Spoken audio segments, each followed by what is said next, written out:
Have you heard, the Onoho has consisted lyran ket for stinner grade, Lindsay has awakened ins rank profession. Yunli no part oft has story. Although Lindsay has skenned ins rank, hysediman summoner a profession that strikes fear in toffee hearts off many. What's a different about that? The creature summon bithis profession aren't just ordinary beasts they require sacrificing in own lifespan. Heavens, how terrifying, how Aldoredo summon easily? Moreover, even if one sacrificed 10 or 20 years of life, they mightn't lie summon a low level demon. To summon a high level beast, one must give up at least 100 years of lifespan. Sigh, isn't that profession practically useless? Tochi of egriatness, Anna must first perish. Exactly, Linza must be. In the city of Tianyu, within the campus of 3rd High School, the students of he's in your class were fervently discussing. Today marked an important moment for them their profession awakening Karimanis of the teachers had chosen not to interfere. 100 years ago, with the revival of spiritual nurge and the invasion of various races, humans could awaken their professions of the Agafatin gaining extraordinary powers to fend off external threats. Professions ranged from frank to rank, with 70 years in totality higher the rank, the stronger the individual. Over the past century, countless professionals had bravely sacrificed themselves in battles against alien races, securing the peace and stability the humanity enjoys today. Thus, the annual Awakening Day had become a national event of great significance. At this moment, the focus of the students' discussions was Lindsay who had just awakens rank demon summoner.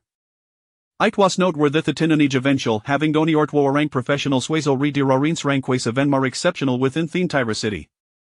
The emergency of its rank profession at there should have been a cause for celebration, but the nature of this profession. The happiest right now must be Chinfeng, right, has always been overshadowed by Lindsay, stuck in 2nd place. Indeed, Chinfeng awakened in a rank profession Frost Mage, a prestigious magicless. Plus, Chinfeng comes from my Alpha family, his father is a high level executive at a bike company. In comparison, Lindsay seems much poorer. I hard has an orphan, living in poverty, and has to kill chicken sand fish at the market after school to support himself. Sigh, fatistroly unfair. I feel so sorry for Lindsay. Meanwhile, on a patch of grass in the campus, a handsome young man was lying leisurely, eyes closed, hands behind his head, legs crossed, a faint smile on his lips. Exuding an air of relaxation that starkly contrasted with the surrounding clamor. At that moment, a deep voice called out from behind him, Lindsay, so this is warrior, I've been looking for you. The young man, Lindsay, opened his eyes to see figure his friend Wang Hao approaching. Behind Wang Hao stood a ungu man in professional attire, Thiramaron teacher, Li Lun. Wang Hao, teacher Li, what brings you aware, Lindsay sat up from the grass. Li Lan furrowed her brow and said softly, it's nothing you can continue to rest Lindsay, I know you might find dither to accept the result of your awakening, which is we I commit offend to you. But I want to tell you that I've seen our efforts over the years. You are a strong and understanding child, so I believe you can never commit this back.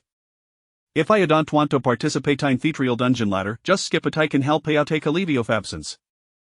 Wait, teacher, you want to participate? Lindsay suddenly stood up, this is a free dungeon, if I don't participate, you'll be missing out, dungeons out here cost money, and no there is a free and if I don't go, wouldn't that make me a fool? Li Lan, how was in lie a few years other than the students, hesitated for a moment, knowing Lindsay's familiar situation. Finally she nodded, alright, you can participate, beauty our profession is for a special, so please don't take risks with our lifespan.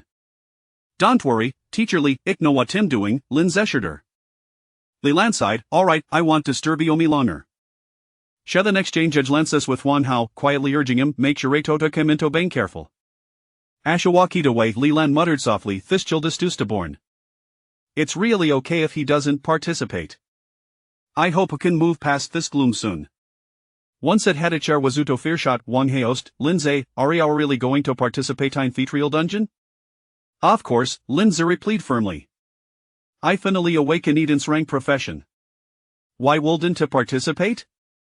And he heard that those who perform well in this trial can qualify for Western New Star competition, that's a great opportunity to thought top university as pay attention to. You might even get a recommendation. Beauty or profession Wang Hao's expressing worried.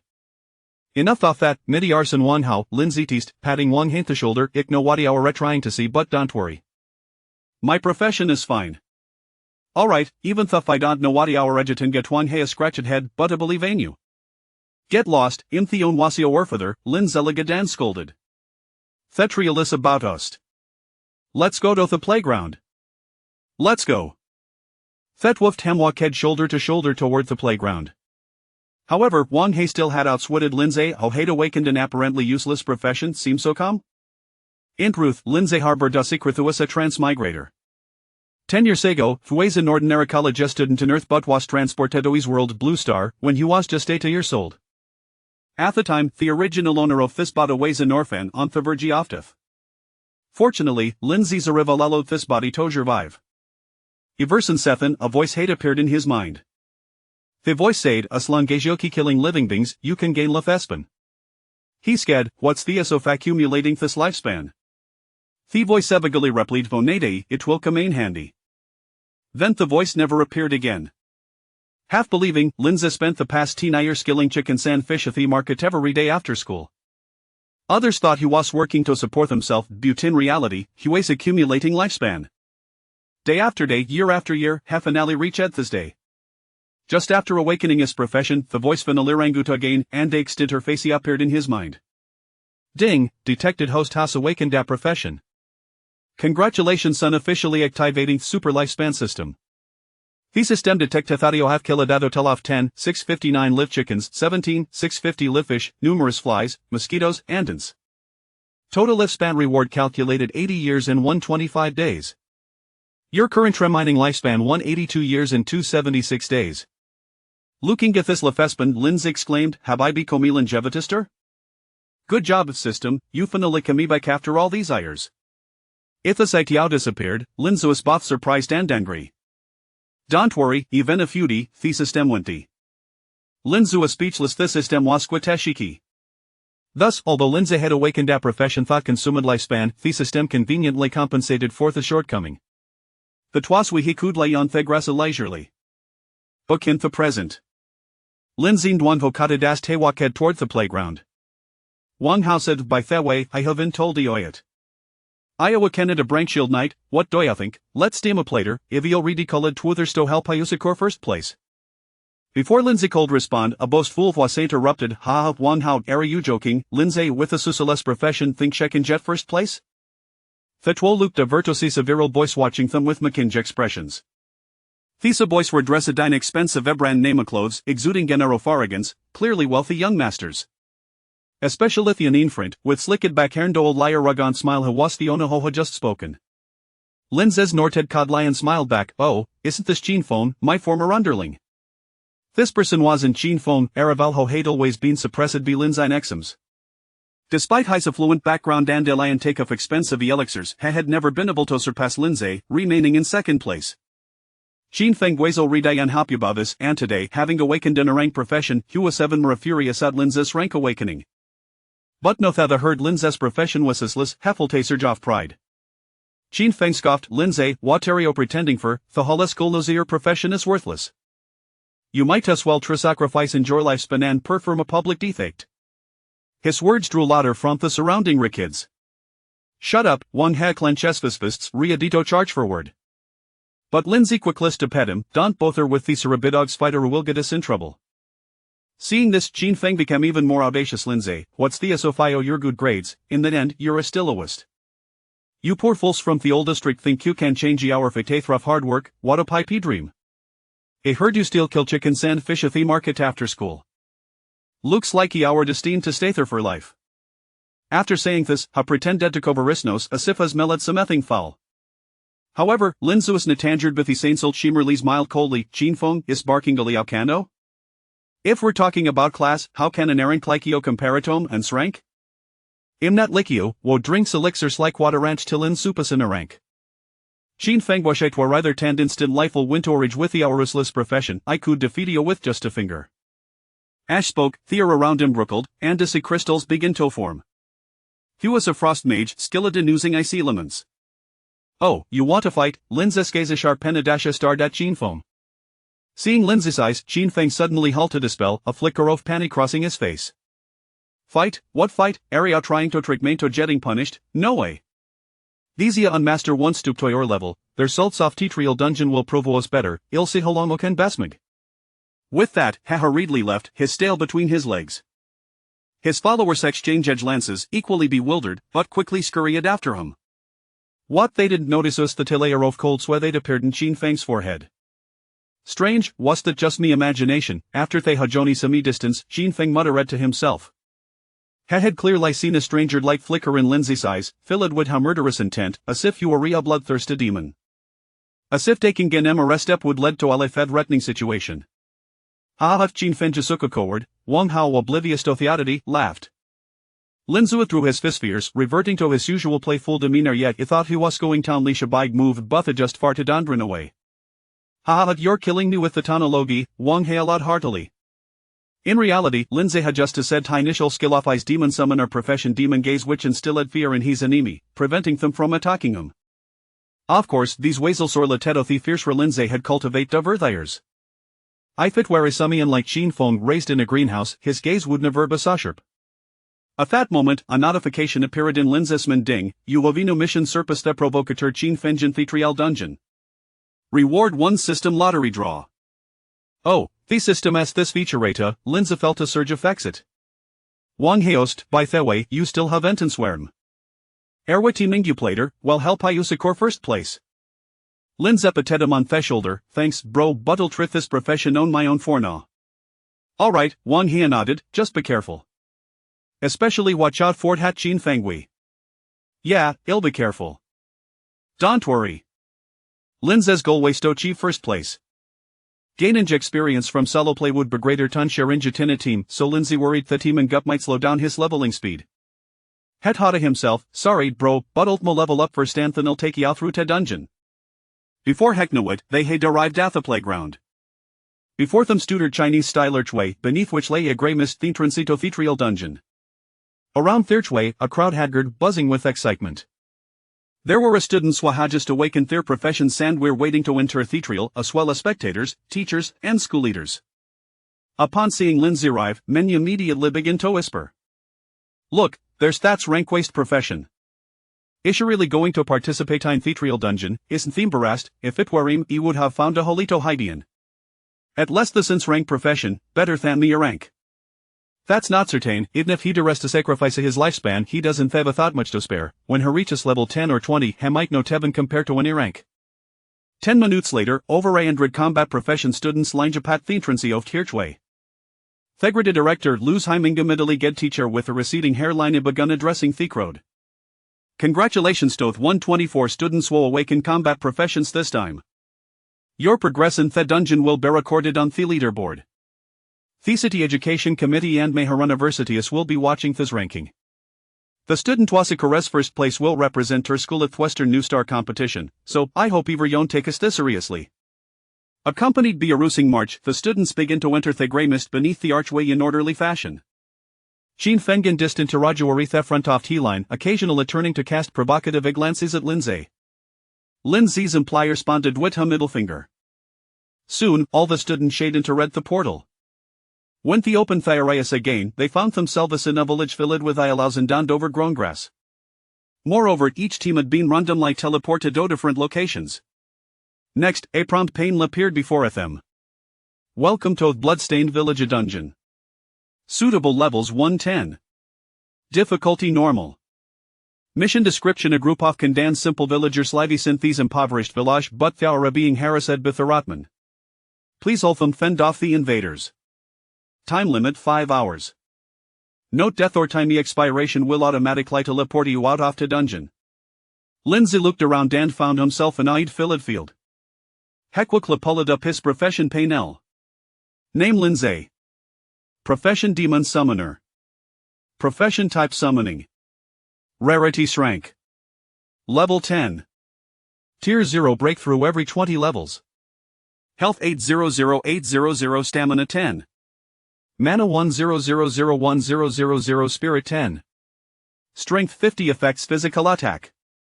Agility 50 affects attack speed, evasion, critical hit, etc. Stamina 80 affects shield 10 physical defense. Intelligence 80 affects spell attack. Spirit 100 affects main and spell defense. Summon slots 02. Skill 1 Summon Demon. Sacrifice corresponding lifespan to form a contract with a demon, making Jitty our summon beast. After the contract, each summon consumes 100 mana. Skill 2 Demon Gaze. Apply as a fair effecto a designated target within 10 meters, preventing them from attacking you for 60 seconds. Cooldown 60 seconds. Talent Demon Affinity. The demon Sayojaman have a loyalty of 100 Toyo. Additionally, it is easier to gain favor with the demon race. Item Book of Demons Rank. A medium for summoning demons, authored with a fierce demon summoner ball, containing the complete illustrated Jadito Thiedman race. As expected fans rank profession, Lindsay started with 2 skills, 1 talent, and don't rank at 'em. Alright, it's to me to summon my first demon. Chapter 3 A Century of Sacrifice. Summoning the first demon, Lindsay accessed his inventory and selected the S-rank item, Book of Demons. Activating it, in the next instant, he found himself holding a tome as heavy as a brick. Upon opening the first page, a question greeted him: are you prepared to meet the most powerful race among all species? As he continued to flip through the pages, he discovered a compendium of various demons inscribed on the yellowed parchment. Fiery imps, hellhounds, succubi, terror demons, eye demons, hellfire, and so forth, an astonishing array of diverse forms. The further he ventured into the book, the more formidable and perilous the demons became. He glanced at the lifespan required for a contract: fiery imp 5 years, hellhound 10 years, eye demon 20 years. Even the lesser demons demanded exorbitant prices, which explained why many deemed this profession worthless. After all, for most, it might take a lifetime to realize the true potential of this vocation. But I possess a lifespan of 182 years. Lindsay smirked, his lips curling in amusement. 5 or 10 years were beneath his notice. He aimed for something grand. Lindsay swiftly flipped to the later pages, his gaze fixating on a particularly formidable demon, Frowny Face Flame Demon. Lifespan required for contract: 100 years. Description: the Flame Demon is an ancient and powerful lineage within the demon race, embodying fire and terror. Excellent, you shall be the one. Please confirm, do you wish to sacrifice 100 years of lifespan to contract the Flame Demon? Yes, no, yes. As soon as he spoke, a hexagram array materialized on the ground before him, radiating blinding light. A vague figure began to emerge within the array. Just then, the rustling of foliage caught Lindsay's attention. He turned to see a horde of half-human-sized creatures approaching. They resembled gigantic rats, walking on 2 legs, covered in fur, with sharp teeth, bared, armed with crude machetes. They appeared exceedingly menacing. Ratman Scout, Race. Ratman, F rank, level LV 1, health 200, skill a slash. Much like human professions, the races of myriad beings are rated from F to S, encompassing 7 tiers in total. A higher rating signifies greater standing and power among the races. Before Lindsay stood the lowest tier, the F rank Ratman, approximately a dozen of these level 1 beasts. Upon spotting Lindsay, they all bared their teeth, eyes gleaming with malice. Chirp, chirp. The lead Ratman emitted a shrill cry, seemingly issuing commands. Instantly, all the Ratmen raised their machetes and charged at Lindsay, yet he remained unfazed, disdainfully remarking, "How uncouth, haven't you noticed I'm occupied?" In the next moment, his eyes sharpened as he unleashed the skill, Demon's Gaze. The Ratmen recoiled in sheer terror, as if confronted by an unspeakable horror, some even discarding their weapons simultaneously. The hexagram array before Lindsay transformed from a blur to a clear form, accompanied by an intensely scorching wind, igniting sparks in the air. Then, the array dissipated, revealing a towering demon, entirely crimson in hue. Its humanoid figure stood over 3 meters tall, muscles rippling with power, curved horns adorned its head, and its skin resembled molten lava. As it slowly opened its eyes, fiery irises glowed with 2 eternal flames. The moment Lindsay laid eyes upon it, thoughts of power, malevolence, fear, and destruction surged through his mind. Summoned Beast.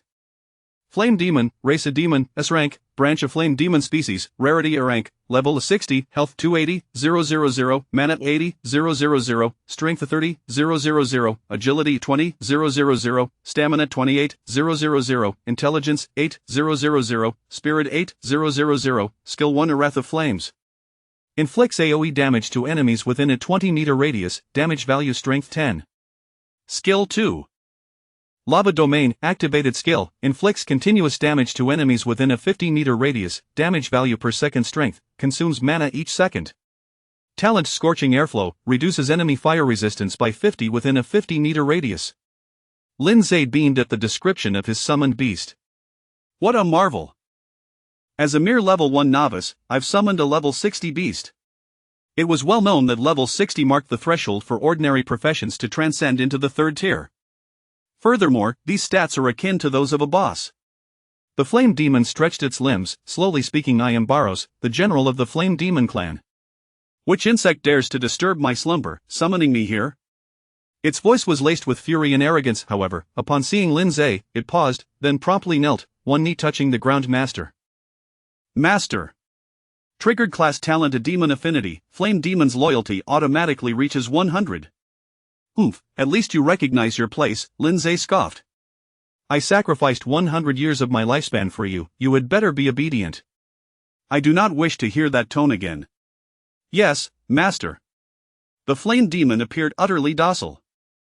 A loyalty of 100 signified absolute obedience, devoid of any thoughts of betrayal. Even if Lindsay commanded it to take its own life, it would comply without question. At that moment, the ratmen, witnessing the unfolding scene, were left dumbfounded. This human had just summoned a demon that instilled dread, and that demon was now completely subservient to him. What manner of monstrous being was this human? Chirp, chirp. The lead Ratman scout screeched, prompting the Ratmen to abandon their weapons and flee in terror. Oh! I nearly forgot about you all. Hearing the commotion, Lindsay recalled the remaining foes and promptly commanded the flame demon, go. Obeying the order, the flame demon slammed its powerful arms into the ground, causing the earth within a 20-meter radius to fracture, flames erupting from the fissures. Damage numbers immediately appeared at -299, 997, -299, 998, -299, 996. Each damage figure was 500 times the health of the Ratmen. Before the Ratmen could comprehend what had transpired, they were engulfed in flames, leaving not a trace behind.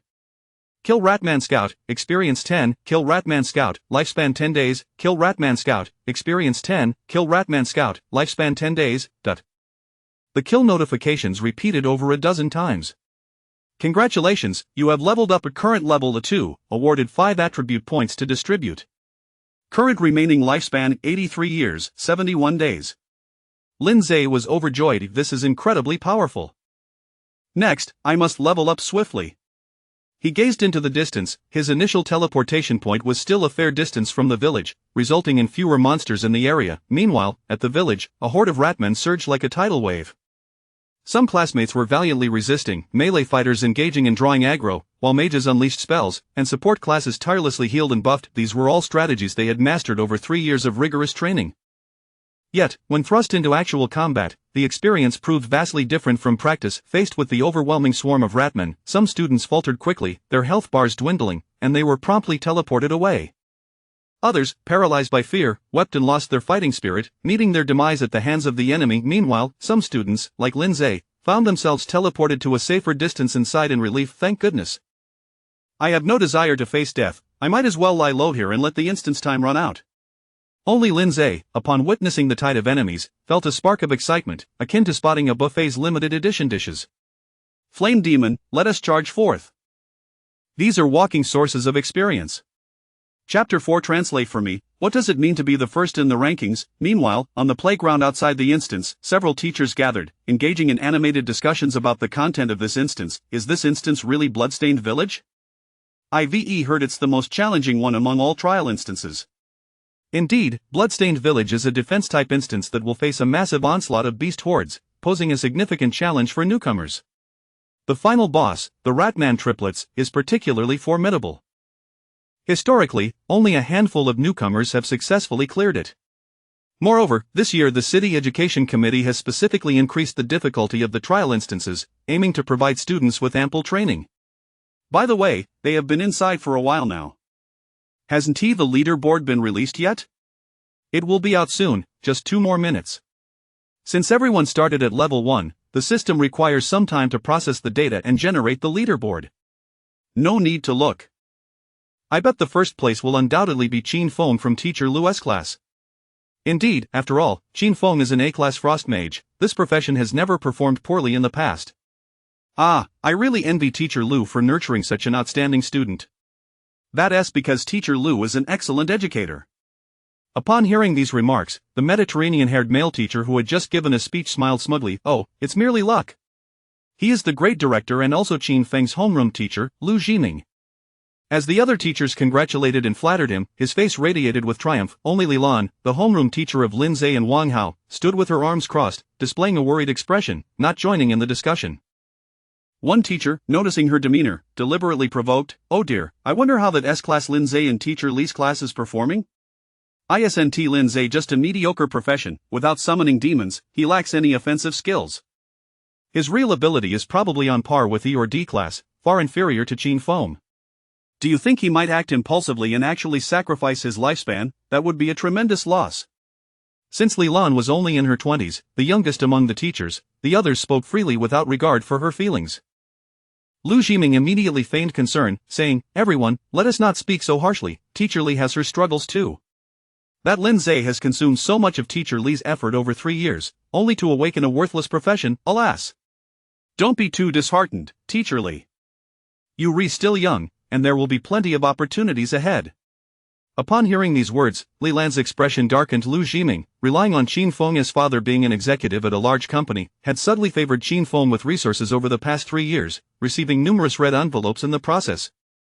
However, during every major exam, Qin Feng had always lagged behind Lindsay, which had long irked Lu Jiming. Now that he finally had the upper hand, he was sure to throw in a few barbs. However, Li Lan was currently too preoccupied to heed the teacher's banter. Her sole concern was Lindsay's performance inside. "I hope the child doesn't do anything foolish." Just then, many voices in the crowd shouted, "Look! The leaderboard is out." All the teachers immediately halted their discussions, directing their attention to the LED screen at the podium. Sadface name, profession, level progress, 1 is A place Qin Feng, Frost Mage, A class, level 292, 2nd place. Xiaoxuer, Wind Spirit Archer, B class, level 263 3 RD place. Li Yuan, Greatsword Warrior, C class, level 258 4 TH place. Wang Hao, Shield Knight, B class, level 254 5 TH place. Ma Dongmei, Shadow Priest, C class, level 248, 6th place. Ai Chang, Explosive Fist Fighter, B class, level 243 7 TH place. Lu Mei, Monk, D class, level 236 8 TH place. Lindsay, Demon Summoner, S class, level 229. The entire assembly of teachers and students erupted in excitement. "See, I told you. Qin Feng truly is first." As if it were a prediction, anyone could guess that Qin Feng would be at the top. "Look at Lindsay, he is only 8th. 8th place is already a surprise. I suspect he is just riding on others' coattails and will likely fall further behind." Upon hearing the discussions, Lu Jiming's expression swelled with pride, his nose almost reaching the heavens. A group of teachers continued to compliment. "Qin Feng from Teacher Lu's class is indeed impressive, leading by a substantial margin, truly a cut above the rest. Congratulations, Teacher Lu, this time the title of Outstanding Teacher is surely yours." Lu Jiming wore a beaming smile but pretended to be modest. "Let us keep it low-key. A temporary ranking doesn't signify much." Yet in his heart, he thought, this time, victory is assured, the school's accolades and the Qin family's rewards are all but secured. Just then, a voice from the crowd shouted, "Look! Lindsay is rising." Everyone was taken aback and hurried to glance at the leaderboard. Indeed, Lindsay's experience had surged to 38 at level 2, surpassing the previous 7th place. Moreover, the percentage seemed to climb like a stopwatch, and in a matter of seconds, he had overtaken the 6th and 5th places. The entire assembly of teachers and students stood in astonishment. What was happening? What in the instance was unfolding? Meanwhile, within the bloodstained village, inside the village, the students were embroiled in a chaotic battle with the Ratman army. Amidst the crowd, Qin Feng donned a luxurious robe, wielding a gem-studded staff, his fingers adorned with various exquisite rings. These were all high-tier equipment purchased by his family, bestowing him with significant attribute boosts, reportedly worth millions of copper coins. At this moment, several frost shields encircled his body. This was one of the skills of the frost mage profession, ice shield. Simultaneously, a spiky ice crystal rapidly formed in the air, then exploded with a bang, scattering ice shards that simultaneously struck several ratmen. This was his other skill, Ice Burst. "Ha ha ha, bring me more!" Qin Feng exclaimed arrogantly, casting Ice Burst continuously while downing blue potions like they were soda. The surrounding classmates stared in shock. "Wow, is this what it means to be wealthy? Look at his entire ensemble, and he is treating the large blue potion like a beverage. He is clearly a spellcaster, yet he can balance offense and defense. He could take on an entire team by himself. Is this the power of an A-class profession?" However, some classmates were notably dissatisfied, such as Wang Hao's team. Wang Hao shouted loudly, "Qin Feng, why are you stealing my kill? I finally got it down to low health, and you took it with one ice crystal." Wang Hao was a shield knight, and his teammates lacked significant damage output. However, he was immediately rebuffed by Qin Feng's lackey, who retorted angrily, "Stealing your kill? Did that monster have your name on it?" "Exactly, do you think it would respond if you called it?" Xin Feng, however, continued to cast his skills, uninterested in conversing with those he deemed beneath him. He thought to himself, one of my pieces of equipment is worth more than your entire family's fortune, why would I need to negotiate with you over a kill? What pleased him further was that he hadn't seen Lin Zhe's figure since earlier. He boldly speculated that Lin Zhe was either hiding in a corner or had already died and been teleported out. Lin Zhe, weren't you quite arrogant? I'm about to reach level 3. What do you have to compare with me? Just stay at the bottom and eat dust. With these thoughts, he felt increasingly elated. He arrogantly commanded one of his lackeys, what are you still doing? Go draw more monsters. Young Master Qin, there are no more monsters, the lackey replied, looking aggrieved. Where are my monsters? Only then did he realize that the invaders in the village had indeed become increasingly scarce. Just moments ago, they had been pouring in continuously, yet now they were sparse. Could it be that I've killed all the small monsters? Xin Feng thought with a hint of pride. Suddenly, another lackey pointed ahead and shouted, look over there, what is that? The crowd turned to look, and at the entrance of the village, right in the path where the Ratman army was advancing, a large section of ground had turned to molten lava, with fierce flames blazing. Amidst the flames, a towering figure was seen swinging its fists. It seems that thing has intercepted the entire Ratman army, a sharp-eyed student exclaimed. The crowd gasped. Are you saying he is single-handedly facing all the Ratmen? How is that possible? Who among us possesses such power? Look at that person's stance, he seems even more formidable than Xin Feng. Impossible, absolutely impossible, that giant must be a boss, perhaps an enemy faction to the Ratmen. Meanwhile, beside the burning ground, Lin Zhe was lying in the grass, leisurely observing the battle. Just moments ago, he had led the flame demon on a wild sprint to this location, quickly starting to farm monsters. With a single skill, the flame demon incinerated a large group of Ratmen. Moreover, it had completely halted the advancing troops, allowing him to enjoy all the experience by himself. Kill Ratman Scout, experience 10, kill Ratman Scout, lifespan 10 days, kill Ratman Archer, experience 10, kill Ratman Archer, lifespan 10 days, kill Ratman Vanguard, experience 20, kill Ratman Vanguard, lifespan 20 days. At this moment, the notifications from the profession panel and lifespan system resonated in Lin Zhe's mind, causing his head to buzz. Congratulations, you have leveled up, current level, level 5, awarded 5 attribute points to allocate. Ha!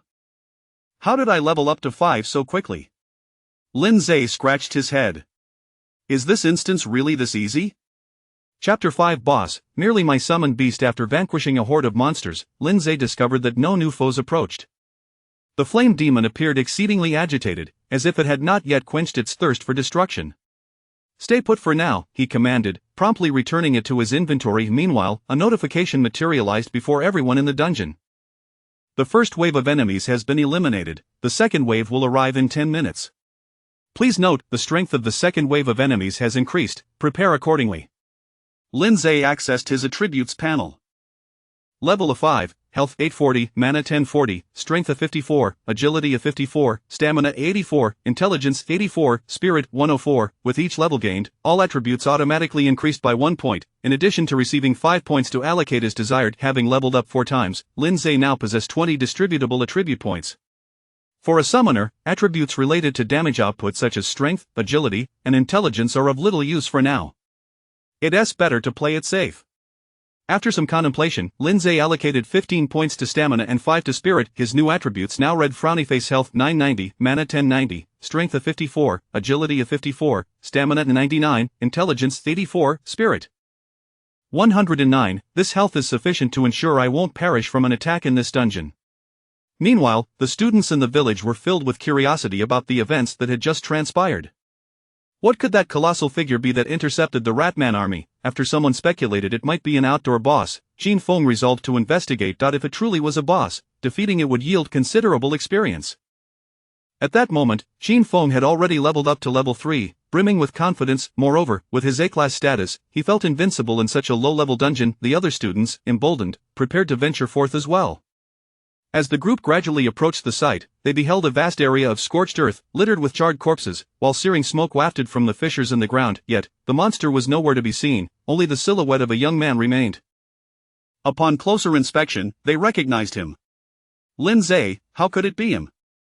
Everyone wore expressions of astonishment. Among them, Wang Hao rushed to Lin Zhe's side, inspecting him here and there, asking, "Lin Zhe, are you alright? Have you come to find that boss as well?" Lin Zhe appeared bewildered. "Boss? What boss?" In the crowd, Qin Feng, upon seeing Lin Zhe still alive in the dungeon, felt a surge of irritation. However, it quickly morphed into derisive laughter. "Ha, a worthless class like him, daring to challenge a boss here, impossible.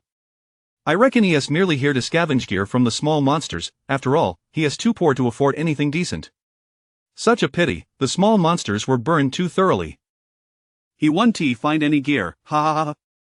A chorus of laughter emerged from his followers and some oblivious students. Lin Zhe, however, remained unfazed, casting a cold glance at Qin Feng's overly extravagant white robe, adorned with gem-encrusted rings. He then spoke, "I was wondering who it was. I wouldn't have recognized you without your chatter. Qin Feng, has no one told you that you dress rather femininely? 3 years as classmates, and I never knew you had such a peculiar penchant for cross-dressing." "What did you say?" Qin Feng exploded in fury. He was clad in garments worth millions, garnering envy wherever he went, yet here he was, humiliated by Lin Zhe. Nonetheless, he quickly regained his composure, a glint of malice flashing in his eyes. "Ha, Lin Zhe, do you think I would engage in a war of words with you? PK is permitted in this dungeon. I shall teach you a lesson right now."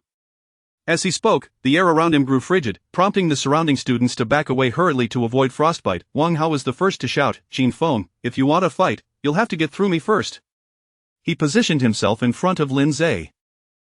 A shield as large as a door materialized in Wang Hao's hands and crashed to the ground, creating a pit. Qin Feng scoffed, "Ha, a B-class fighter alongside a pathetic sewer dweller, you two truly deserve each other. Perfect. You both can die together." As soon as the words left his mouth, a dozen spiked ice crystals rapidly began to coalesce around Lin and Wang. "This is bad, there are too many." Wang Hao's expression turned tense. "Lin Zhe, quickly take cover behind my shield." Yet, Lin Zhe exhibited no signs of panic, lightly patting Wang Hao's shoulder, calmly stating, "Fear not, I've got this."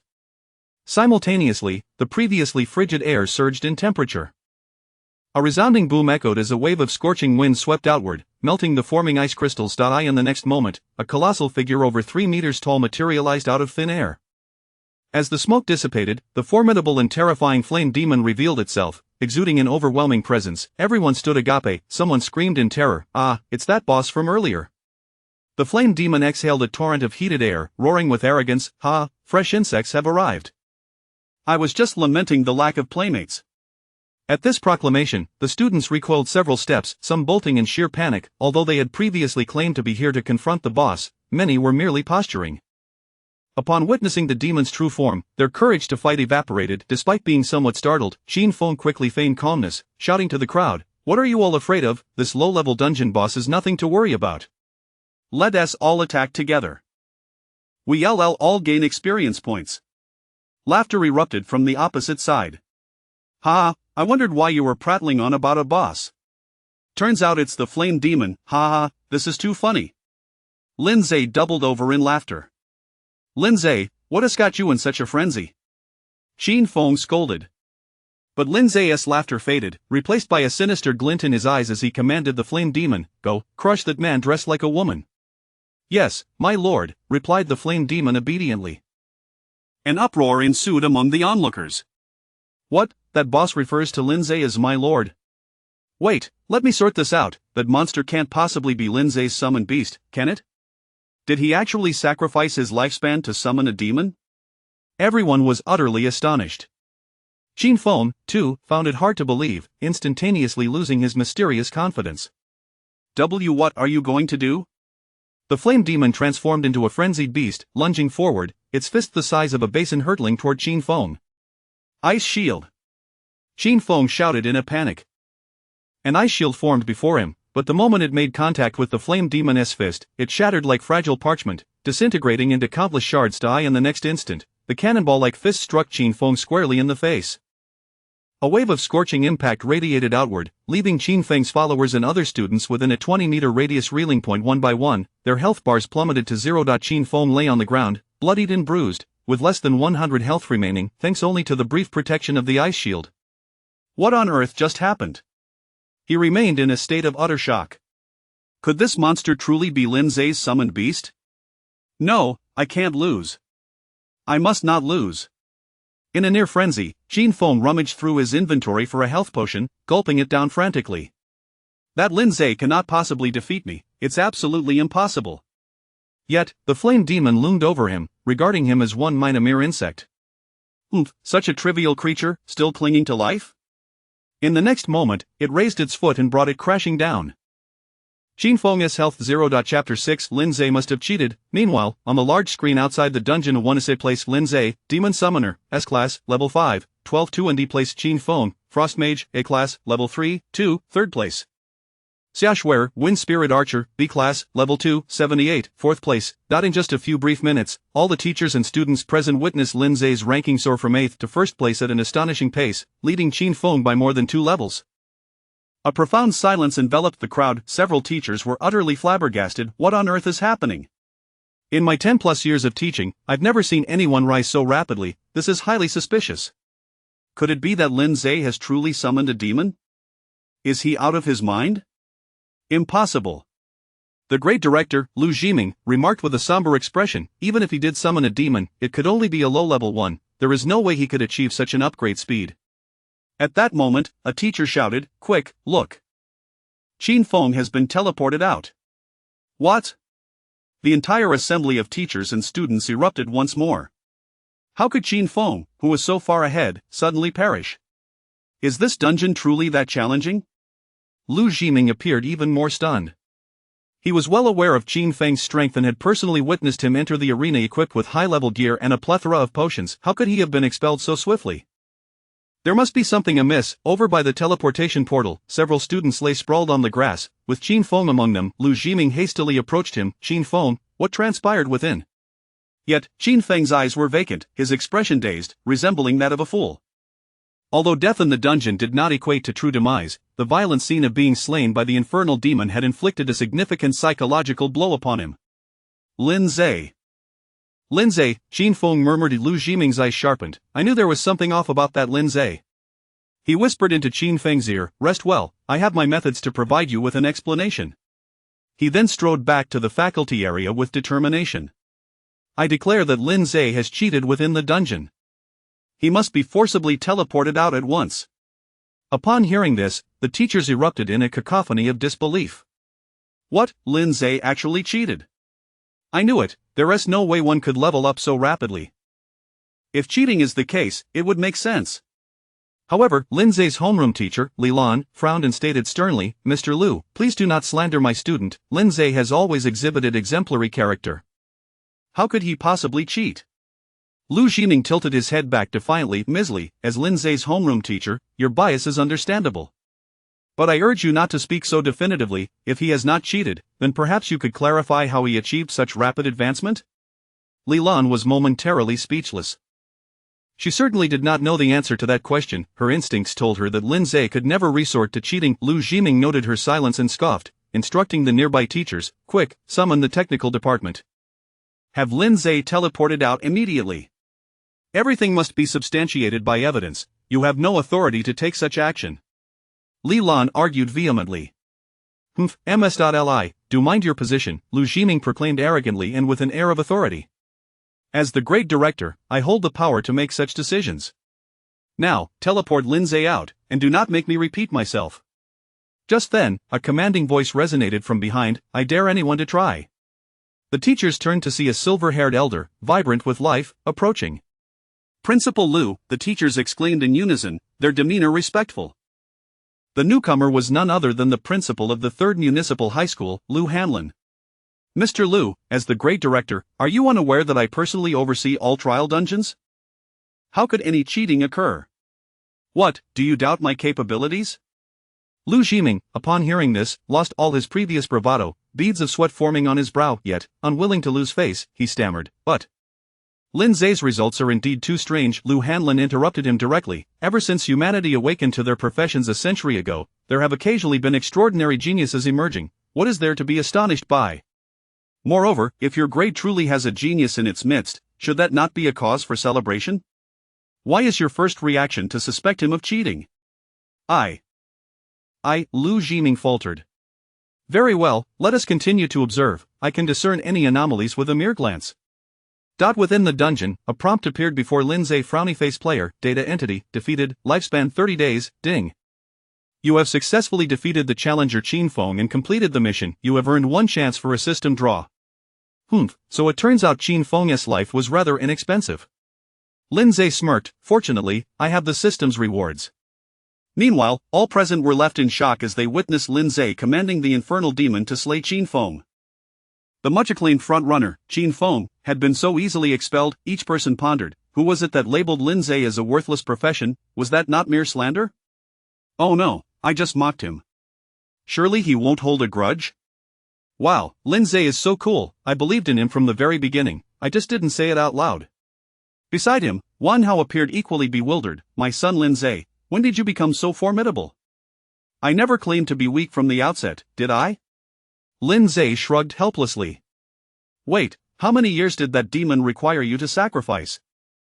You're not going to die, are you? Wang Hao suddenly expressed concern among the crowd. Only Wang Hao genuinely cared for his well-being. After all, it had been Wang Hao who had valiantly attempted to protect him from Qin Feng's ice explosion spell. Not too many. Just a few years. Lindsay fabricated a response. He feared that revealing the truth of 100 years would either frighten Wang Hao to the point of shock or simply be met with disbelief. Oh, I knew your profession was not weak. Just a few years to summon something so powerful. Fortunately, Wang Hao was easily appeased. By the way, that was incredibly satisfying. Did you see Qin Feng's expression when he was knocked down with a single punch? It was as if he had consumed 3 pounds of excrement. Ha ha ha. Ha ha ha, I've longed to teach that little brat a lesson, he always acts so high and mighty. As the two shared laughter, a notification suddenly appeared on the interface. Attention, the second wave of enemies is about to arrive. Following this, a series of thunderous sounds echoed as enemies surged forth like a dark cloud from the distance. The students immediately returned to a state of alert, their expressions tense. Only Lindsay rubbed his hands together in excitement, exclaiming, "They're coming, more experience is on the way." Right, let's quickly draw the rewards while we have the chance. Chapter 7 Drawn to an S-Class Talent. Who says summoners are all frail? Lindsay promptly accessed the lifespan system and selected the lottery button on the interface. This will consume 1 lottery attempt for you. Would you like to expend your lifespan for a luck enhancement? Consume 10 years of lifespan to guarantee an A-class or above prize. Consume 100 years of lifespan to ensure an S-class prize. Oh, there's a mechanism to use lifespan for a safety net? Then let us spend 10 years and give it a try. Consuming 10 years of lifespan, commencing the lottery. The interface revealed a multitude of entries beginning to scroll, accompanied by a lever. Lindsay caught a glimpse of various entries, including equipment, skill books, talents, and consumable items. As he pulled the lever, the speed of the scrolling entries gradually diminished. Ultimately, it halted on a particular entry. Soul Link. Congratulations, you have drawn the talent Soul Link, S-Class. Talent Soul Link.an exclusive talent for summoners. Choose a summoned beast to link with, can be switched freely, and you will gain 50 of that summoned beast's attributes, skills, and talents. This effect remains active even when not in summoning mode. Holy cow! Lindsay exclaimed in astonishment. He had not anticipated that his first draw would yield a talent exclusive to summoners. For an ordinary summoner, this talent might seem mediocre. However, for him, a level 5 novice with a level 60 summoned beast, the attribute boost would be quite formidable. Lindsay could hardly contain his excitement and immediately selected the Inferno Demon as his linking target. He then checked his attribute panel. Frowny face level of 5. Health points 140, 840, mana points 44, 190, strength of 15, 054, agility 10, 054, stamina 14, 084, intelligence 4, 412, spirit of 4, 419. Additionally, he inherited the skills and talents of the Inferno Demon. Frowny face skill, Wrath of Flames, inflicts AoE damage on enemies within a 10-meter radius, damage value strength x5. Skill. Lava Domain, switch skill that inflicts persistent damage on enemies within 25 meters, with damage per second equal to 0. 5 times strength. It consumes mana continuously each second. Talent Scorching Airflow, reduces fire resistance of enemy units within a 25-meter radius by 25. Now I'm invincible! Lindsay exclaimed, filled with joy. A level 5 novice, inheriting half the attributes of a level 60 boss, with over 140,000 health, more than 40,000 mana, and 15,000 strength, along with 2 powerful skills.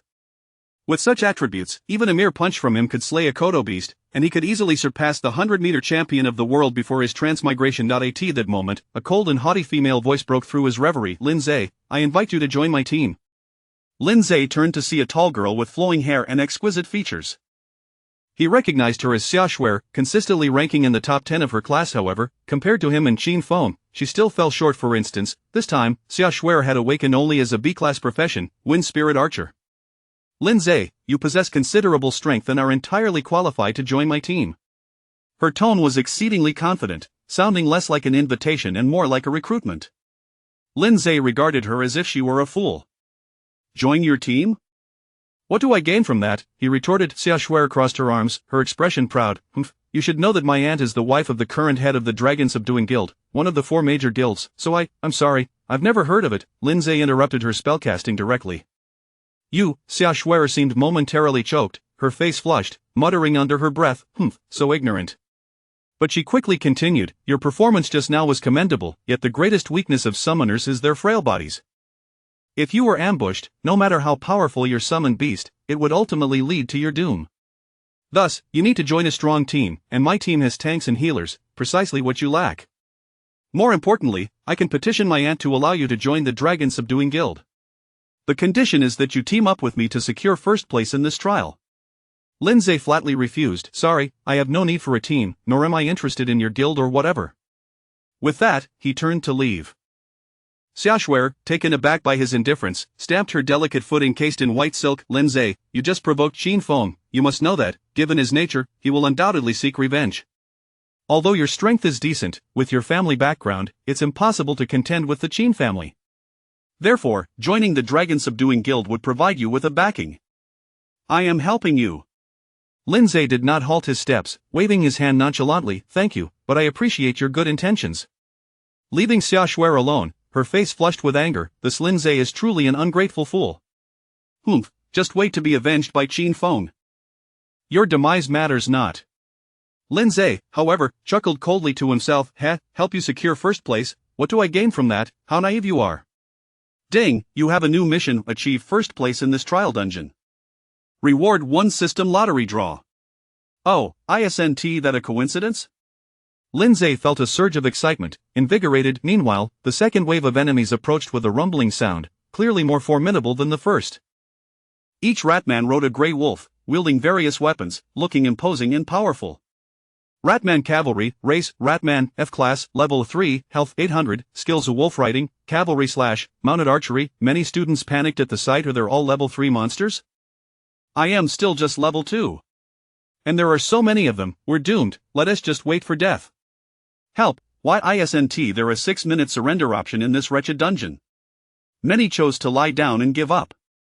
Of course, their low levels were also partly due to Lindsay intercepting all the experience earlier. At this moment, the previously proud Xia Shuer felt the gravity of the situation, quickly instructing her team, get ready, we need to withstand as many waves as possible. Just then, someone in the crowd shouted, look, what is Lindsay doing? Facing the oncoming tide of beasts, Lindsay strode forward with an easy gait, as if taking a leisurely stroll. Is he insane? The crowd murmured in confusion. Is he really planning to face all the enemies alone? These monsters are not the level 1 weaklings from before. Xia Shuer scoffed. Lindsay, I take back my previous invitation. I had no idea you were such a superficial person. A little strength, and you forget who you are? You should know when to stop. Her eyes were filled with disdain. However, as the Ratman Cavalry marched past Lindsay, a demon wreathed in lava materialized, causing an explosion in the air. Boom, the nearby Ratman Cavalry were immediately obliterated. Lava domain activated. A scorching field enveloped the fiery demon, inflicting a continuous burning damage effect on all approaching enemies. Although it was persistent damage, the per second damage from a level 60 fire demon was sufficient to annihilate a level 3 monster. Thus, the Ratman Cavalry essentially marched to their doom. Kill Ratman Cavalry, experience 30, kill 1 Ratman Cavalry, lifespan 30 days, kill Ratman Cavalry, experience 30, kill 1 Ratman Cavalry, lifespan 30 days. Congratulations, you leveled up. Current level is 6, gained 5 attribute points to allocate. Lindsay's experience bar surged once again, leaving the students behind him astonished. Xia Shuer, who had previously looked down on him, now wore a grim expression. Moreover, she had not managed to defeat a single monster, making her appear foolish. Alright, fire demon, charge ahead, Lindsay commanded. Yes. In an instant, the fire demon shot forward like a cannonball, barreling straight into the enemy ranks. Only Lindsay remained, standing on the scorched earth. This Lindsay is astonishingly powerful. No, it should be said that his summoned beast is formidable, a student exclaimed from the back, yet Xia Shuer detected a flaw and immediately countered, no, he is far too reckless. By releasing his summoned beast, he has left himself vulnerable. Summoners are so frail, what does he have to defend against an ambush? This Lindsay is exactly as I thought, merely an arrogant and shallow fool. Chapter 8. What a fated summoner I am. Lindsay calmly seated himself cross-legged upon the ground, exuding an air of tranquility, since a short while ago, the notifications regarding experience points on the interface had been incessantly flashing. Congratulations on leveling up, current level 7, earned attribute points 5. Goodness, this pace of leveling is astonishing, Lindsay thought to himself with delight, just as he found himself idly passing the time. A sharp and peculiar voice pierced the air. How laughable, human brat! You dare to impede us! Before him, a portal of grey mist materialized in midair, and with heavy footsteps, a colossal figure emerged from within. At first glance, it was a gigantic ratman, towering 2 to 3 meters tall, with a physique resembling that of a massive sphere. In each hand, it wielded enormous war hammers. Upon closer inspection, 2 ordinary-sized ratmen stood upon its shoulders. One donned a conical hat and held a crossbow, while the other was cloaked in a robe, gripping a wooden staff. Simultaneously, every student's interface displayed a prompt frowny face. The second wave of enemies has been eliminated, entering the boss battle phase. A collective gasp arose, followed by a profound silence. Wait, how could it be eliminated? I didn't even touch a monster, damn it, that Lindsay stole all the glory. Outside the dungeon, the atmosphere among the faculty and students was equally charged, the leaderboard prominently displayed. 1 essay place Lindsay, Demon Summoner, S-Class, Level 7, 5-2 ND place Qin Foam, Frost Mage, A-Class, Level 3, 2-3 RD place Xia Shuer, Wind Spirit Archer, B-Class, Level 2, 86, 4th place. The gap between the first and second place had widened to 4 levels. Moreover, despite Qin Foam having been teleported out for quite some time, the experience points of those following the second place had barely increased. What on earth is happening? Is the ranking system malfunctioning? Murmurs filled the air. Even Principal Lu Hanlin appeared somewhat astonished. In his decades of teaching, he had never witnessed such a phenomenon. A barely perceptible smile flickered across his face. Could it be that our school is truly about to produce an unparalleled genius? However, the second wave of enemies has been deliberately adjusted by the Municipal Education Committee to increase their difficulty in numbers, which will not be an easy feat. This aligns with the latest policy direction, aimed at toughening up the novices. These youngsters today live too comfortably. They must endure some hardships to become resilient warriors and pillars of our nation. Principal Lu stroked his beard thoughtfully. Principal, come quick! Exclaimed a teacher from the technical department. They've already begun battling the boss. What did you say? A rare look of astonishment crossed Lu Hanlin's face. Indeed, the computer program confirmed frowny face. The second wave of enemies has been eliminated, entering the boss battle phase. Lu Hanlin's pupils widened in shock. What's with this speed? Meanwhile, inside the dungeon, after the appearance of the 3 peculiar ratmen, the interface provided their details. Boss Ratman Trio Rat Leader, Race, Ratman, F-Class, Level 6, Health 5000, Skill, Earthshaking Strike. Boss Ratman Trio Rat Second, Race, Ratman, F-Class, Level 6, Health 3000, Skill, A Deadly Barrage. Boss Ratman Trio Rat Third, Race. Ratman, F-Class, Level 8, Health 4000, Skill, Lightning Spell. Upon seeing their levels, the students all felt their legs weaken in fear. The 3 bosses are a melee fighter, a marksman, and a mage, with the highest being Level 8. Is this truly a novice trial dungeon? Everyone, including Xia Shuer, lost all confidence, believing they stood no chance. At that moment, the robed Rat Third let out a piercing voice. Human brats, today marks your doom. With that, he waved his staff, unleashing bolts of lightning towards the students. These level 2 students had no capacity to resist, and soon the scene turned into a spectacle of vanishing health bars. Seeing that the enmity had shifted to others, Lindsay feared he might miss out on the experience points. He quickly shouted, "Wait, don't attack them. If you have any grievances, come at me." Wow, who knew Lindsay was so responsible? Many classmates began to reassess their opinion of him. Yet, Rat Third scoffed coldly. Arrogant human. Very well, I shall grant your wish. Instantly, a thunderbolt struck Lindsay directly. Lindsay, are you alright? Wang Hao shouted, ready to rush forward. Don't waste your efforts, Xia Shuer said coldly. Isn't this what he asked for? Who told him to summon his beast? I think it's time he learns a lesson. However, the next moment, Xia Shuer's expression soured dramatically. Lindsay stood up as if nothing had happened, stretching his limbs. That was tingling, quite comfortable. Only he could see his health bar reading 14086814080. Such high attributes translated into formidable defense and elemental resistance, thus, he had merely lost 2 health points from that strike. The Ratman trio was taken aback. Rat Third roared in fury, "What trickery is this, seeking death?" As soon as the words left his mouth, Rat Second and Rat Third leapt from their shoulders, charging towards Lindsay from both sides. Meanwhile, Rat Leader emitted a deafening roar as he barreled straight toward Lindsay. Simultaneously, Rat Second's crossbow began to unleash a relentless barrage of bolts, while Rat Third's lightning strikes rained down. Lindsay's health displayed a -2, -1, -3. "Are you merely tickling me?" he remarked nonchalantly while digging at his ears. "You cunning human, what have you done?" Rat Third bellowed in rage. "Had enough fun, it's my turn now." Lindsay's gaze sharpened, exuding a terrifying killing intent. Upon seeing this, Rat Third instinctively took a few steps back. This human youth bore an aura of menace that was almost palpable, reminiscent of a seasoned killer. "Not good, we must retreat," Rat Third shouted, swiftly opening a portal to escape. "Did you think you could offend me and simply flee?" Lindsay revealed a wicked smile. Immediately, he imitated the Inferno demon, striking the ground with a fist, activating the Wrath of Flames skill. Scorching flames promptly engulfed a vast area around him, submerging the 3 Ratman bosses within. Damage numbers flashed: -75270, -76,680, -75,292, resulting in instant annihilation. "My life is forfeit." Squeak, egg, the Ratman trio fell. Defeated boss Ratman trio, experience 1000, lifespan 1000 days, congratulations on leveling up, current level 8, earned attribute points 5, current remaining lifespan 106 years, 241 days, acquired loot 10,000 copper coins, choose 1 equipment reward. The interface presented 3 options: Frowny Face, Desperate Armor, Desperate Cloak, Desperate Robe, all C-class rarity, level 5 equipment.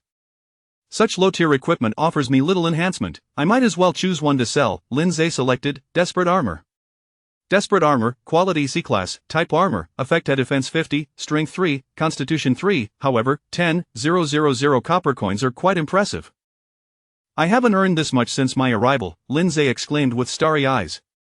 10,000 copper coins equate to 10,000 yuan in cash from before his transmigration. Meanwhile, witnessing Lindsay effortlessly dispatch the 3 bosses, every onlooker's mouth fell agape in astonishment. What on earth is happening with Lindsay? Who claimed that a summoner's true body is weak? Am I dreaming? The summoner defeated the bosses without utilizing his summoned beasts? And he did so consecutively. Xia Shuer, who had consistently belittled Lindsay, exhibited a fluctuating expression of disbelief. Lindsay dusted himself off and sighed, "Alas, while other summoners sit back and sip tea, I must take matters into my own hands. What a fated summoner I am." The crowd erupted. "Is this the legendary Versailles? Lindsay, how dare you? Don't make me fight you." In an instant, the atmosphere was charged with indignation. Chapter 9 Crisis. The real mode is activated. Had it not been for the system's notification that popped up at that moment, everyone present would have rushed to pummel Lindsay, even though they might not have stood a chance. Final boss has been defeated. Congratulations on successfully clearing the dungeon. A total of 16 players have cleared the dungeon, and each player receives 500 copper coins. The MVP of this match will receive an additional 1,000 experience points and 1,000 copper coins. Upon seeing that everyone was rewarded, the crowd's anger subsided somewhat. Regardless, it was finally over, and everyone let out a sigh of relief. Yet, they cast complex glances at Lindsay, muttering, "The MVP is undoubtedly this fellow, he has profited once again." Indeed, Lindsay was quite pleased to receive the MVP reward, and he had also completed a task related to the lifespan system. Ding, detected that you secured first place in the trial dungeon, task completed, reward 1 lottery draw. Lindsay felt a surge of joy. Excellent, next up is the new Star Championship. At that moment, Wang Hao rushed to Lindsay's side and slapped him on the back with enthusiasm. "Wow, you've been hiding your strength pretty well." Lindsay kicked back playfully. "Now you understand the prowess of your father? How about it, shall I take you to grind experience next time?" Wang Hao replied, "Definitely, you still have some filial piety." Subsequently, the system continued to remind Frowny Face the dungeon will close in 60 seconds. Players will be automatically teleported out. 60, 59, 58. Outside the dungeon, on the playground, all the teachers and students were anxiously awaiting the outcome of the boss battle. I wonder how much longer they can hold out. The mechanics of the 3 bosses are incredibly challenging for novices. It's truly a baptism of fire on their career path.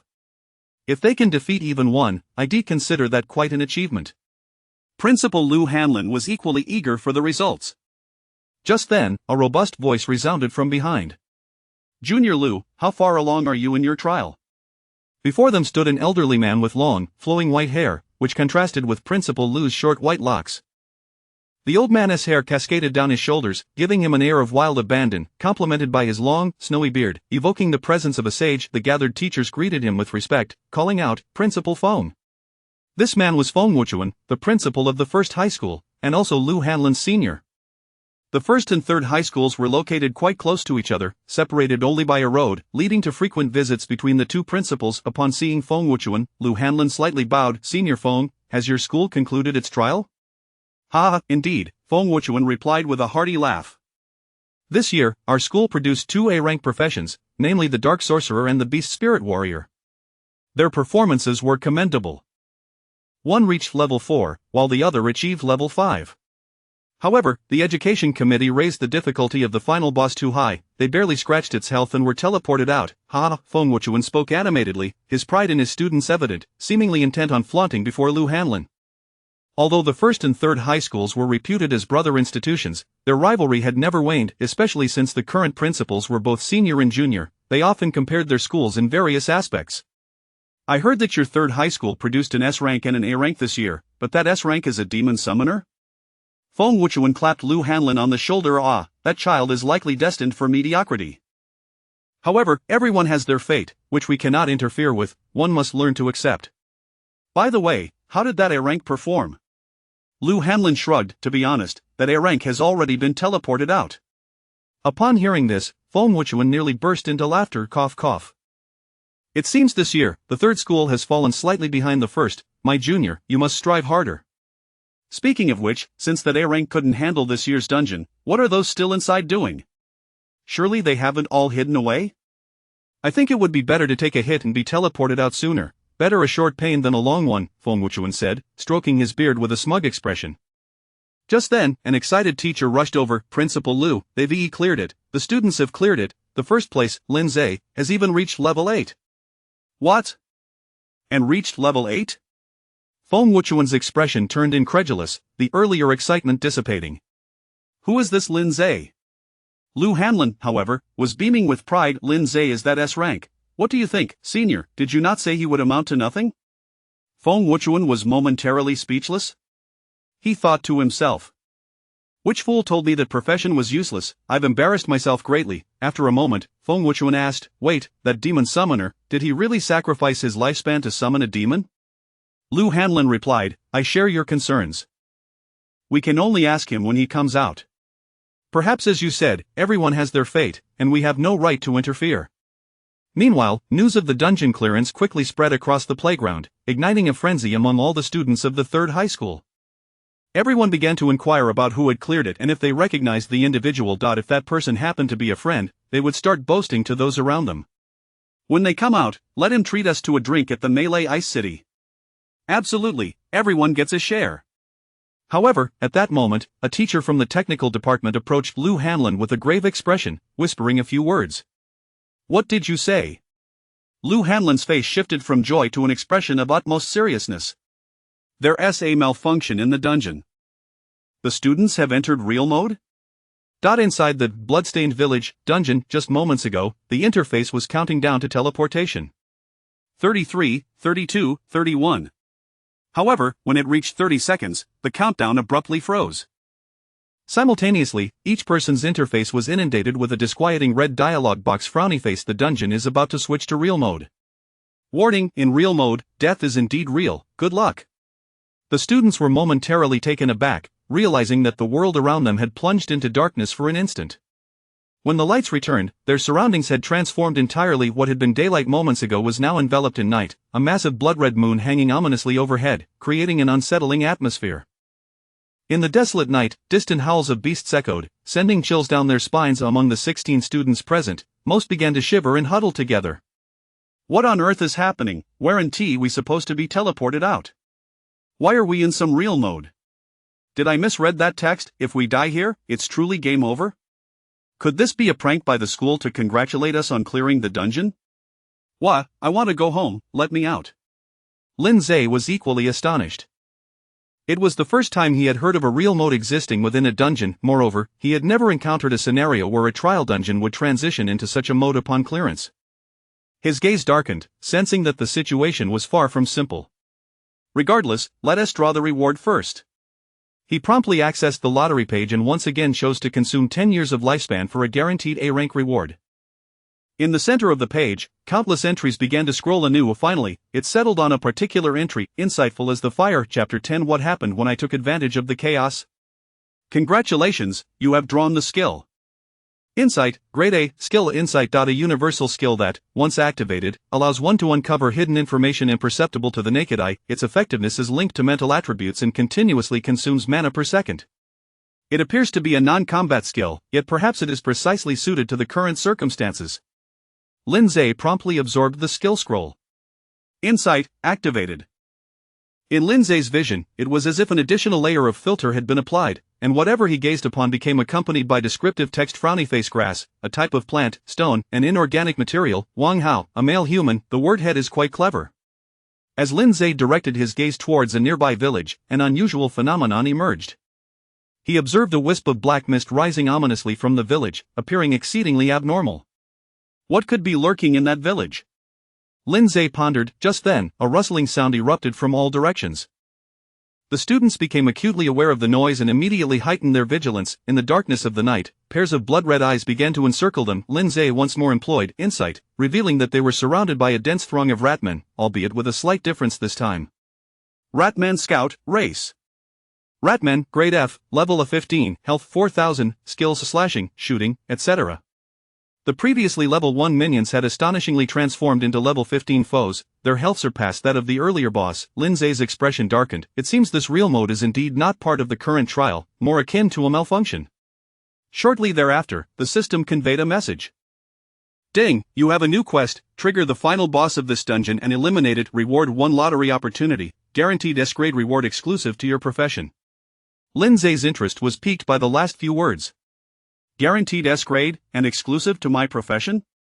This boss is as good as defeated. Simultaneously, as the enemies drew near, the other students began to glimpse the information of the ratman, instantly terrified. The level 1 scouts have become level 15, has everyone gone mad? Help! I want to escape, is there anyone to save me? Mom, I'm not ready to die. Several girls burst into tears beside them. Wang Hao panicked, what on earth is happening? Yet Lindsay remained composed. We must have been transported to a dungeon outside the planned scenarios. Wang Hao exclaimed in alarm, is it really that frightening? Can we return?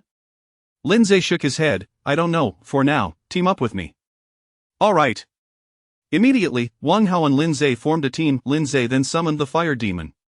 Boom! The massive demon materialized out of thin air, the scorching air blowing several ratmen away. The fire demon let out a thunderous roar, causing many ratmen to retreat in fear. Subsequently, he activated Lava Domain, inflicting a persistent burning effect on the surrounding enemies. Although the ratmen were level 15, the fire demon dealt 30,000 damage per second. Once caught within the domain, they would evaporate in an instant. The monsters along the way effortlessly transformed into Lindsay's experience points. Kill Ratman Soldier, experience 80, lifespan 150 days. Kill Ratman Soldier, experience 80, lifespan 150 days. After forming a team, the experience was divided among them. However, Lindsay was unperturbed. After all, considering the stakes of real death, he was not so petty as to hoard experience points. Simultaneously, Wang Hao's experience began to rise by 80 points at a time. Wang Hao exclaimed with glee, wow, how did I go up 4 levels in the blink of an eye? So this is what it feels like to ride on someone else's coattails. I bow to my benefactor. Protected by Lava Domain, the two of them chatted and laughed as they made their way towards the village, entirely unperturbed by the perilous dungeon. Observing this, other students clamored to enter Lindsay's Lava Domain for protection. Lindsay, form a larger team and let us all in. In the dungeon, a small team could hold a maximum of 4 members, and teams could merge into larger groups, with experience points also being shared among them. Lindsay's eyes twinkled with mischief. I can add you, but it will cost 2,000 copper coins each, paid up front, no credit. What, you want money? The crowd displayed expressions of dismay. Well, what else is there? Am I supposed to owe you? Lindsay turned to leave. 2,000 copper coins for a life, is that too much to ask? Wait, I'll pay. Many gritted their teeth and immediately initiated the trade window. Lindsay promptly received over 30,000 copper coins, and the sound of money filling his pockets brought him immense satisfaction. At that moment, the usually quiet Xiaoxuer finally spoke up. Lindsay, are you not taking advantage of the chaos? When your classmates find themselves in peril, you do not come to their aid but instead brazenly seek profit? Xiaoxuer's words were delivered with righteous indignation, yet Lindsay regarded her with a look of incredulity. This young lady, while quite beautiful, seems to lack common sense. Lindsay replied, fine, you may hold your lofty ideals, but I am not coercing anyone. If you choose not to join, so be it. With that, he led the group of students onward towards the village. As Xiaoxuer watched Lindsay stride away, the Ratman soldiers began to advance once more, prompting her to hastily chase after him. Wait, I agree. Lindsay turned back, you agree? Unfortunately, the price has now risen to 20,000. If you're unwilling, then so be it. Xiaoxuer exclaimed, you. In the brief moment it took to turn around, the price had surged tenfold. However, there was no alternative, she could only silently initiate the trade window, begrudgingly conceding defeat. Lindsay spread his hands, why pretend to be something you're not? Xiaoxuer, visibly fuming, trailed behind the group, thinking to herself, you'll pay for this, Lindsay. Under Lindsay's protection, the group entered the village through the unique vision provided by Insight. The tendril of black mist was observed emanating from one of the humble dwellings. Lindsay contemplated for a moment and asked Wang how, in the previous dungeon, you were directly transported to the village. Did you encounter any NPCs? Wang Hao shook his head, no, the village was desolate, devoid of anything. Lindsay frowned, that is somewhat peculiar. The earlier quest description stated, a group of kind-hearted villagers live in the village, and the Ratmen seek to invade them. Our purpose in combating the Ratmen was to protect those villagers. So where have the villagers gone? Could it be that the quest description was merely a fabricated line? Wang Hao scratched his head, had you not mentioned it, I would have completely forgotten what it said. Lindsay shook his head and stated solemnly, no, according to what we learned from our textbooks, any dungeon is a data-driven projection of genuine events that occurred in the past. However, most dungeons on the market undergo various modifications and deletions in their data to lower their difficulty. Thus, I surmise that this so-called real mode is the true visage of this dungeon. And the reason there were no villagers in the prior trial dungeon is precisely that the villagers themselves posed a threat, potentially endangering us students, which is why they were deliberately omitted. Wang Hao was left in stunned silence, overwhelmed by the sheer volume of information, feeling as though his mind was about to overload.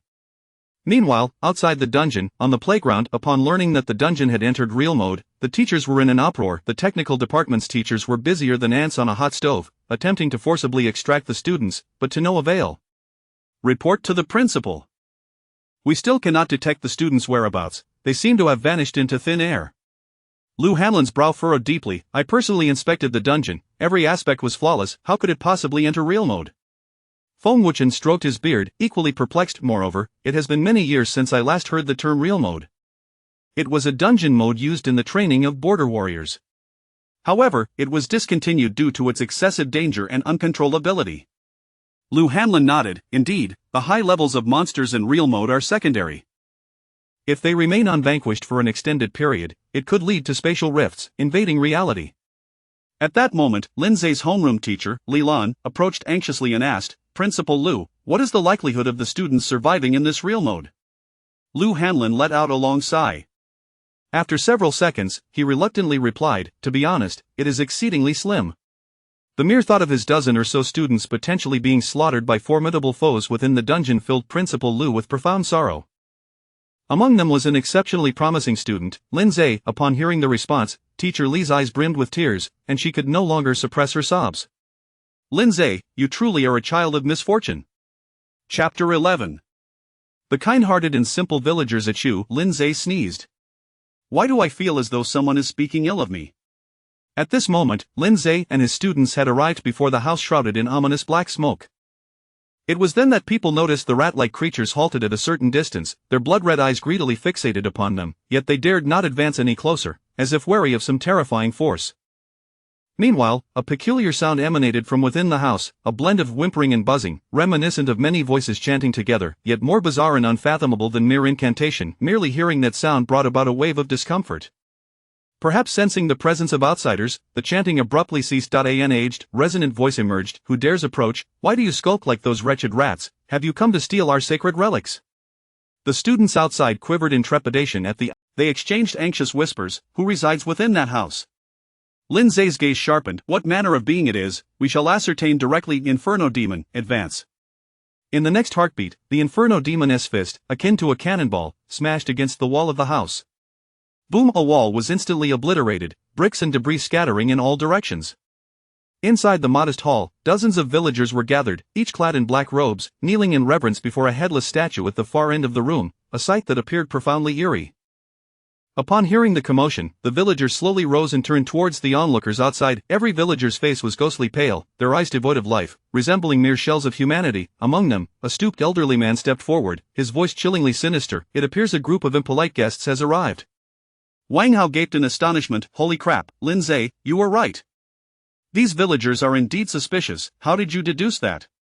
Lindsay, unfazed, shrugged his shoulders. How else could I have achieved the top rank in my grade? Curse it, I've been outsmarted again.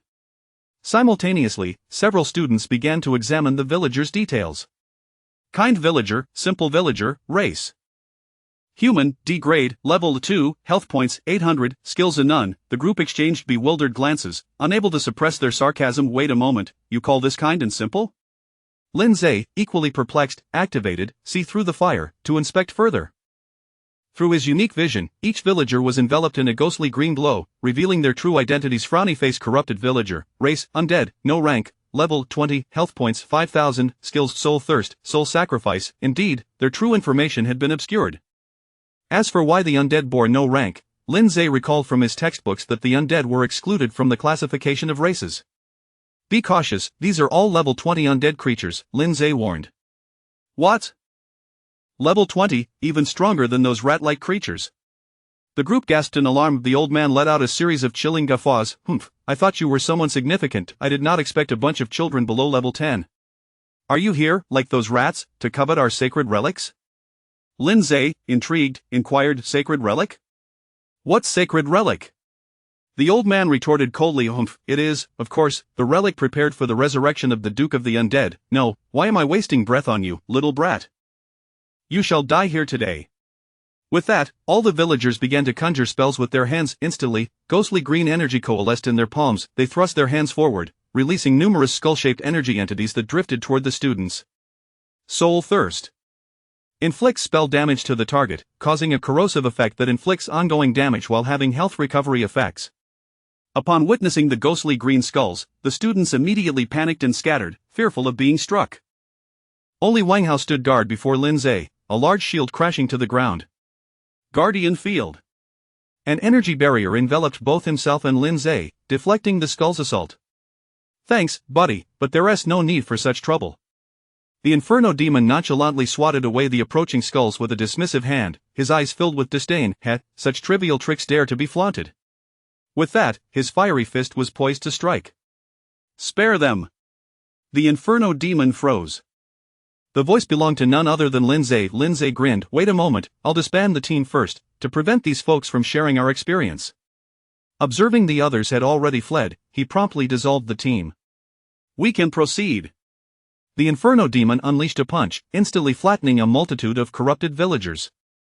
Kill corrupted villager, experience 100, lifespan 200 days, kill corrupted villager, experience 100, lifespan 200 days. Lindsay and Wang Hao's experience points surged exponentially.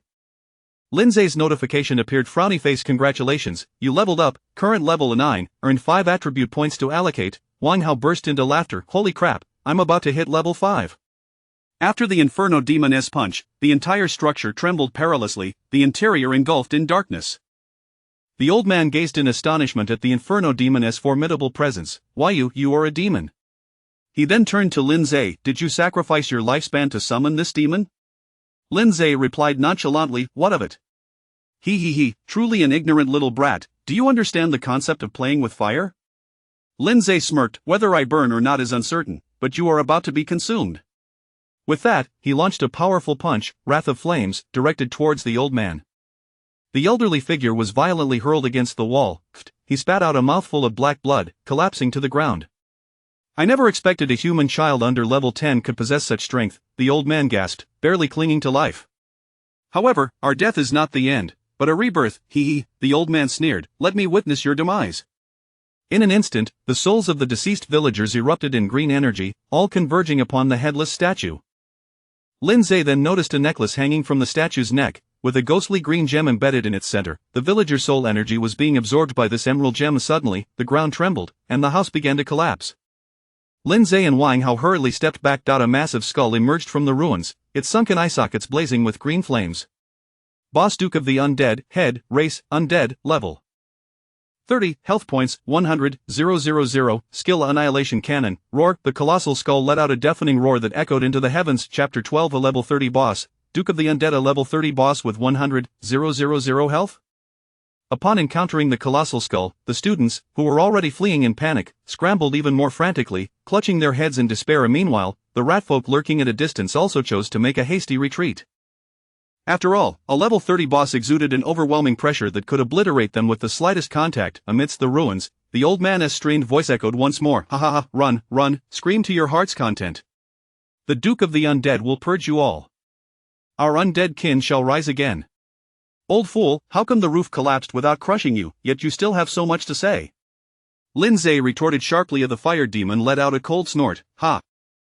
What undead kin, merely a wretched breed cast aside by the myriad races. At this proclamation, the skull seemed to ignite with fury, the green flames in its eyes blazing hotter. Subsequently, the jaw beneath the skull gaped open, unleashing a green energy cannon aimed directly at the fire demon. The fire demon's gaze sharpened, and he leapt aside just in time. The cannon struck the ground, instantly turning it to nothingness, leaving no trace behind. How are you holding up, fire demon? Lindsay inquired with concern. The fire demon, however, wore a proud expression. My lord, such a question is nothing short of an insult to my capabilities. Very well, then I shall take my leave. With that, the fire demon leapt towards the skull. The skull attempted to unleash a second energy cannon, but the fire demon was quicker, delivering an uppercut that forcefully closed its jaw. With a resounding bang, the energy cannon detonated within the skull's mouth, causing its entire head to sway precariously while simultaneously depleting half of its health. Following this, the fire demon delivered a powerful fiery punch, creating a significant dent in the skull. Instant kill. The green flames extinguished, and the massive skull lost its vitality, crashing to the ground. Yet, the fire demon, caught up in a frenzy, continued to pummel the skull with relentless blows, shattering it into countless fragments before finally relenting. Who would have thought that the human race could manipulate demons? The old man in the ruins muttered begrudgingly before his life force waned. Boss Duke of the Undead, head, slain, experience 5,000, lifespan 10,000 days. Congratulations, you have leveled up. Current level of 10, attribute points to allocate of 5, you have obtained boss loot of 50,000 copper coins, thirsty soul skill book, cursed gem necklace, set 1-5, your remaining lifespan is 156 years 343 days, ding. Final boss defeated, quest completed, reward 1 system lottery draw. This draw guarantees an exclusive S-class reward for your profession. Additionally, another notification arrived. Frowny face. Congratulations, your summon creature, fire demon, has leveled up. Current level 61, goodness, after slaying so many monsters, I've finally gained a level. Lindsay sighed in relief after reviewing the lengthy series of notifications. It was finally over. At that moment, Wang Hao, beside him, was positively ecstatic. Wow, I just leveled up twice in a row. I am now level 6. Lindsay, don't say another word. For the next month, I'll take care of your meals. Congratulations, you have successfully completed the dungeon. All participants will receive 1,000 copper coins. The MVP of this encounter will additionally receive 2,000 experience points and 5,000 copper coins. Instantly, cheers erupted from all directions in the village.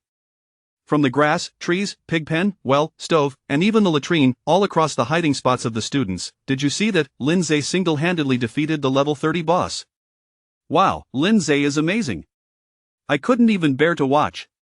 Lindsay helped us kill the boss, and we received 1,000 copper coins. I feel like he charged us too little. Everyone wore expressions of relief and gratitude, their perceptions of Lindsay transformed entirely. What's the first thing you want to do when you get out? I want a feast. I want to see my mom. I need to change my pants, as I couldn't hold it in earlier. Finally, the dungeon's notification reappeared. The dungeon will close in 60 seconds. Adventurers will be automatically teleported out. 60, 59, 58. Outside the dungeon, on the playground, the technical department was still frantically addressing the dungeon malfunction. During this time, the police had arrived, a fully armed squad on high alert. Even the chief arrived personally to assess the situation, clearly taking this matter very seriously. After all, if the creatures from the real mode were not swiftly contained, it could potentially lead to spatial rifts invading reality. Lou Hanlon asked, "Director Sue, why did the real mode suddenly manifest? Do you have any leads?" A robust man with a stern countenance replied, "I suspect this incident may be linked to an illegal cult we are currently investigating. However, this remains only a personal hypothesis, lacking evidence. Our immediate priority is to locate the students." This man was none other than Su Jianxin, the chief of the Tianyu City Police Department. He sighed heavily and added, "However, Principal Liu, you may need to brace yourself. The student's situation may not be promising. Such cases are not unheard of in history, and the chances of them emerging unscathed are slim. Even if they do, they will likely bear significant psychological scars.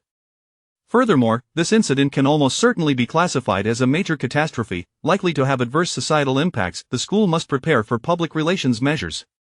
Lou Hanlon sighed deeply, "I understand. Regardless, this incident occurred during my tenure, and I will take responsibility for the lives of the 16 students. Therefore, once this matter concludes, I will apologize and compensate the families of the students and resign." The surrounding teachers immediately urged him, "Principal Liu, don't. This isn't your fault." Feng Wuchen also lamented, "Why put yourself through this, Brother Liu?" Lou Hanlon firmly replied, "There is no need for discussion, my mind is made up." At that moment, a thunderous cheer erupted from the playground. "They're out. They re-out, the students are coming out," a teacher shouted as he rushed over. Everyone's eyes lit up. Liu Hanlon hurried to the teacher, "How many came out?" 16, all of them." "What?" Everyone was in disbelief. "And how are they mentally?" "Mental state?" "Everyone is elated. They said Lindsay defeated the final boss, allowing everyone to be teleported out. When they emerged, they were hoisting Lindsay above their heads in celebration." This revelation plunged all the teachers, the principal, and the police officers into stunned silence. They found the news too surreal to comprehend, their disbelief causing them to question reality itself. After several seconds, Lou Hanlon and Su Jianxin spoke in unison, "Quick, take me to the students." Chapter 13. He outlived both of us. As the students emerged, the leaderboard on the screen refreshed its data. 1 is place Lindsay, Demon Summoner, S-Class, Level 10, 2 ND place, Wang Hao, Shield Knight, B-Class, Level 6, 5, 3rd place.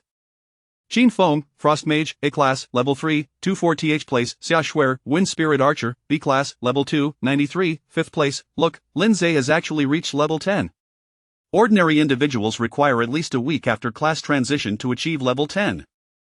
How did he manage to attain it in just one dungeon run? And what about this Wang Hao in 2nd place? Half an hour later, within the principal's office, Lindsay reclined on a genuine leather sofa, facing Lou Hanlon, Feng Wuchen, and Su Jianxin. He recounted his experiences in the dungeon as thoroughly as possible, of course omitting any mention of acquiring the lifespan system. After he finished, the three remained momentarily stunned. "So you simply walked out like that?" Su Jianxin inquired. "Indeed, primarily because after defeating the boss, I was automatically teleported out, otherwise, I could have farmed for more experience," Lindsay replied, a hint of regret in his tone. The three seasoned experts exchanged bewildered glances. Despite their extensive experience, the notion of a newly awakened student single-handedly defeating a level 30 boss was utterly unprecedented in their lives. If true, Lindsay might very well be an extraordinary prodigy, one not seen throughout the entire history of the Great Xia Kingdom. After a moment, Su Jianxin was the first to speak. "Lindsay, if what you shared today is indeed factual, then you have undoubtedly made a monumental contribution. On behalf of the Tianyu City Police Department, I express my gratitude." Lou Hanlon chimed in excitedly. "I, too, on behalf of the entire faculty and student body, extend my thanks to you. Additionally, personally, I wish to convey my sincere appreciation." "Hey, there's no need for such formality from both of you," Lindsay said, scratching the back of his head as he tentatively asked, "I just want to know, is there a reward?" Su Jianxin and Lou Hanlon exchanged a startled glance. Then, laughter erupted within the office. "Ha, you are quite straightforward, and I appreciate that." Su Jianxin chuckled, "Rest assured, I will apply for a reward of 10,000 copper coins for you." "Ha ha ha." Lou Hanlon laughed as well. "I will also propose to the school committee, and I have decided to personally reward you with an additional 10,000 copper coins." "That would be quite embarrassing," Lindsay said, stifling a laugh and feigning modesty. Ha, there is no need for such humility, young friend Lindsay, Feng Wuchuan interjected. Do you not realize that you have salvaged both my disciple's career and his reputation in his twilight years? Lu Hanlin sighed lightly. I feel quite ashamed. Lindsay, although you have just over a month until graduation, should you encounter any difficulties or require assistance in the future, do not hesitate to approach me. This left Lindsay feeling somewhat bashful. At that moment, Lindsay recalled something and spoke earnestly. By the way, I have one more question. Is the true mode as I suspected? Su Jianqi nodded. You are quite astute, your guess is largely correct. Since the invasion of humanity by various races a century ago and the subsequent awakening of professions, random dungeons have emerged throughout the Blue Star. The content of these dungeons is a data projection of actual historical events. Initially, all dungeons fully replicated real events. Even today's novice trial dungeons are based on actual occurrences. Consequently, the casualty rate for newcomers was exceedingly high, and there was even the potential for spatial rifts to allow invaders from the dungeons access to the real world. It wasn't until 30 years ago that humanity developed the scientific technology to artificially intervene in dungeons, allowing for data modification akin to editing a complete video, which is how most dungeons currently on the market function. Of course, if one wishes to experience genuine combat today, they can still venture to the border battlegrounds. However, urban dungeons no longer employ the true mode. As for why the Bloodstained Village dungeon has suddenly adopted the true mode, further investigation is warranted.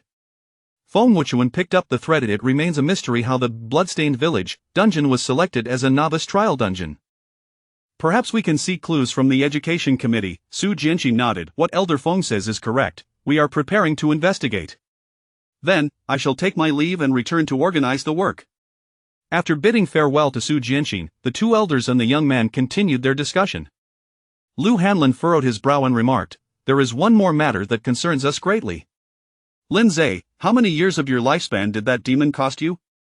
Are you currently experiencing any discomfort, such as fatigue, palpitations, or shortness of breath? Lindsay certainly could not confess to having sacrificed 100 years of his life. Thus, he dodged the question. It's merely around 4 or 5 years of lifespan. Rest assured, Principal, I am perfectly fine. Lu Hanlin raised an eyebrow. Lindsay, feeling guilty, admitted, 10 years. I sacrificed 10 years of my lifespan. Feng Wuchuan chuckled heartily. You are quite the interesting young man. Allow this old man to take a look. With that, he grasped Lindsay's hand. Lindsay was taken aback. Principal Feng can discern a person's lifespan? My profession is that of a Taoist. Naturally, I possess some knowledge of the principles of yin and yang, he replied. Though I cannot ascertain an exact number, I can certainly gauge it with reasonable accuracy. With that, he began examining Lindsay's palmistry and facial features. After about 5 minutes, Feng Wuchuan released Lindsay's hand, his brow knitted in deep contemplation. Lu Hanlin grew tense. Elder Feng, do speak. How much lifespan does Lindsay have left? Is the situation dire? Should I step back? No, young friend, Lindsay seems to possess a lifespan that surpasses ours. Lu Hanlin? After a moment, Lu Hanlin expressed his relief. Then I shall rest easy. It can only be said that the profession of demon summoner is exceedingly rare in history, and we are not well acquainted with it. Feng Wuchuan sighed, stroking his beard. Lindsay, why did you not apply to our first high school back in the day? However, with just over a month until graduation, it is not too late to transfer to our school now. We will certainly provide you with more substantial resources. Get lost. Lu Hanlin interrupted, slapping the table. Are you brazenly trying to poach in front of me? Feng Wuchuan chuckled. I was merely jesting. How can you be so serious at your age? Lu Hanlin, you old rascal. Lindsay quietly remarked to himself. These two brothers, despite their age, still bicker like children. After a brief quarrel, Lu Hanlin finally turned to Lindsay and said, by the way, I almost forgot to congratulate you on achieving first place in this trial. In half a month, you will represent our school in the Western New Star Championship. Make the most of this time to further enhance your abilities. Chapter 14. Drawing an S-class talent and summoning the second demon. By the time Lindsay returned home, it was already the evening. He resided in an old neighborhood within the ancient city, in a building that had stood for over 30 years, lending it an air of dilapidation. The modest abode had been bequeathed to him by the deceased parents of the original occupant. In his childhood, the original owner had experienced moments of joy within these very walls. However, at the tender age of 8, tragedy struck during a family outing when they were beset by an invasion from otherworldly beings, resulting in the untimely demise of his parents and leaving the original owner on the brink of death. It was at that pivotal moment that Lindsay found himself inhabiting the original owner's body, and thus, a decade slipped by in the blink of an eye. Over these 10 years, his existence had been marked by frugality, starkly contrasting the lavish lives often depicted in tales of transmigration, filled with opulence, luxury cars, and extraordinary martial prowess. Fortunately, today heralded a change in fortune. Upon entering his home, Lindsay discarded his backpack and collapsed onto the worn-out sofa in the living room. This day has felt like an eternity, he mused. I should check my attribute panel. Name: Lindsay. Occupation: Demon Summoner. Occupation: Faction Summoning. Rarity: S-Class. Level 10, 32. Rank 0. Health 143, 390. Mana 41, 590. Strength 15, 309. Agility 10, 159. Stamina 14, 339. Intelligence 4, 139. Spirit 4, 159. Distributable attribute points 25. Talents: Demon Affinity, Soul Link, Scorching Stream. Skills: Summon Demon, Demon Gaze, Fury of Flames, Lava Domain, Insightful Vision. Summoning slots 1-2. Lindsay evenly allocated the 25 attribute points. He had little need for them at the moment. Next, he checked his financial balance. Currency: 118, 326 copper coins, almost 120,000. Lindsay was instantly invigorated. I remember having just over 2,000 copper coins before today.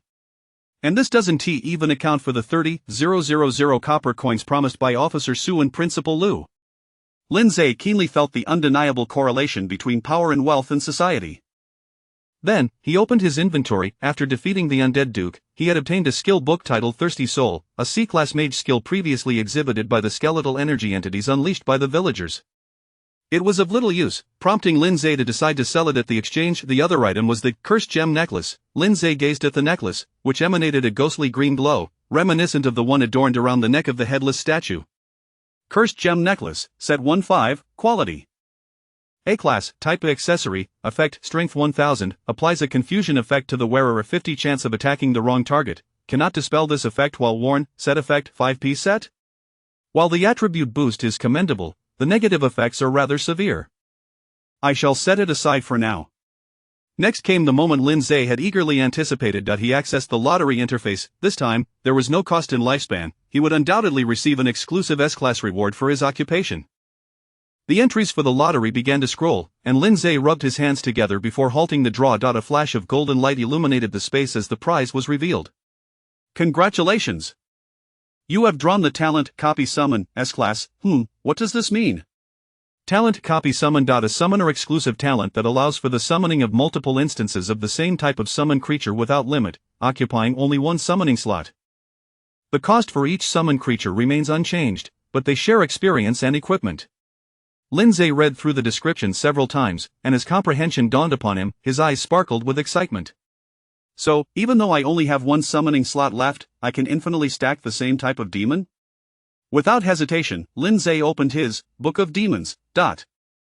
With just over 136 years of lifespan remaining, the prospect of stacking summons was enticing. His gaze settled upon a formidable creature, the Hellhound. Summoning one required a sacrifice of 10 years of lifespan. Although it was a low-level demon, summoning multiple could yield considerable combat strength. Please confirm, or would you like to sacrifice 10 years of lifespan to contract a Hellhound? Yes, no, yes. Triggering Copy Summon talent. Would you like to continue summoning? Yes.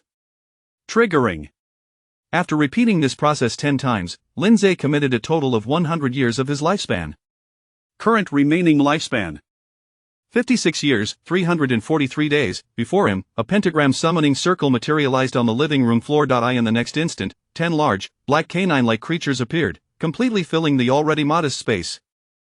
These hellhounds stood half the height of an adult, their sleek black fur glistening, revealing robust muscle definition, exuding an aura of ferocity. Unlike ordinary dogs, each possessed 3 elongated eyes, each with a vibrant crimson pupil, creating a visage that was both terrifying and striking. As the summoning circle faded, the 10 hellhounds elegantly bent their front legs in unison, bowing graciously to Lindsay. Profession talent triggered to demon affinity. Hellhound loyalty automatically reaches 100. Woof. The 10 hellhounds eagerly bounded toward Lindsay. Goodness, they appear fierce, yet they're fundamentally just like dogs. Summon creature. Hellhound, Race A Demon, S-Class, Branch of Beast Demon, Rarity A D-Class, Level 20, Health 3, 000, Mana 1, 500, Strength 200, Agility of 400, Stamina 300, Intelligence 260, Spirit 150, Skill Bloodthirsty Bite inflicts damage on a single enemy, Agility 5, and causes a bleeding effect for the next 10 seconds, dealing damage per second, Agility 1, dot. Cooldown, 10 seconds. While their level is not particularly high, when combined with 10 of them and the Flame Demon, it's practically equivalent to forming a small army. Lindsay affectionately patted the head of the leading Hellhound, its 3 eerie eyes closing slightly, seeming to revel in the attention. The other Hellhounds quickly joined in, clamoring for affection, creating a scene of delightful chaos. "Alright, you rascals, back to your resting place." Overwhelmed, Lindsay swiftly recalled them into the summoning space. That night, Lindsay enjoyed a peaceful slumber. The following day, he awoke around 10 o'clock, for there was no school to attend. Since the third-year students had completed their vocational awakenings, the upcoming month was designated for free practice, with a national examination to follow. Nevertheless, Lindsay's immediate goal was the Western New Star Championship scheduled for 2 weeks hence. This annual event in the western region of the Great Xia Kingdom would see the finest students from various high schools converge in a special instance for competition. Those who excelled would have a significant chance of being noticed by prestigious universities nationwide, possibly earning additional points or even direct admission. Thus, Lindsay's task during this period was to enhance his combat prowess. Upon rising, he opened the chat group, only to find an influx of new messages. Most were from classmates he rarely interacted with, congratulating or expressing envy towards him. These individuals, who had previously derided his profession, were now eager to curry favor.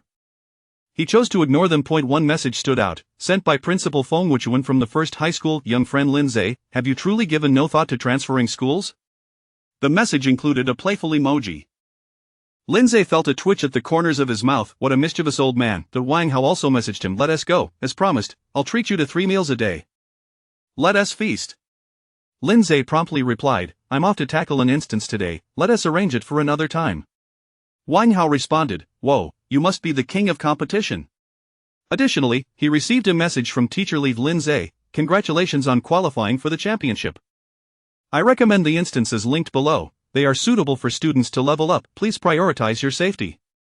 Lindsay clicked the link, discovering a list of instances appropriate for level 10 beginners. Western Wilderness, Piggy Coast, Durin Forest, and so forth. He shook his head. These simplistic instances would only hinder his leveling speed. Although he was currently at level 10, his summon creatures were not. He sought to challenge instances of level 30, 40, or even higher, only to find that such instances required practitioners to reach level 20 and break through their first tier before entry.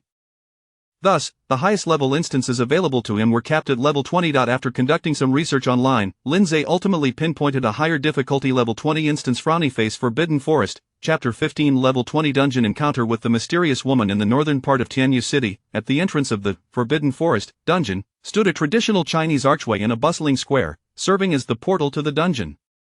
Additionally, within the square were ticket booths, restaurants, souvenir shops, and fountains. This was a reflection of the current market, where virtually all dungeons had been contracted by major companies, leading to a comprehensive commercial operation. At this moment, the square was teeming with numerous adventurers, with a considerable queue forming at the ticket booth. By age, the majority were university students or newcomers from various guilds, their levels ranging between 18 and 20. In stark contrast, Lindsay stood at a mere level 10. Consequently, as he waited in line, the gazes of those around him bore a hint of disdain, akin to a child who had just learned to walk entering a bar meant for adults, their expressions seemingly conveying, "Little brat, this is no place for you." At last, Lindsay reached the front of the ticket counter.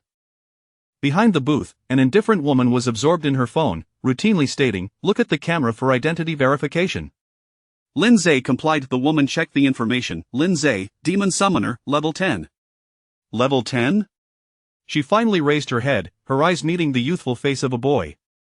A cold smirk escaped her lips as she pondered, where did this little brat come from? He ought to measure his own worth. Nonetheless, she chose not to dissuade him. As long as there was money to be collected, she was disinclined to waste words. With a frosty demeanor, she declared, "The ticket costs 2,000 copper coins per person." Lindsay scanned the payment. The woman tossed a ticket onto the counter with a thud, calling out, "Next." Just as Lindsay was about to leave, a poster on the wall behind the woman caught his attention. It proclaimed, "The record for the fastest completion of this dungeon is held by Chu Zhongheng, with a time of 1 hour and 36 minutes, challenge is welcome." Lindsay retraced his steps and inquired, "Excuse me, is there any reward for breaking this fastest completion record?" The woman paused for a second, casting a disdainful glance at Lindsay from head to toe. What? You want to set a new record?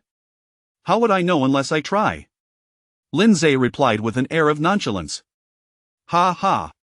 The woman chuckled dryly, tossing him a pamphlet with little regard. Here, it's all written there. Now hurry along, there are others waiting. Lindsay chose not to engage further and walked away with the pamphlet. Immediately, whispers erupted among the other patrons in line challenging the record. Does he even know who holds it? It's the president of the Jianglong Guild, one of the 4 major guilds, Chu Hui. Moreover, President Chu has held that record for over 20 years, never once surpassed. Do you really think a level 10 child could best him? Truly ignorant of his own limitations. As Lindsay made his way toward the portal, he opened the pamphlet.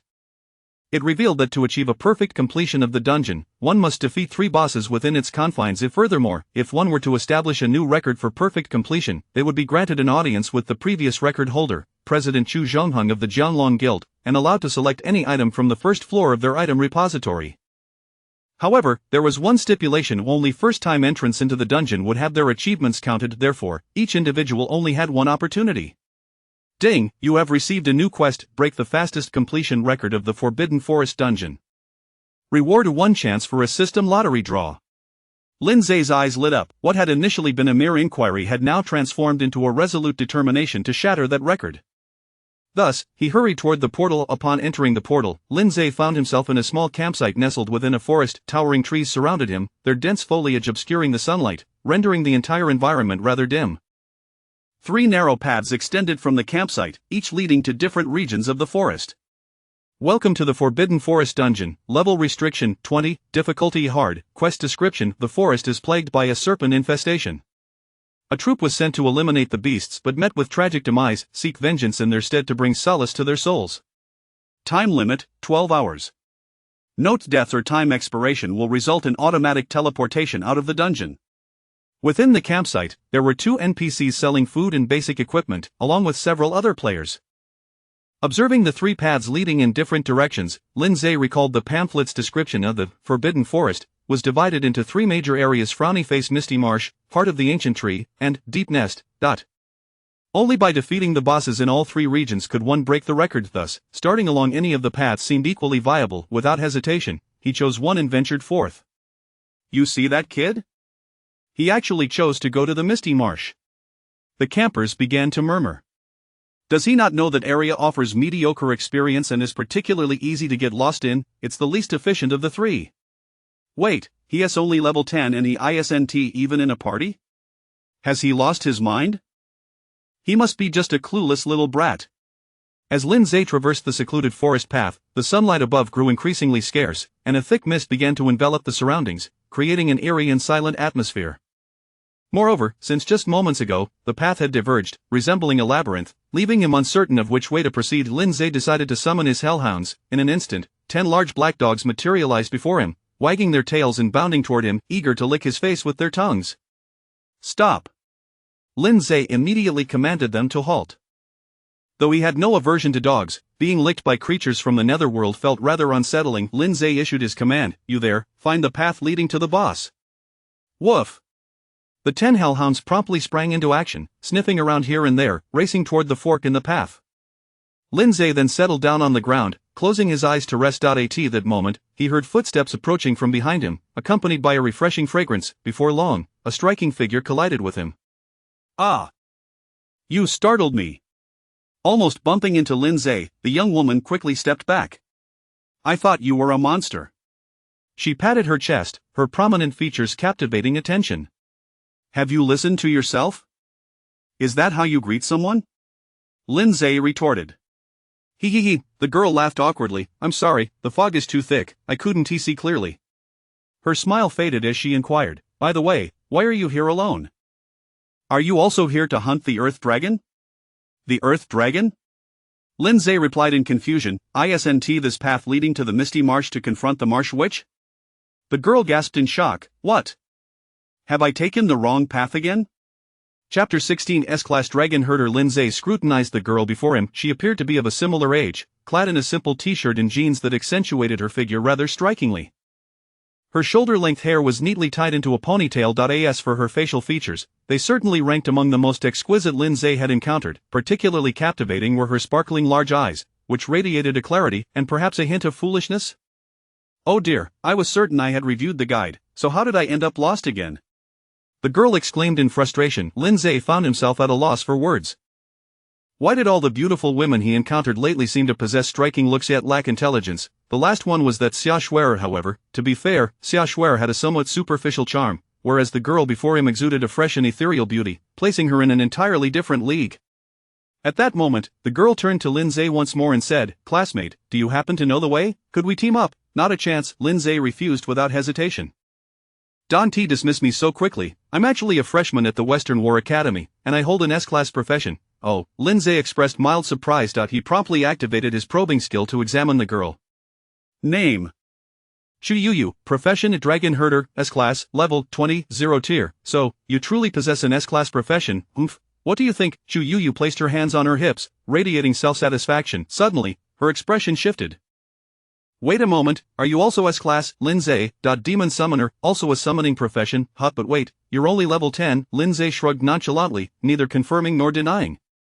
Chu Yu puffed out her chest and smiled at Lindsay. "By seniority, you should call me senior sister. Besides, I happen to be in the summoning profession as well and could impart a wealth of specialized knowledge to you."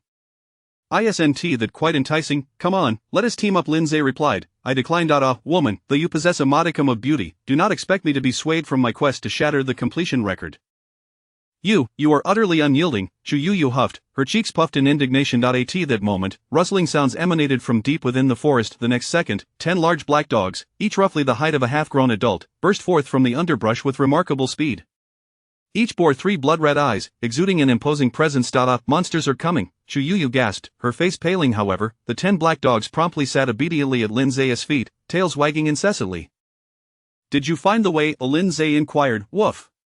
One of the black dogs responded. Chu Yu stood there, dumbfounded. "These are all your summoned beasts? Wait a moment, they're all level 20?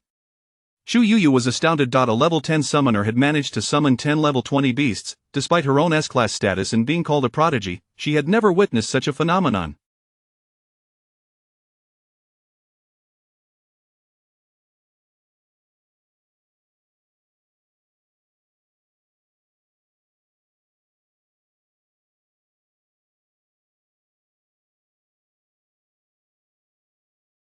It was utterly astonishing. Lindsay rose to his feet. "All right, I'm off to hunt the boss." "Wait, if you don't wish to team up, can I accompany you?" Chu Yu implored, "mainly because these monsters are quite terrifying.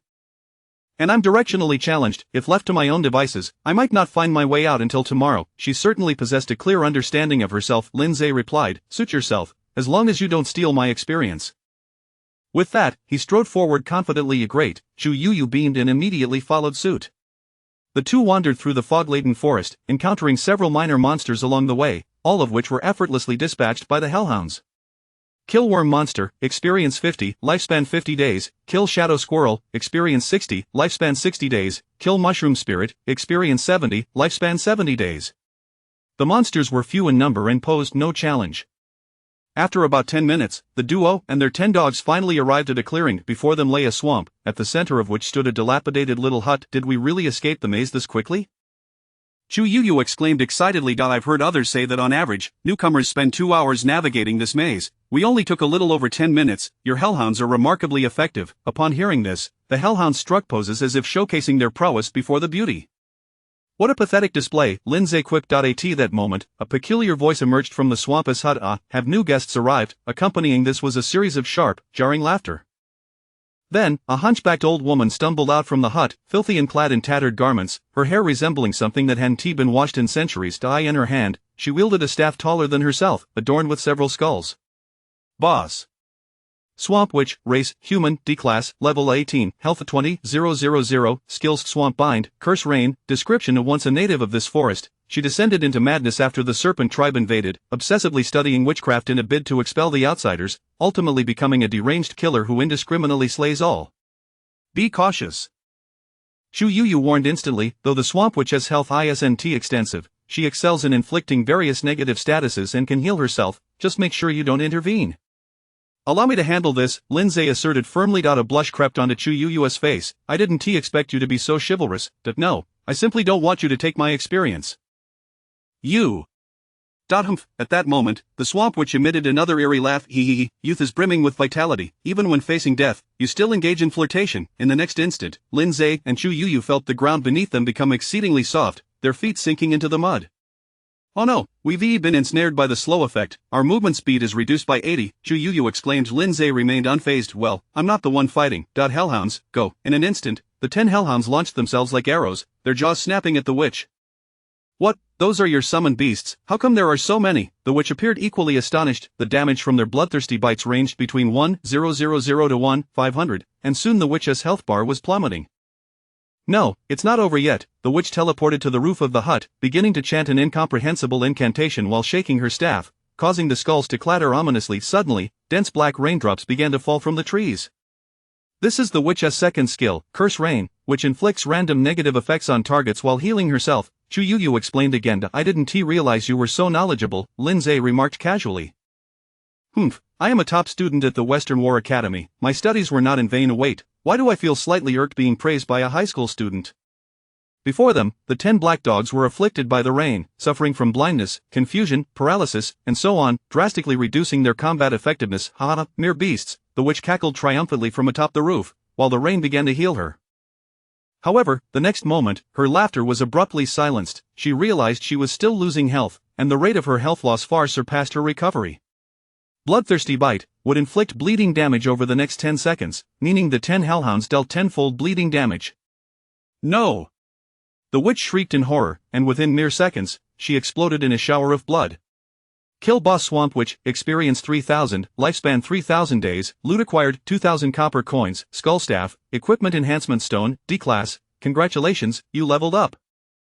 Current level 11, simultaneously, a message popped up. Frowny face. The fastest completion record in a single area of the Misty Forest has been shattered. New record holder Lindsay, time 19 minutes and 36 seconds. This announcement was broadcast throughout the entire dungeon, thus Chu Yu could see it as well.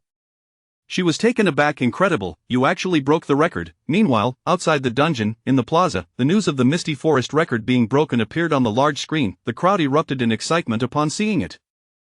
Wow, the single area record has been shattered. Who is this Lindsay? Sounds somewhat familiar. Come on, do you actually know him? No, but isn't he that level 10 kid who claimed he would break the record?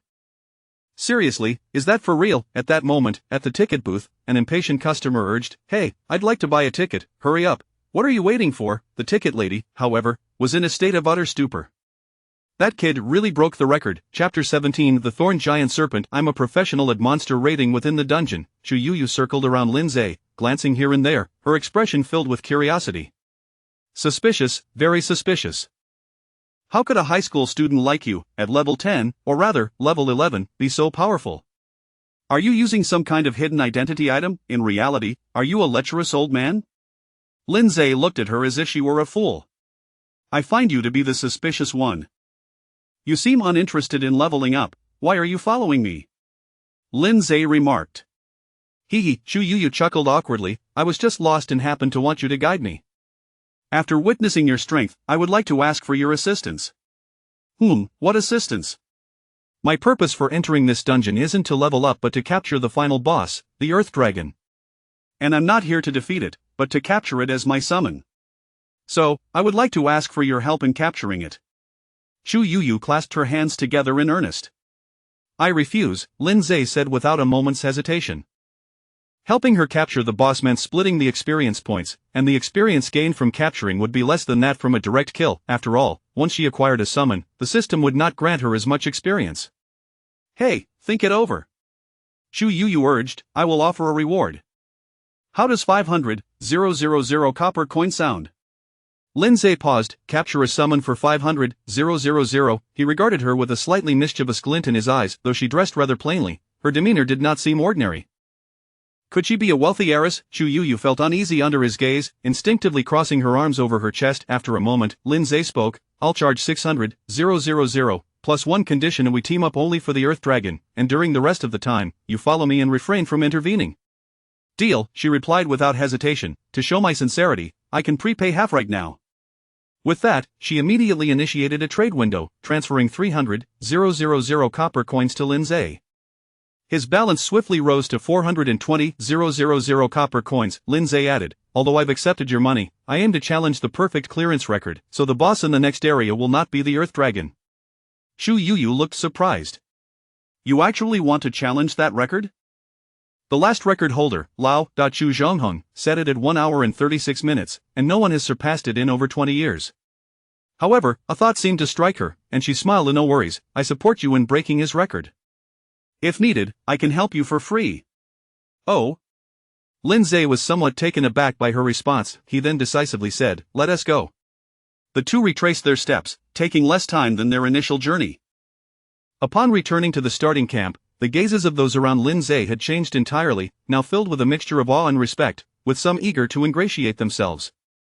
Yet, Lindsay ignored them, hastily leading Chu Yuyu into the second pathway, which led to the area known as Heart of the Ancient Trees. Compared to the previous labyrinthine region, this path was much easier to navigate.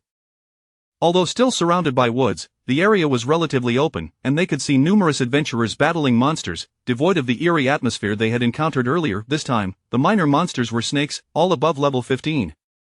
However, under the vicious fangs and claws of 10 hellhounds, they could hardly survive for 5 seconds.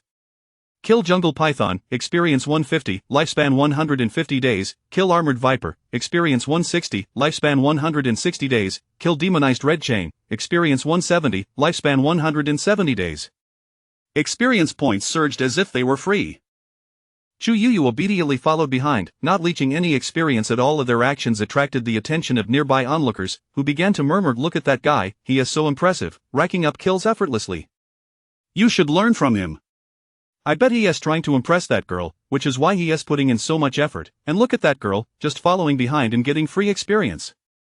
Seems like a classic combination of a goddess and a sycophant."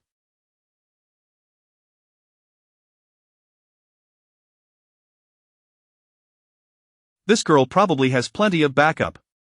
Hearing this, Chu Yuyu's face flushed crimson, and she quickened her pace. Lindsay, unperturbed, simply whistled. The 10 hellhounds understood immediately, darting toward the monsters the onlookers were fighting, swiftly stealing the experience for themselves. "Why are you stealing my monsters?" many shouted in anger. "Focus on your own battles if you don't want to be robbed, and mind your own business," Lindsay retorted coldly. After some time, they finally reached the boss area. In the center of a spacious meadow stood a towering ancient tree, and numerous adventurers had already gathered on the lawn, all waiting for the boss to spawn. Many were familiar with each other from their respective guilds, chatting and laughing as they awaited the encounter, exuding an air of confidence. Chu Yuyu explained, "This boss is the Thorn Giant Serpent, which spawns every 30 minutes. Many come to challenge it daily. Once the boss appears, everyone typically attacks together. The more damage one deals, the greater the share of experience they receive. Of this has been the customary competitive approach." "Fair enough, I appreciate a level playing field," Lindsay nodded. Chu Yuyu continued, "However, this means your record challenge may be quite difficult, as the condition for achieving that record is that challengers must deal at least 50 of the total damage to each boss. With so many people here, we can't exactly ask them to hold back, can we?" "Even if we did, they wouldn't listen," Lindsay replied, his demeanor calm. "Just don't become too fixated," Chu Yuyu comforted him. At that moment, someone in the crowd shouted, "It's coming, it's coming." Though it was called a serpent, it resembled a bizarre fusion of tree and flesh. The serpent's body was as thick as a round table, winding down the trunk. "Boss, Thorn Giant Serpent, race. None, level 25, health 50,000, skills Deadly Poison Mist, Thorn Entangle, Serpent Summon." Description: the Serpent clan arrived in this forest and commenced a forbidden life ritual, attempting to create a new form of life. However, violating the heavens will ultimately result in backlash. "Brothers, let us go," shouted the captains of various teams. In an instant, every team launched their attacks on the boss, each class fulfilling its role. The damage numbers appeared above the serpent: -125, -204, -198, -376, critical hit. Of course, the giant serpent was not defenseless. "We can hold on. I'm done holding on, it's time to show my true strength." In the blink of an eye, a colossal figure engulfed in flames, akin to a meteor, crashed into the giant serpent. It was Lindsay as summoned fire demon, damage dealt -33, 698. Everyone was left dumbfounded. What on earth, over 30,000 damage from a basic attack? What is that creature, a wild boss?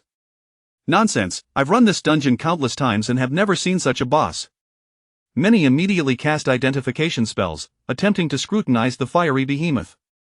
The results displayed several question marks, indicating it was at least 30 levels above them. Everyone collectively gasped. At that moment, with the 10-second binding still in effect, the fire demon seized the giant serpent by the neck and unleashed a massive fiery punch at its head. Many timid onlookers shut their eyes, for the scene was undeniably brutal. -38, 964. With another ordinary punch, the giant serpent's health bar plummeted to 0. The 10 seconds of binding finally concluded, but the boss had already vanished. Everyone stood in stunned silence, unable to comprehend what had just transpired. Lindsay's interface, however, displayed a prompt frowny face. Kill boss Thorn Giant Serpent, experience 4, 820, lifespan 5,000 days, rewards 5,000 copper coins, Thorn Dagger, equipment enhancement stone, C grade, congratulations, you leveled up.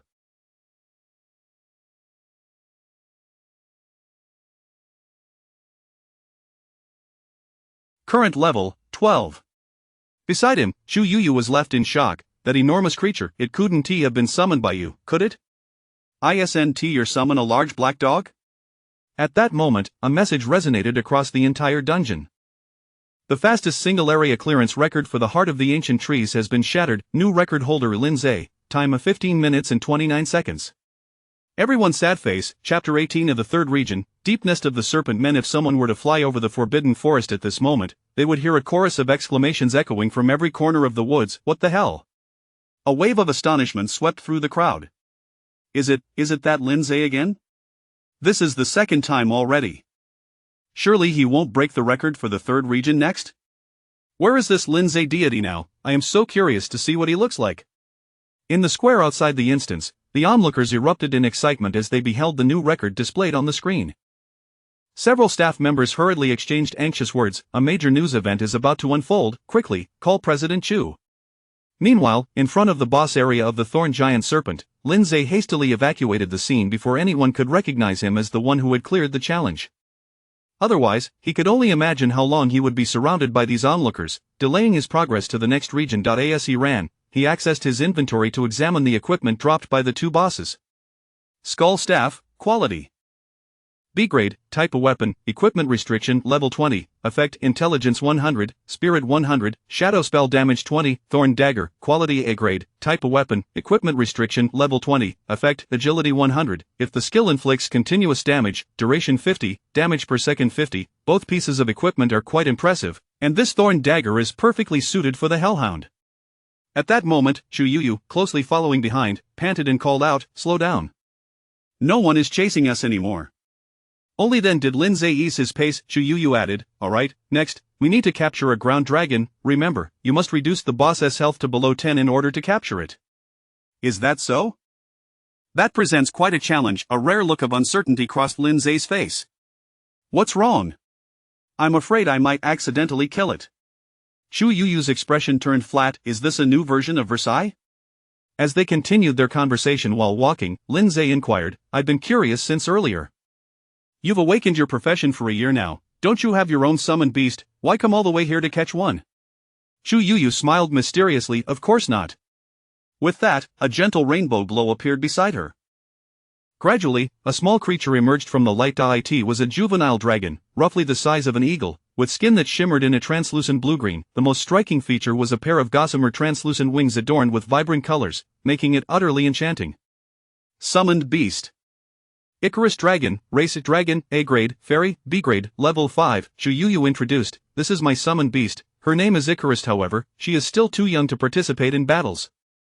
That's why I haven't engaged in many fights this past year, which is why I'm only at level 20. Lindsay gazed at the extraordinary creature, momentarily entranced. That dragon looks quite expensive. Indeed, it cost me a staggering 300 million copper coins, completely exhausting my living expenses for university. Shu Yuyu chuckled bashfully, but she's still too weak to help me break through to the first tier. That's why I have to come here to catch a ground dragon. 300 million? Lindsay froze in place. Is this even human talk? 300 million copper coins is merely the living expenses for university. Good heavens, it seems this young lady is indeed a wealthy heiress. Had I been too conservative with my earlier offer, regret washed over Lindsay, wishing he could pound his chest in despair. Poverty truly limits one's imagination. At that moment, in Lindsay's eyes, Shu Yuyu transformed into a walking ATM. What kind of look is that? Don't come any closer. Chu Yu quickly shielded her chest with her hands. Unbeknownst to them, the two had already entered the third area Frowny Face Deep Nest. Compared to the previous two regions, the atmosphere here felt markedly more sinister and oppressive. The leaves above obscured the sun, making it nearly impossible to see any sunlight while walking below. Icarus, it's time for you to shine. Chu Yu called out. Chirp. Icarus emitted a sweet chirp. Instantly, a soft glow radiated from around her body, transforming into a floating lamp that illuminated their path, but in the very next moment, Chu Yu let out a startled cry. Several figures approached them from the opposite direction. These individuals were clad in black trench coats, wearing round hats that obscured their faces. Our sacred forest does not permit filthy humans to defile it. In the next instant, the hats of these individuals fell away, revealing not human heads, but several writhing serpents. Oh my gosh, how disgusting! Chu Yu screamed. Even though I reviewed the strategy guide beforehand, seeing it in person is still utterly revolting. Serpent Soldier, Race. None, Level 20, Health 5000, Skills Death Embrace, Venom Bite. These are the soldiers described in the quest, those who entered the forest to combat the serpent plague, but they have been subjected to human experimentation by the Serpent Clan, resulting in their current forms. Chu Yu explained. Gazing at the serpentine figures, Lindsay felt a chill run down his spine and promptly summoned his hellhound to engage the enemy. Since they were all level 20 monsters and outnumbered, the hellhounds quickly became embroiled in battle with the serpent soldiers. It seems the strength of the big black dog still needs improvement, Lindsay remarked. Accustomed to swift kills, he found himself ill-prepared for a contest of equal strength. Suddenly, an idea struck him, and his eyes brightened. I almost forgot. He quickly accessed his inventory and equipped the thorn dagger onto the hellhound. Instantly, every hellhound bore a short dagger shaped like an eagle's beak, its blade glowing with a ghostly green light. This was the effect of the copy summon talent. As long as one summoned beast donned any equipment, all other summoned beasts in the same summon bar would possess the same gear.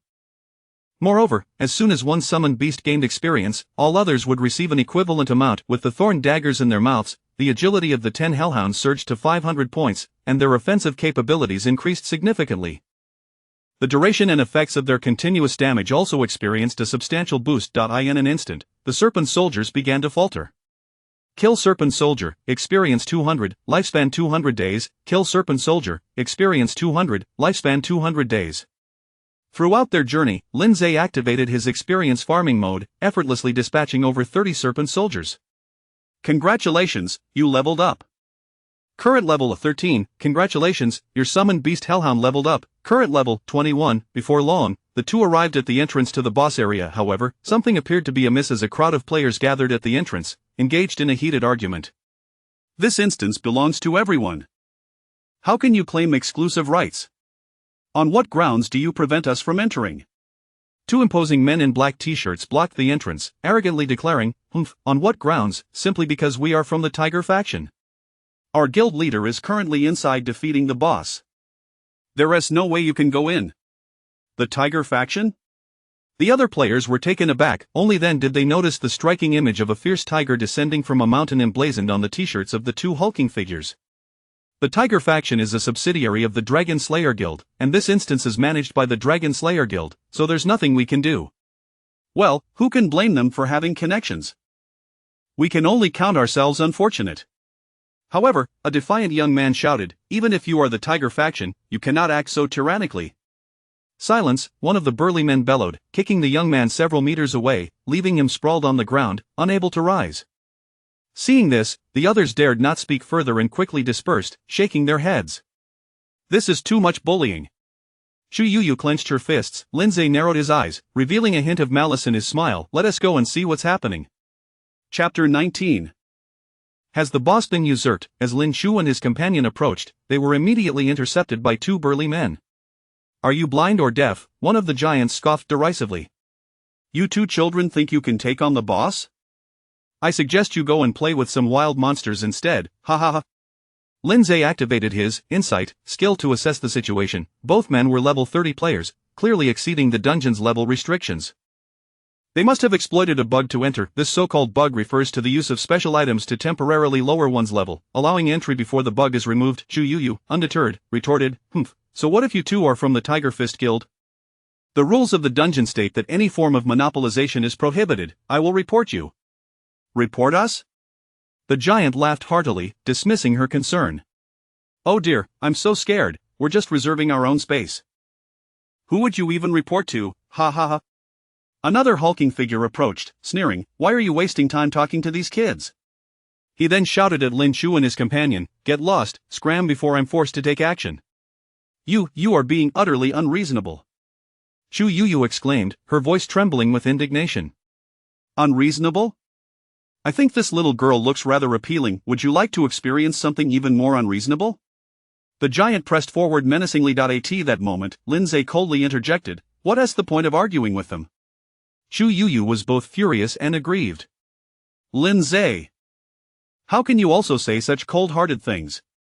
Her beautiful eyes brimmed with tears, ready to spill.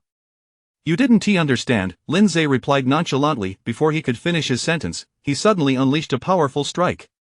With a piercing scream, the fierce-looking giant was sent flying, crashing against the wall behind him, engulfed in flames. -75, 260. In an instant, the giant's health bar vanished, and he was teleported away, leaving only a human-shaped silhouette on the wall. Lindsay retracted his fiery fist and completed his statement, I meant, if you can't stand them, just hit back, right? Chu Yu and the remaining giants stared in disbelief. A level 30 player had been instantaneously defeated by a single punch from Lindsay, who was only level 13. Chu Yu was even more astonished, wasn't he a summoner? I acknowledge his summoned beasts are formidable, but how could he be so powerful himself? A damage of 75,000, could a level 13 truly achieve such a feat? They were all S rank, how could the disparity be so immense? Just then, the other giant finally snapped out of his shock and bellowed at Lindsay, you're courting death. Name. Nyodush Wang, class, Titan Lifter, C-rank, level of 30, tier 1, his clothes ripped open, revealing exaggerated muscles. He then assumed a wrestling stance and lunged at Lindsay. Ding, you have received a temporary side quest. Eliminate the usurpers of the dungeon, reward 1 system lottery draw. A smirk crept across Lindsay's lips. Meanwhile, in the boss area, the scene was grim. Corpses, bones, and pools of blood were the defining characteristics. A dozen burly men, all clad in black t-shirts emblazoned with the Tiger Fist logo, stood at the center point. 2 lounge chairs were positioned prominently, one was occupied by a short, portly middle-aged man adorned with gold and silver trinkets, sporting a greasy demeanor and a small mustache, while the other chair held a voluptuous beauty in her 20s, dressed in a thigh-high dress that accentuated her long, fair legs. With a loud smack, the man's large hand struck her leg as he said, Ting-ting, in 5 minutes, the boss will respawn, hurry up and prepare. The beauty pouted, ugh, Wang Zong, we've already done this 5 times today. I am really exhausted, can't we take a break? And with all these bones and blood pools, it's terrifying. The man, known as Wang Zong, chuckled, silly girl, this whole setup is just for you to quickly level up past level 20. It turns out this greasy man was Wang Dekai, the leader of the Tiger Fist Guild, and the long-legged beauty was one of his mistresses, Lu Tingting, a popular streamer with millions of followers. Lu Tingting typically produced content related to ancient martial arts, claiming to be a level 40 player who had broken through to the 2nd tier. Of course, many viewers were drawn to her videos for more provocative reasons, often showcasing daring angles that left them in awe. Recently, however, someone revealed that her actual level was only 14, and her qualifications were fabricated. Her videos were meticulously staged and edited. To cover up the scandal, Wang Dekai had brought her here to grind levels frantically. The beauty complained, this is so annoying. It's all those hateful netizens' fault for exposing my level 14, I've been wearing the disguise ring all along, even in the shower. The man leered, stop whining. Once you hit level 20, I'll take you for a spa, and I'll personally check you out. The beauty teased, what do you want to check? Just as the two flirted unabashedly, a commotion erupted outside. A stout figure came crashing through the door, landing heavily on the ground. It was the hulking guard. Before he could utter a word, he was teleported away. At the same time, a handsome young man entered, followed closely by a striking young woman. Wang Dekai was furious. What kind of useless guards do we have? They can't even stop a couple of kids. Chu Yu stepped forward, demanding, are you Wang Dekai, the leader of the Tiger Fist Guild? Who authorized you to monopolize? Was it that old man Chu Zhongheng? Wang Dekai sneered, who do you think you are, little girl? Do I need to get your permission to reserve a space?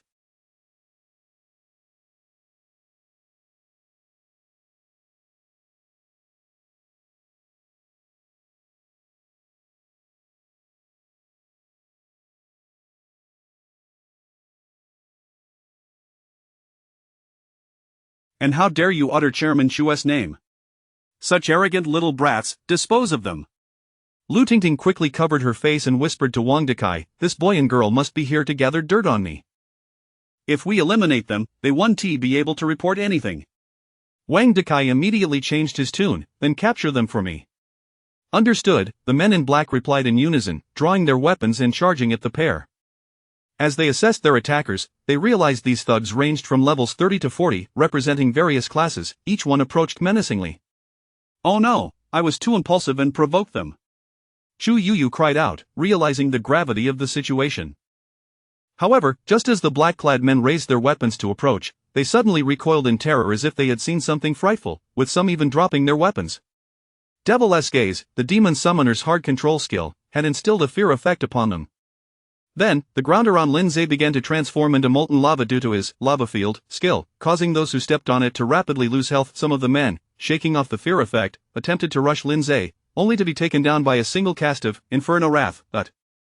Kill player, data body, experience 300, lifespan 300 days, kill player, data body, experience 350, lifespan 350 days, kill player, data body, experience 400, lifespan 400 days. In an instant, several level 30 to 40 thugs lay scattered on the ground, some wounded, some dead. You are only level 13? Wang Dekai gasped in shock upon checking Linzei's information. Though he was a high-level player himself, he would never dare claim he could defeat so many level 30 to 40 opponents, yet, as the guild leader, he knew he could not appear weak, so he mustered his courage and shouted, "Do you know who I am? Just because you possess a bit of strength doesn't mean you can act with impunity. Young man, I advise you not to be too arrogant. There are many hidden talents in this world.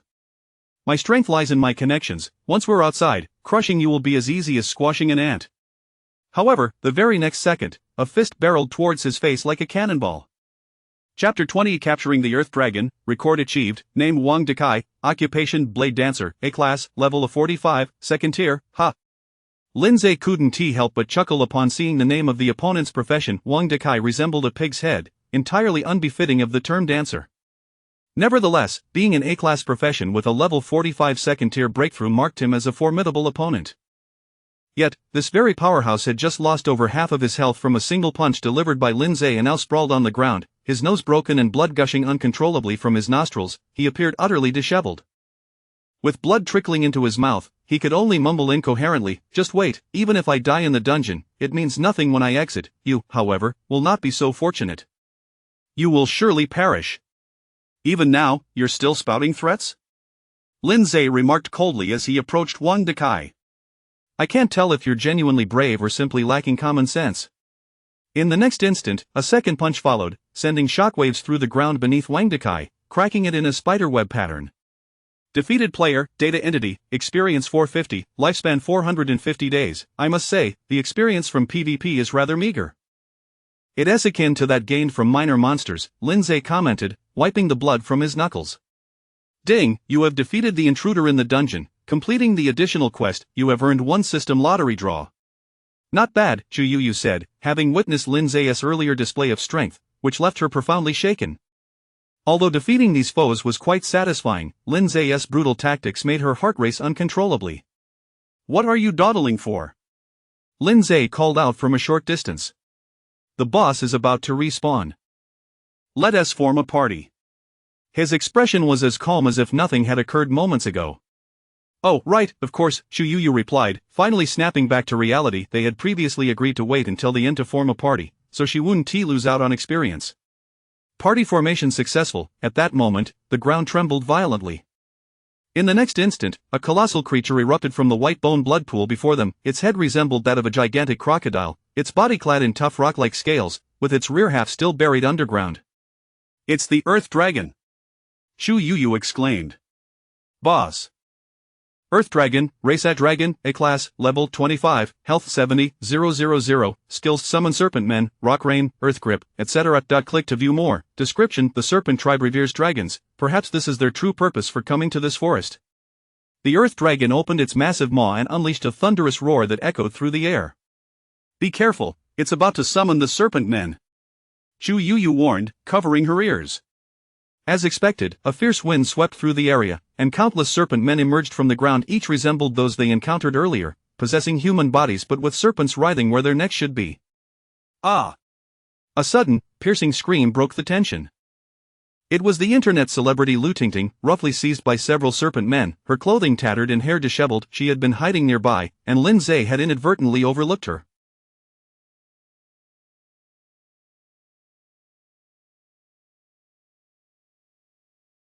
The serpents coiling around her long legs and chest began to bite, creating a ghastly scene. Before long, Lu Tingting's health bar emptied, and she was teleported away. Fire demon, hellhounds, time to work, Lindsay commanded.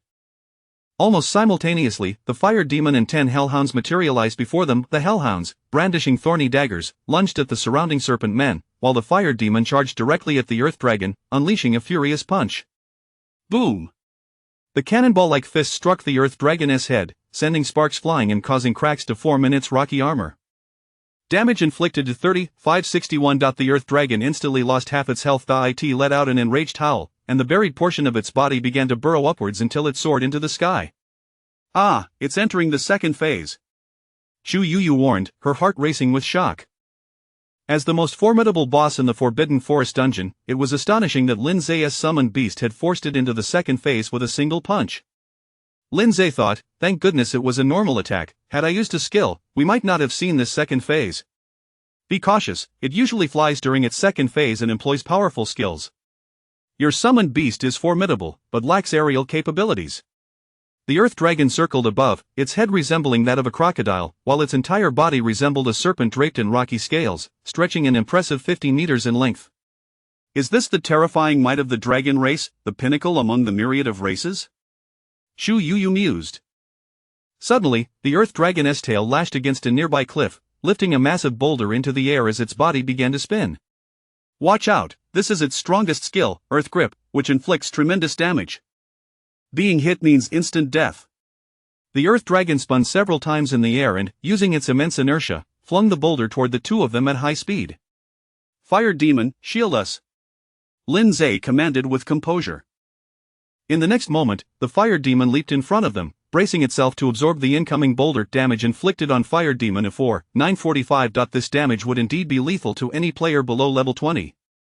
However, for the fire demon, boasting level 61 and 280,000 health, it merely amounted to a superficial wound. Yet, the damage seemed to further infuriate the fire demon. With a contemptuous snort, it declared, "Humph, merely a lowly dragon, and the earth dragon at that, dares to flaunt its strength before me." With that, the fire demon effortlessly lifted the boulder with one hand, coiling its arm back before hurling it like a shot put. The earth dragon, unprepared for such an assault, attempted to dodge but was struck on the tail instead. It let out a pained roar and collapsed to the ground. When a boss sustains a certain threshold of damage, it enters a state of immobility, which is one of the battle mechanics. What a prime opportunity, attack! Lindsay shouted. The fire demon shot forward like an arrow, swiftly reaching the earth dragon's side, seizing it in its grasp while it was momentarily incapacitated. Fire demon, control your strength, don't kill it. Lindsay instructed, glancing at Chu Yu beside him. What are you waiting for? Hurry up and capture it. Oh. Chu Yu finally regained her senses, overwhelmed by the battle before her. She nearly forgot the purpose of her mission. Immediately, she retrieved an item from her inventory. A master-level beast trap. Timing it perfectly, she threw it forward. In an instant, the earth dragon shimmered with golden light and vanished from the fire demon's grasp, transported into the beast trap. The fire demon, caught up in the heat of battle, paused in confusion. Where did my prey go? It then approached Chu Yu with bared teeth. Human female, did you steal my monster? Ah, save me! Chu Yu cried out, her face pale with fright as she instinctively hid behind Lindsay. Lindsay couldn't help but laugh at the comical scene unfolding before him. Moments later, a notification appeared on their screens. Frowny face successfully captured boss Earth Dragon, experience 2000, loot acquired to 5000 copper coins, Earth Dragon set box, equipment enhancement stone, D-class, congratulations on successfully clearing the dungeon, experience 5000, money 5000. Due to the capture rather than a kill, the experience gained was relatively modest. Furthermore, Lindsay received no lifespan rewards. Had it not been for the 600,000 reward, he would never have agreed to this. At that moment, all players in the dungeon received an announcement. The record for the fastest single area clear in the Deep Nest has been shattered. New record holder Lindsay, time 23 minutes 18 seconds, the perfect clear record for the entire Forbidden Forest has been broken. New record holder Lindsay, time of 58 minutes 23 seconds, Chapter 21. Re-entering the real mode. Upon witnessing the third record-breaking announcement, everyone was once again taken aback. Goodness, this Lindsay has truly shattered the record for the entire region. Keep in mind, he has eclipsed the record set by the president of the Dragon Slaying Guild, a record that has stood for over 20 years. Who exactly is this Lindsay? In 3 minutes, I want all the information on this individual. I just heard someone mention that Lindsay is a level 10 high school student. Come on, do you really believe that? At your age, you're bound to be swindled into buying health supplements. In the boss area of the Earth Dragon. Dang, you have broken the speedrun record for the Forbidden Forest dungeon. Reward 1 system lottery draw. Lindsay nonchalantly brushed off the dust from his clothing, unaware that discussions about him outside were reaching a fever pitch. Meanwhile, Chu Yuyu gazed at the newly captured Earth Dragon in her inventory, her joy evident. Lindsay, I can't thank you enough. As per our agreement, I will transfer the remaining payment to you now. She immediately initiated a trade request. It's just a small matter, Lindsay replied, watching as 300,000 copper coins flowed into his account. His balance surged to 730,000. This was a sum he had never encountered both before and after his transmigration. By the way, congratulations on breaking the record. Chu Yuyu continued, her excitement palpable. I never expected you would actually accomplish it, and it's over half an hour faster than Xu Zhangheng. Wonderful, simply wonderful. Thank you, Lindsay replied, his demeanor calm compared to the record-breaking feat. He was more intrigued by the rewards from the system, specifically, the 2 lottery draws he had earned, along with the opportunity to select treasures from the Dragon Slaying Guild storeroom. Since we have defeated 3 bosses, we will soon be automatically teleported out, Chu Yuyu stated. We can take a moment to rest. Chu Yuyu settled onto a lounge chair abandoned by the previous group, stretching her body, showcasing her graceful curves. Lindsay opened his inventory to examine the spoils of battle. Earth Dragon Set Box, one-time item, upon opening, receive any piece of the Earth Dragon set, the item will be consumed upon use. Lindsay opened it without hesitation. Earth Dragon Armor, top, quality. B-grade, type armor, equipment restriction, strength 80, effect, health 50, defense 200, earth-based spell damage reduction of 30. Better than nothing, I currently have no gear at all, so I might as well equip it, Lindsay remarked, dragging the armor into his equipment slot. Just then, a countdown timer appeared on the screen. Frownyface detected that you have perfectly cleared the dungeon, teleportation to commence, 60, 59, 58. Lindsay recalled that the last time this countdown appeared, he had been transported into the real mode. Thus, upon seeing it again, he felt an odd sensation. At that moment, however, he noticed an ethereal green glow emanating from his inventory. Upon opening it, he discovered that it was the cursed gemstone necklace obtained after defeating the Duke of the Undead, seemingly responding to something. 32, 31, 30. The countdown halted once more. Simultaneously, the lifespan system prompted Frownyface. Ding, you have a new quest, defeat the final boss in real mode, reward 1 system lottery draw, guaranteed this grade reward this time. Lindsay's expression sharpened, there really is a real mode? Entering real mode shortly, note. In real mode, death is also real, good luck. Lindsay was bewildered. Wait, isn't my luck in winning a bit too high? My goodness, what is this? Chu Yuyu, clearly less composed than him, could not help but exclaim. No sooner had she spoken than the world before them turned dark, only to light up again, revealing significant changes in their surroundings. Before them lay a blood pool, now inhabited by animated skeletons instead of mere bones. Scattered across the ground were the bodies of serpentmen, suggesting that in a fierce battle, the skeletons had slain them. At this moment, the skeletons were kneeling around the center of the blood pool, chanting indecipherable hymns, reminiscent of the villagers' prayers to the Duke of the Undead. The entire area was shrouded in darkness and bloodshed, exuding a sinister atmosphere, as if they had stepped into a hellish blood pool. What is this place? Chu Yuyu stammered, her voice trembling. She had been utterly bewildered since the onset of events. Weren't we supposed to be teleported out? Lindsay replied, I'll explain later, for now, find a corner to hide in and just stay alive. Chu Yuyu nodded obediently and hastily ran to a distant spot. Lindsay commanded, System, let me draw. The lottery wheel interface appeared once more, and Lindsay had accumulated 2 lottery chances.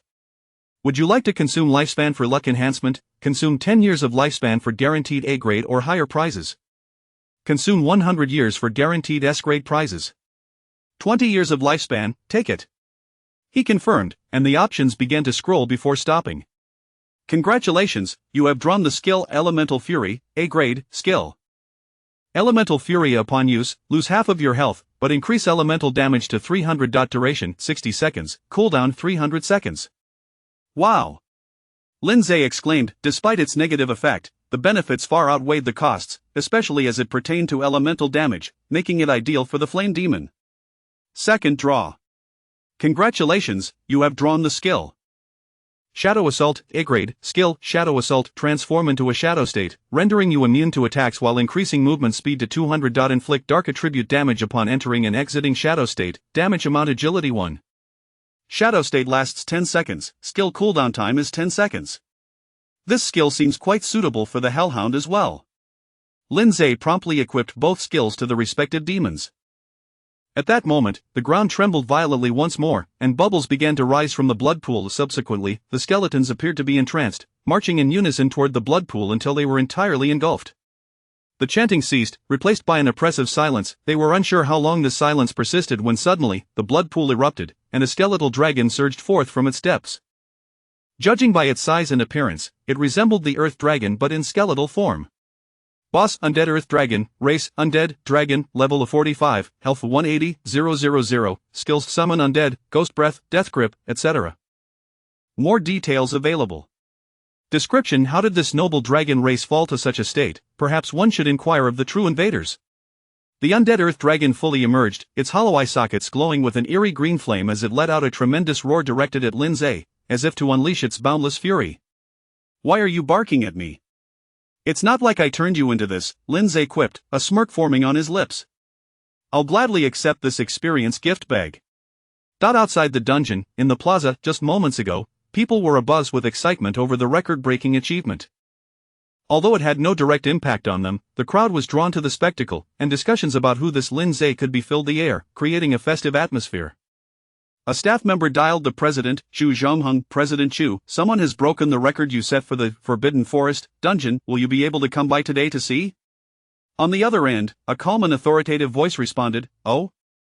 Is that so? However, I have urgent matters to attend to today and may not be able to make it. Have him come by our group another day. I will reimburse his travel expenses. The staff member replied, In that case, we will arrange for him to meet with you another day. All right, thank you, President Chu. Just as he was about to hang up, another staff member leaned in to whisper something in his ear. The man's expression shifted dramatically. Wait, President Chu, there has been a slight issue. The Forbidden Forest has just entered some real mode. Apparently, there are two young individuals trapped in real mode. One of them is the lad who just broke the record. The other one appears to be your daughter? On the other end of the line, what did you say? Chapter 22. The True Mode Conundrum. Has Lindsay been slandered? In the square, the crowd lingered, reluctant to disperse. Each individual yearned for a glimpse of the record-breaking figure, perhaps even hoping to snag a photograph for their social media. Many among them were members of various guilds, eagerly preparing their invitations for Lindsay to join their ranks. Little did they know, at that very moment, Lindsay found himself ensnared within the True Mode. Due to the urgency of the situation, the authorities refrained from disclosing information to the public, lest it incite unnecessary panic. The police arrived promptly, recognizing that this marked the second incident of the True Mode in Tianyu City within a single day, which warranted urgent attention from higher-ups. Director Su Jianxin, aware of the unusual nature of the situation, personally arrived at the scene, inquiring about information from the staff present. It is said that the coverage area of this True Mode encompasses the Deep Nest boss territory? Indeed, however, fortunately, there are only 2 students inside. Mind your words. Su Jianxin slammed his palm onto the table, shattering it, and admonished, What do you mean, fortunately? Are the lives of 2 students not valuable? Why yes, I apologize. The staff were visibly intimidated. Quickly evacuate the individuals still within the dungeon to prevent the danger from escalating. We must act swiftly to minimize losses. Yes, I will take care of it immediately. Wait, first provide me with the information on those 2 students. Understood. The staff obediently handed over the documents. Just then, an officer rushed over, exclaiming, Director Su, there's no need, we just received word that those 2 students have completed the dungeon, and the True Mode has been lifted. Su Jianxin was taken aback. What? They've cleared it? Were there not only 2 students inside? That is indeed the case, but they have successfully completed it. Su Jianxin suddenly seemed to recall something, hastily flipping through the documents in his hands. The next moment, his eyes widened in disbelief. Lindsay, how is it him again? Within the Deep Nest, boss territory, just 2 minutes prior, the Flame Demon, equipped with new skills, had burned its health down to half, resulting in a threefold increase in fire elemental damage. A single punch to the head of the undead Earth Dragon dealt nearly 100,000 damage. In just 2 strikes, it had depleted the dragon's health entirely. At this moment, the enraged Flame Demon showed no signs of slowing down, seizing the dragon's tail and frantically flinging its body about until it was shattered into segments. It then kicked the dragon's skull like a ball. Not enough, my lord, can we not find a more evenly matched opponent next time? Am I to blame? Lindsay shrugged with a grin. Defeated the undead Earth Dragon, experience 20,000, lifespan 20,000 days, congratulations on leveling up, current level. 15, acquired loot 20,000 copper coins, undead Earth Dragon set box, fallen gemstone ring, equipment enhancement stone, grade B, ding, you have defeated the final boss in the true mode, completing the task. You have earned a lottery opportunity, guaranteed S-grade reward this time. A series of notifications appeared. Wow, I've leveled up twice in one go, and my lifespan just increased by over 50 years. Lindsay beamed with delight. What true mode? This is simply a leveling spree, bring me more. Meanwhile, Chu Yu stood at a distance, momentarily stunned. Only after confirming that the danger had passed did she dare approach Lindsay, her gaze subtly examining the boy. He appeared unremarkable aside from his handsome features, even slightly eclipsed by the readers. Having witnessed Lindsay's displays of strength multiple times today, she was exhausted by her own astonishment.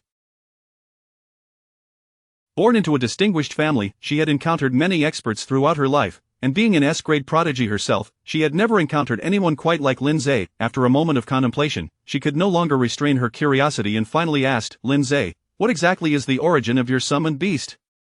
Who are you apprenticed to? It's merely an ordinary summoning creature, Lindsay chuckled, scratching his head. I'm just an average high school student. I knew you wouldn't divulge anything. Chu Yu pouted, her cheeks unexpectedly flushed. At that moment, a message appeared on the interface. Frowny face detected that you have completed the dungeon, preparing to teleport out 60, 59, 58. This time, they were smoothly teleported out.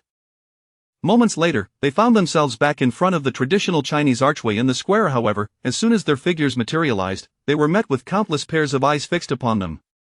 After 2 seconds of collective silence, the crowd erupted into chaos. What, this boy is Lindsay, he looks so young. Let me see, wait, he is only level 15, wasn't it said he entered at level 10?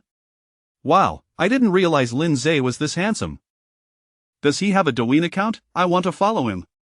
Lindsay, would you be interested in joining our guild? We can offer you top-tier treatment. Step aside, Lindsay, you should join our guild. Our resources are far superior. Instantly, everyone surrounded Lindsay, leaving him feeling overwhelmed. Having never experienced such a situation, he could only smile awkwardly while declining all offers. Just then, an unpleasant voice emerged from the crowd. Everyone, do not be deceived by Lindsay. His record was obtained through illicit means. The crowd immediately turned to the source of the voice. A beautiful woman with long hair, dressed in a short skirt, stepped forward from the throng. It was none other than Lu Tingting, the one from the dungeon. Ah, I recognize this beauty, she's the famous Douyin influencer, Tingting. Yes, I often see her short videos. With her arms crossed, she accentuated her curves, her long hair cascading over one shoulder. Her delicate features bore a frown, making her appear all the more pitiful. I have a friend who was waiting for the boss to respawn inside, only to be pushed out by Lindsay, who then monopolized the boss. My friend suffered significant emotional trauma and had to go to the hospital. I couldn't bear it, I must expose Lindsay's true nature. Her words sent the crowd into a frenzy. What, Lindsay is such a person? Upon hearing this, Chu Yu's anger flared. What did you say? There should be limits to your fabrications. I have verified this with President Wang, the truth of the matter cannot be concealed by you. At that moment, a short, stout man with a mustache emerged from the crowd. It was Wang Dekai. He spoke solemnly, indeed, the matters mentioned by Miss Tingting have been verified by us, Lindsay has indeed violated the rules. Therefore, we have decided to revoke his new record. The crowd erupted once more in discussion. So, the president of the Tiger Guild under the Dragon Clan has spoken. It seems Tingting's claims are indeed true. After all, Tingting is a major influencer with millions of followers, I choose to believe her. This Lindsay, I was just beginning to think highly of him, only to discover he is a morally bankrupt individual. Hooray, the new record has been cancelled. He has only himself to blame. In an instant, public opinion had turned against Lindsay. Wang Dekai and Lu Tingting exchanged satisfied glances. Moments ago, they had been ejected from the dungeon, their frustration palpable. Lu Tingting had concocted this underhanded scheme, leveraging their respective statuses as an influencer and a guild leader to spread slander. Meanwhile, Lindsay, an inconspicuous and impoverished student, could not possibly clear his name. Ting Ting? Chu Yuyu attempted to step forward to argue, but Lindsay halted her, saying, "No need to explain. The more one speaks, the more mistakes one makes." "What will it be? I'll apologize," Wang Dekai pressed, shooting Lindsay a provocative smile, as if to say, "You think you can compete with me? You're not ready." In society, more often than not, it is not brute force that brings someone down, but rather cunning. Lindsay, however, seemed indifferent to these rules. His gaze swiftly turned icy, causing Wang Dekai to instinctively take 2 steps back. "What? Do you intend to resort to violence? This is outside the dungeon, and assault is against the law." At that moment, a booming voice resonated from the back of the crowd. Enough. Upon seeing the speaker, the crowd instinctively parted to create a path. A middle-aged man, impeccably dressed in a suit, exuded both elegance and authority as he strode forward. Wang Dekai was taken aback at the sight of him. "President Chu, what brings you here?" Chapter 23. Received by 2 esteemed figures instantly, a buzz of murmurs erupted from the crowd. "What, is this really President Chu of the Dragon Slaying Guild? Wow, he looks so impressive, no wonder he is the leader of one of the 4 major guilds. I have a feeling there's even bigger news to uncover. My presence here today is certainly worthwhile." The newcomer was none other than Chu Zhongheng. Upon encountering him, Wang Dekai instantly shed his earlier arrogance, bowing and scraping. "President Chu, what brings you here? Is it necessary for me to report my arrival to you in advance?" Chu Zhongheng's voice was deep and resonant, filled with an undeniable authority. "That's not what I meant, President Chu. Your timing is impeccable. There has been a violation occurring here, and I am dealing with it seriously." "I heard everything you just said." Chu Zhongheng's expression remained impassive. "However, why is it only the 2 of you speaking? Shouldn't the 2 students have a say as well?" "President Chu, you don't understand, these 2 are full of lies, you mustn't believe them." "Poof." Chu Zhongheng's countenance darkened gradually. "If I do not trust my own daughter, why would I trust you?" "Why yes what?" Wang Dekai nearly shrieked. "President Chu's daughter? Wait, that girl's name is Chu Yuyu, a beast master, S-class, with that surname and profession. Could she truly be the heiress of the Chu family?" Lu Tingting's expression twisted in shock. Lindsay, however, was not surprised, as he had already surmised the truth. It was evident that Chu Yuyu was no ordinary individual when it came to spending money, and with the surname Chu, it was hard not to associate her with the Chu family. He had simply never shown interest in the gossip surrounding such elite families, and since she seemed reluctant to discuss it, he had refrained from inquiring. Chu Zhongheng continued, "Wang Dekai, you have quite the audacity. Before my arrival, I had already been informed that you were monopolizing the dungeon with your mistress, and now you wish to shift the blame onto these 2 students? Although the dungeon is contracted by our company, ultimately, it is still a national resource. How dare you seize it?" His tone was calm, yet each word carried immense authority, causing an undeniable pressure to envelop those nearby. After all, he was a formidable individual, having already surpassed the 4th tier, an A-class profession, Dragon Knight. "President Chu, please calm your anger, I was momentarily confused." Wang Dekai, upon hearing this, no longer dared to maintain his facade and immediately capitulated. Then, he cast a resentful glance at Lu Tingting beside him. "It was all her idea. She incited me. Wang Dekai, you scoundrel." Lu Tingting fumed, stamping her foot. "You were the one who suggested leveling up. I distinctly said I wouldn't do it. I was only looking out for you. Who told you to flaunt your supposed level of 40 when you're really just level 14? The 2 completely tore off their masks, erupting into a chaotic quarrel. Onlookers were reveling in the drama. "What? So Lu Tingting is Wang Dekai's mistress? Didn't she claim to be single? And she is really only level 14, I've been following her videos for 2 years, and now I find out it's all a lie? Wow, I've recorded everything. Posting this online is bound to go viral." Chu Zhongheng snorted, "You 2 can take your bickering to the police station. Also, I will immediately withdraw my investment. From this moment on, the Tiger Subduing Guild has no further association with the Dragon Slaying Guild." "What? President Chu, please let me explain." Wang Dekai pleaded, collapsing to the ground as if mourning. Enough with the shouting. At that moment, another authoritative voice emerged from the crowd. I heard someone is headed to the police station. Take these two back for questioning. The newcomer was none other than Su Jianxin. Please, no. Wang Dekai and Lu Tingting attempted to plead for mercy, but were swiftly handcuffed by two officers. Brother Su, Chu Zhongheng acknowledged with a nod. Onlookers were taken aback. How come both esteemed figures, Chu Zhongheng and Su Jianxin, had arrived today? Was it truly just for this trivial matter? It seemed implausible for them to have come so swiftly for such a minor incident. Then, to everyone's astonishment, both Chu Zhongheng and Su Jianxin approached Lin Zhe, one clasping his hands in a salute, the other politely nodding his head. Are you Lin Zhe? Young brother Lin Zhe. The two simultaneously initiated a greeting, leaving the crowd in utter shock. How could these two dignitaries treat a student named Lin Zhe with such utmost respect? Who exactly was Lin Zhe? Did he perhaps possess a formidable backing? Little did they know, earlier in the dungeon, a genuine crisis had unfolded.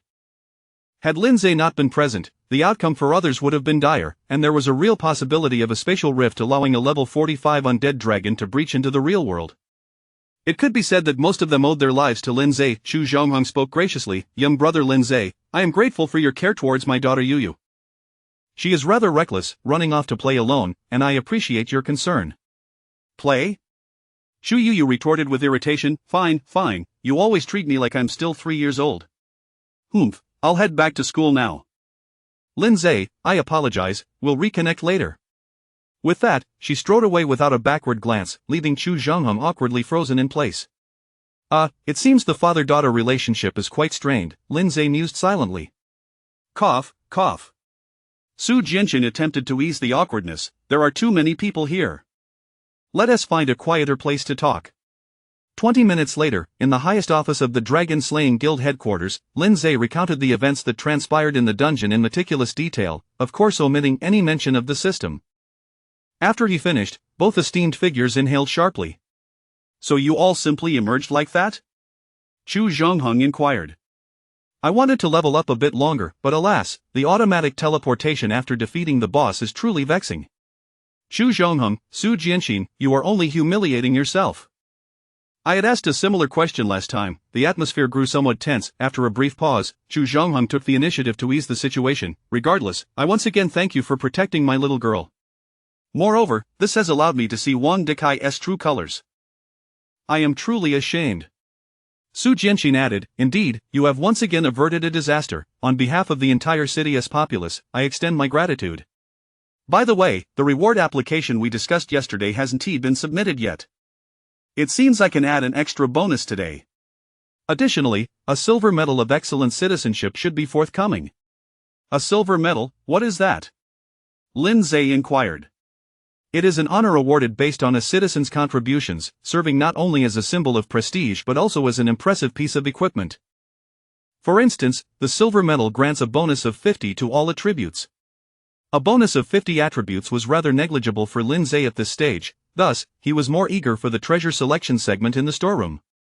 Su Jianxin continued, furthermore, based on your description, both instances of the real mode seem to be connected to the undead race. We can essentially pinpoint the mastermind as an illegal cult that has recently infiltrated our city.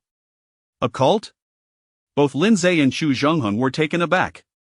Yes, they are called the Necromancer cult, and their goal is to restore the undead race.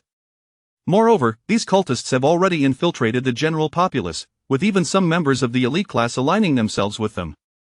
Lin Zhe narrowed his eyes, recalling how the cursed gemstone necklace had reacted before he entered the real mode.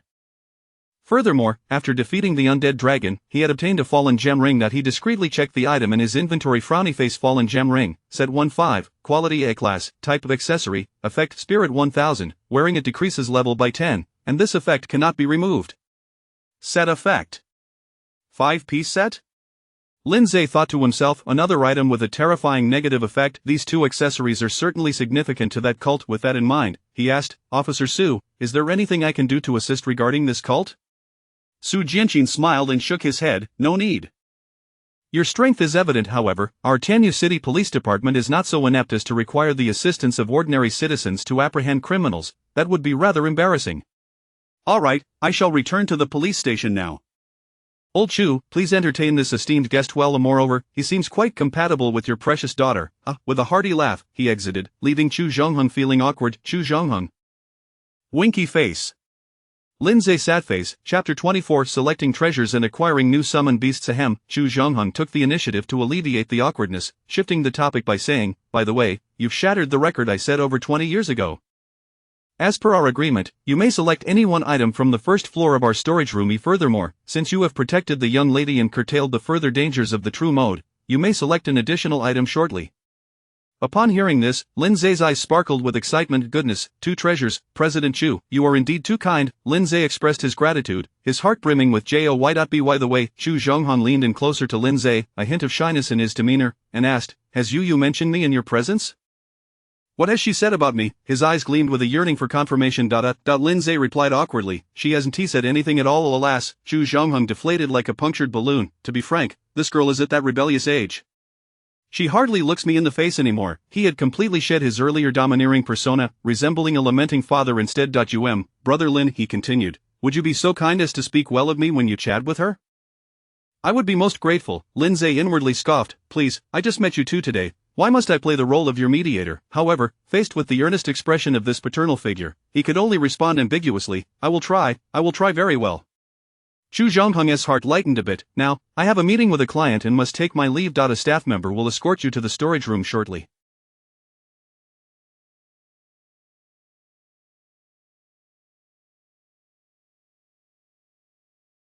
Feel free to take your time, understood, safe travels, Lindsay said as he watched the man depart, releasing a sigh of relief. Moments later, a stunning young woman dressed in a professional skirt suit, with black stockings and high heels, approached. Excuse me, are you Mr. Lindsay? I am Huan, President Chua's secretary. I will be your guide to the storage room for selecting items. Lindsay followed the secretary as they took the elevator down to the basement level of the building. Ding ding, the access control system beeped as she swiped her card, and the 2 doors slowly slid open, revealing an extraordinarily expansive space filled with various props and equipment arranged neatly on tiered display racks. It was a veritable treasure trove, overwhelming to behold. Is this truly a storage room? It resembles a vault. Seeing Lindsay's astonished expression, Secretary Huan chuckled, this is merely the first floor. There are 2 more levels below. However, according to regulations, Mr. Lin, you may only select treasures from this floor. With that, Huan began to guide Lindsay through the storage room, showcasing the myriad of items. In the several hundred square meters of space, an array of props and equipment were displayed, the majority being B grade or higher, with some radiating a dazzling glow. Am I going to be overwhelmed with choices? Lindsay thought as he activated his clarity of vision skill to examine the items that piqued his interest.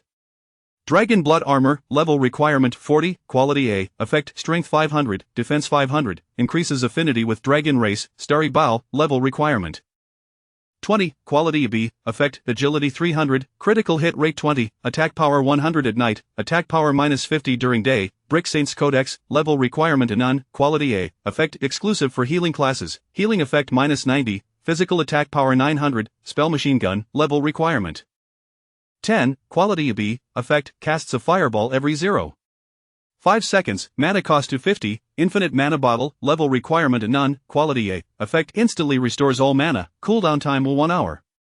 These are all items of B quality or above from 2 tiers prior. Furthermore, there are numerous obscure materials such as Evil Dragon Horn, Pure Gold Wool, Crystallized Cockroach, Mechanical Heart, and so forth. The array left Lindsay bewildered, yet he failed to find anything suitable for himself.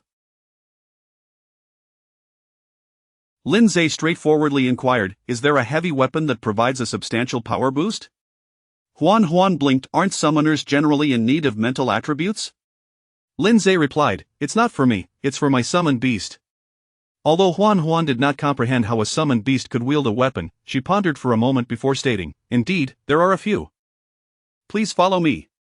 Shortly thereafter, the 2 arrived at a wall adorned with various heavy weaponry. Lindsay employed clarity of insight to examine them individually. Frowny-faced Doomsayer Greatsword, Level Requirement 40, Quality B, Effect Strength 1000, 10 Chance 35, Quality A, Effect Strength 500, Critical Damage 30, each attack carries the power of the storm. Remember, only a storm can fell a great tree. Thunder Battle Axe, Level Requirement 30, Quality A, Effect Strength 500, Intelligence 500, increases damage dealt by Mage Faction by 100, Molten Heavy Hammer, Level Requirement 40, quality A, effect, strength 1500, fire damage 20, has a 10 chance to inflict weapon destruction effect on enemies attacking you with melee weapons. Wait a moment. Lindsay's gaze lingered on the final weapon. It was a heavy hammer that exuded an aura of destruction, its surface marred by cracks from which a lava-like substance flowed. Both in terms of attributes and effects, it is exceedingly suitable for the flame demon. Moreover, it possesses an effect that can ruin the weapons of others. Just imagining it is exhilarating. Lindsay promptly decided, I'll take it. Mr. Lin, please note, this is a level 40 weapon, your summoned beast cannot equip it yet, can it? Huan cautioned Lindsay, disinterested in elaborating, casually remarked, no worries, it will be soon. Just hold on to it for now. Amidst Huan's astonished gaze, the hammer's permissions were unlocked and it was placed into Lindsay's inventory. You still have a second item to select. Lindsay pondered briefly and asked, speaking of demons, there is indeed something that might be relevant, please follow me. The two made their way to a cluttered corner of the storage room, where various materials were haphazardly piled, clearly not of great value. The secretary sifted through the assortment and unearthed an oval object, roughly the size of a throw pillow but evidently heavy. Quality? The clarity of insight skill cannot analyze this? Lindsay was inwardly astonished. Huan proactively explained, this is a demon dragon egg, said to have been placed here by the second-generation president, namely President Chu's grandfather. For so many years, no one has had use for it, hence it has remained here. Demon dragon? The term immediately piqued Lindsay's interest. To his knowledge, the demon dragon is a hybrid creature born from the union of the demon and dragon races, both of which are among the most prestigious in existence. The power of the demon dragon is undoubtedly formidable. Moreover, this extraordinary creature is not listed in his contract Demoness Book of Demons, rendering it even more precious. Lindsay scrutinized the dragon egg before him. Its surface was a dull, deep gray it felt cold and smooth to the touch, reminiscent of stone. But after all these years, how can we be sure it is still alive? Lindsay inquired. According to the old president, this egg is currently in a dormant state and will regain vitality under specific conditions, subsequently hatching. However, the exact nature of these conditions remains unclear. Is that so? Lindsay rubbed his chin in contemplation. Should it hatch, it would undoubtedly enhance his combat prowess, yet, the difficulty of hatching seemed quite formidable. Sensing his doubts, Huan suggested, Mr. Lin, it appears you are quite interested in it. How about this, if you take it home and it truly cannot hatch, you may return it to exchange for another item. As you are a distinguished guest personally instructed by President Chu, we are willing to extend this courtesy. Lindsay's eyes brightened. Thank you ever so much. I shall take it. Thus, he secured this second treasure. Lindsay mused, now that my summoning slots are full, I will likely need to reach level 20 to unlock new positions. Next, I must hasten my leveling. Chapter 25. Drawing an S-class talent and the method of hatching dragon eggs. Rank is yet another criterion for assessing the might of a professional, alongside rarity and level. Upon awakening to their professions, every individual begins at the initial 0 rank. Subsequently, upon reaching every 20 levels, they are presented with a profession-specific breakthrough quest. Upon completion, they ascend in rank. Level 20 signifies the first rank, level 40 the second, level 60 the third, and so forth. Each elevation in rank confers enhancements in attributes and skills. However, as one ascends in rank, the difficulty of the breakthrough tasks increases. Many individuals may never achieve completion in their lifetimes. In the contemporary realm of the Great Xia Kingdom, it is commonplace to see individuals who have broken through to the first rank. Retaining the second rank signifies a modest level of strength. The third rank denotes a master of the age, while the fourth rank is rare, and the fifth rank signifies a transcendental state. As for the sixth rank, there are scarcely a few individuals throughout the entirety of Great Xia, the most renowned being General Huaiwe. Ranks beyond the 7th and 8th have become mere legends of antiquity. Throughout the annals of human history, no individual has ever surpassed the 8th rank. As Lindsay walked the path home, he pondered the knowledge gleaned from textbooks. Glancing at himself, he acknowledged that although he had far surpassed his peers, he had yet to break through to even the first rank. The chasm between him and the countless masters throughout history felt insurmountable. Lindsay gazed up at the myriad stars in the sky, feeling an overwhelming sense of insignificance. I must strive to grow stronger, he vowed silently. By the time Lindsay returned home, it was already 10 p.m. After a long day of exertion, he collapsed onto the sofa, only then realizing how utterly fatigued he was. Nevertheless, he opened his item box to examine the spoils of his day. Undead Earth Dragon Set Box, one-time item, upon opening, obtain any piece of the Undead Earth Dragon set, the item will be consumed upon use. Lindsay opened it without hesitation. Undead Earth Dragon Footwear, Shoes, Quality. B-Class, Type Armor, Equipment Restriction Level 40, Effect, Stamina 300, Defense 1000, Speed 80, Earth-Type Magic Damage Reduction 30. How disappointing, it requires level 40 to equip. I suppose I shall have to sell it, Lindsay lamented. Next, he had a chance to draw from the lottery, awarded for setting a new record, and this time it was guaranteed to be an S-Class reward. With immense anticipation, Lindsay clicked to open the lottery page. Congratulations! You have drawn the Talent Fortuitous Transformation, S-Class, Talent Fortuitous Transformation immune to all negative effects. Wow! Lindsay was instantly invigorated. The description was succinct, yet as the saying goes, brevity often conceals great significance. The effect was utterly formidable. Lindsay immediately recalled the accessories he had acquired in the true mode, the cursed gem necklace and the fallen gem ring. He equipped them at once. Instantly, he gained the effects of Strength 1000 and Spirit 1000, and he truly felt free from those insidious negative effects. Next, Lindsay checked his status panel. Frownyface name, Lindsay, Profession Demon Summoner, Profession Faction Summoning, Rarity S-Class, Level of 15, 8, Rank 0, Health 143990, Mana 51690, Strength 15309, 1000, Agility 10169, Stamina 14349, 50, Intelligence 4149, Spirit 4169, 1000, Talents Demon Affinity, Soul Link, Copy Summon, Scorching Airflow, Skills. Summon Demon, Demon Gaze, Wrath of Flames, Lava Domain, See-Through Fire. Summoning slots 2-2, Equipment Earth Dragon Armor, Cursed Gem Necklace, Fallen Gem Ring. Very good. Lindsay was thoroughly pleased.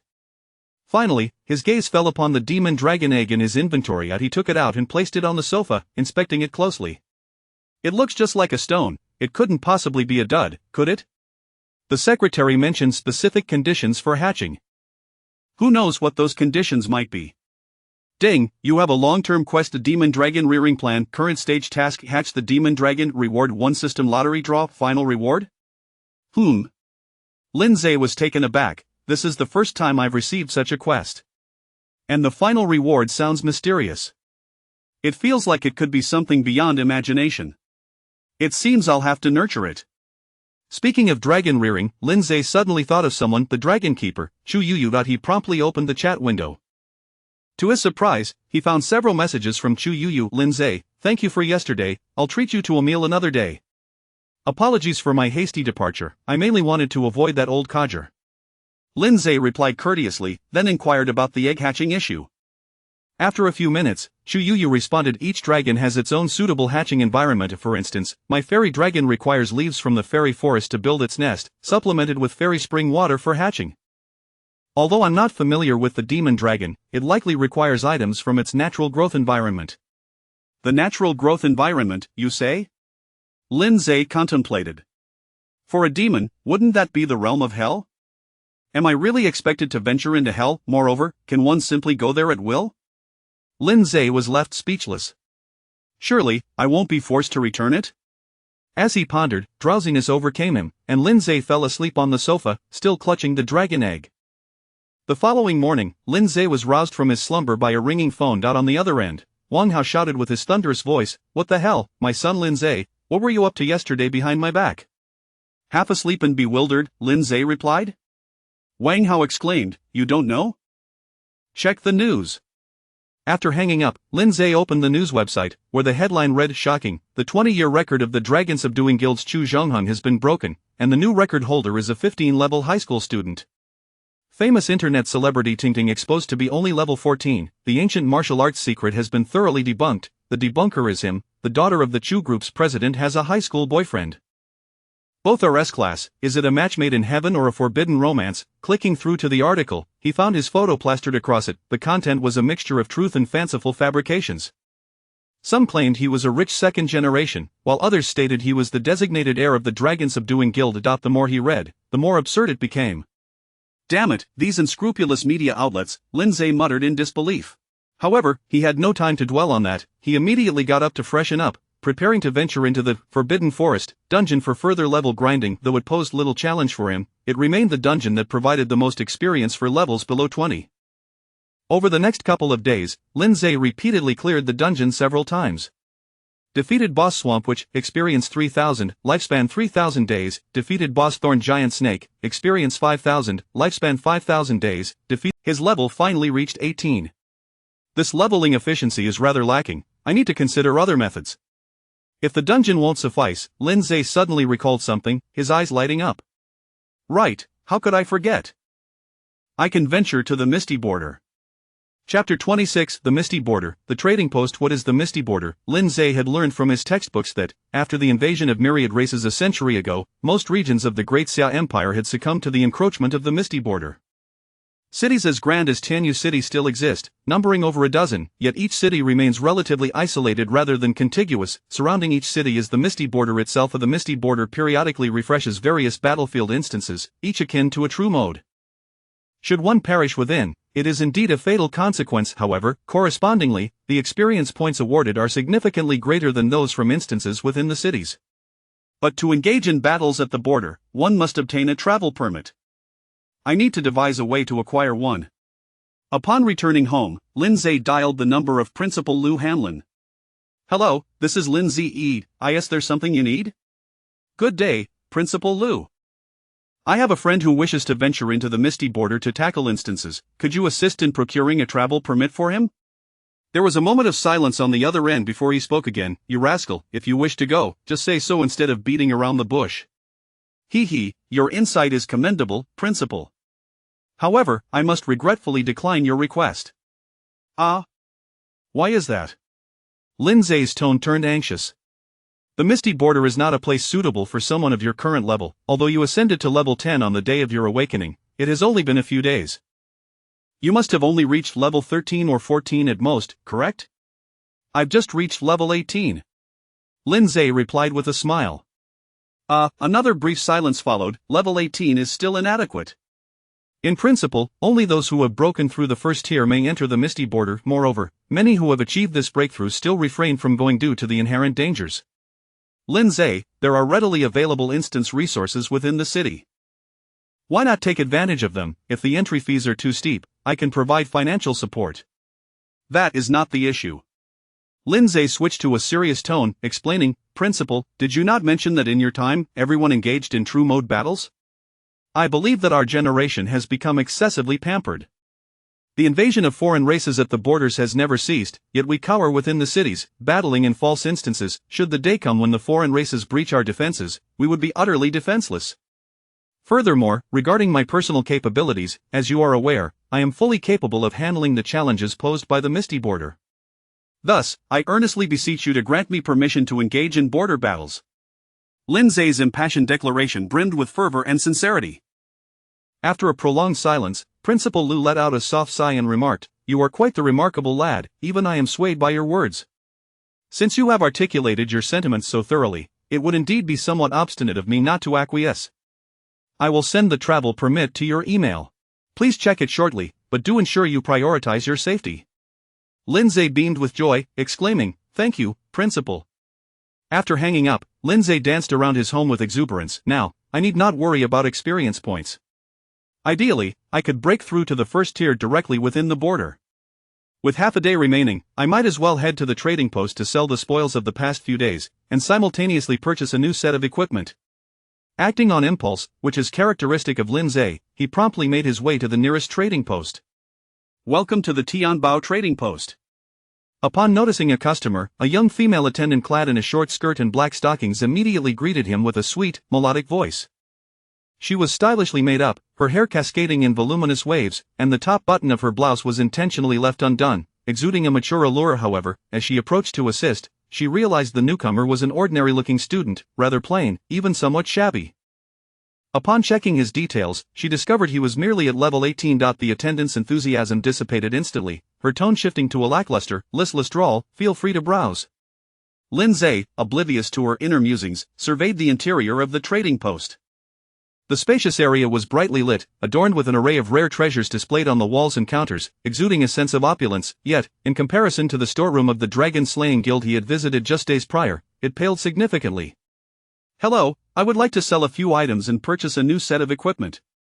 The alluring attendant rolled her eyes inwardly, thinking. What valuable items could a poor student like you possibly trade? You're wasting my time. Annoyed, she called out to the hall, "Hey, newcomer Shelley, come out and assist." Then she sauntered away. "Coming." A gentle female voice responded from within.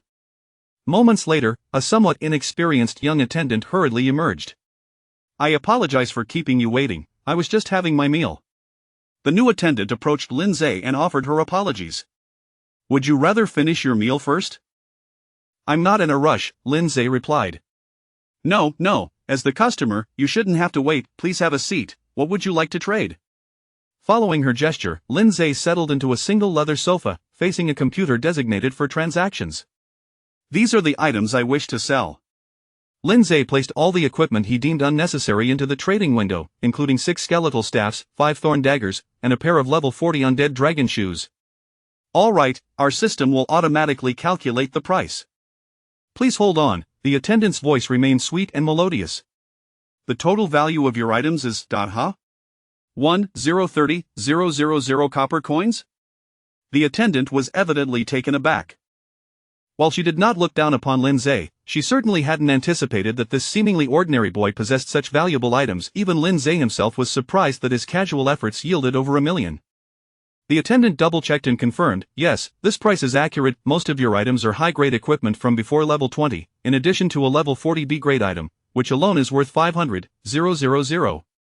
May I confirm that you wish to proceed with the transaction?" "No problem, let's trade," Lindsay replied with enthusiasm. Instantly, 1,030,000 copper coins were credited to his account, bringing his total funds to 1,780,000. Satisfied, Lindsay nodded and added, "I would also like to purchase a set of equipment suitable for my level and class." "Could you recommend one?" "Certainly, right this way." With the prospect of attending to a valuable customer, the attendant's smile grew even brighter. After all, she could earn a commission from the transaction. Following her to the apparel section, Lindsay was greeted by an array of colorful and uniquely styled outfits. This set is the Dragon Star armor, boasting impressive attributes and featuring a damage reduction effect.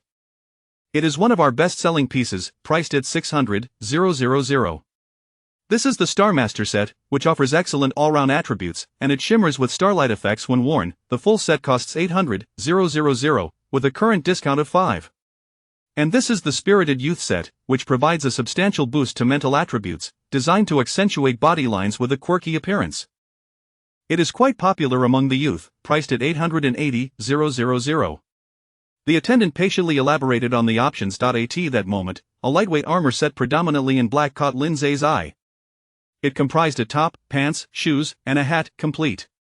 "Mr. Lin, you have an eye for quality. This is the Knight Sovereign set, specifically designed for non-strength classes, providing an additional 1,000 in defense.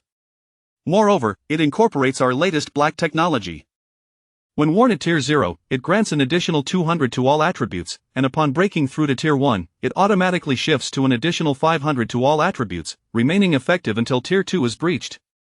However, this set is slightly more expensive, priced at 1,200,000. "I will take this one," Lindsay declared decisively. He couldn't be bothered to deliberate further. After all, he had earned over $1.7 million in just 3 days, and if he spent it all, he could simply earn more. Chapter 27 of The Commotion in the Exchange. The puppet master emerges after Lindsay made his payment. He promptly dragged the outfit into his equipment slot. At this moment, his attributes transformed into Level 18, Rank 0, Health 145, 550, Mana 53, 750, Strength 15, 315, 1, 200, Agility 10, 175, 200, Stamina 14, 355, 200, Intelligence 4, 155, 200, Spirit 4, 175, 1, 200. The values in parentheses denote bonuses from the equipment. The female store clerk was equally elated, never expecting to secure such a substantial sale so soon after starting her job. As the two chatted amiably while heading outside, they encountered a store employee and a female customer approaching them. The employee was none other than the alluring woman at the entrance, who sneered, "Oh, finished your tour, safe travels." The implication was clear: Lindsay was merely a spectator, unlikely to make a purchase. At that moment, the female customer spoke up. "Lindsay, is that you?" It was none other than Xia Shuer, Lindsay's classmate. During the trial instance, she had sought to enlist Lindsay's help to secure the first place, only to find herself overshadowed by him, even losing second place to Wang Hao. Subsequently, Lindsay had extorted 20,000 copper coins from her. However, she also remembered that he had saved her life that day, leading to her internal conflict every time she thought of him over the past few days. She never anticipated encountering him here. What's wrong, can't it be me? Lindsay retorted directly. Humph, have you leveled up these past few days? Let me tell you, I've reached level 10 and I'm almost at 11. Xia Shuer proclaimed proudly. Oh, that's impressive, congratulations, Lindsay replied nonchalantly. You. Xia Shuer's face flushed with anger. I know you level up quickly, but I've joined the Dragon Subduing Guild now, with experts guiding me through leveling. I'll surpass you in no time. How about it, when I invited you to join the Dragon Subduing Guild, you refused, regret it now. However, I can give you another chance. If you help me level up, I'll persuade my aunt to allow you to join. Lindsay regarded her with the expression one might reserve for a fool, surveying her from head to toe. Thanks, but no thanks. I'm leaving, he said, dismissively offering her a triple wave goodbye. Lindsay, what kind of attitude is that? Xia Shuer exclaimed, hands on her hips in indignation. At that moment, the seductive female store clerk chimed in, Miss Xia, this person truly doesn't know how to appreciate kindness. Besides, he is just a poor boy. You, being the niece of President Chu, why bother getting upset with him? This brat just came to our exchange to sell some items and browse through the equipment. He probably can't afford anything, and now he is preparing to leave. Upon hearing this, You recalling this poor boy an esteemed guest? Shaoli, the store clerk, replied, don't you know, just now, Mr. Lin's transactions here totaled over 2 million. What? The moment those words were uttered, the alluring clerk's mouth gaped in shock. Are you serious? Of course. Shaoli pressed on, I will report your attitude towards our esteemed guest to the manager. The alluring clerk's face turned a mixture of green and white. This inconspicuous lad possessed such strength. Moreover, he should have been her customer, whom she had personally let slip away. Regret surged through her as she realized her blunder. This altercation attracted the attention of numerous customers and staff. Is that the young man who traded over 2 million? A hidden tycoon, it seems. At that moment, a bystander remarked, look, that young man, isn't he the one who recently broke the record of Chu Zhongheng? It appears to be true. Moreover, didn't they say he is in a relationship with Chu Zhongheng's daughter, Chu Yuyu? Wow, even though he is dressed rather simply, he is undeniably handsome. This time, it was Xia Shuer who was taken aback. She had been busy grinding instances for the past few days and hadn't kept up with the news. Chu Zhongheng's uncle, Sister Yuyu? Though she frequently mentioned the Dragon Subduing Guild, in truth, Chu Zhongheng was her father's sister's husband, making their familial connection somewhat distant. They did not have much interaction, so it was not as close as she claimed, but when had Lindsay become so intertwined with them? Could it be that Sister Yuyu was truly his girlfriend? And here she was, pridefully inviting him to join the Dragon Subduing Guild. Had she made a fool of herself? The thought made her want to find a hole to hide in.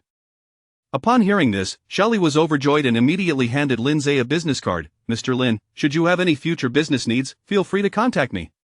Mr. Lin, you can also reach out to me, another store clerk rushed to offer. Contact me. My service is even more attentive. The alluring store clerk also caught up, saying, Mr. Lin, if you overlook my previous rudeness, I can offer you additional services. Suddenly, several attendants scrambled to present their business cards, creating a frenzied scene. Lindsay, witnessing this commotion, snatched Shaoli's card, disregarded the others, and made a beeline for the exit. Time to make my escape, he murmured, vanishing in an instant, leaving behind a crowd still reeling from the encounter.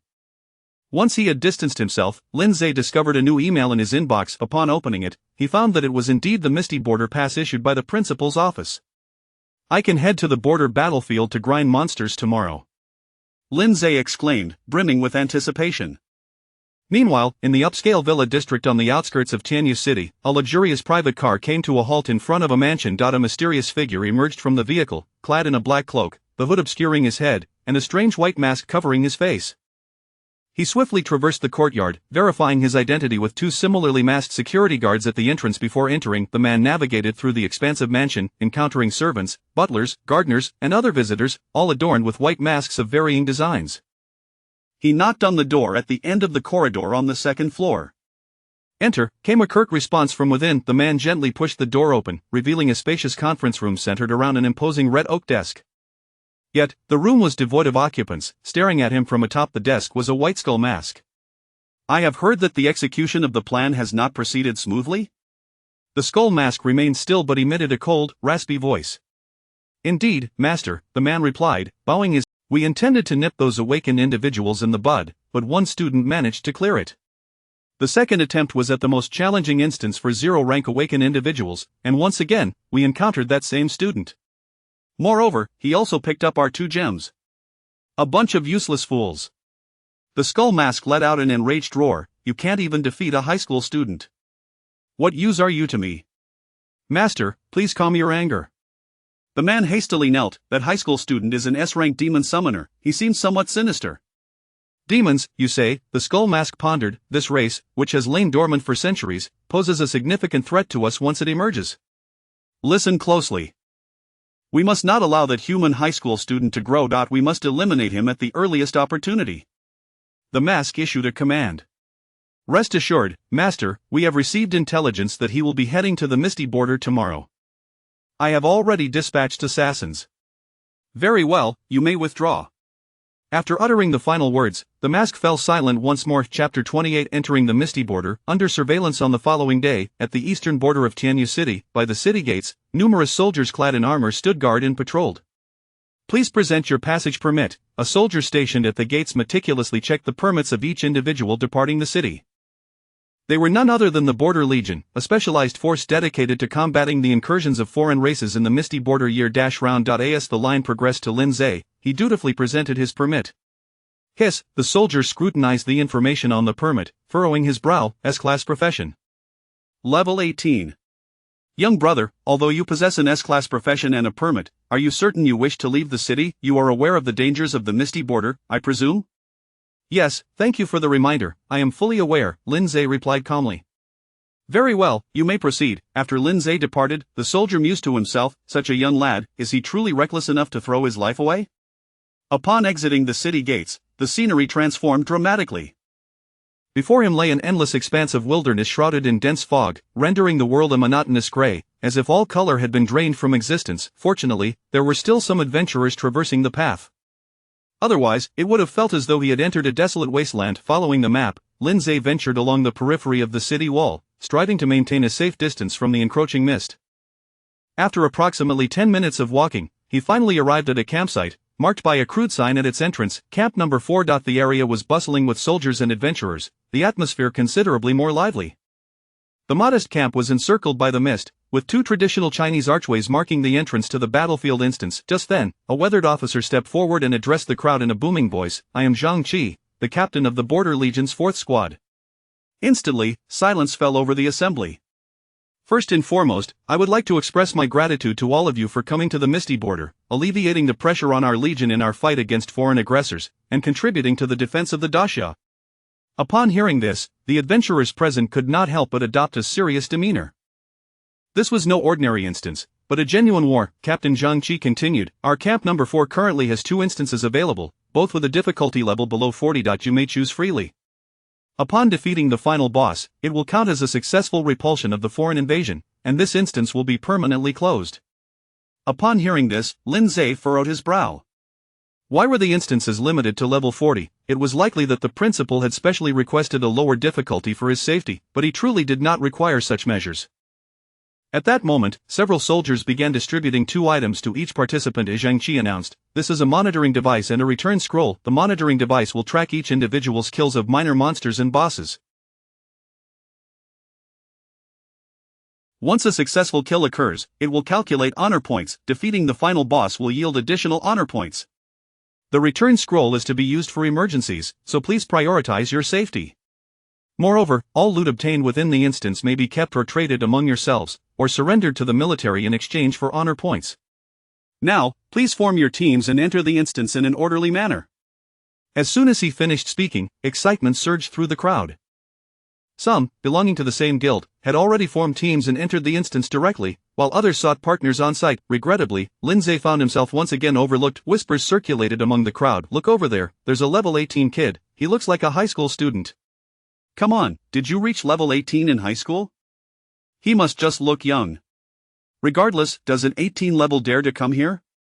He probably just wants to try his luck. I'm curious to see which fool will team up with him. Wait, what is that kid doing? Lindsay boldly strode into a teleportation portal alone. He didn't team up, he just went in by himself. Bystanders gasped in astonishment. Impressive, he'll probably die before he even realizes it. A few seconds later, Lindsay found himself transported to a valley. Welcome to the Deathbug Valley instance, level restriction. 40, difficulty or reality mode, no difficulty classification, quest description for the survival of humanity, exterminate the invading evil spider clan, the Border Legion stands with you. Time limit and none, indeed, the border battlefield operated in reality mode. However, for Lindsay, this was already a familiar norm. He surveyed his surroundings, noting the profusion of tropical plants, the humid and oppressive atmosphere that he immediately summoned his will, and 10 large hellhounds materialized around him, each wagging their tails enthusiastically as if they had not seen him in centuries. Lead the way, find the enemies. Lindsay commanded. Woof! The 10 hellhounds responded in unison, akin to well-trained soldiers, before dashing ahead. Lindsay followed closely behind. After approximately half a minute, 2 figures emerged from the location Lindsay had just vacated. Both were cloaked in black, their faces obscured by strange white masks. Their eyes, visible beneath the masks, were filled with malice. Is that child our assassination target? Indeed, but he is only level 18, do we really need to dispatch 2 level 40s for him? It seems the higher-ups are becoming increasingly cautious. Are they truly afraid of an 18 level? What significant threat could he pose? Shoo, don't speak out of turn, we should hurry and pursue. As Lindsay continued to run alongside the hellhounds, they suddenly halted, alert. Crack, crack. The ground around them split open, and humanoid spider monsters began to emerge. Evil Spider Vanguard, race. Evil Spider Clan, E-Class, level 30, health 9000, skill, poison weapon. Each spider creature stood as tall as an adult, their 8 legs adorned with yellow-black fur, wielding blades and swords as they charged towards Lindsay with menacing intent. The hellhounds readied themselves, Lindsay instructed. The 30-level monsters are beyond your capability, employ shadow tactics for cooperation. Woof! Immediately, the 10 large hellhounds transformed into shadows, gliding across the ground. Where they turned to shadows, small dark explosions erupted. Flame Demon, come forth! In the next moment, a burst of flames erupted from the ground, heralding the reappearance of the Flame Demon. Master, more bugs for me to slay? Wait a moment, are they truly bugs this time? Lindsay responded, Flame Demon, I have a gift for you. Upon speaking, a heavy hammer appeared in the Flame Demon's hands, precisely the molten hammer that Lindsay had meticulously selected from the Chew Group's storage. With 1500 strength, 20 fire attack, and a chance of melee weapon destruction, the Flame Demon grasped the heavy hammer and weighed it in his hands, exclaiming joyfully, what a splendid weapon! Thank you, Master, I shall not fail my mission. Subsequently, he swung the hammer down towards the ground. Boom! Instantly, flames erupted in a 50-meter radius, molten rock bursting forth. The spiders stood no chance against such a blow, quickly reduced to ashes amidst the flames. Kill Spider Vanguard, experience 300, lifespan 300 days. Kill Spider Vanguard, experience 300, lifespan 300 days. Lindsay's experience bar surged significantly, reaching 96 of level 18.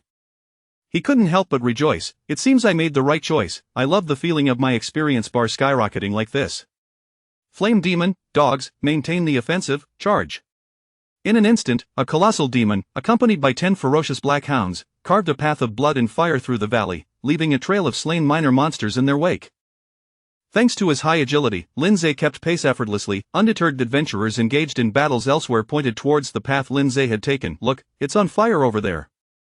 Meanwhile, beside a pile of charred spider carcasses, the 2 masked individuals in black exchanged puzzled glances. Strange, with our agility stats and using acceleration scrolls the entire way, how did we not spot the target at all?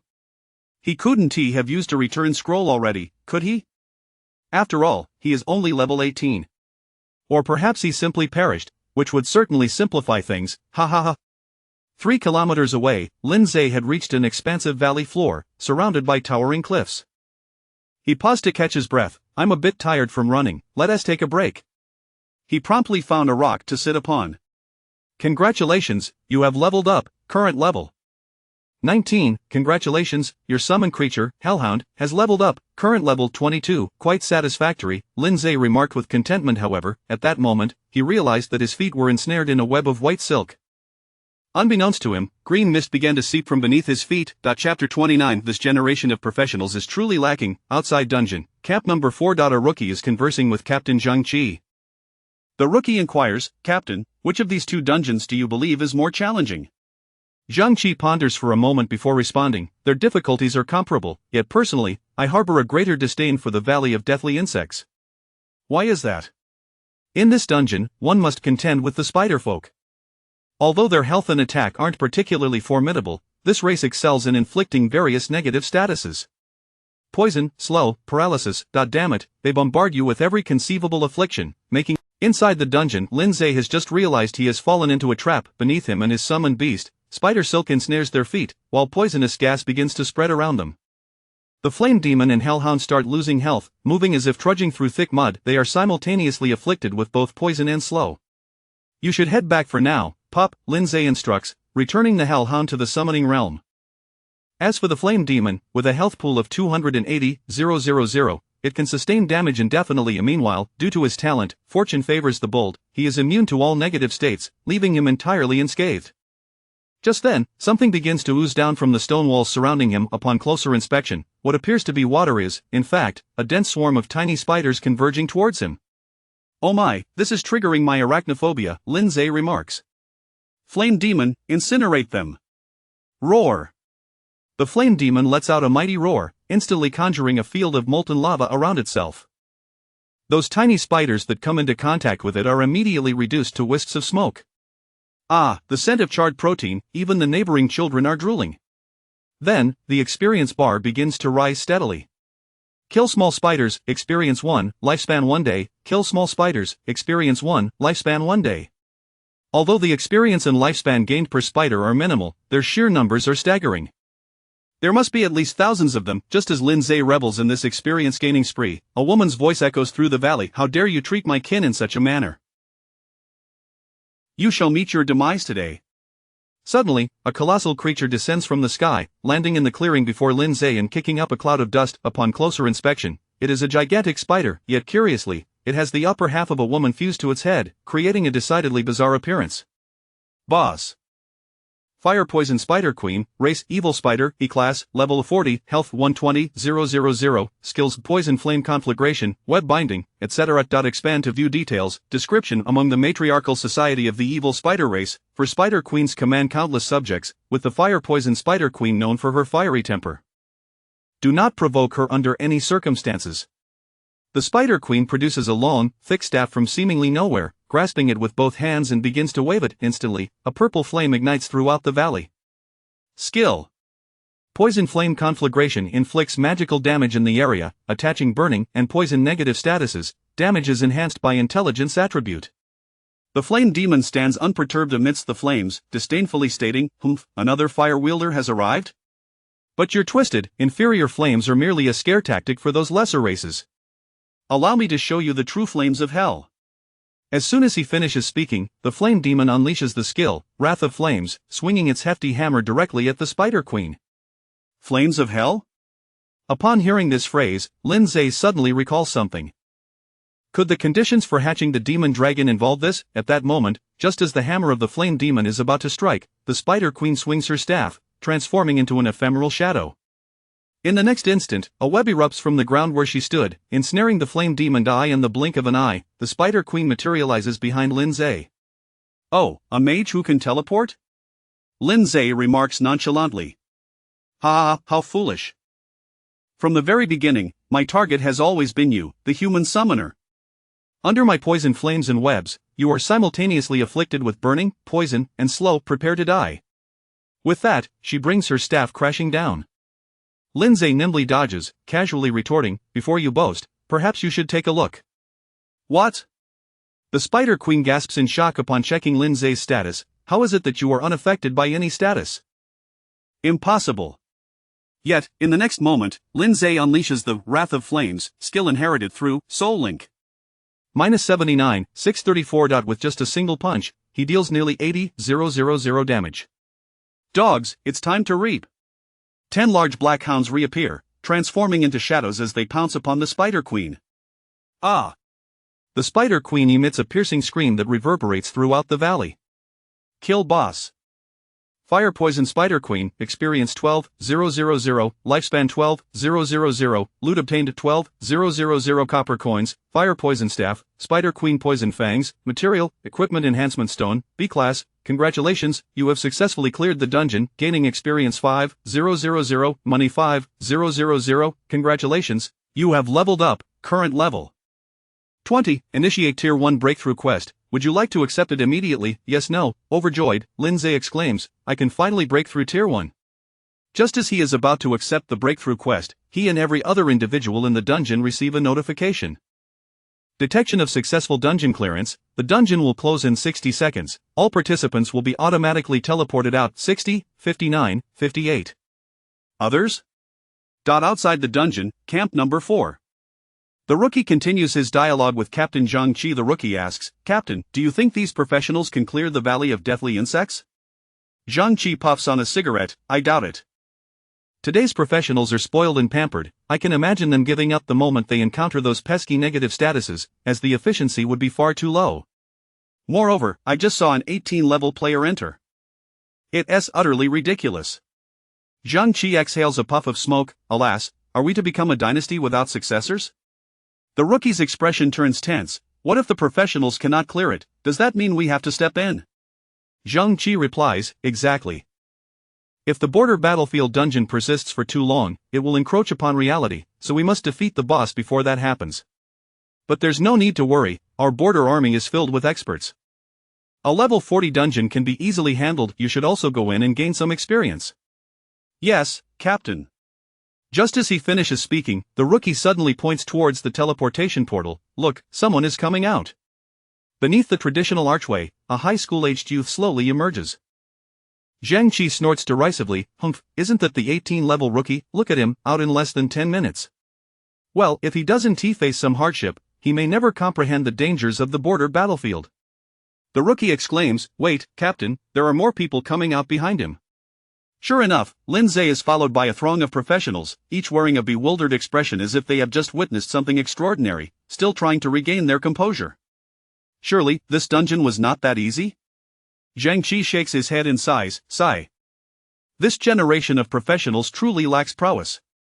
Just then, another soldier rushes excitedly to Zhang Qi's side, shouting, Report, Captain, the Valley of Deathly Insects dungeon has been successfully cleared, clearance time 8 minutes and 49 seconds. Zhang Qi is momentarily struck as if by lightning, his whole body jerking. What? Cleared? And it only took 8 minutes and 49 seconds? Which squad defeated the final boss, and which guild do they belong to? Zhang Qi hastily inquires. The soldier scratches his head and replies, You might not believe this, but it was a player named Lindsay, who went in solo and was only 18 levels, Zhang Qi. Chapter 30 Tier 1 Breakthrough Mission. As Zhang Qi stood frozen in place, the cigarette he had been holding slipped from his lips and fell to the ground. It took several moments for him to regain his composure as he seized the soldier's arm and shook him vigorously. Are you telling me the truth? Surely the monitoring equipment must be malfunctioning. Captain, please stop shaking me, I'm about to be sick, the soldier replied, his expression one of distress. As you know, the monitoring instruments utilize the core technology of the Great Xia. Such errors are simply impossible. Well, Zhang Qi gradually calmed down, turning his gaze once more towards Lindsay on the far side of the camp. Could it be that he truly is a genius? The professionals who had emerged behind Lindsay exchanged bewildered glances, their faces a portrait of confusion. Completed the mission? I was just battling a few small spiders, how could someone have already finished? I'm worse off, I was lost in that bug valley and hadn't even touched a single monster. How am I out now? Who is this master that has entered our instance? If he's that capable, why not tackle a more challenging one instead of competing with us? At that very moment, Lindsay was still lost in the thrill of receiving the Tier 1 breakthrough mission, completely oblivious to the discussions behind him. He quickly called up the task request he had yet to finish reading. Frowny face. Activate Tier 1 breakthrough mission. Accept immediately. Yes, no. Without hesitation, he decisively selected yes. Tier 1 breakthrough mission. Kill an alien boss that is at least 20 levels higher than you without forming a party. Is that all? Lindsay's lips curled into a slight smirk. Tier breakthrough missions are tailored to the specific characteristics of each profession. For instance, a warrior's task typically involves slaying a certain number of monsters, while healing professions often revolve around saving lives. To his surprise, the demon summoner's task was to defeat a boss of a higher tier, and without the aid of a party, one could only imagine how daunting this task would be for others. They might forever remain stuck at level 20. However, for Lindsay, taking on bosses beyond his level had become second nature. Ding, you have a new mission: successfully complete the Tier 1 breakthrough. Reward 1 system lottery draw. Goodness, what a delightful double reward! Lindsay exclaimed with joy. Then I shall hasten to the second instance. Without a moment's hesitation, he stepped into the second portal. As time and space shifted, Lindsay soon found himself in a vast plain. The area appeared to be a camp, surrounded by several other professionals. The camp was modest in size and sparsely furnished, featuring a few weapon racks, telescopes, and several siege crossbows and catapults. In front of the camp lay an endless expanse of grassland. As he surveyed the desolation before him, he was met with the sight of both human and alien corpses scattered about, alongside lingering wisps of smoke. Welcome to the Wild West instance, level restriction. Level 40, difficulty Aerial mode, no difficulty division, mission description: defend against the invading Borman tribe and protect the human camp, the Border Legion stands with you. Time limit and none. Based on the scenario and mission description, Lindsay deduced that the nature of this instance was likely defensive, akin to the trial instance Bloodstained Village. Has a newcomer arrived? One professional remarked with excitement. The more, the better. We're on the verge of collapse, another chimed in, seen repairing a damaged siege crossbow. It seemed the human side was not faring well. However, upon seeing Lindsay's level, their expressions instantly changed. What? Only level 20, is he here to throw his life away? You've ruined my moment of joy. Are the youngsters today truly this oblivious? At that moment, a commanding female voice rang out behind Lindsay. A newcomer, this is not a place for you. Please teleport back immediately. Lindsay turned to see a girl bearing a massive sword on her back. She appeared only slightly older than him, clad in a modified short skirt of Chinese design, her hair styled in twin ponytails adorned with a luxurious pearl hairpiece. Her features were exquisite, yet exuded a palpable air of arrogance. The most striking aspect was the enormous sword on her back, towering slightly above her slender frame. Lindsay used his appraisal skill. Name: Chi Yueying, profession Berserker, S rank, level 36, Tier 1. She seemed to possess quite a bit of combat prowess. Nonetheless, Lindsay replied directly to her statement. Why shouldn't I be here? Does it not state that level 20 is permitted? Open your eyes and observe your surroundings, Chi Yueying replied with a hint of impatience. These are all professionals above level 30, and after fending off 2 waves of invaders, the situation is dire. As a level 20, no one will have the time to protect you, and your presence will only cause trouble. At that moment, a middle-aged man stepped forward to support her. Young man, you would do well to heed Miss Chi's advice. It is for your own benefit. Miss Chi? Lindsay replied, perplexed. What is with all these young ladies I keep encountering? Seeing the confusion on Lindsay's face, the man lectured him. Don't you recognize Chi Yueying, the eldest daughter of the Sword Edge Guild, one of the 4 great guilds? Once the pride of Tianyu City, she is now a top student at the Western War Academy. We were on the brink of defeat until Miss Chi stepped in to coordinate our defense, allowing us to withstand the 2 waves of attacks. That's why we all follow her lead. Humph, what an ignorant boy. A few others who had overheard chimed in. Lindsay shrugged. So what, am I obliged to know her? You young man enough, don't pay him any mind. Chi Yueying called to the professionals. Everyone, take your positions. Understood.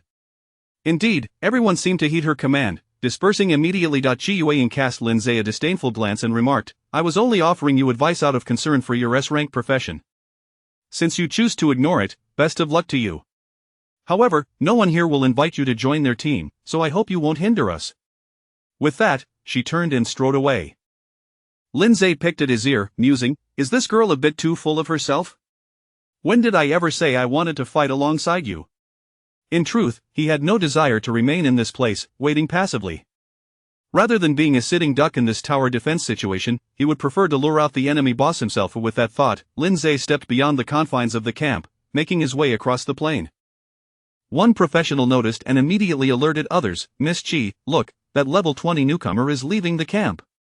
The others turned to watch, murmuring among themselves, what is he planning to do alone? Is he insane? Is he truly seeking death?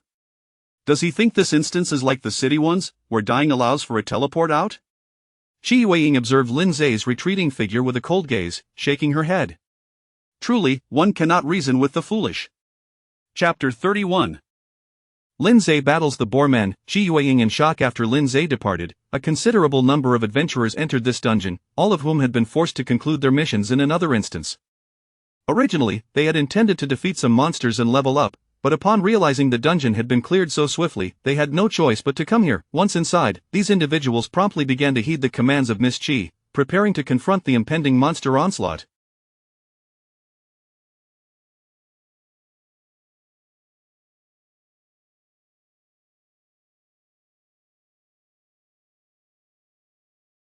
Among the crowd were two figures clad in black robes and donning white masks. Although their attire was peculiar, the diverse outfits within the dungeon meant that few paid them any heed. At that moment, the two individuals glanced around, seemingly searching for something, and whispered to each other, "Strange, I distinctly saw that lad enter this dungeon just now. How could he have vanished? Uncanny, truly uncanny. I suspect this fellow has long been aware of our presence and has been toying with us. It appears we underestimated him. His level may very well be FAAD, he might be a formidable opponent. Well, no matter.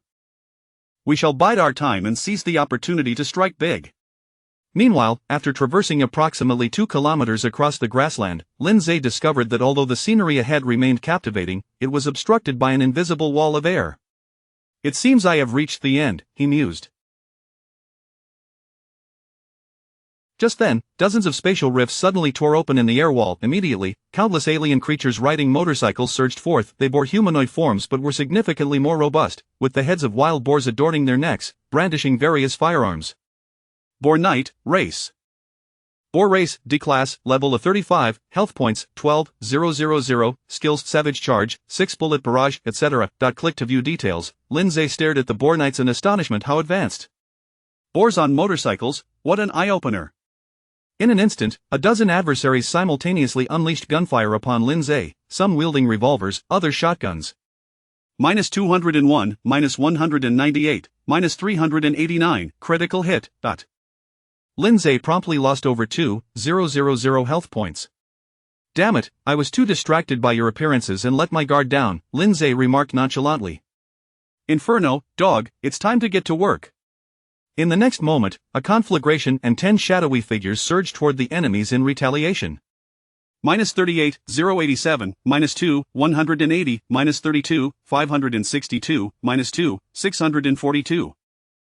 Damage numbers far exceeding the enemy's health points floated above their heads.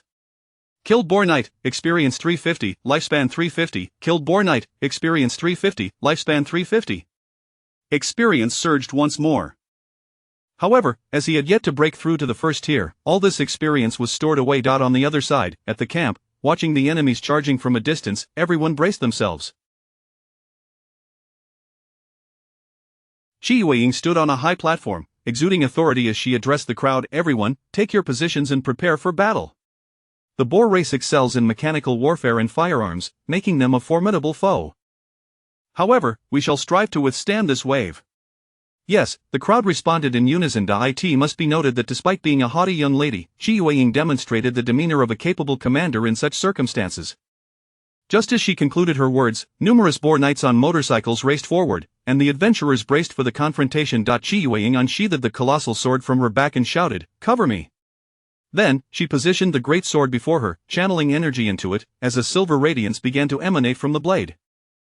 Two older men, comprehending her intent, rushed forward to shield her from the incoming attacks. Approximately 10 seconds later, the entire sword became enveloped in silvery light.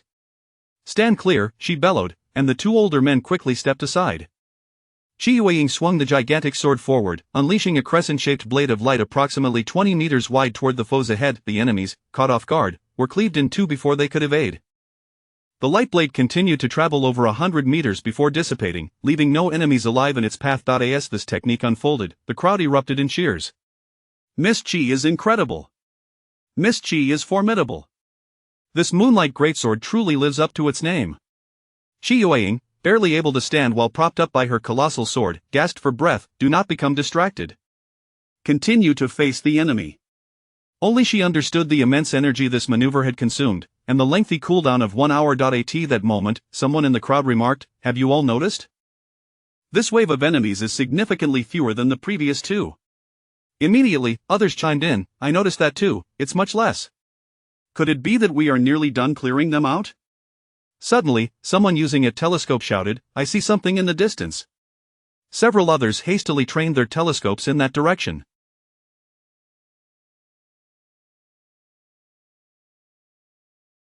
They beheld a red humanoid beast and several black canine creatures engaged in battle with the boar men. Nearby stood an individual clad in black armor. It appears to be that young man from earlier. Someone recognized him by his attire. How did he end up over there? No, wait. Those creatures are his summons. Someone finally realized. He must have gone there to intercept the monsters. No wonder the creatures here have diminished. Upon hearing this, the camp erupted into a clamor. Many rushed to grab telescopes, eager to get a glimpse. Shi Yueying too immediately called for someone to hand her a pair. Sure enough, the young man who had previously disregarded her was standing there, seemingly at ease. Beside him was a colossal beast and several black canine creatures, all assisting him in dispatching foes. Flames illuminated the battlefield as the boar men disintegrated upon contact. Moreover, he maintained a relentless output, showing no signs of cooling down or fatigue. Shi Yueying found herself momentarily stupefied, a rare expression of astonishment gracing her typically proud visage. How is this possible? That person is clearly only level 20. How could he be so powerful? Just then, the ground beneath them began to tremble violently, accompanied by a relentless mechanical roar echoing from afar. The crowd steadied themselves and turned their gazes toward Lindsay. Before their eyes, a massive spatial rift opened, and a colossal object began to emerge slowly simultaneously. Lindsay's perspective sharpened initially, a mechanical point protruded from the rift, followed by a rectangular body gradually revealing itself before him. Once fully emerged, Lindsay discerned that it was a fully armored mechanical war vehicle. Its height was comparable to that of Inferno, yet it was significantly broader, the entire exterior adorned with golden flame-patterned armor, with cannon tubes lining the vehicle's sides. Boss. Thunderfire Golden Armored War Chariot, Race Anon, Level of 42, Health Points, 200, 000, Skills: a Thunderfire Penetrating Shell, Flame Eruption, Great Charge, etc. Click to view details. Description: of the boar race excels in machinery, and this is their pride, the treasure of their clan, crafted by the legendary artisan Pygus from their history. The distant onlookers were immediately taken aback upon seeing the boss information.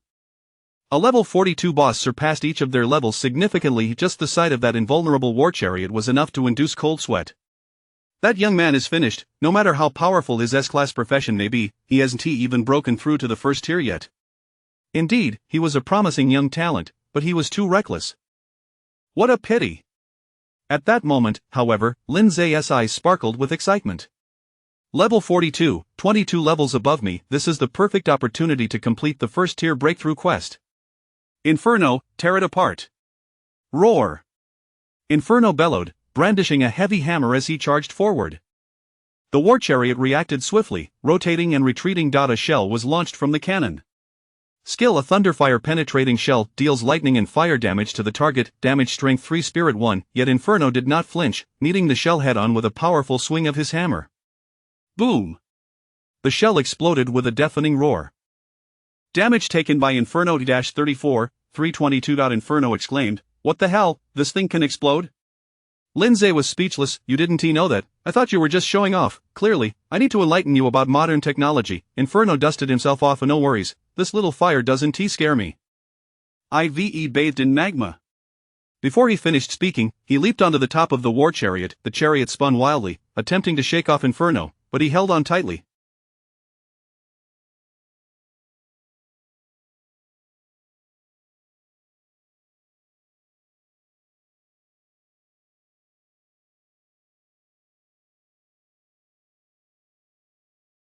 Then, Inferno activated Elemental Fury. Half of his maximum health was instantly converted into 3 times elemental damage. Raising his heavy hammer high, he unleashed Flame's Wrath upon the chariot's body. Clang! The piercing sound of metal clashing resonated clearly for everyone in the distant camp. Damage dealt -784, 521. Chapter 32. Breaking through to the first rank, summoning the Succubus Queen. Those witnessing the scene from the distant encampment, including the young lady Shi Yueying, were left agape, their mouths forming a perfect O. Did he just steal the spotlight? They gasped, astonished by the damage numbers unleashed by the Inferno demon. The war chariot boasted a health pool of 200,000, and even they, nearing level 40, would require the concerted effort of a dozen individuals to whittle it down over an extended period. Chi Yueying's most powerful attack would barely scratch the surface, dealing just over 20,000 damage, compounded by an excruciatingly long cast time and cooldown, yet that beast had just unleashed a staggering 780,000 damage in a single, instantaneous strike. This was undoubtedly the most extraordinary spectacle they had ever witnessed in their lives. Meanwhile, on Lin Zhe's side, the Inferno Demon had smashed a gaping hole into the war chariot's roof, extinguishing its flames on the spot. Unsatisfied, the Inferno Demon continued to wield its hammer, venting its battle fervor. Before long, the entire chariot lay twisted and deformed, littered with debris and wreckage. Defeated boss Thunderfire Colossus War Chariot, experience 22,000, lifespan 22,000 days, acquired loot 22,000 copper coins, Thunderfire Colossus Cannon, ranged class weapon, Orichalcum X3, material, equipment enhancement stone, grade B. You have successfully broken through to the first rank, earning a reward 1 lottery draw. Congratulations on leveling up, current level 22. Seeing this cascade of rewards, Lin Zhe was nearly propelled into the air with excitement. Not only had he broken through to the first rank, but the accumulated experience had also catapulted him to level 22. He promptly checked his attribute panel. Frowny face name, Lin Zhe, class Demon Summoner, class Faction. Summoning, Rarity Grade S, Level 22, 3, Rank A First Rank, Health 150, 380, Mana A 54, 030, Strength A 15, 343, 1, 200, Agility A 10, 203, 200, Stamina A 14, 383, 200, Intelligence 4, 183, 200, Spirit A 4, 203, 1, 200, Talents Demon Affinity, Soul Link, Copy Summon, Scorching Airflow, Turn Misfortune into Blessing, Skills. Summon Demon, Demon Gaze, Fury of Flames, Lava Domain, See Through the Fire, Demon Hot Springs, Equipment Knight Ruler Set, Cursed Gem Necklace, Fallen Gem Ring, Summoning Slots 2-4, Inferno Demon, Hellhound, Current Remaining Lifespan 286 years, 343 days. Lin Zhe noticed a new skill titled Demon Hot Springs had appeared in his skill bar, an exclusive class skill gained automatically upon his first rank breakthrough. Skill Demon Hot Springs, Grade S, Support Skill. The summoner can create a Demon Hot Spring within a 20-meter radius, restoring health to summoned beasts, restoration rate Spirit X10, and eliminating negative status effects.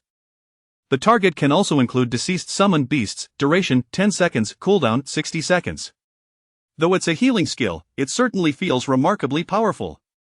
Lin Zhe's eyes sparkled with enthusiasm. The numbers associated with this skill would undoubtedly make any healer class character envious.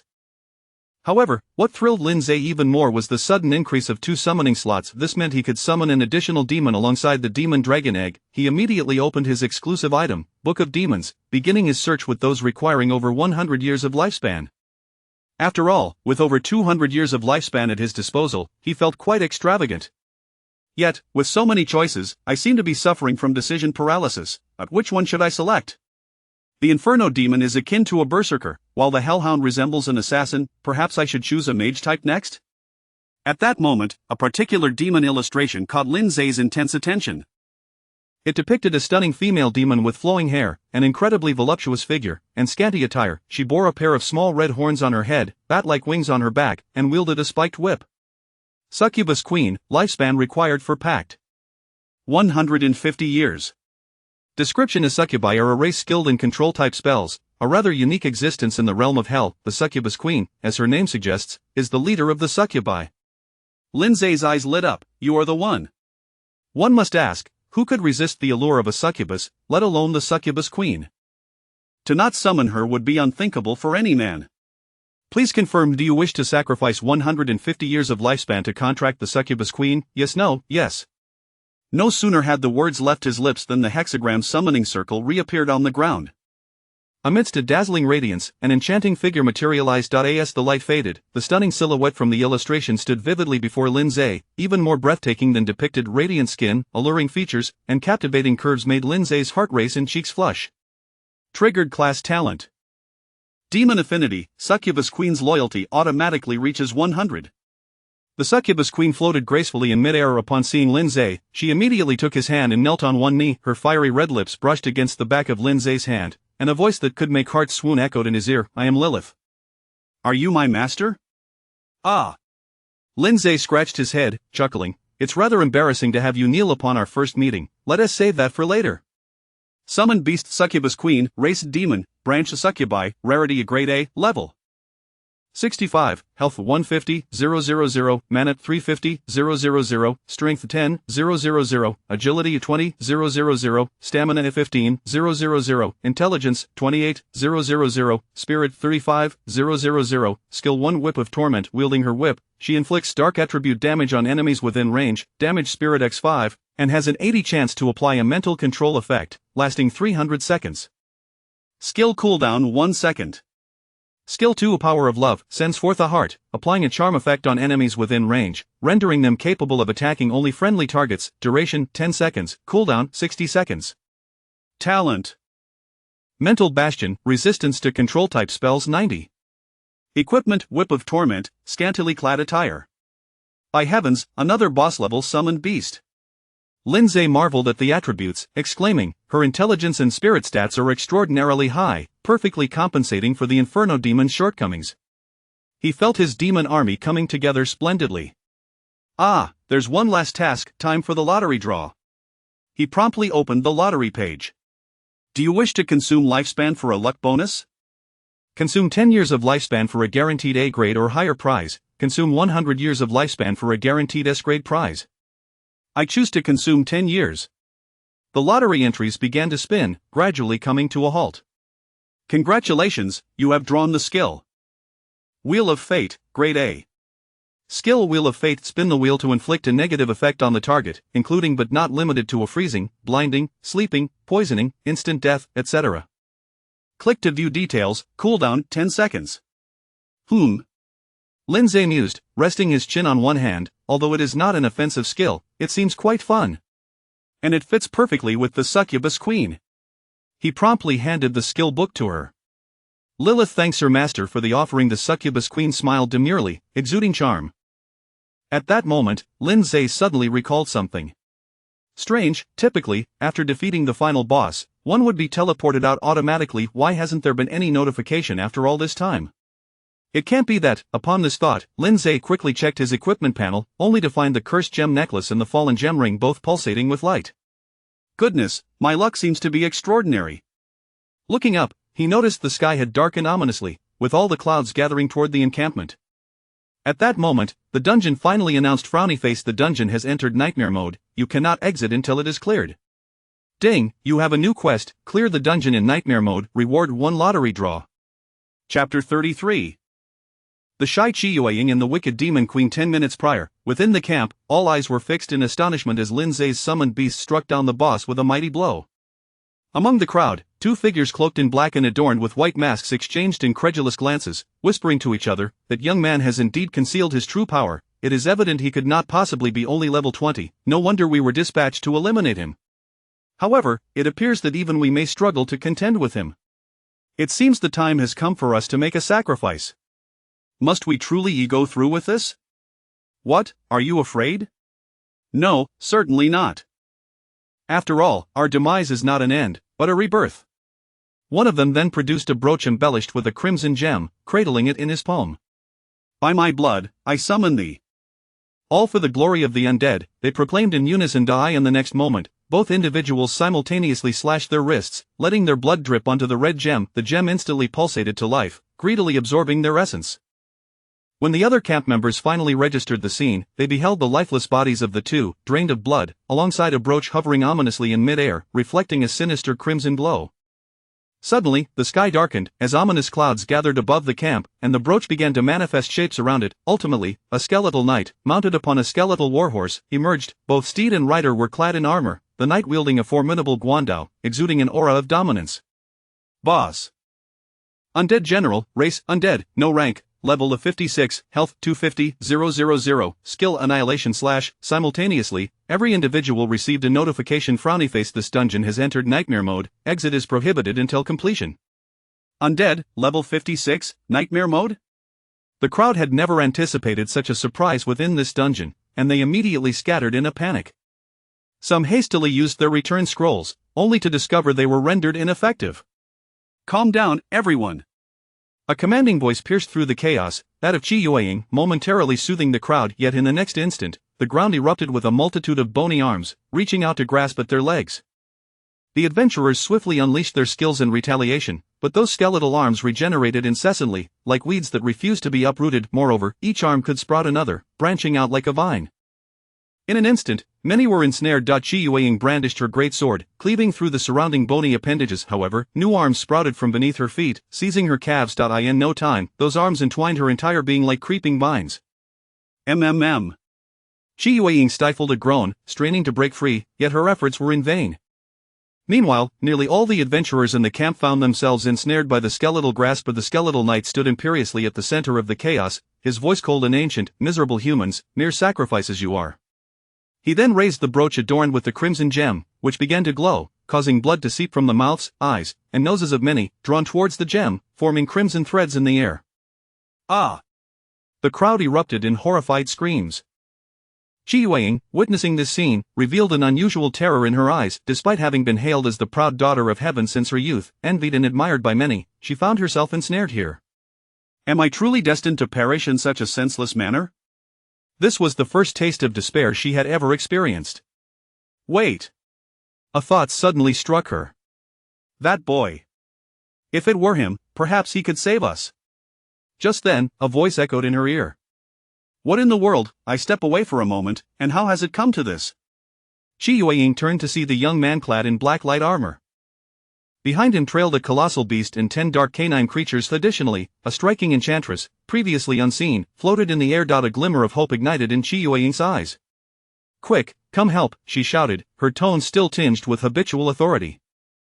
Lindsay, unfazed, replied, Oh, if it isn't the esteemed Miss Qi. After just a few minutes apart, how have you fallen so low? Weren't you just saying I was a nuisance? Why call on me for assistance now? You! Qi Yueying was momentarily at a loss for words. After a few seconds, she managed to stammer. I was wrong earlier. I hope you can assist me now. Were it not for the perilous situation, she would have never uttered such words of concession.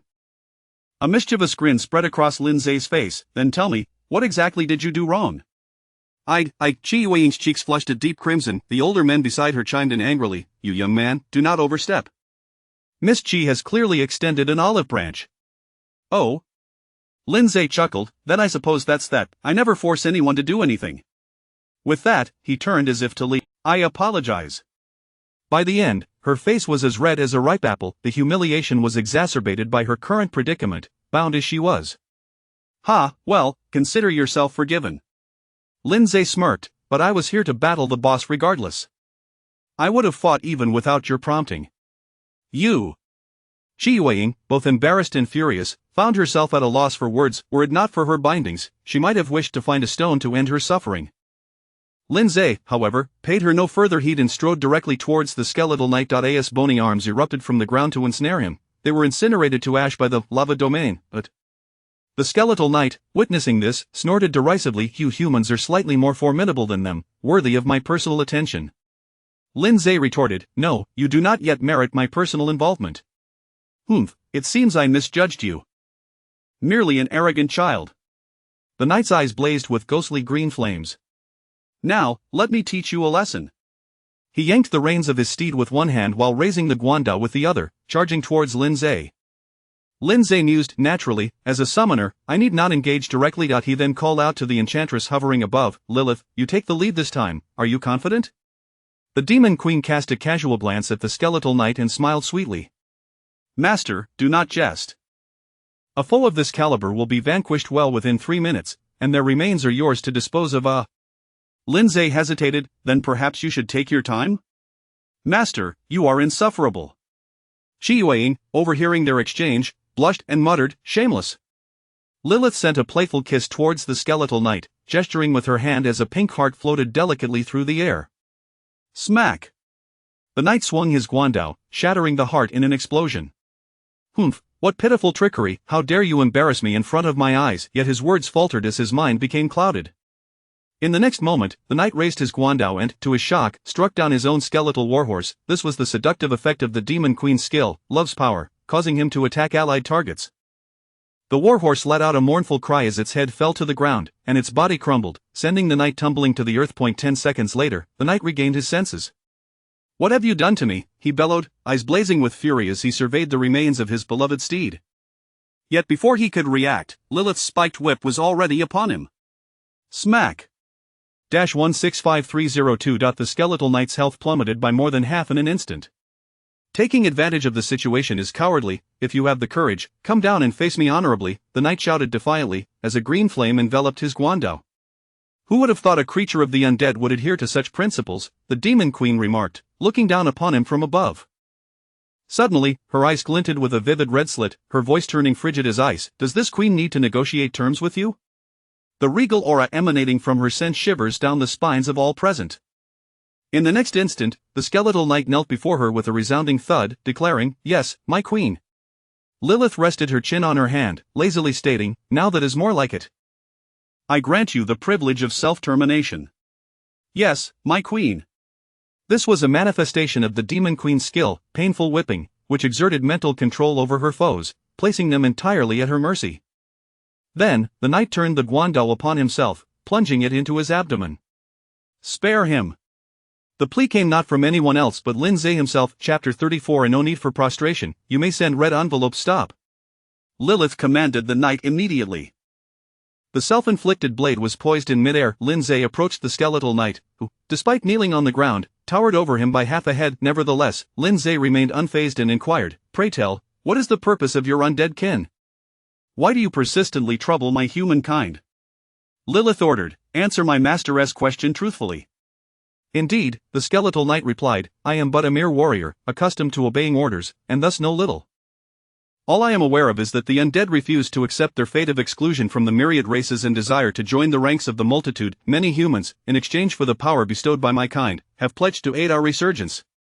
At these words, the crowd erupted in astonishment.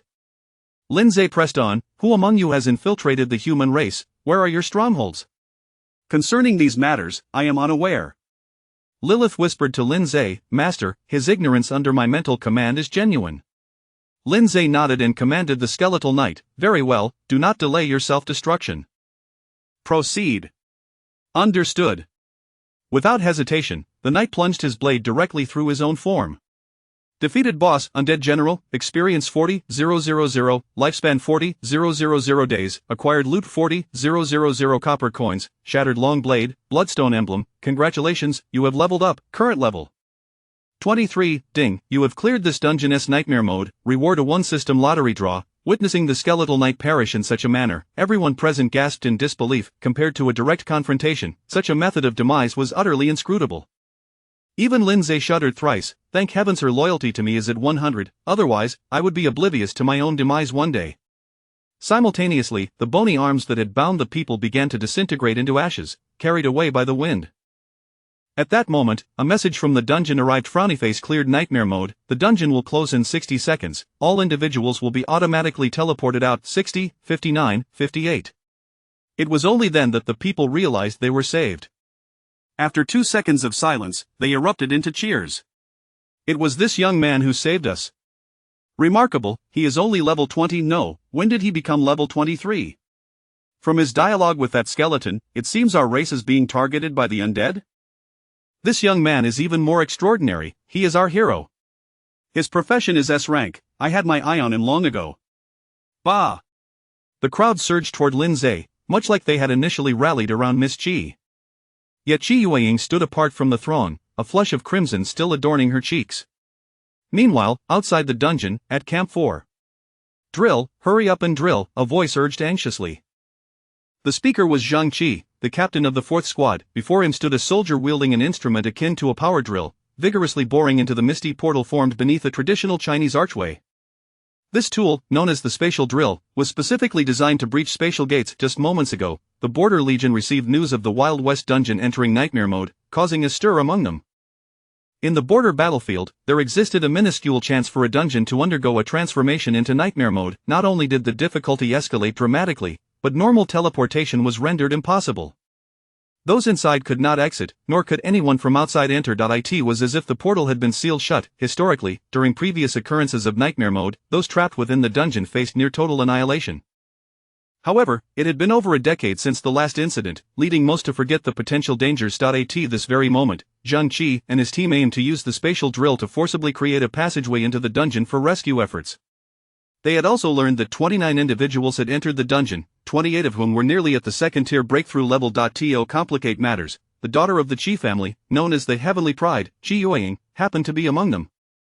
If they could not survive, it would spell a significant loss for Tianyu City and even the entire Great Xia Kingdom, potentially causing severe social repercussions. Hence, everyone felt utterly helpless and anxious. Drill, hurry up and drill. Zhang Qi repeated, knowing not what else to do. Just then, a figure suddenly appeared at the portal, nearly colliding with the drill bit before swiftly retreating. Damn, is this a murder attempt? All those outside the portal exclaimed in shock, and the soldier promptly retracted the spatial drill. The figure reappeared before the portal and stepped out. It was the young man who had previously been merely level 18. Zhang Qi and all the soldiers were once again astounded. Lin Zhe strolled out nonchalantly, followed by a multitude of other professionals. They've emerged? Everyone has emerged? The onlookers stood agape. Just moments ago, they had fervently hoped for the safety of those inside, yet now, as people streamed out, they found it hard to believe their own eyes. After a moment of shock, the soldiers sprang into action to assist the injured. Zhang Qi remained rooted in disbelief, struggling to comprehend. Could it be that they cleared the dungeon? At that moment, Qi Yueying emerged at the tail end of the crowd, displaying bruises on her face and legs, her clothing tattered in several places, and an expression of desolation etched upon her features. Zhang Qi suddenly seemed to grasp something. Of course, how could I have not realized? The Qi family's daughter, revered as the Heavenly Pride, must possess extraordinary abilities. It was surely her leadership that guided everyone to victory. He promptly approached her, his demeanor brimming with enthusiasm. Miss Qi, are you well? On behalf of the Legion, I extend our deepest gratitude. Would you be available for a discussion later? How did you lead everyone to clear the dungeon? Upon hearing this, Qi Yueying's expression transformed from one of despair to astonishment, which quickly morphed into indignation. Are you here to humiliate me as well? With that, she could no longer contain herself and burst into tears, covering her face as she fled. Wait! Miss Qi! Zhang Qi watched her retreating figure, utterly bewildered. At that moment, cheers and applause erupted from the crowd once more. Zhang Qi turned to see the throng celebrating the young man, showering him with praise and gratitude. Thank you, young man. Were it not for you, I would have perished here today. You're incredible, you are our hero. Indeed, I have an elderly mother and a 3-year-old child. Should I bow to you? Please, no need for such formality. Lin Zhe's eyes squinted into crescent moons as he produced his phone with a QR code. No need for prostration. You may send red envelopes. Some individuals instantly became less amiable. Zhang Qi, gazing at the scene before him, wore a perfectly bewildered expression. What in the world is happening here? Please add to your bookshelf, leave a favorable review, and consider a small gift. Chapter 35. In times of crisis, we must not forget, we must strive for self-strengthening. According to military statistics, this incident resulted in 2 fatalities, while the remaining 27 individuals survived, sustaining only minor injuries. After approximately half an hour, the military inquired about the specifics of the situation. Ultimately, Zhang Qi came to believe that it was Lin Zhe who had rescued everyone, even vanquishing a level 56 boss in the process.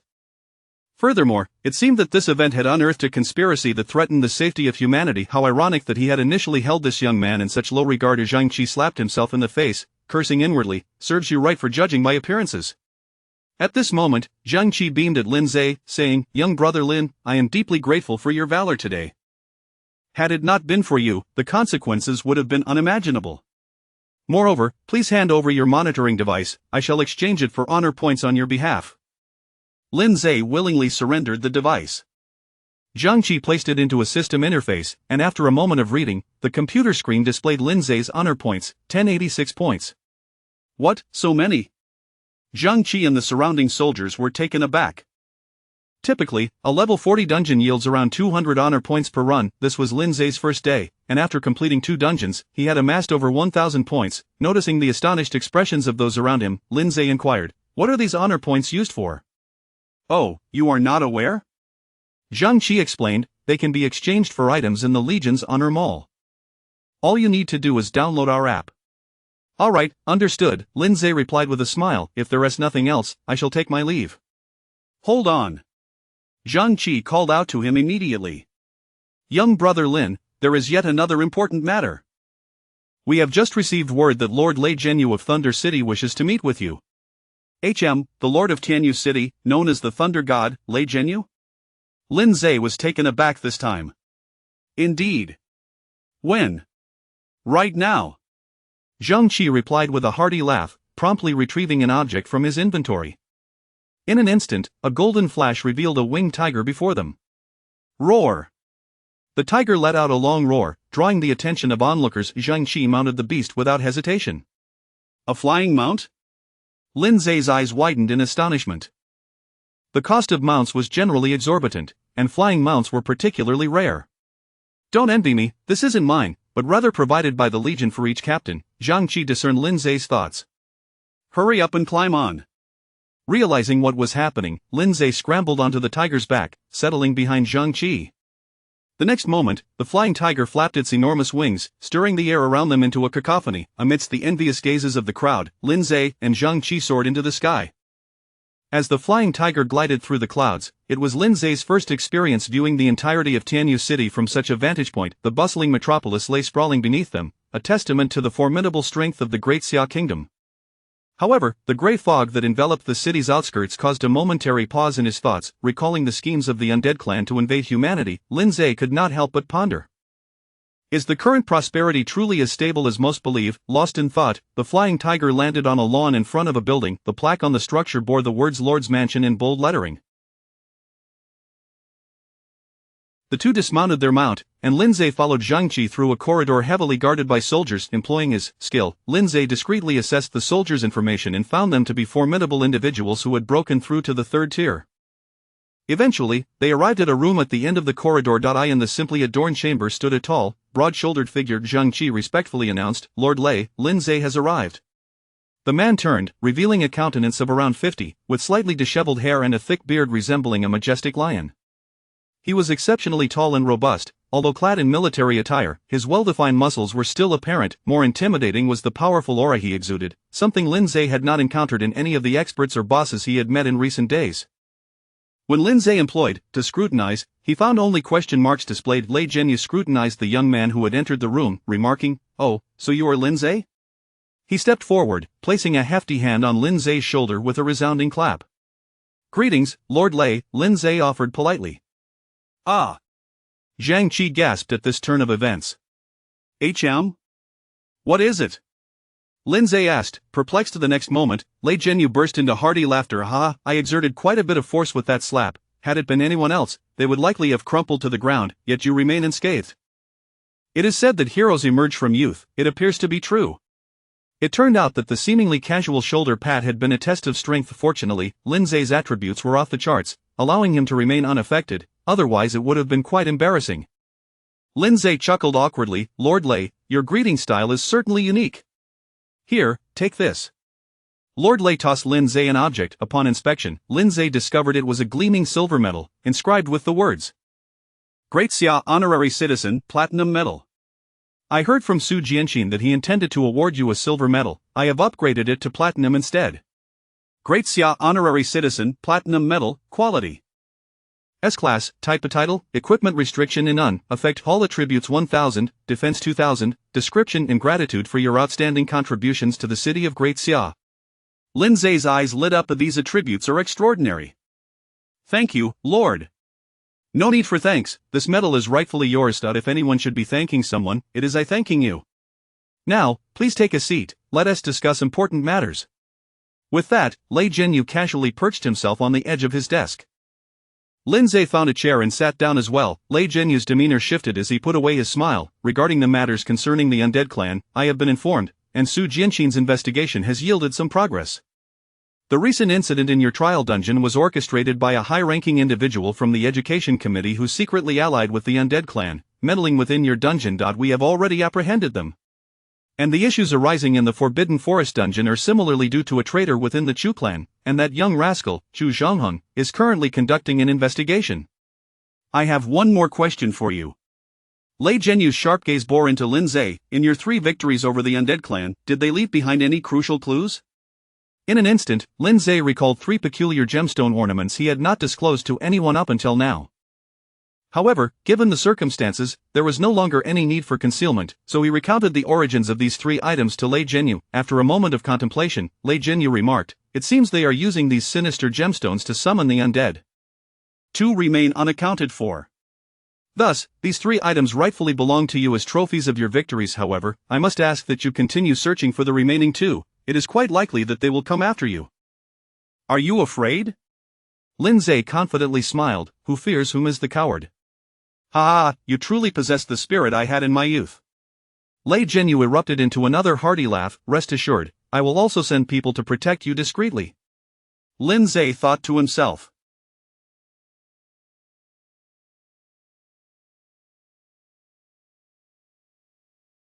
There's really no need for that.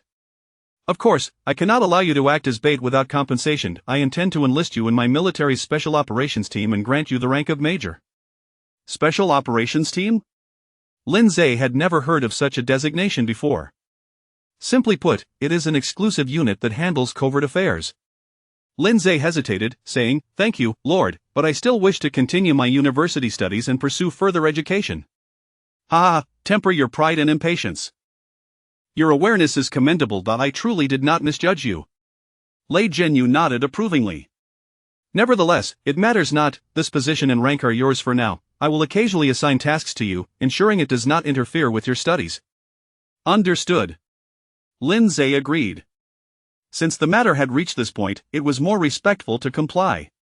By the way, Lord Lei, I have a question of my own. Speak. Is our Tianyu city, and indeed the entire Great Xia, truly as stable and peaceful as the common folk believe? A fleeting look of surprise crossed Lei Zhenyu's face before he grew serious, saying, I did not expect someone of your youth to ponder such profound questions. After a moment of reflection, he continued, given you can pose this question, I suspect you already know the answer. Since the awakening of human professions, our Great Xia has never had a single day free from the threat of invasion by myriad races. Not only that, but neighboring nations such as the Bald Eagle Kingdom, Cherry Blossom Nation, and Gary Nation are constantly eyeing us with covetous gazes. The reason the citizens can live and work in peace is precisely due to the hidden protection of our nation and military. Young man, Lei Zhenyu gazed at Lindsay with hope. In times of crisis, we must not forget. We must strive for self-strengthening.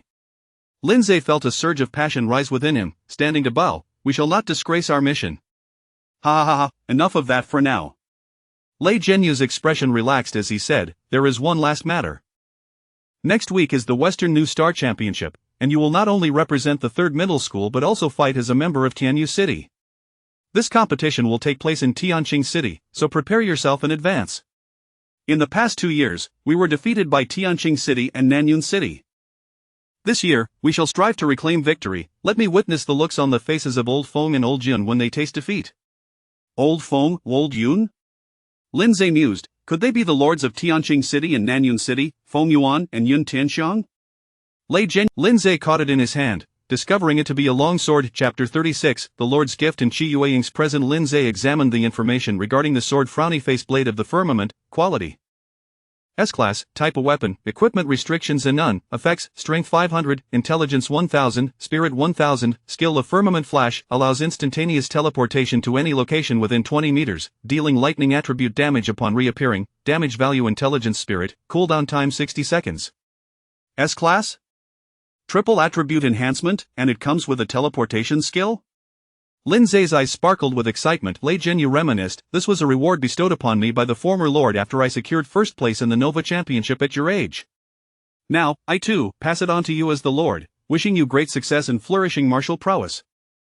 After bidding farewell to the lord, Lindsay returned home, now enveloped in the cloak of night. Today had been a day of abundant harvests. Not only did he break through to the first tier and summon the Demon Queen, but he also acquired a plethora of spoils, including the blade of the firmament gifted by the lord. Additionally, he possessed the 3rd gemstone accessory of the undead race. Bloodstone badge, set 1-5, quality A class, type accessory, effects, constitution 1000, grants the wearer a bleeding effect, automatically inflicts a severe hemorrhage every 10 seconds, causing a loss of 10 of life force. Set effect. 5-piece set?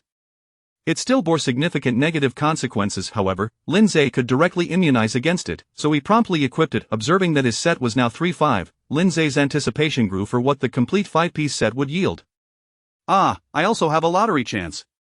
This opportunity was acquired after he defeated the Skeleton Knight earlier that morning.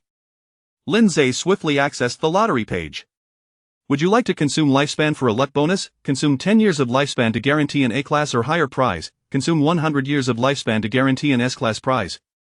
Gazing at his 187 years of lifespan, he was tempted to lavishly spend 100 years. Yet, upon further reflection, he prudently opted to consume 10 years instead. The entries began to spin and then gradually came to a halt. Congratulations, you have drawn the talent Master of Time Management, S-Class,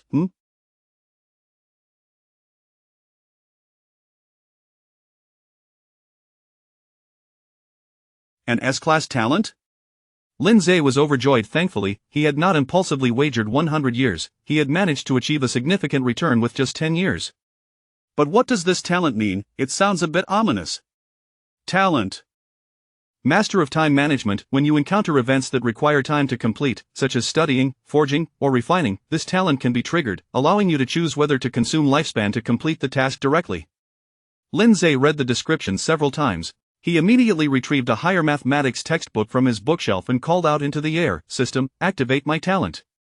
Triggering talent Master of Time Management. Would you like to consume lifespan to study this book? Yes, no, indeed, just as I thought. However, he decisively chose no. Naturally, who would want to consume lifespan to study mathematics? Besides, studying mathematics was rather life-reducing. But at that moment, his phone rang unexpectedly. The caller was none other than Police Chief Su Jianxin. Chief Su? Lindsay answered the call. What can I do for you? Just call me Officer Su. The voice on the other end replied, I heard you've been quite impressive, meeting with the Thunder God and even becoming a major? Hee, it was merely a stroke of luck. By the way, there's one more thing. Su Jianxin's tone suddenly grew somewhat awkward. I must thank you for taking care of my daughter today. Your daughter? Lindsay was bewildered. Who is that? He hadn't encountered anyone by the surname Su today. Oh, my daughter's name is Chi Yueying. Ah, Lindsay was taken aback, even more perplexed. Officer Su, how could your daughter have the surname? I have a son and a daughter, both taking their mother's surname.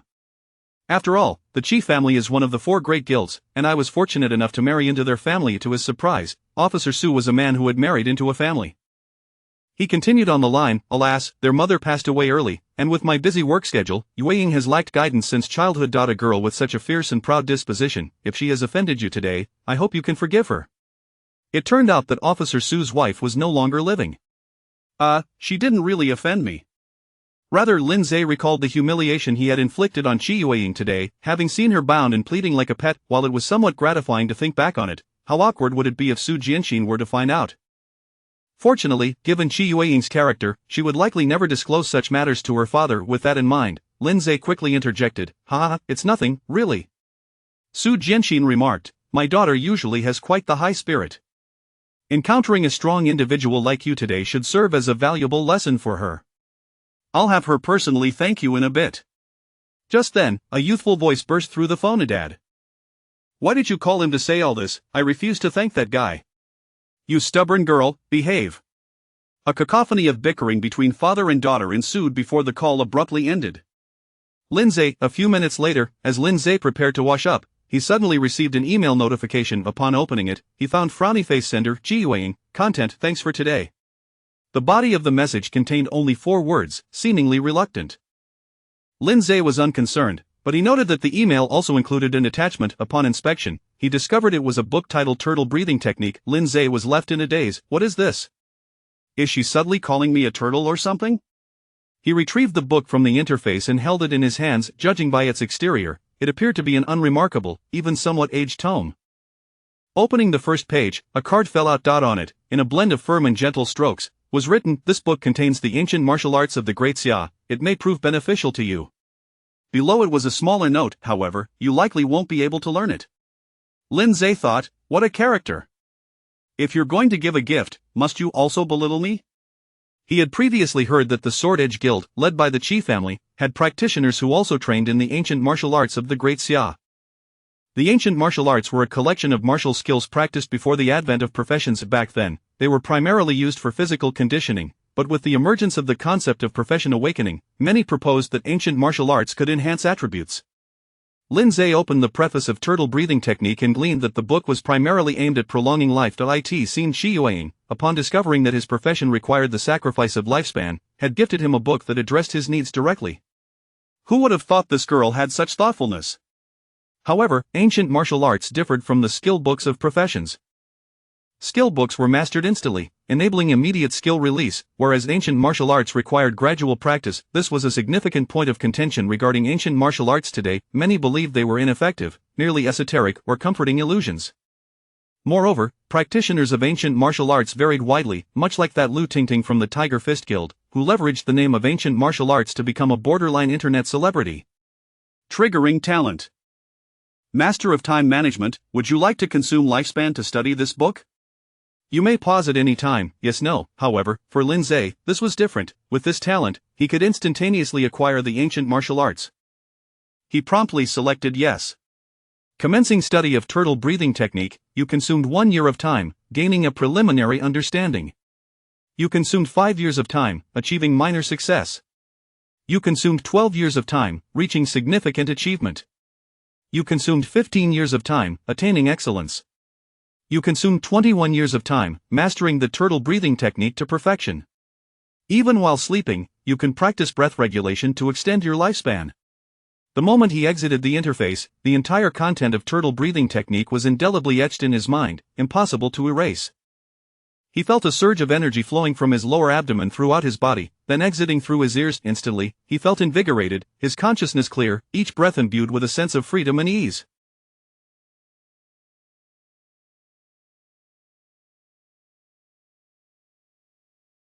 Moreover, the remaining time on the lifespan system was steadily increasing. One day. Goodness, it took 54 years to learn a single technique, but at least I finally mastered it.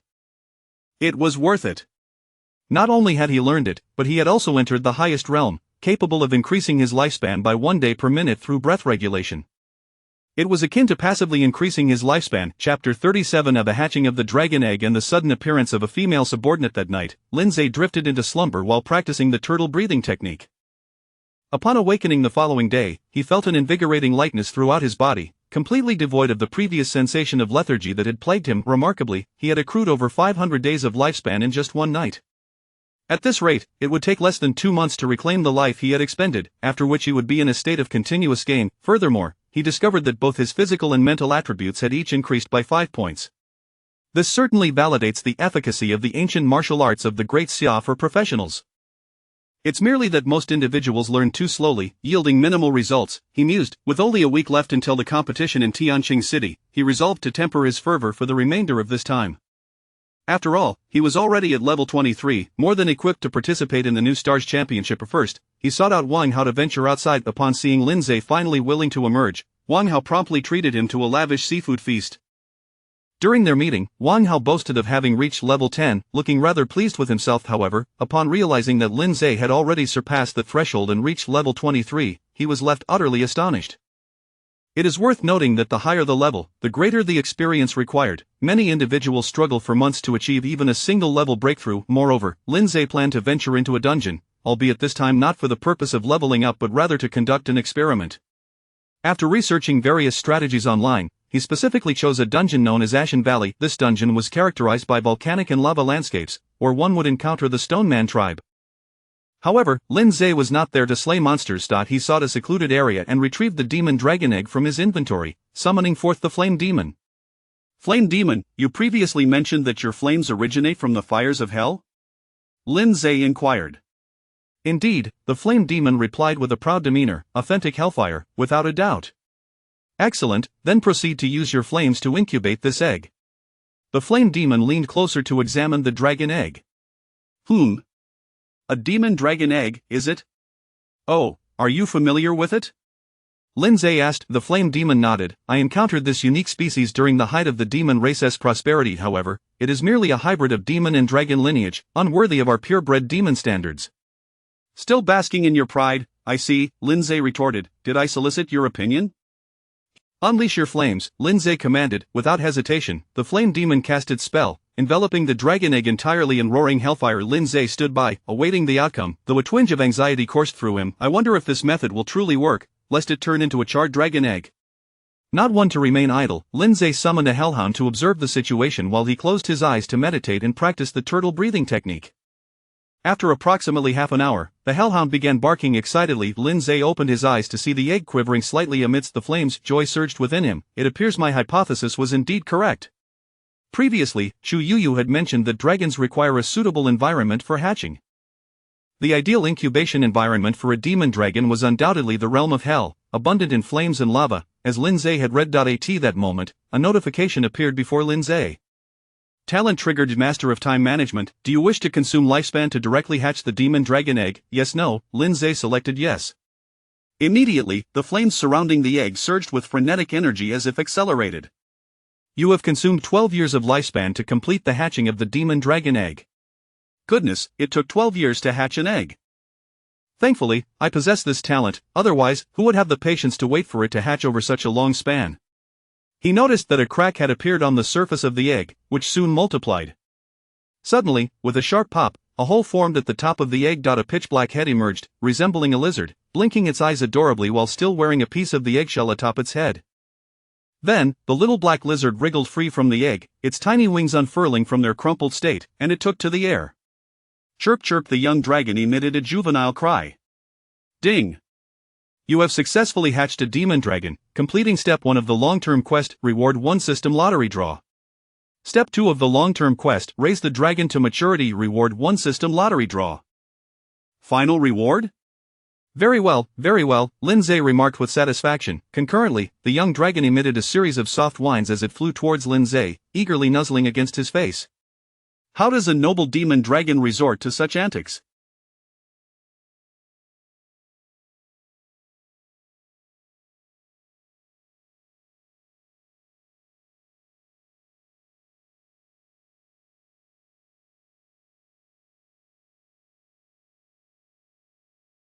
What a disgrace! Yet, despite his words, he cradled the little dragon in his arms, betraying his true feelings. Master has been automatically recognized. This contract requires no sacrifice of lifespan. Triggered professional talent. Demon affinity. The loyalty of the demon dragon automatically reaches 100. What? No need for a sacrifice. Lindsay gazed at the little dragon in his hands. What an exceptional creature. You have not disappointed me for all the effort I invested in hatching you. Summoned beast. Demon dragon, juvenile, race a demon, dragon, branch a special species, rarity S-class, level 1, health points 8,000, mana points 10,000, strength 800, agility 800, stamina 800, intelligence 1,200, spirit 1,000, skill a thunderbolt inflicts lightning damage on a single target, damage value intelligence 5. Talent 1. Elemental immunity, immune to 90 of all elemental damage.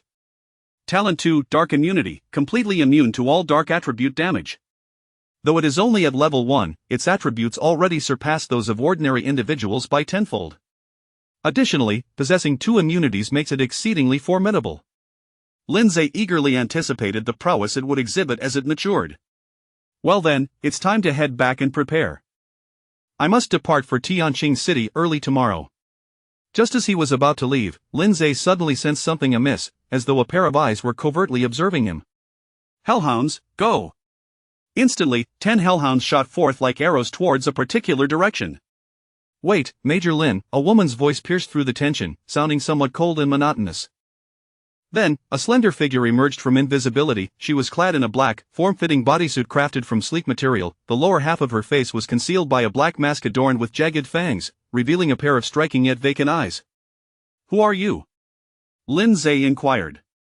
The woman removed her mask, unveiling a delicate face, yet her expression remained devoid of emotion. She produced an identity badge and spoke slowly. I am Han Qi, a member of the Great Xia Special Operations Team, dispatched by Lord Lei Cheng to covertly protect you. Her voice was flat and devoid of inflection, exuding an aura akin to that of an AI.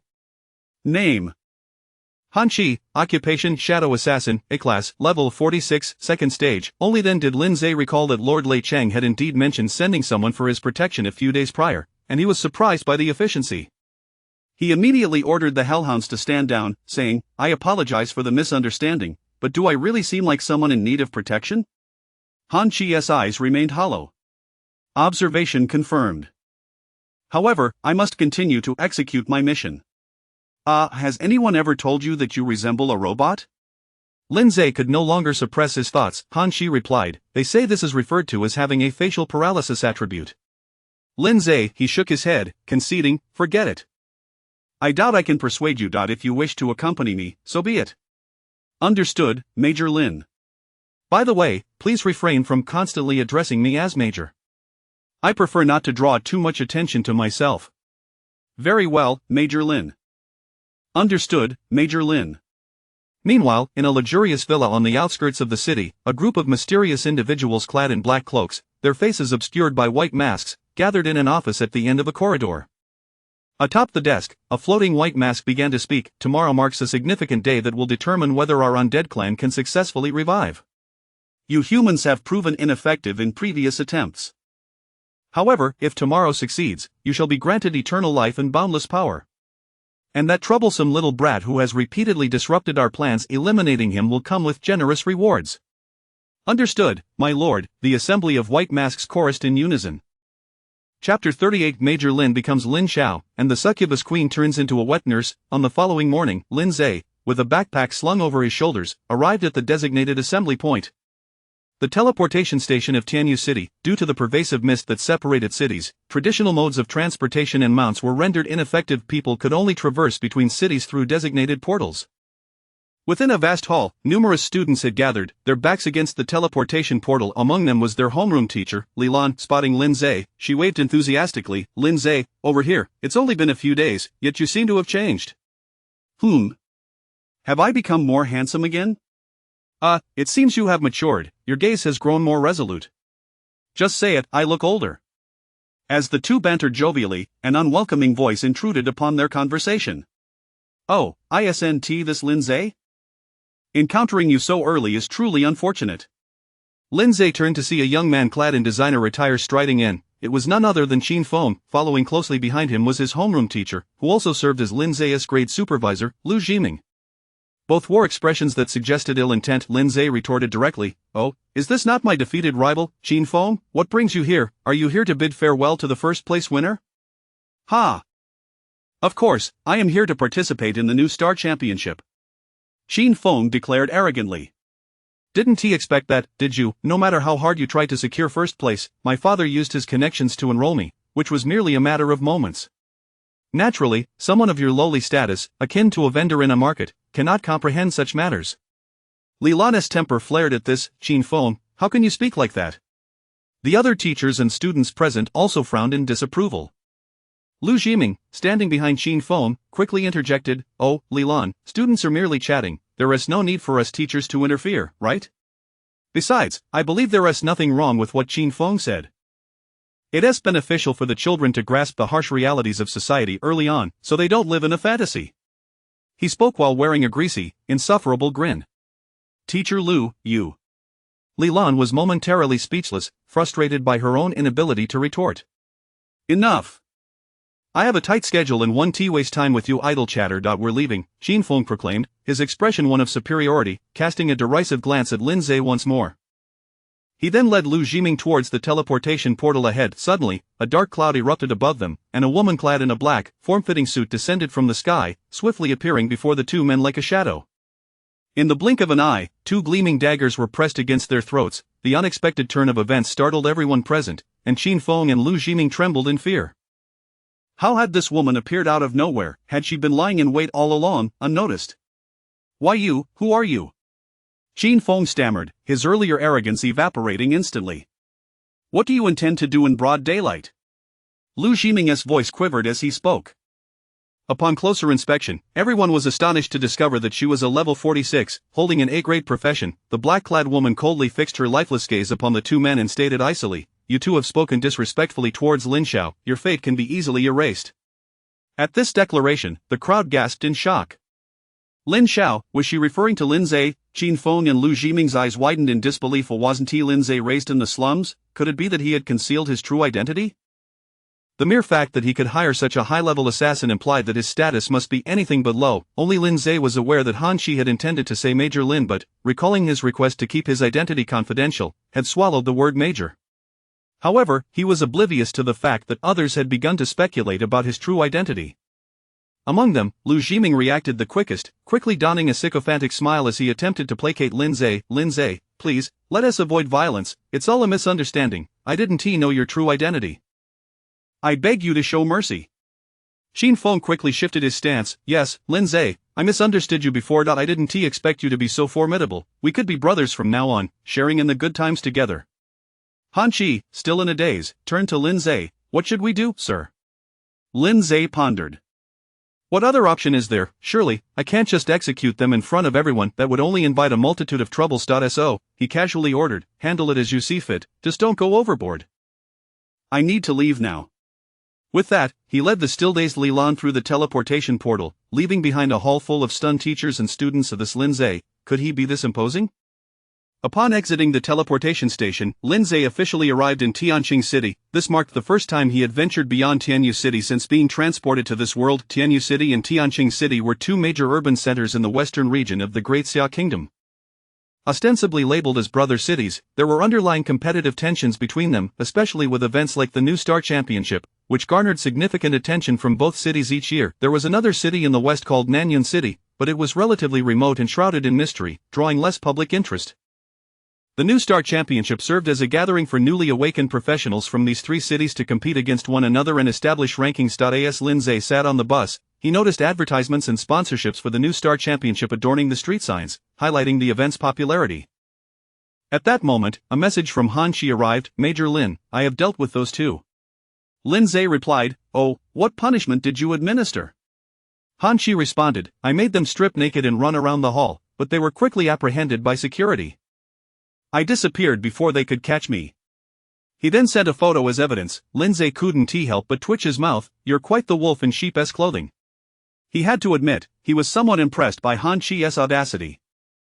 With the competition set for the following day, the organizers took the teachers and students on a tour of Tianqing City's famous landmarks, followed by a sampling of local delicacies. By evening, everyone happily settled into a luxurious hotel for the night. Reclining on the plush hotel bed, Lin Zhe eagerly summoned the demon dragon, akin to a father yearning to see his son after a day apart.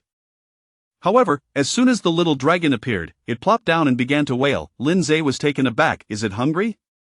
Could it be that it needs to nurse?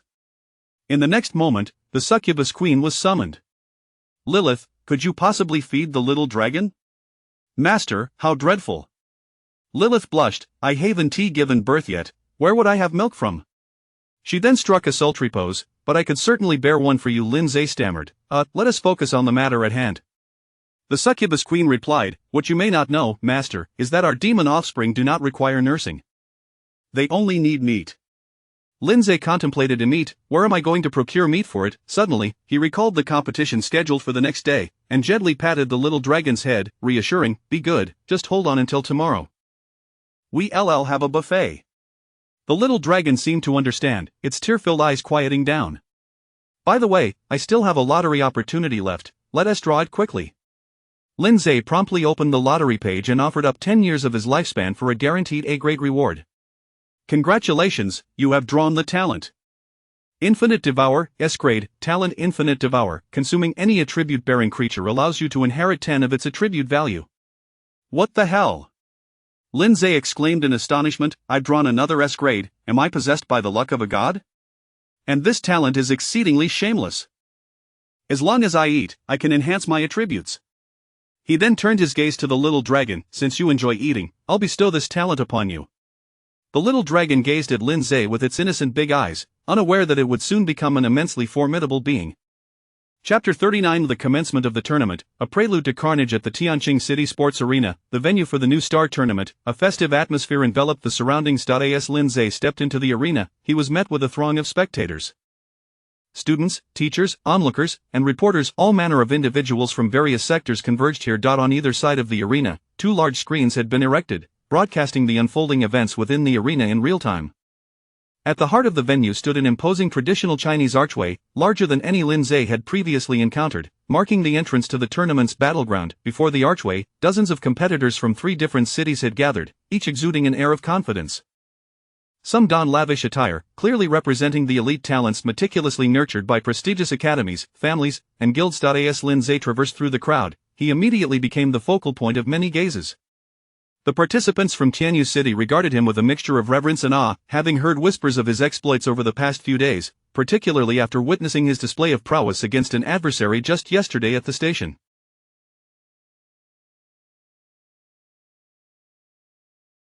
Conversely, the competitors from Tianqing City and Nanyun City appeared less informed.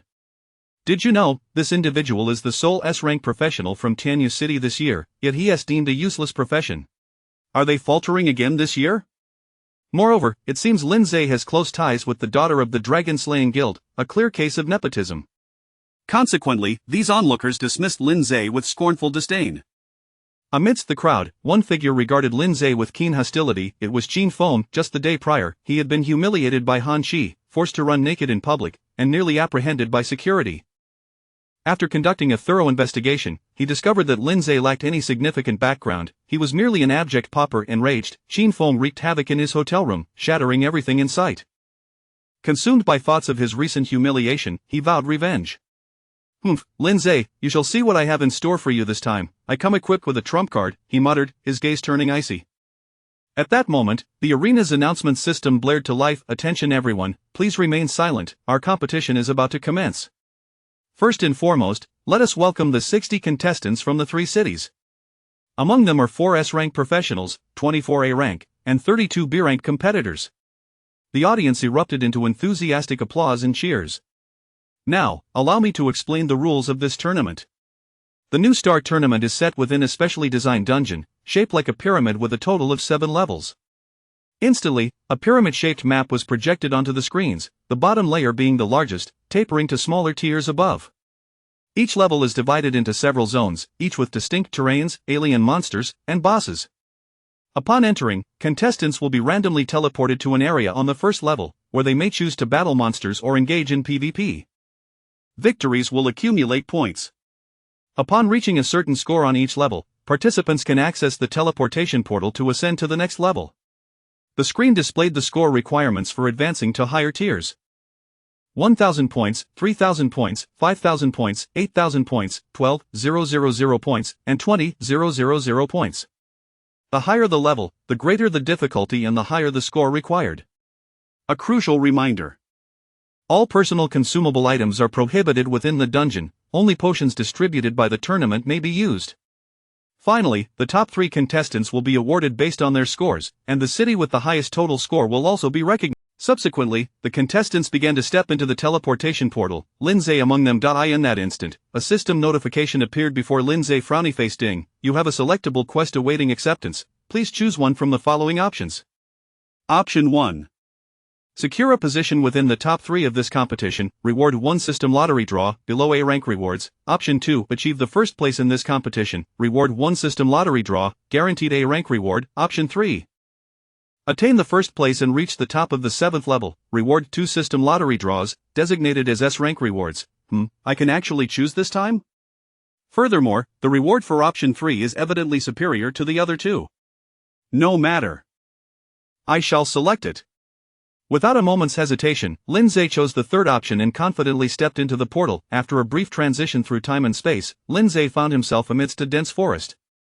Welcome to Level 1, Zone 16. Goblin Forest. Almost immediately, countless goblins armed with weapons surged towards him from all directions. Goblin Warrior, Goblin Archer, Goblin Shaman, Race Goblin, F-rank, Level of 5, Health 1000, Skills, Cleaving Strike, Evil Arrow, Amplification Totem, etc.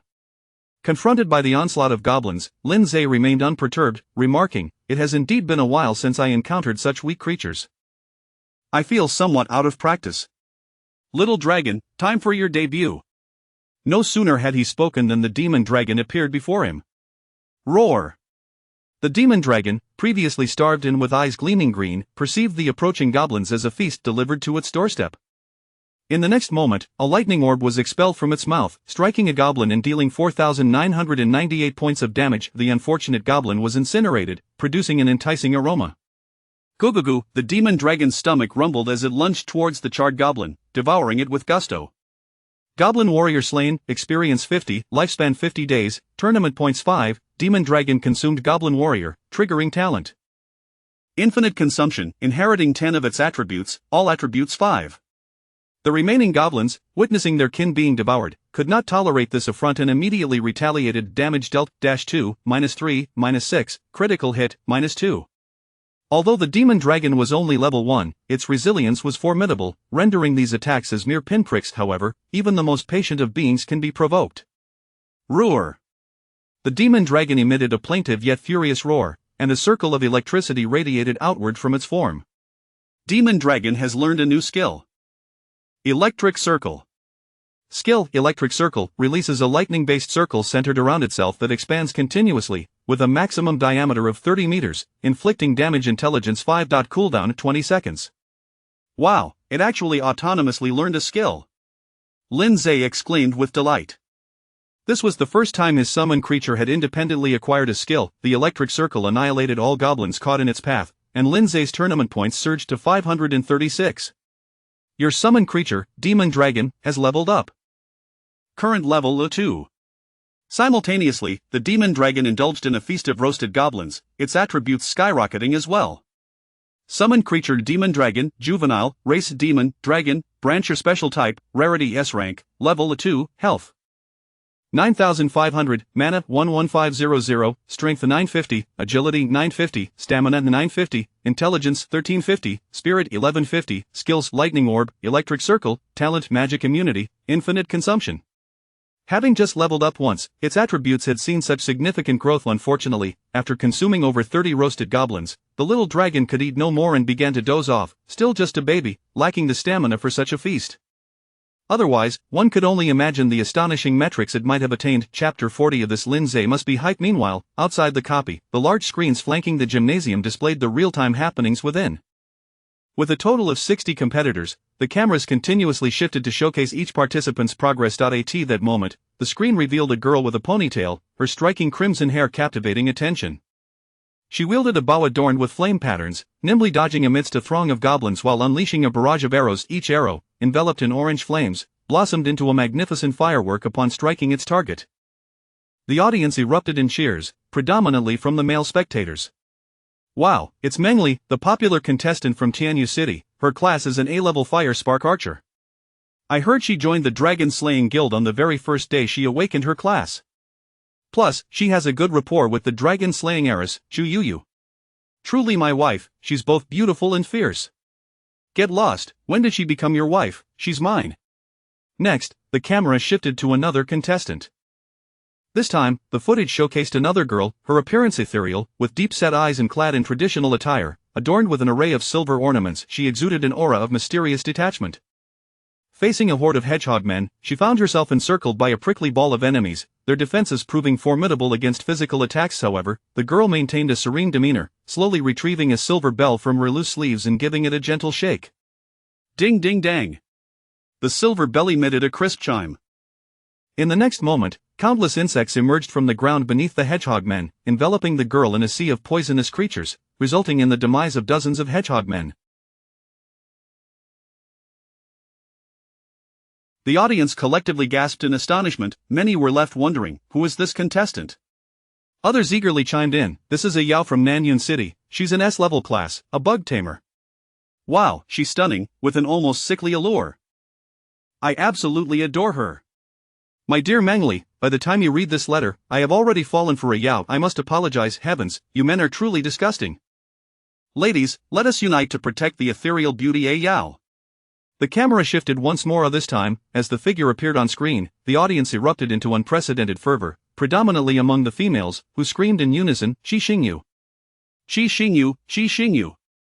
In the footage, a graceful youth wielded a long sword, executing fluid movements with elegance. Concurrently, 6 additional swords danced around him, embodying both defense and offense. In an instant, a dozen ratmen fell beneath his blade.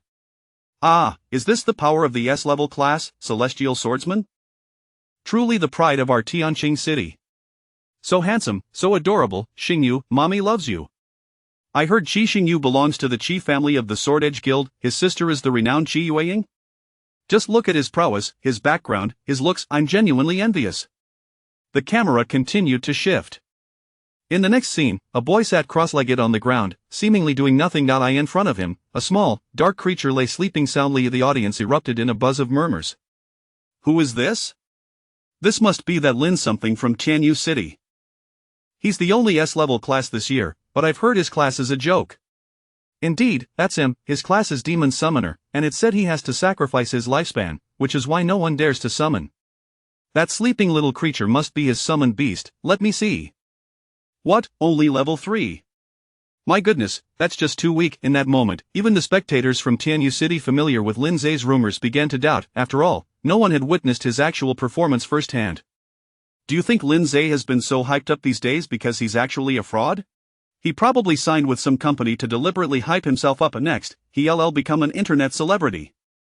It seems this year, Tianyu City is indeed lagging behind. They'll probably lose to Tianjin and Nanyun again.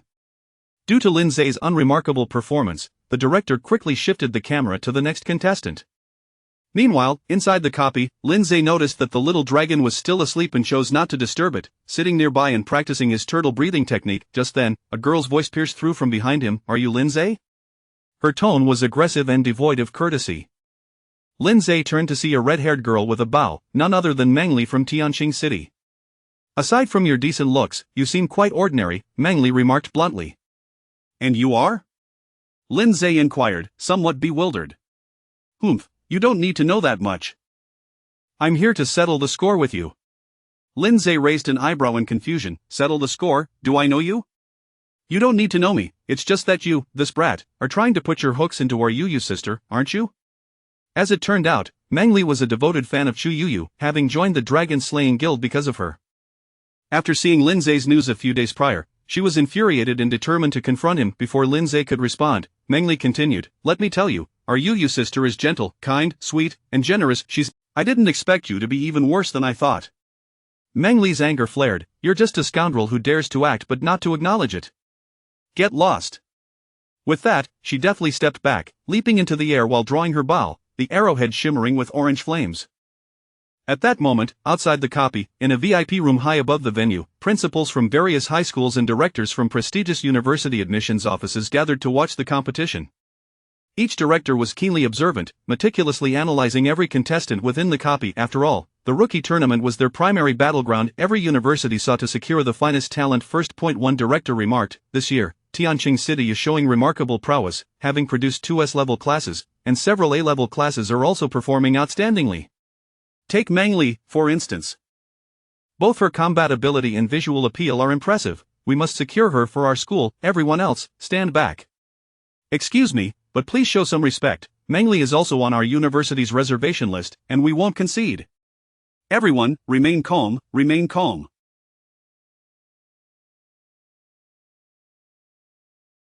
This is a fair competition.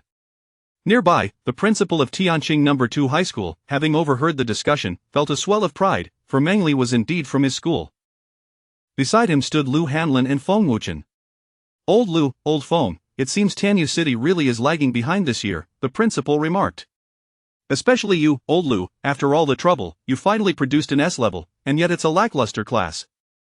I almost feel sorry for you.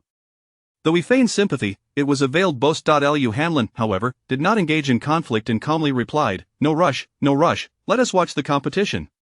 Feng Wuchen added, no rush. It is not certain yet which high school Lin Zhe will belong to before graduation. Move aside. Lu Hanlin retorted. Meng Li's principal shook his head, thinking you two are as stubborn as a duck with a broken neck.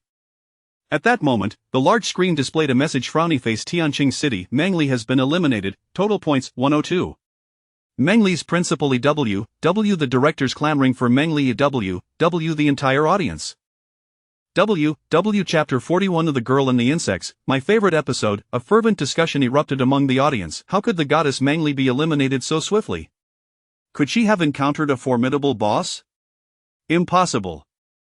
How powerful could the boss on the first level possibly be? I suspect she was ambushed. I cannot accept this. Is there anyone who can avenge my wife? At that moment, the large screen empathetically played a real-time replay of Meng Li.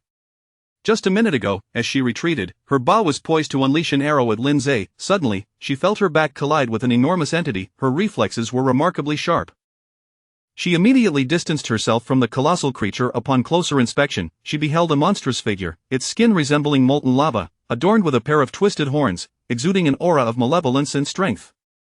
How strange. Is there such a creature in the goblin forest? Meng Li pondered, perplexed. She instinctively loosed a few arrows in a probing manner. Thud, thud, thud. The arrows exploded into brilliant bursts against the beast's hide. However, as the sparks dissipated, the creature remained utterly unscathed, with no visible wounds. At that moment, the beast spoke. Yet another lowly creature playing with fire, daring to challenge me? In the next instant, as the replay concluded, all present fell into a state of stunned silence. After a prolonged pause, discussions erupted once more. What in the world was that creature? Is there such a high difficulty boss in the first level? Surely there must be some mistake. The principal and directors in the VIP room shared a similar reaction. Quickly summon a technician. Did they err in the data while designing the dungeon? How could a high-level boss end up in the first level? Meanwhile, the audience's ire turned towards Lindsay. Wasn't Mengli just engaged in a duel with that Lindsay? Why wasn't he eliminated? He probably ran away the moment he saw that monster. Escaped by the skin of his teeth. What sheer luck he has. Indeed, and why didn't he assist our goddess Mengli? The crowd began to voice their grievances. I in the dungeon, oblivious to having become the target of everyone's scorn, Lindsay muttered, "Who on earth is that woman? Why is she so inexplicably aggressive?" Moments ago, he had witnessed Mengli summon a fire demon in response to her sudden hostility. Just then, a notification popped up on Lindsay's interface. Gained competition points 100, current total is 636 points. I should continue grinding until I reach 1000 points, then hasten to the second level. Subsequently, Lindsay unleashed the fire demon to wreak havoc, thoroughly clearing the goblin forest. When he encountered the level 8 boss, the Goblin King, he effortlessly vanquished it in an instant. His score quickly soared to 1084 points. Meanwhile, many other contestants also reached over 1000 points rapidly, given the first level's low difficulty. However, some had already been eliminated early, mostly those of relatively weaker B-class professions. Lindsay arrived at the center of the first level and stepped into the teleportation portal, transitioning through time and space. Welcome to Area 7 of the second level. Blood Wolf Canyon. The environment transformed into a rugged canyon, shrouded in mist. From a distance, eerie wolf howls echoed ominously. As Lindsay walked along a narrow path flanked by grass, the silence was so profound that he could hear his own footsteps clearly.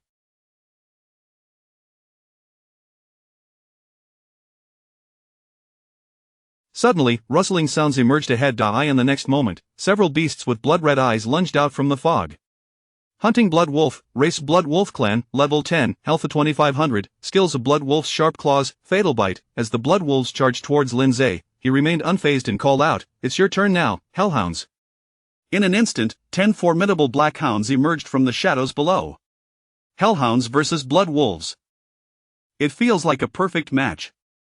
Moreover, the creatures he previously encountered had been of too high a level. This was an ideal opportunity for the Hellhounds to level up, but the 10 Hellhounds surged forward to meet the Blood Wolves' assault, and with the advantage of racial superiority, coupled with various equipment and talents, the enemy was swiftly overwhelmed. The once mighty Blood Wolves now howled in despair. "Oh! Defeated Hunting Blood Wolf, experience 100, lifespan 100 days. Defeated Hunting Blood Wolf, experience 100, lifespan 100 days, points 8. Not bad, Lindsay remarked, patting the Hellhound's forehead. However, at that moment, the Hellhound's ears perked up, their alertness directed forward. From the mist ahead, a figure slowly approached Lindsay, accompanied by a sound reminiscent of tinkling bells. As the figure drew closer, Lindsay discerned that it was a girl clad in ethnic. Her beauty was striking, yet she emanated an aura that suggested one should not approach her. It was a Yao, the S-class insect master from Nanyan City. With an expressionless face, her head tilted slightly to one side, she inquired, "S-class, you too? Who are you?" This one doesn't seem to articulate her words clearly either. Unbeknownst to Lindsay, the audience outside the dungeon was once again in a frenzy. Look, the new favorite, a Yao, has appeared. She is about to engage in a duel. Wait, her opponent is that Lindsay? I heard a Yao has already eliminated 3 opponents in quick succession, and none lasted a minute. Lindsay is finished. Oh yes, a Yao, please teach that brat a lesson for my ex-wife Mengli. Everyone eagerly anticipated Lindsay's downfall. A Yao gently swayed the bells adorning her attire. Swish, swish, swish, countless venomous insects surged forth from beneath Lindsay and the Hellhound's feet. Here it comes, the girl and the insects, my favorite episode, cheered some uniquely inclined spectators. As the insects emerged, the Hellhounds began to lose health rapidly. Oh, are they poisoned? Lindsay realized. Wait, that is not all, they seem to be afflicted with paralysis, sluggishness, and a special cursed state. What formidable insects, Lindsay marveled, taken aback by the girl's extraordinary prowess. He then recalled the Hellhounds. You see, Lindsay is faltering, he has withdrawn his summoned beasts. The audience watched with keen interest, yet, in the next moment, Ayao sensed something amiss. Lindsay's health had not diminished in the slightest. You, venomous insects, are you not afraid? A ripple of surprise crossed Ayao's cold features. Unbeknownst to her, Lindsay was immune to negative status effects due to his fortuitous transformation. Talent. Lindsay slowly spoke, why is it that everyone seems to attack me without any provocation? Are people today so lacking in manners?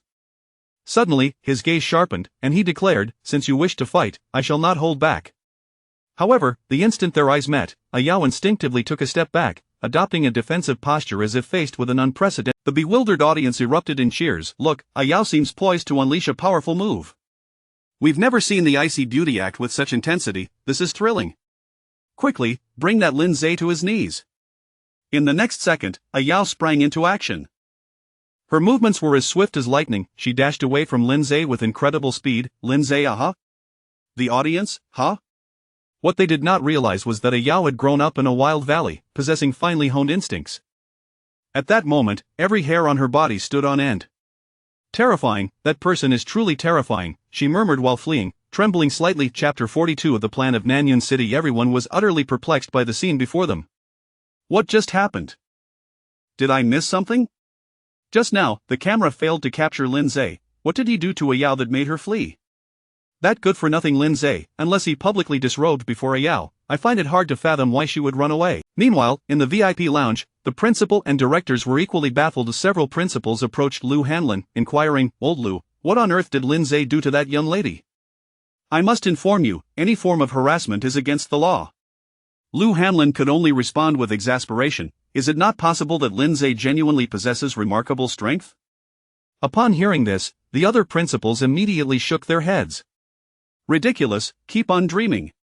As a demon summoner, what strength could he possibly have? If he had any, he would be dead by now. Forget it, if you choose not to speak, so be it. I wonder how much longer this Lindsay can endure. Within the instance, Lindsay summoned the bloodied hellhounds and activated his newly acquired first-tier breakthrough talent.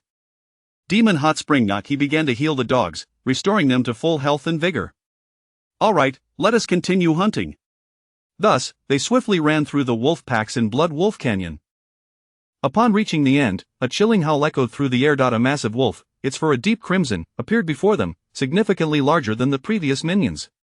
Boss Blood Moon Wolf King, race. Blood Wolf Clan, level of 15, health points 16,000, skills Arcane Dagger, Spell Torrent, etc. Click to view details. Description: a wolf that has surreptitiously acquired spells from the Elven Magic Academy, leading its pack to newfound strength. Suddenly, a ring of magical daggers materialized around the Wolf King, their points directed menacingly at Lindsay. 10 hellhounds, equally formidable, formed a barricade in front of Lindsay, baring their teeth and issuing a warning to the Wolf King. Lindsay exclaimed, "Well, my canine companions, how do you feel? Are you confident? Do you require assistance?"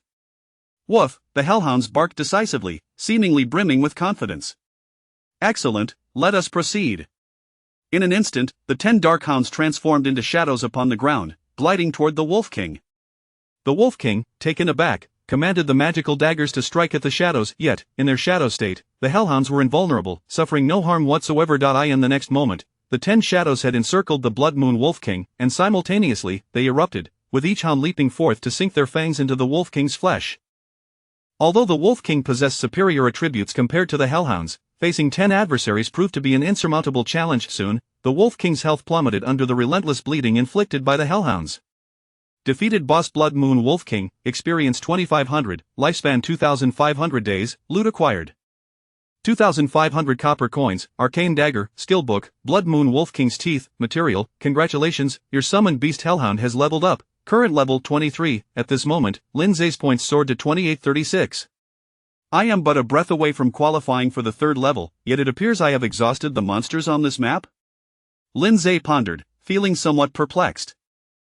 After a moment of contemplation, he resolved to venture towards the center of the region, seeking out monsters to engage along the way. Meanwhile, at the center of the 2nd layer, several B-level practitioners from Tianyu City passed by the teleportation portal. Let us strive to reach 3,000 points swiftly, that way, we can access the 3rd layer, one of the practitioners exclaimed excitedly. Indeed, I am quite eager. However, at that moment, everyone suddenly felt a wave of dizziness. What is happening? I feel nauseous. Me too, could it be that yesterday's meal was spoiled? Look, there are little people dancing on my head. I don't see the dancing little people, but two mushrooms are approaching. Wait, what is it doing? Help, the mushroom is attacking. In an instant, the bewildered individuals were eliminated without understanding what transpired, yet, from the spectator's perspective, the scene was crystal clear. The onlookers were baffled by the mention of mushrooms, as they had just witnessed a man and woman materialize behind the group. The woman was strikingly tall, her long, jet-black hair cascading down to her calves, exuding both beauty and an air of mystery. The man was robust and towering, clad in a sleeveless tunic that revealed his muscular arms, adorned with peculiar tattoos. It was this man who had effortlessly dispatched the B-level practitioners as if they were mere chicks. At that moment, he smugly declared, is this the caliber of practitioners from Tianyu City and Tianqing City? Truly, they are nothing but trash. Upon hearing this, many in the audience voiced their discontent. The woman, alluring and graceful, leaned against the man and remarked, "Mangu, your moves earlier were incredibly impressive." The man wrapped an arm around her slender waist, replying, "This is merely the beginning. Once we seize victory for Nanyun City, you shall witness something even more spectacular tonight." The audience responded with confusion. "Are you both aware that there are cameras recording? Must you engage in such public displays of affection? Honestly, it's quite disheartening." The couple continued their banter. The woman said, "Our strategy earlier was quite effective. I initiated the status effect, then you delivered the finishing blow. Let's remain here and eliminate the practitioners from Tianqing and Tianyu." The man responded, "You are truly astute, you. Let us proceed with that plan." Thus, for the ensuing moments, the duo employed this tactic to hunt down several practitioners, including some A-level ones. They targeted only those from Tianyu and Tianqing, allowing those from Nanyun City to pass unhindered. This maneuver incited considerable dissatisfaction among the audience. "What is the meaning of this? You two are ambushing, which is entirely unfair. Indeed, this is a blatant disregard for honor. And must you two be so intimate in the bushes? The strange noises are quite distracting." In the VIP lounge, several principals echoed similar grievances. "Are not these two Mangu and you from Nanyun City? Both are A-level practitioners of considerable strength. Why resort to such underhanded tactics?" A principal clad in traditional attire stepped forward, appearing quite self-satisfied. "The new Star Championship is not merely a test of strength but also of strategy.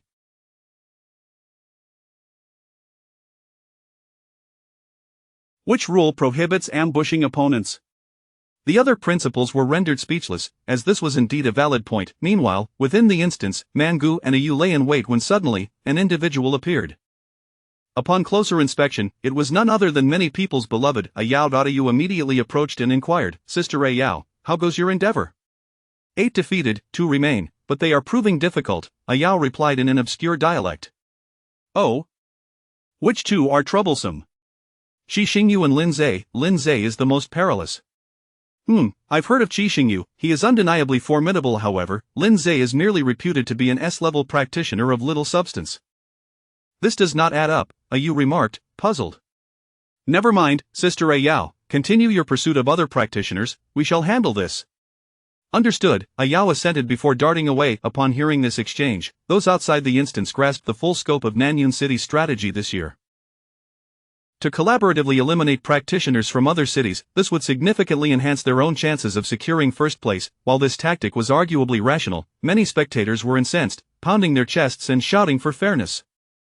Just then, a striking youth clad in sleek black armor approached with a light and graceful stride. Chapter 43. Is Lin Zhe really that impressive? In the thicket, Mangu expressed his dissatisfaction, saying, I find this Yao to be quite unreliable.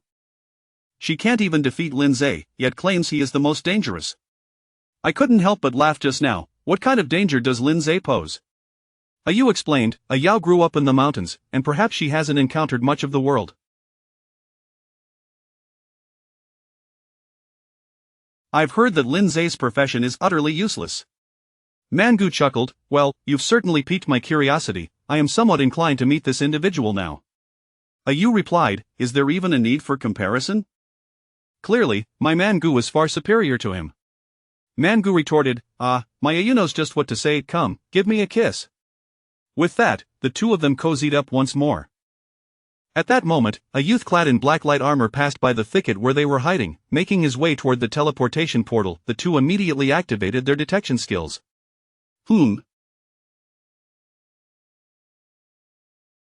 Is that Lindsay I see before me? I shall cast an illusion. You declared, rising to her feet and producing a vibrant red mushroom from seemingly nowhere, resembling a bright umbrella. She then began to dance a spirited traditional dance. Hearing the commotion, Lindsay turned around to see a woman with long hair down to her ankles, wildly gyrating with a mushroom in hand. Am I hallucinating? Lindsay pondered, utterly perplexed. Upon hearing Lindsay's words, you flashed a confident, mischievous smile. He's fallen for it. Following this, Mangu swaggered towards Lindsay, taunting, "Ha, so you are Lindsay, you match my expectations, looking like a scrawny little chick, even inferior to a B-grade trash." As Mangu moved, the strange tattoos on his muscular arms glimmered with an eerie light. He then clenched his right fist, preparing to unleash a powerful blow aimed directly at Lindsay's face. Meanwhile, in the audience section, voices echoed. Goodness, Lindsay is finally going to meet his end. However, if Mangu wins, I can't say I'd be pleased. Upon reflection, Lindsay hasn't done anything egregiously wrong. Alas, let us observe a moment of silence for Lindsay. Yet, as Mangu's punch surged forward, seemingly imbued with overwhelming force, Lindsay merely raised his hand, effortlessly. Mangu?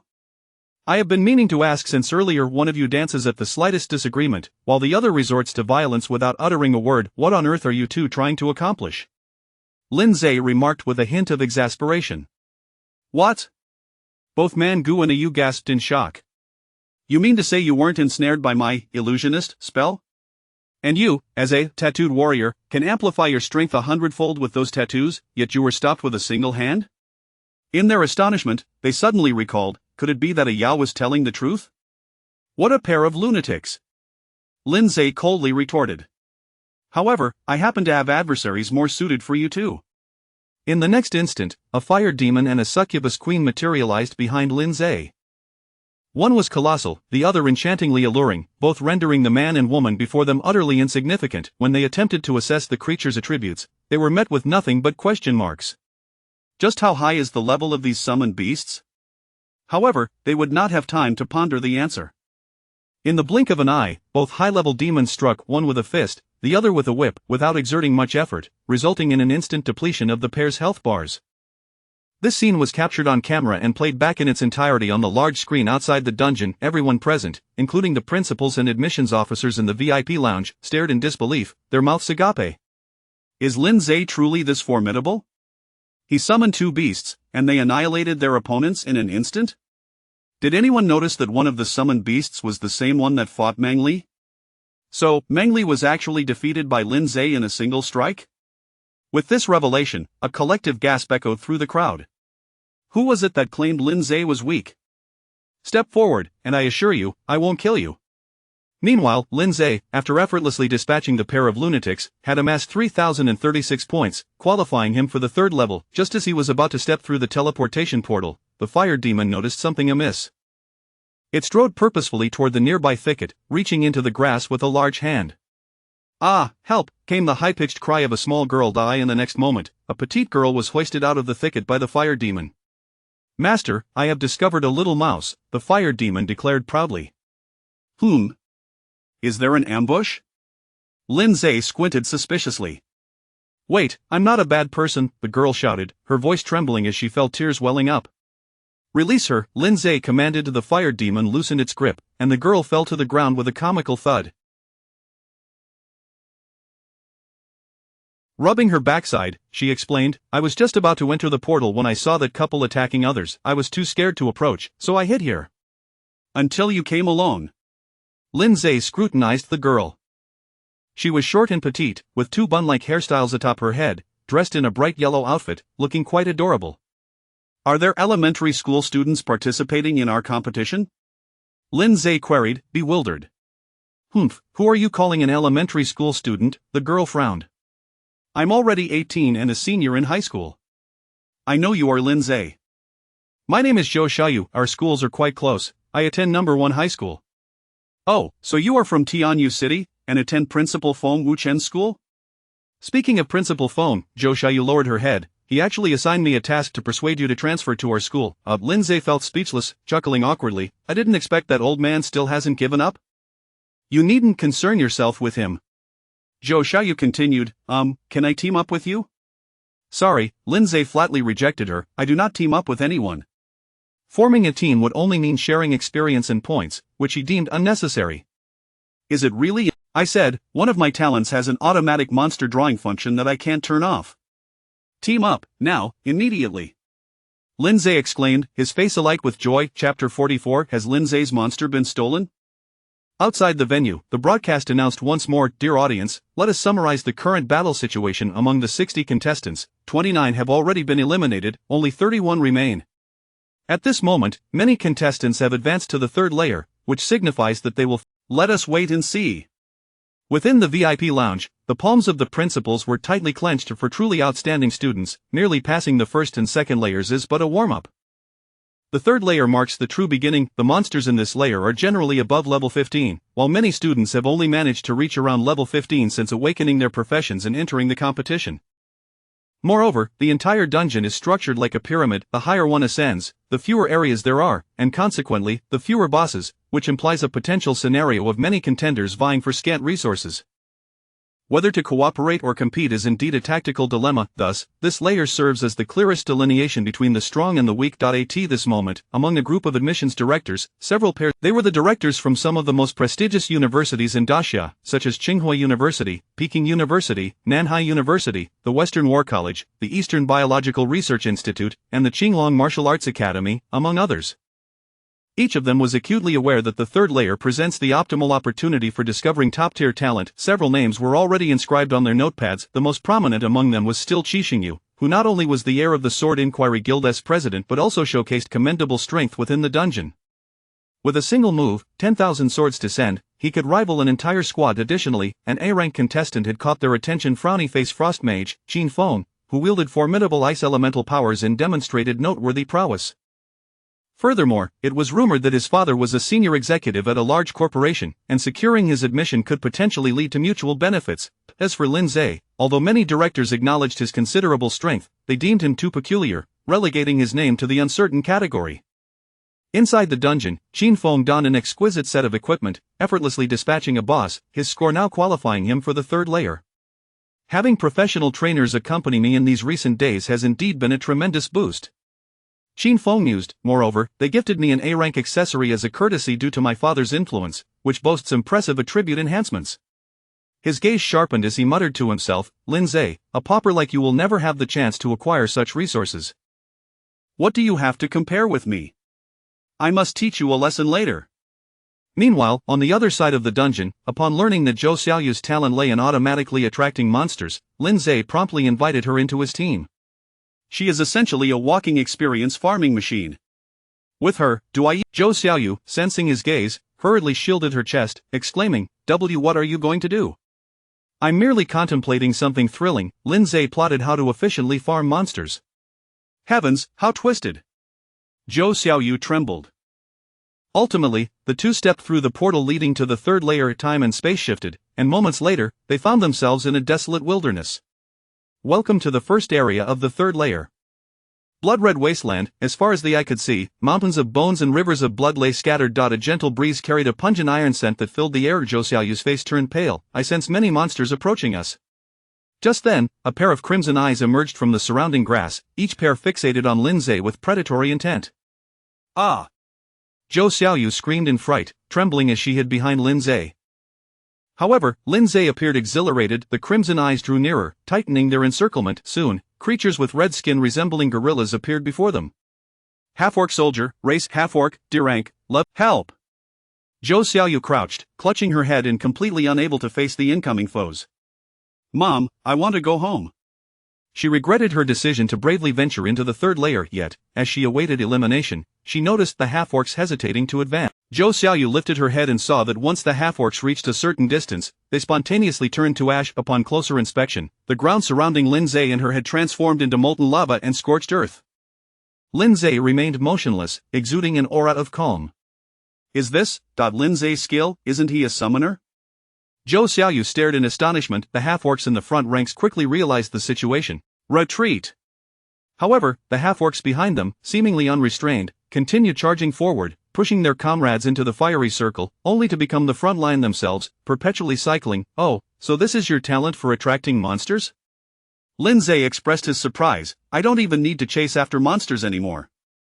I never expected you to be quite useful, he praised Zhou Xiaoyu. Whoa, is that even human language? Zhou Xiaoyu lamented, I'm so terrified by this talent that I can hardly go outside. At least one thing was worth celebrating. The steadily rising experience points. Kill half-orc soldier, experience 75, points 8, lifespan 150 days, kill half-orc soldier, experience 75, points 8, lifespan 150 days. Aside from lifespan, Zhou Xiaoyu shared in the experience and points. For Lin Zhe, although it was halved, it was still far more efficient than pursuing prey on his OWNDINA flash. Lin Zhe had vanquished over 100 half-orcs, accruing over 1,000 points. Let us go take down the boss, Lin Zhe declared, pulling Zhou Xiaoyu along as they dashed forward. Along the way, numerous minor monsters were lured in, all dispatched effortlessly by Lin Zhe. They encountered other contestants who were left dumbfounded by their prowess. Before they could react, the monsters had already been snatched away. Before long, they arrived at the boss area. There, beside several stone-built huts, a much larger and more imposing half-orc reclined on a throne made of beast bones. Boss half-orc tribe leader, race. Half-orc, D rank, level 20, health 35,000, skills, Axe King Slash, Blood Rage, etc. Expand for details. The half-orc leader, upon hearing their entrance, lazily opened his eyes and slowly rose. With a mighty leap, he landed not far from Lin Zhe, wielding two massive battle axes. Lin Zhe cracked his knuckles, ready to engage, but suddenly a tempest of ice spikes surged from behind him, raining down upon the leader. Lin Zhe barely managed to pull Zhou Xiaoyu aside to avoid the onslaught.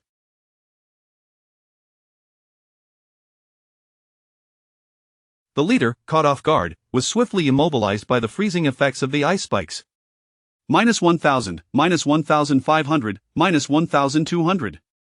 Dozens of ice spikes rapidly dispatched the half-orc leader, leaving Lin Zhe unscathed. So I was robbed of a kill? Lin Zhe experienced this for the first time, his surprise evident. So this is what it feels like to have a monster stolen from you, he mused. I must admit, it's rather infuriating. Turning to see a figure clad in a white robe, holding an expensive staff, standing haughtily nearby, none other than his old rival, Qin Feng. With a triumphant smirk, Qin Feng remarked, "Oh, isn't this my good classmate Lin Zhe, my apologies for not recognizing you earlier, I nearly struck you." His face bore a smug grin. However, had I known it was you, I would have taken the opportunity to deal with you as well. What do you mean? Zhou Xiaoyu interjected, stepping forward indignantly. You may have stolen our kill, but do you also intend to put us in peril? Oh? Where did this little elementary school student come from? Qin Feng mocked.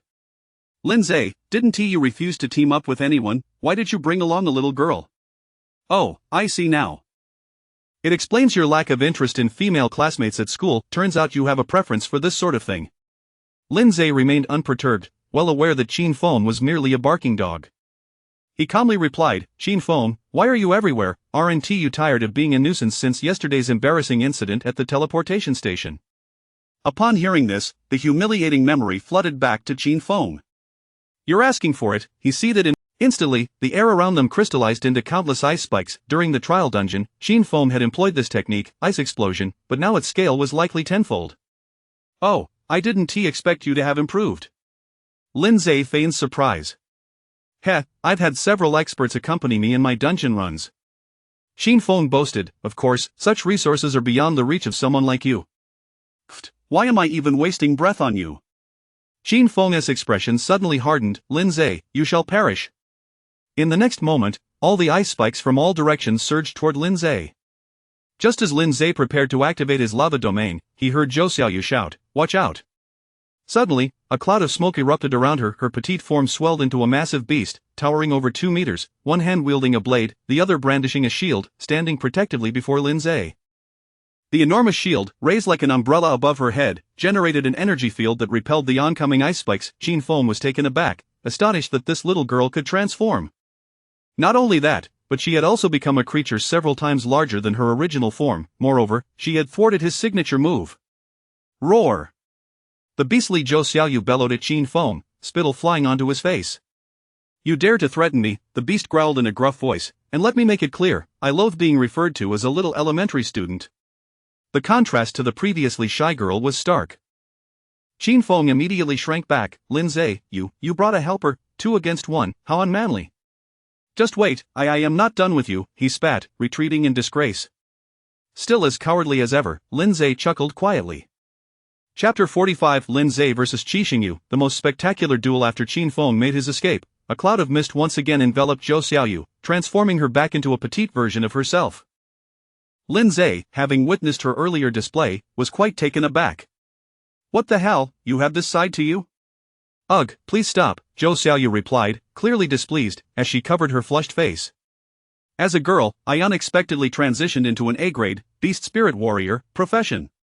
And after transforming, I can't even control my words and actions. It's utterly mortifying." Lin Zhe was at a loss for words. He placed a hand on Zhou Xiaoyu's head and said, "Regardless, thank you, your performance was exceptional." Although, to be honest, even if she hadn't intervened, Lin Zhe would have sustained no injuries. "Here, take this."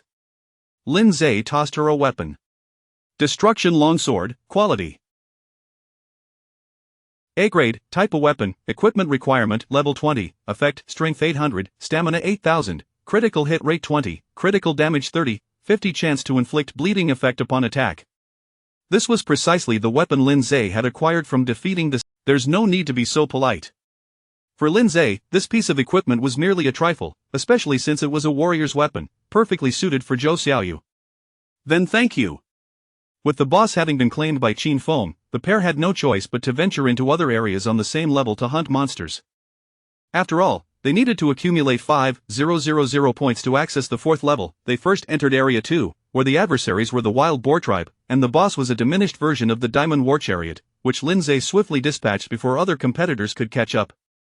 Next, they arrived at Area 3, where their foes were the Wolfmen. Lin Zhe instructed Zhou Xiaoyu to run ahead and attract a throng of monsters while he positioned himself to reap the rewards from the ensuing chaos. Several competitors, who had been engaged in a fierce battle with the Wolfmen, were left bewildered as they watched the duo swiftly glide past, with the smaller creatures drawn to them like metal to a magnet. Amidst their struggle, the bewildered competitors exclaimed, "Where the hell did all the monsters go?" Meanwhile, the audience outside was equally astonished. This Lin Zhe, while I must admit how morally reprehensible, he has already accumulated negative points in my book. My fist is clenched, no doubt about it. On Lin Zhe's side, a notification of leveling up appeared. Frowny face. "Congratulations, you have leveled up. Current level 24, unexpectedly, he leveled up mid-battle, and Zhou Xiaoyu also reached level 18. Thus, they continued their slaughter until they arrived at the entrance to the boss area. However, they were met with the unfortunate sight of 2 men and a woman already strategizing at the entrance. One of the men was none other than the recently escaped Qin Feng, yet, Qin Feng spoke to the others with a demeanor that was far from the arrogance he had displayed towards Lin Zhe. Instead, he was remarkably humble and courteous. Among the other two, the woman was strikingly beautiful, with a curvaceous figure, clad in a cropped t-shirt and jeans, sporting 2 revolvers at her waist, exuding an aura of a goddess.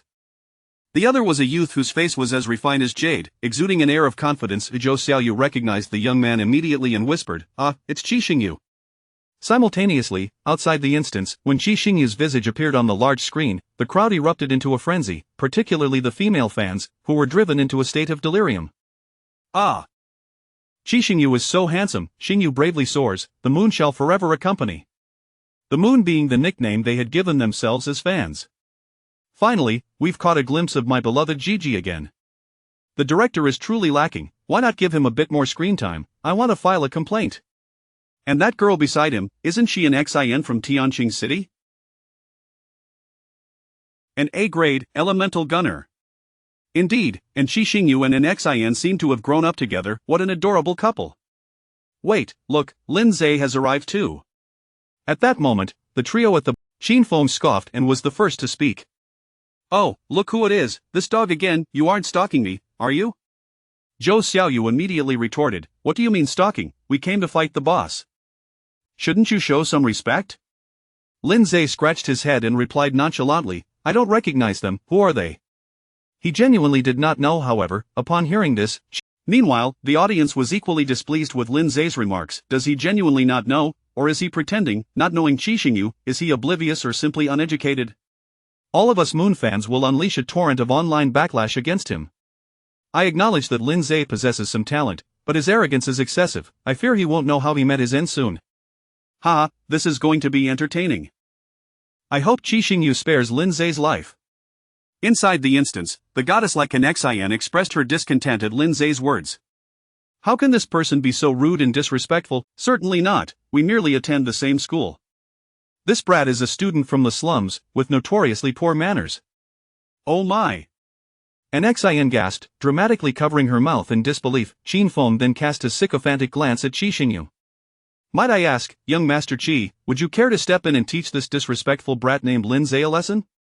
Oh. So he is Lindsay? The previously silent Qi Xingyu finally spoke.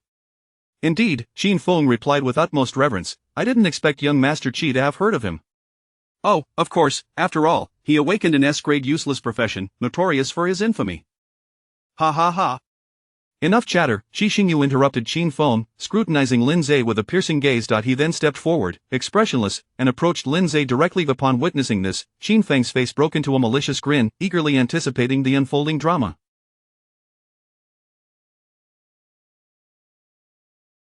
The audience shared similar expressions, captivated by the spectacle. Meanwhile, in the VIP lounge, numerous principals and directors were reveling in the unfolding drama. Several principals surrounded the headmaster of Tianqing No. 1 High, Qi Xingyu's school, attempting to curry favor. Wang Lao, it seems you're While Lindsay possesses some skills, his manners leave much to be desired, and it's high time he faced some consequences. I believe Lindsay should count himself fortunate. After all, he is falling to the top seed from our western region. It's not a disgrace. Others addressed Lin. Inside the instance, Qi Xingyu advanced towards Lindsay, each step resonating with authority. Zhou Xiaoyu shrank back, whispering, "We can't defeat him. Perhaps we should flee." Lindsay remained silent, his demeanor calm as he stood his ground. He was genuinely curious to see just how formidable this Qi Xingyu, who had been lauded by Qin Feng, truly was. As Qi Xingyu approached, halting just before Lindsay, the distance between them was barely a meter.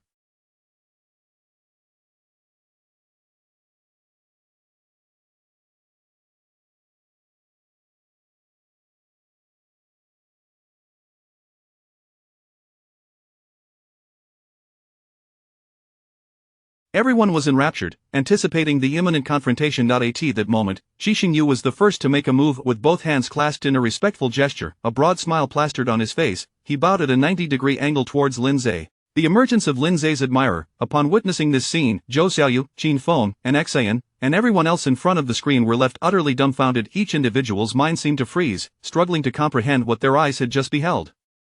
Even Lindsay was taken aback, his head filled with question marks. Qin Feng immediately exclaimed, Qi Xiao, have you made a mistake?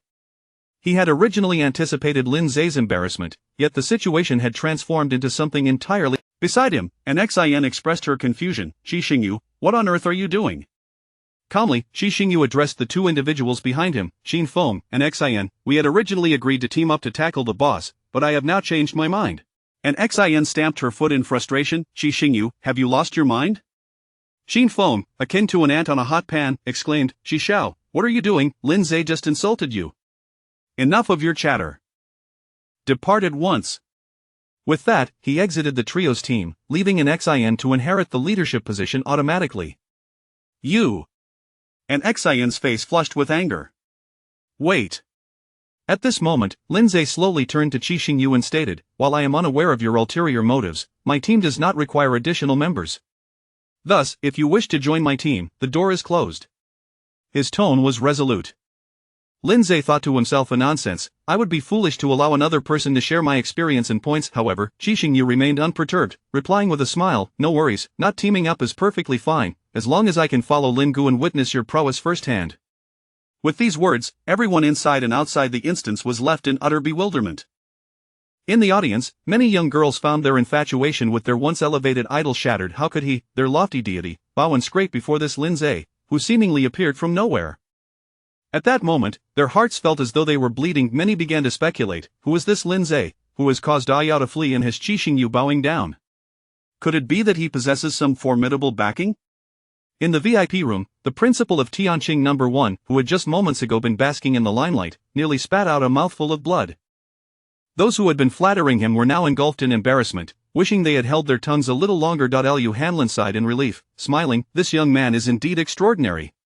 Beside him, Feng Wuchuan burst into laughter, deliberately remarking, it appears that the No. 1 seed in the West has a different contender. Who could it be? Those who had just been boasting about Qi Xingyu while belittling Lindsay wore expressions that fluctuated between green and pale. Inside the instance, following Qi Xingyu's display of sycophancy, an Xin finally lost her temper. Qi Xingyu, I believe you've gone mad. Humph, I will not concern myself with you any longer. With that, she turned her back in haughty disdain and left with an air of indifference. Qin Feng was left standing there awkwardly, eventually following suit to escape. Now, only Lin Zhe, Qi Xingyu, and Zhou Xiaoyu remained in the vicinity. Qi Xingyu seemed to exhale in relief, saying, "Phew, they've finally departed." Then, with a gaze filled with utmost admiration, he looked at Lin Zhe. "Lin Gu, please, after you. The boss is bound to grow cold." Yet Lin Zhe remained unmoved, frowning slightly. "Flattery without cause is indicative of ulterior motives. Speak plainly, what is your purpose?" "Ah." Qi Xingyu lowered his gaze submissively. "I harbor no ulterior motive." Qi Xingyu leaned in closer, wearing a gossiping expression, and whispered, "By the way, what exactly did you do to my sister the other day? She returned home and barely spoke for 3 days." "You have no idea. That old woman is usually fierce towards me. It was the first time I witnessed her in such a humbled state. Just one word, delightful." Lin Zhe's mouth twitched as he recalled the incident involving teasing Qi Yueying, hastily laughing, "Just a little playful banter, just a little playful banter. Let's not discuss it further. The boss is about to grow cold, I must enter." With that, he dashed into the boss area. Boss Wolf King Hogwarts, race, werewolf, level 22, health 30,000, skills, marked prey, fatal bite, etc. Description: once known as the nightmare for newcomers, now only summons 2 minions for taunting purposes. A massive werewolf wielding short blades appeared before him, its greedy maw extending a tongue dripping with saliva. Hia lowly humans, allow me to before Werewolf Hogwarts, experience 2000, lifespan 4000 days, points 200, current total points of 50-60, acquired loot 2000 copper coins, evil shortblade, equipment enhancement stone, C grade, Lin Gu, your skills are indeed impressive. Qi Xingyu approached, once. At that moment, both Lin Zhe and Zhou Xiaoyu had surpassed 5000 points, qualifying them to enter the 4th level area. "Very well, we shall proceed to the 4th level, this is where we part ways." Lin Zhe merely. Meanwhile, in the audience, people began to firmly believe that Lin Zhe must possess some extraordinary backing, otherwise, how could Qi Xingyu prostrate himself before him? At the same time, among the crowd filling every seat, 2 individuals cloaked in black robes and adorned with white masks were engaged in hushed conversation. "This Lin Zhe, is he the one who has repeatedly obstructed our plans? Indeed, if this child is not eliminated, he will surely become a future threat. What of the pawn we placed inside? Why has he yet to make a move? Do you think he will remain inactive?"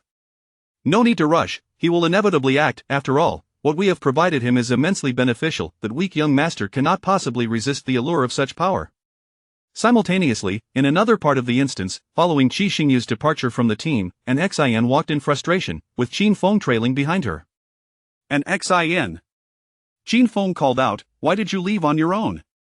"Qi Xiao must have been deceived by that Lin Zhe. You should go persuade him not to associate with that Lin." And Xin halted, casting a reproachful glance at him. "How dare you say that? I have no idea where you came from, insisting on shamelessly joining my team with Qi Xingyu. Then that Lin Zhe came along. And do you think I didn't notice? You simply wish to use me in Qi Xingyu, get lost."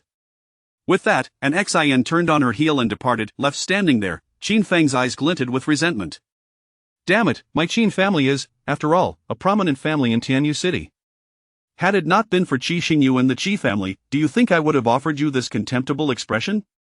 And yet both you and Qi Xingyu look down upon me. And Lin Zhe, you shall pay dearly." At that moment, a whispering voice began to echo in his ears. "Do you desire power? Do you wish to take revenge on all who have looked down upon you?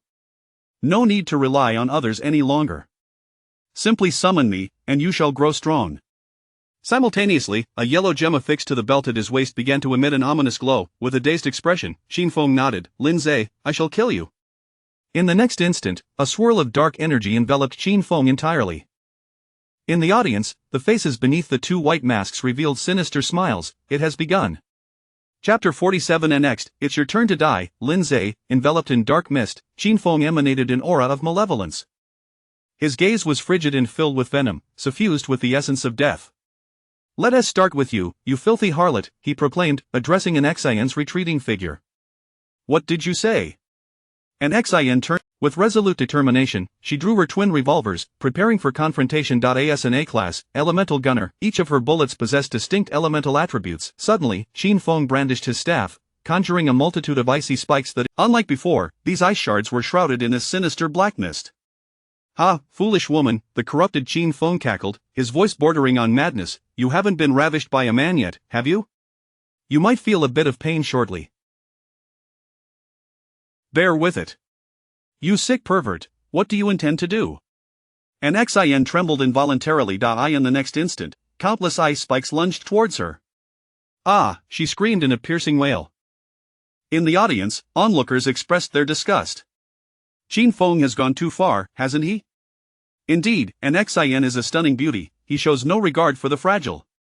However, some spectators with darker tastes voiced differing opinions. That scene was incredibly thrilling. There's no time left. Let us proceed with this. Amidst the crowd, only two individuals wearing white masks displayed triumphant smiles. It seems our efforts over the past few days have not been in vain. Indeed, pretending to be professional coaches to help this spoiled brat tackle monsters has been quite the ordeal. Who knew he would be so difficult to handle? Fortunately, he ultimately succumbed to temptation and used the belt we provided him. Such is human nature. Due to the excessively violent and bloody image, the audience was soon captivated by other visuals. Leaving the grim event behind, only within the dungeon was there a tragic and unrecognizable beauty's corpse lying in place, gradually enveloped by a swirl of dark mist. Next, it's your turn, Lindsay. Qin Feng wore an expression of extreme malice and distortion. Simultaneously, in the monitoring room of the competition, one operator noted an anomaly. Strange, why hasn't an Xin, whose life points have reached 0, been teleported out? Meanwhile, Lindsay and Zhou Xiaoyu had ascended to the 4th layer. Welcome to Area 6 of Layer 4. Traiant Forest, wow. Zhou Xiaoyu exclaimed excitedly, I never dreamed I would reach the 4th layer. The two found themselves amidst an ancient primordial forest, surrounded by towering giant trees, yet, after only a few steps, they heard the sounds of a fierce battle ahead. Following the noise, they beheld a man and woman engaged in an intense struggle. The woman, whom Lindsay recognized as a Yao, the one he had frightened away, was vigorously shaking a silver bell, summoning swarms of worms and flying insects to assault her opponent. The male figure, unfamiliar to Lindsay, wore black-rimmed glasses and sported short hair, appearing quite cultured. He wielded a wrench in his hand. As the insects drew near, they suddenly collided with mechanical constructs the size of ping-pong balls, resulting in a spectacular explosion. In the VIP room, the principals were engaged in fervent discussion. Who would have thought that Qixingyu, initially favored by everyone, would fall behind? Lindsay and his little sidekick aside, now both the Yao and Chen Hang, both S-class, have reached the 4th layer. His profession is S-class, mechanic. Chen Hang is also an exemplary student from Tianqing City, overshadowed previously by Qixingyu. One principal from Tianqing City remarked leisurely within the dungeon, Lindsay had been delayed excessively by Qin Feng and Qixingyu, arriving just a step too late. To his surprise, both the Yao and Chen Hang, also S-class, had already made it to the 4th layer ahead of him. As the two encountered each other at the entrance, a Yao immediately initiated the plan from Nanyun City, engaging Chen Hang in combat. They fought fiercely, the standoff reaching a critical impasse. It was only when Lindsay appeared that they paused, turning their gazes towards him. A Yao gasped, quickly retracting the insects that swirled around her, assuming a defensive posture. Be careful not to get hurt. How courteous and civil. A Yao, however, addressed Chen Hang. Lindsay is highly dangerous. It would be wise for us to combine our efforts. Oh, you are Lindsay, one of the 4 S-class contestants in this competition? Chen Hang adjusted his glasses. Hello, I am Chen Hang, an S-class, mechanic. So, what will it be, cooperation or combat? Chen Hang was both polite and magnanimous. Lindsay, with tears in his eyes, replied, Hello, Chen Hang, you are the first normal person I have encountered today. Along the way, he had encountered Meng Li, a Yao, the couple Mangu, Qixingyu, and of course, Qin Feng. Each seemed afflicted by some peculiar malady. Even Zhou Xiaoyu beside him was, in a sense, not entirely normal. This left him deeply concerned about the mental state of the new generation of Dixiaohum. Upon hearing Lindsay's words, Chen Hang appeared bemused. However, in the next moment, Lindsay retracted his jesting demeanor, extending his right hand and confidently beckoning with his finger, You two can come at me together, I'm in a hurry. Humph, such bravado. Chen Hang's eyes narrowed as he addressed a Yao, You hold back. Let me gauge his strength. With that, he swung his wrench, and several mechanical turrets materialized at his side. Just then, an unexpected turn of events occurred. A loud bang erupted behind the trio. In the next instant, a mass of black, unidentified substance exploded into existence, resembling both gas and liquid, spreading outward. At the center of this black mass stood a figure draped in a white robe, a striking yellow gem belt at his waist. It was Qin Feng, yet he appeared even more sinister and cold than before. Then, Qin Feng slowly uttered, Lindsay, I have found you. Simultaneously, the footage on the venue's large screen abruptly cut off. Eh? The audience erupted in uproar. The signal from Layer 4 has been interrupted. In the monitoring room, the staff shouted in alarm. Just moments ago, an Xian's failure to be properly teleported had already drawn their attention, yet before they could ascertain the cause, signal disruption arose mere minutes later. What is going on? A man who appeared to be an officer rushed in, his demeanor frantic. He was Lu Pengfei, the chief of the Tianqing City Police. Report, Director Lu, we've detected contamination in the 4th layer of the dungeon, all signals have been lost. Layer 4, which contestants are inside? 3 S-class professionals and 1 A-class professional. Additionally, 2 A-class contestants from other layers are also unaccounted for. The staff presented detailed information on the individuals. Damn it, all 3 S-class contestants are trapped inside. Lu Pengfei grimaced at the names on the dossier. If anything were to happen to them, it would spell disaster. Thankfully, Qi Xingyu had not entered. Perspiration beaded on Lu Pengfei's forehead as he stated solemnly, immediately halt the competition under the pretext of a technical malfunction, forcibly teleport the contestants from other. There's been a development. Speak. Contestant Qi Xingyu just entered Layer 4 as well, now all 4 S-class are trapped in Layer 4. What? Lu Pengfei's mind went blank, nearly fainting from the shock. Meanwhile, in the 4th layer of the dungeon. Brother Lin, your little brother has arrived. Qi Xingyu exclaimed excitedly as he was teleported in, yet the next moment, he discovered that the entire dungeon scene resembled an apocalyptic nightmare.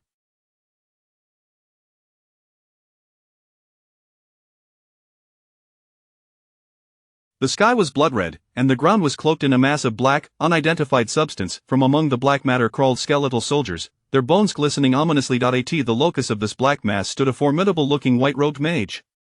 What is happening? Qi Xingyu was bewildered.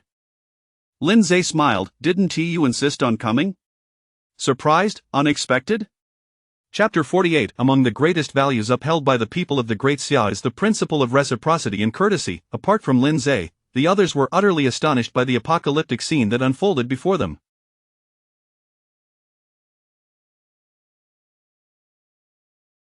Simultaneously, various skeletal warriors began to rise from the ground, converging around them, accompanied by an array of distinct military units. Frowny face elite undead soldier, race, undead, level 40, health points, 20,000, elite undead mage, race. Undead, level 45, health 15,000, undead elite shield guard, race, undead, level 40, health 30,000. Upon witnessing the information regarding these monstrous entities, the crowd Then we can just teleport out. Naive, Lin Zhe interjected, the dungeon has likely been tainted. Dying here would mean true demise. Lin Zhe spoke with an air of calm, yet his words left the others visibly shaken. To put it plainly, they were merely high school students, unaccustomed to contemplating the concept of death. Lin Zhe pointed at Qin Feng and declared, if we wish to escape, it seems we must defeat him. Qin Feng? How has he become like this? Qi Xingyu questioned, bewildered. Instantly, everyone employed their detection skills, but the results were nothing but question marks. No, he is no longer Qin Feng, Lin Zhe stated. Through his insightful vision, the information displayed was frowny face boss undead sorcerer Tardis, race undead, level 70, health 400,000, skills ice explosion, death reap, summon undead, etc. Expand to view details, to think he is a level 70 creature. That lucky Qin Feng, experiencing the peak of life. At that moment, a notification from the lifespan system emerged. Frowny face ding, you have a temporary additional quest. Resolve the crisis of this dungeon, reward 1 system lottery draw, guaranteed S rank reward. Excellent, this is what I have been waiting for. Lin Zhe's enthusiasm surged. He addressed the others, if you wish to survive, heed my words. I shall handle the boss, you all take care of the skeleton soldiers. Do your best, and try to stay alive. The other 4 not. Just then, the undead sorcerer Tardis, possessing Qin Feng, spoke, he, so you are Lin Zhe, the one this body has been incessantly muttering about? It appears he truly harbors a deep-seated hatred for you, enough to summon me. Thanks to his animosity, I can use that hatred as sustenance and synchronize with his body. Even if he does not perish, he will remain a vegetable, Tardis sneered. Then I can rest easy, Lin Zhe replied, a look of contentment on his face. Tardis then realized he had been led astray and hastily amended, to defeat me? Perhaps in your next life. In the next instant, the air around them began to freeze rapidly above the treetops. Countless ice spikes, swirling with dark energy, began to coalesce, dwarfing anything Qin foam had conjured by hundreds of times. Ice explosion, an advanced version of Ice Blast. However, Lindsay would not grant him the opportunity to cast eye in the blink of an eye. A burst of flames erupted, and a flame demon materialized out of thin air, wielding a heavy hammer poised to strike Tardis. A level 61 summoned beast? Tardis was clearly taken aback, astonished that a mere level 24 individual. What can you compare to me? He immediately began to chant a spell. With a whoosh, he vanished from sight. The flame demon swung its hammer at empty air, momentarily stunned eye, and the next moment, Tardis appeared high above, hovering over the floating ice spikes. Arrogant human. Tardis raised his staff, a victorious grin spreading across his face. I hope you learn humility in your next life. Countless black ice spikes rained down upon Lindsay, yet, in the next instant, Lindsay's figure also vanished from sight. What? Suddenly, a burst of starlight erupted behind him, inflicting damage. 14, 569. Then, Lindsay emerged from the starlight, now wielding a longsword with a lustrous sheen, crackling with arcs of lightning. Blade of the Firmament, a gift from Lei Jinyu. It came with a skill that allowed for teleportation with added damage. Flash of the Firmament. Lindsay swung the sword at Tardis. However, Tardis was no novice, he teleported behind Lindsay. At the end of his staff, black energy coalesced into a massive scythe blade, transforming the staff into its handle. The scythe then swung directly toward Lindsay's head. Death Reap. Inflicts a 100 instant death effect on enemies, cooldown at 24 hours. Lindsay's agility in midair could not match Tardis's. The side-shaped black energy entity swiftly passed through Lindsay's neck. Lindsay fell to the ground. The other contestants gasped in horror, thinking of this is it, we are finished, instant death status. It was the most perilous and lethal of all negative states. Ha ha ha. Tardis laughed heartily. This is the price of arrogance. Yet in the next moment, Lindsay stood up, touched his neck, and said, fortunately, the instant death state is also a negative state. If it had been a real blade, who knows if I could have evaded it. What? Tardis exclaimed, astonished, how are you not dead? Meanwhile, in the monitoring room outside the dungeon. As everyone was in a panic, two distinguished middle-aged men entered. One was tall and robust, resembling a lion reigning over its domain. The other was slightly taller and leaner, clad in a white suit, wearing gold-rimmed glasses, with defined facial features. Mayor Foam, Mayor Lei, you've arrived. Director Lu Pengfei immediately stood and saluted. The lion-like figure was, of course, Lei Jinyu, the mayor of Tianyu City. The other was Feng Yuan, the mayor of Tianqing City. Upon hearing of the incident during the newcomer competition, they had hastily abandoned their duties to come. What is the situation? Feng Yuan inquired. Report, Mayor. Lu Pengfei hesitated. We have forcibly teleported the other contestants out of the dungeon, and the audience is being evacuated in an orderly manner. However, we have made no progress with the contaminated fourth layer. We can only monitor that the boss inside is likely no less than level 70. Level 70. Feng Yuan's expression darkened. I heard 4 S-rank professionals are trapped inside? I have indeed heard that Lindsay is quite remarkable, but they are currently facing enemies above level 70. Lei Jinyu of Feng Loxi, I can only say that if Lindsay were not inside, this group of students would surely be doomed. With Lindsay present, I see a glimmer of hope. Just pray that Lindsay performs well in there, ha? Feng Yuan shook his head, quietly grumbling, this old dog Lei, always so carefree at critical moments, surely he is getting senile. Inside the dungeon, Tardis, stunned that his ultimate technique had failed to affect Lindsay, found himself in shock. What manner of human is this? Should I retreat for the time being?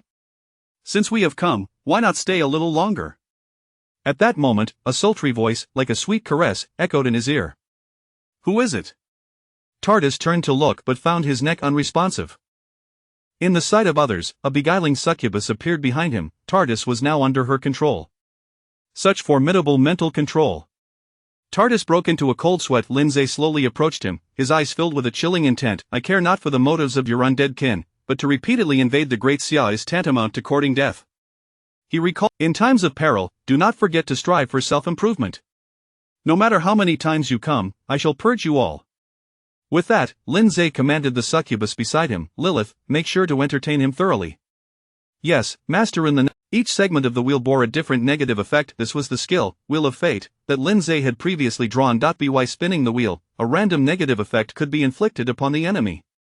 Let us see what this fortunate gentleman will win. Lilith mimicked a pain. What have you done to me? Tardis immediately felt discomfort spreading through his body, every bone seeming to be gnawed upon by insects, while his health began to dwindle. A minute later, Lilith spun the wheel again. Oh. This time it's stun. Tardis was suddenly caught in a whirlwind, collapsing to the ground. Oh, this time it's plague. Tardis felt his stomach churning violently, fearing he might vomit or have diarrhea at any moment. I, the great undead sorcerer, am to publicly vomit and suffer from diarrhea? No, I must endure. This time it's poison. It's freeze. It's burn. It's electric shock. Lilith spun the wheel again and again, her face adorned with a radiant smile, yet the surrounding spectators shuddered at the unfolding spectacle. What kind of torture is this? Tardis, tormented to the brink of death, finally begged for mercy. Stop spinning, stop. I beg you, spare me. Even if you won't consider my plea, do it for the original host of this body. Damn it, that makes me want to spin even more. Lindsay replied, invigorated. After spinning several more times, the final spin paused on the smallest segment. Congratulations to this gentleman for winning the grand prize, instant death. In the next moment, Tardis fell silent, collapsing lifelessly to the ground. Here you go, Ingratia, we value reciprocity above all else. Lindsay dusted off his clothes, smiling as he spoke. Chapter 49. Wait, is my reward going to be ruined? Witnessing such a ferocious display of skill, the other contestants were left agape, their jaws nearly dislocated. Each of them pondered, is this Lindsay truly a student of our cohort? Meanwhile, a prompt appeared before Lindsay. Frowny Face defeated the boss, the undead mage Tardis, experience 30,000, lifespan 60,000 days, loot acquired. 30,000 copper coins, chaotic gemstone belt, death harvest, skill book, Tardis's skull, material, points 3,000, current total points 8,060, congratulations, you leveled up, current level 25, congratulations, your summoned beast, the fire demon, leveled up, current level 62, oh no, I forgot to disband the team before the fight, the experience has been divided. Lindsay realized his oversight, but it was too late. He felt as though he had lost a fortune, wishing he could pound his chest in frustration. After reaping the benefits, Zhou Xiaoyu quickly masked her inner turmoil with an awkward laugh. Thanks to the big shot for helping me level up, I'm already at level 19. The other three were consumed with envy, lamenting, I'm feeling sour. Why wasn't I able to ride this wave of experience simultaneously? After Tardis's demise, the endless skeletal minions seemed to be pulled back into the dark substance by some unseen force.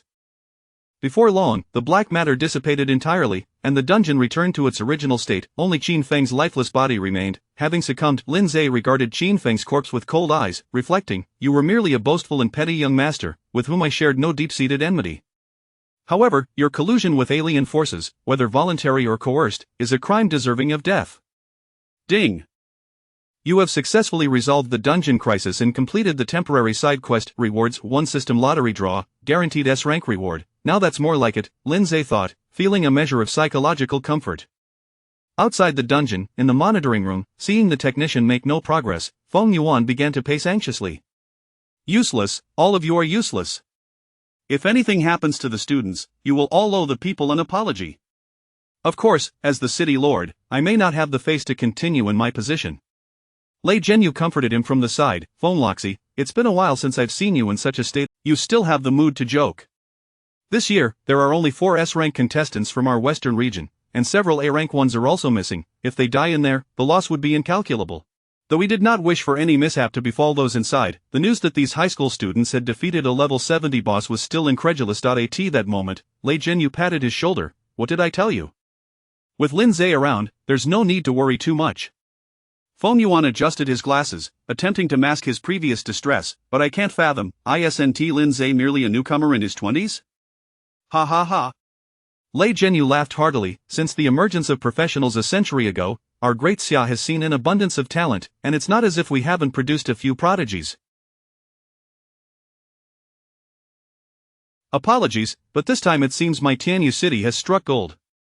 Humph, I still don't believe this was solely Lindsay's achievement. Feng Yuan asserted, there are several S ranks in there, especially Qi Xingyu of the Qi family. Perhaps they defeated it together? At that moment, the monitoring room's screen displayed the interior of the dungeon once more. A few individuals approached Lindsay. Lindsay, we truly owe you our gratitude. Chen Hang spoke first. I was just about to challenge you. How foolish of me, I feel ashamed. He bowed slightly. Thank you, you are a benefactor, Ayao said, her typically stoic expression revealing a rare flicker of emotion. Thank you, Lin Zhe. Zhou Xiaoyu exclaimed. Brother Lin. I knew I had not misjudged you. Xixing Yu was the most animated. If you don't mind, I would like to follow you closely. There's no need for that, Lin Zhe replied, feeling quite uncomfortable and wishing to extricate himself from the situation. This scene was captured by the cameras in the monitoring room, leaving Feng Yuan utterly speechless. Observing his discomfiture, Lei Zhenyu laughed uproariously. After a moment, Feng Yuan recollected himself and instructed the staff, quickly, get in touch with the students. I wish to speak to them personally. Inside the dungeon, each contestant heard Feng Yuan's voice. Hello, can the students inside hear me? This is Feng Yuan, the city lord of Tianqing City. Upon realizing they had re-established contact with the outside, they briefly recounted the events that had transpired to Feng Yuan. He sighed. I never expected that Qin Feng would. Moreover, we discovered the corpse of his mentor, Lu Zhiming, in the restroom. He too was likely murdered by those from the undead cult. You all have worked hard. We will activate the exit portal in a few minutes. We can discuss other matters once you are out. At that moment, however, Lin Zhe suddenly felt a jolt. No, the system task requires me to secure first place and ascend to the 7th floor. Having only reached the 4th floor, if I exit now, my reward will be forfeited. Boldly, he spoke into the microphone. Lord Feng, may I continue to challenge the dungeon? The surrounding individuals and those in the monitoring room were momentarily taken aback. After enduring such a calamity, he still wished to press on? After a pause, Feng Yuan replied earnestly, in principle, that is permissible, but Lin Zhe, you must be exhausted. It's best to come out and rest. He thought for a moment before adding, if you are worried about your ranking, you needn't be. Your score is undoubtedly in first place. Lin Zhe scratched his head. He certainly could not disclose that he had a system task, so he quickly fabricated a reason. My family's circumstances have always been humble, and I have longed to participate in such a dungeon. I wish to see more of the world. Furthermore, since childhood, our teachers have taught us where there is a will, there is a way. As children of great Xia, we must not give up halfway. Also, the audience outside has surely been waiting for this competition for a long time. Ending it abruptly may lead to negative social sentiments. His argument was heartfelt and reasoned, presenting every rationale he could muster. All right, that's enough, Feng Yuan interrupted, falling into a brief silence. Lord Feng, I also wish to continue. Zhou Xiaoyu unexpectedly spoke up. I gained a lot of experience without doing anything.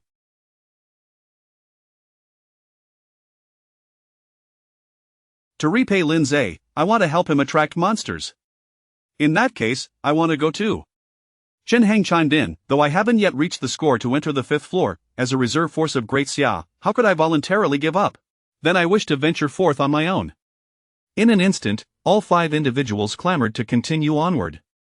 Let us reassess. Feng Yuan felt overwhelmed but still spoke cautiously. Reassess my foot, a robust voice boomed through the voice chat. Lei Zhenyu, approve. Lei Lago, what are you approving without authority?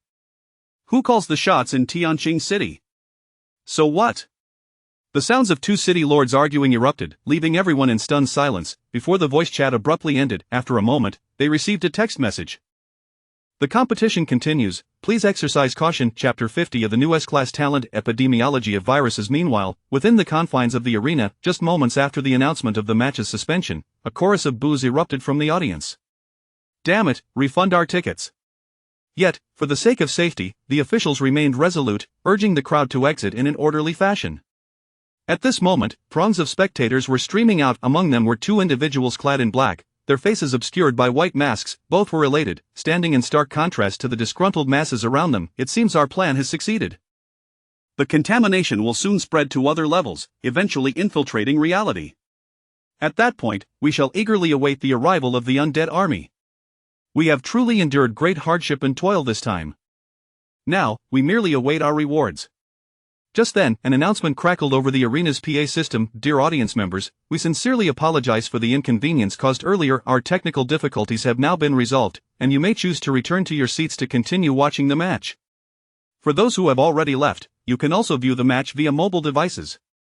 The crowd erupted in excitement once more. Fantastic! Wonderful, thank goodness I haven't left yet. Everyone hurried back to their seats. Moments ago, Lord Feng had conferred with the higher-ups and decided to proceed with the annual major event. However, only the 5 competitors, including Lin Zhe, were permitted to continue, while the military had been dispatched to inspect the first 3 levels. Additionally, an XIN, who had been killed by Qin Feng, was teleported out. Despite suffering significant mental trauma, it was said that she would eventually recover amidst the jubilant crowd. Only the 2 figures in black appeared dazed. What? Has the contamination been cleared? But that was Lord TARDIS at level 70. At that moment, one of the black-clad figures received a phone call. As soon as he answered, a furious voice erupted from the other end. "You 2 imbeciles, the signal from Lord TARDIS has vanished. What good would it do to scold us? We are just as perplexed." The voice on the other end calmed slightly and said, "Alright, you 2 must return to Tianyu City immediately. We now have only 1 gem left." While Lei Zhenyu is absent, execute Plan B swiftly. Our success hinges on this moment. Understood, the 2 black-clad individuals replied. In an instant, they vanished like shadows from the crowd inside the arena. The massive screens on either side resumed showing live footage from the dungeon, and the camera fortuitously focused on Qi Xingyu's face. The audience, already filled with a sense of regained joy, now erupted in further excitement. On screen, Qi Xingyu was executing a move known as Heavenly Sword Rain. 6 flying swords briefly transformed into hundreds of sword energies, raining down like a torrential downpour, slicing through all monsters within a 50-meter radius. This extraordinarily stylish move immediately garnered resounding applause from the crowd. Although Qi Xingyu's previous simpering persona had caused some fans to lose interest, he seemed to have redeemed himself in their eyes. The scene shifted once again. In a snow-covered landscape, a squad of gnomes was advancing in armored vehicles when suddenly, the ground beneath them erupted in explosions, evidently a result of a landmine ambush. The gnome soldiers quickly drew their firearms to retaliate, only to be met with the unexpected emergence of dozens of mechanical turrets surrounding them, unleashing a ferocious barrage. Caught off guard, the gnome soldiers were utterly annihilated. A well-mannered bespectacled youth stepped forward, coolly wiping his nose. "It's Chen Hang, who would have thought he could be this cool?" The crowd gasped in awe. The screen transitioned once more. In the depths of a jungle, a fox girl boss was on the hunt for something. Suddenly, the ground behind her transformed into a mass of venomous insects, from which a shadow silently emerged. The shadow tenderly embraced the fox girl from behind, and in the next instant, countless insects began to crawl over her body.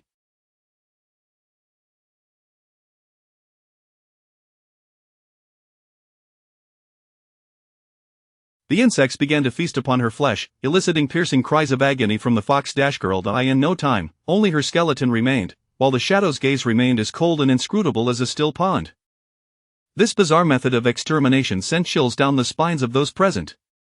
"Oh my god, it's a Yao, it feels like her level of creepiness has escalated. Yet somehow, I find myself liking her more," some boys murmured shyly. Simultaneously, in the VIP lounge, the principal and university officials were also watching the live broadcast. Each competitor's performance elicited nods of approval from them. "Don't you think these competitors seem to have become even more formidable than before?" "Indeed, they are remarkably composed in the face of level 20 monsters on the 4th floor." "Could it be that they experienced something during the technical failure?" "It feels as if each of them is driven by an intense determination, almost as if they are in pursuit of a goal." "Speaking of which, where is that contestant named Lindsay?" There sat Lindsay leisurely on the grass, a stark contrast to the frantic battles of the other 3. The audience erupted in a chorus of discontent. "What is this Lindsay up to now? Can he not take a cue from the other 3 and show a bit more enthusiasm? Utterly uninteresting, switch the camera away." However, this time, the director did not change the scene as he had previously. Lord Foam had specifically instructed him to observe what tricks Lindsay had up his sleeve within the dungeon. "Achoo!" Lindsay sneezed while seated on the grass. "Why do I feel as though some—" Instead, he prepared to organize his attributes and items, with the most crucial task being the lottery. He opened his inventory and retrieved the newly acquired belt adorned with a yellow gem.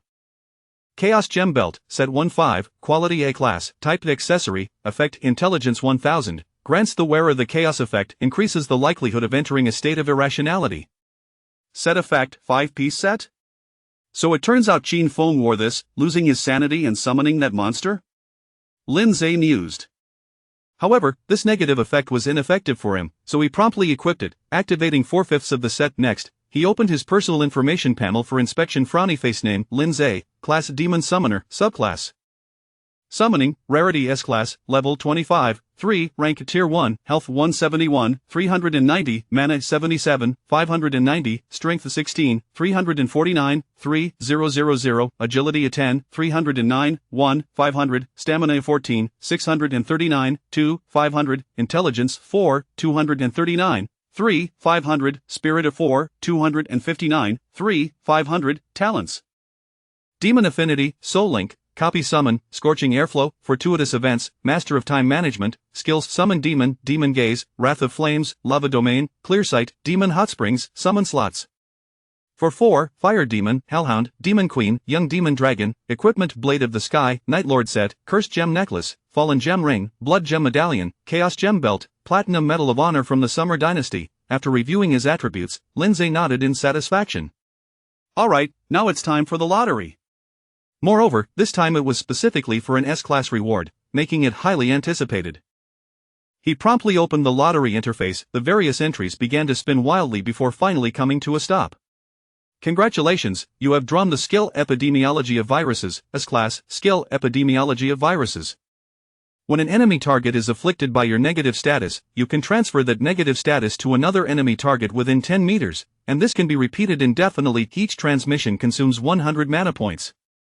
Wow! With Lilith's current mana at 350,000, each transmission consuming 100 points meant she could infect up to 500 times without consuming any blue potions. Chapter 51, The Swift Method of the Fifth Layer. Lindsay's eyes lit up with a sudden inspiration for a new strategy to farm monsters. Glancing beside him, he noticed that Zhou Xiaoyu was nearly dozing off in the grass. Wake up, the monsters are coming. Lindsay playfully startled her. Ah! Zhou Xiaoyu sprang up like a startled fish, frantically looking around and exclaiming, "Where are the monsters? Where are they? You're lying." Her expression was utterly comical. Lindsay chuckled softly and whispered some instructions into her ear. Zhou Xiaoyu timidly nodded and darted off towards a certain area of the dungeon. In the spectator area, the audience had been fixated on Lindsay's screen for 5 minutes, yet he remained seated on the grass. This is outrageous. We came all this way to watch the match, only to see him meditating? Indeed, is he trying to become an immortal? Change the channel already. I want to see Qi Xingyu, a Yao or Chen Hang would suffice. Just then, a distant rumble echoed, akin to a deep thunder, as if the very earth trembled. Moments later, Zhou Xiaoyu's petite figure raced towards Lindsay, shrieking in panic. Following closely behind her was a horde of monsters, resembling a dark cloud. As they drew nearer, the audience could discern that among the creatures were minotaurs, elves, giants, and more. The crowd gasped in astonishment. Some quickly grasped the situation. Wait a moment, aren't those minotaurs and elves the monsters of the fifth layer? Exactly. Does that mean Lindsay has already reached the fifth layer? Higher than Qi Xingyu and the others? Zhou Xiaoyu continued to scream as she sprinted, barely escaping the clutches of the monstrous horde. It turned out that Lindsay had instructed her to lure monsters from various areas, gathering different factions together. Ah, Lindsay, what are you waiting for? Hurry up and take action. What's the rush? Lindsay replied with a calm smile, Lilith, it's time to get to work. In the next moment, the alluring demon queen reappeared in the air. Master, what are your commands? Let us test the new skill effect. Yes, Master. Lilith elegantly flicked her wrist, releasing a pink heart-shaped bubble. The bubble struck a minotaur warrior, instantly rendering its eyes vacant and hollow. With a loud cry, it began attacking its fellow creatures. Moo! What the hell, are you crazy? The nearby minotaur shaman cursed vehemently. Subsequently, Lilith used her newly learned skill, viral propagation, on the enchanted minotaur warrior. In an instant, the charm effect spread to the cursing shaman. The two minotaurs then turned on their other companions. What followed was simplicity itself. The charm effect proliferated rapidly, akin to the name of the skill, viral propagation, sweeping through the monstrous horde like wildfire. In a matter of moments, hundreds, even thousands of creatures, regardless of their race, began to turn on one another. Before long, experience and score notifications began to rain down over Lindsay and Zhou Xiaoyu. Meanwhile, Lindsay stood by, enjoying the spectacle. The scene left the audience in a state of wide-eyed astonishment. What? The completion time for the fifth layer is 16 minutes and 39 seconds, and that includes the time he spent lying around. What sort of bizarre combat style is this? Is he cheating? Lindsay merely watched the monsters fight, not lifting a finger. And to think he had Zhou Xiaoyu lure the monsters, how shameless. I should report him for employing child labor. Wait, Zhou Xiaoyu was already an adult. Though everyone harbored reservations about Lindsay's combat method, they could not deny the truth. The number of monsters was indeed dwindling. Moreover, this was the fifth layer, and everyone was aware of its inherent difficulty. In the monitoring room, Feng Yuan inhaled sharply. He had instructed the director not to switch the feed, eager to witness just how formidable Lindsay truly was. Now that he had seen it, he couldn't shake the feeling that it was not quite what one would expect from a strongman. Ha ha ha. Lei Zhenyu clapped Feng Yuan on the shoulder, chuckling triumphantly. Feng Loxi, you are far too rigid.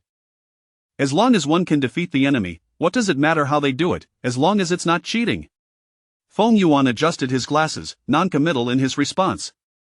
Within the dungeon, kill Elven Hunter, experience 125, lifespan 250 days, score 15, kill Minotaur Shaman, experience 125, lifespan 250 days, score 15, kill Giant Warrior, experience 140, lifespan 280 days, score 18. While the experience and scores awarded were modest, their sheer quantity was overwhelming. After defeating over 2,000 monsters, Lin Zhe and Zhou Xiaoyu's scores reached 12,033, qualifying them to advance to the next layer. Furthermore, Lin Zhe leveled up. Congratulations, you have leveled up. Current level 26. Additionally, he obtained a plethora of inconsequential loot, including over 100 Elven staves, and more than 200 Minotaur totems. Lin Zhe stored them in his item box, planning to sell them later. Alright, it's about time we proceed to the next layer. Lin Zhe rose from the grass, brushing off the dirt. I wonder what kind of strange races await us in the next layer. Zhou Xiaoyu asked, a hint of apprehension in her voice. Lin Zhe pondered for a moment before responding. You must have already realized that the layers of this dungeon correspond directly with the rankings of races among the myriad tribes. The first layer features F-rank races like the Ratmen, the second layer showcases E-rank races like the Bloodwolves, and the third layer presents D-rank races like the Gnolls, and so forth. Thus, the sixth layer will undoubtedly host A-rank races. A-rank races? Zhou Xiaoyu gasped, does that mean dragons and the like? Precisely. The A-rank races we studied in textbooks include at least dragons and vampires. I never imagined that just 2 weeks after awakening my profession, I would be facing dragons. Zhou Xiaoyu was understandably startled. What is there to be afraid of? Lin Zhe replied nonchalantly, this dungeon is entirely artificial, and the monsters are evidently weakened. I estimate that the next layer's creatures will be only slightly above level 30. What do you mean only? Zhou Xiaoyu rolled her eyes, I just reached level 20, and you're making level 30 sound trivial. Ha ha ha.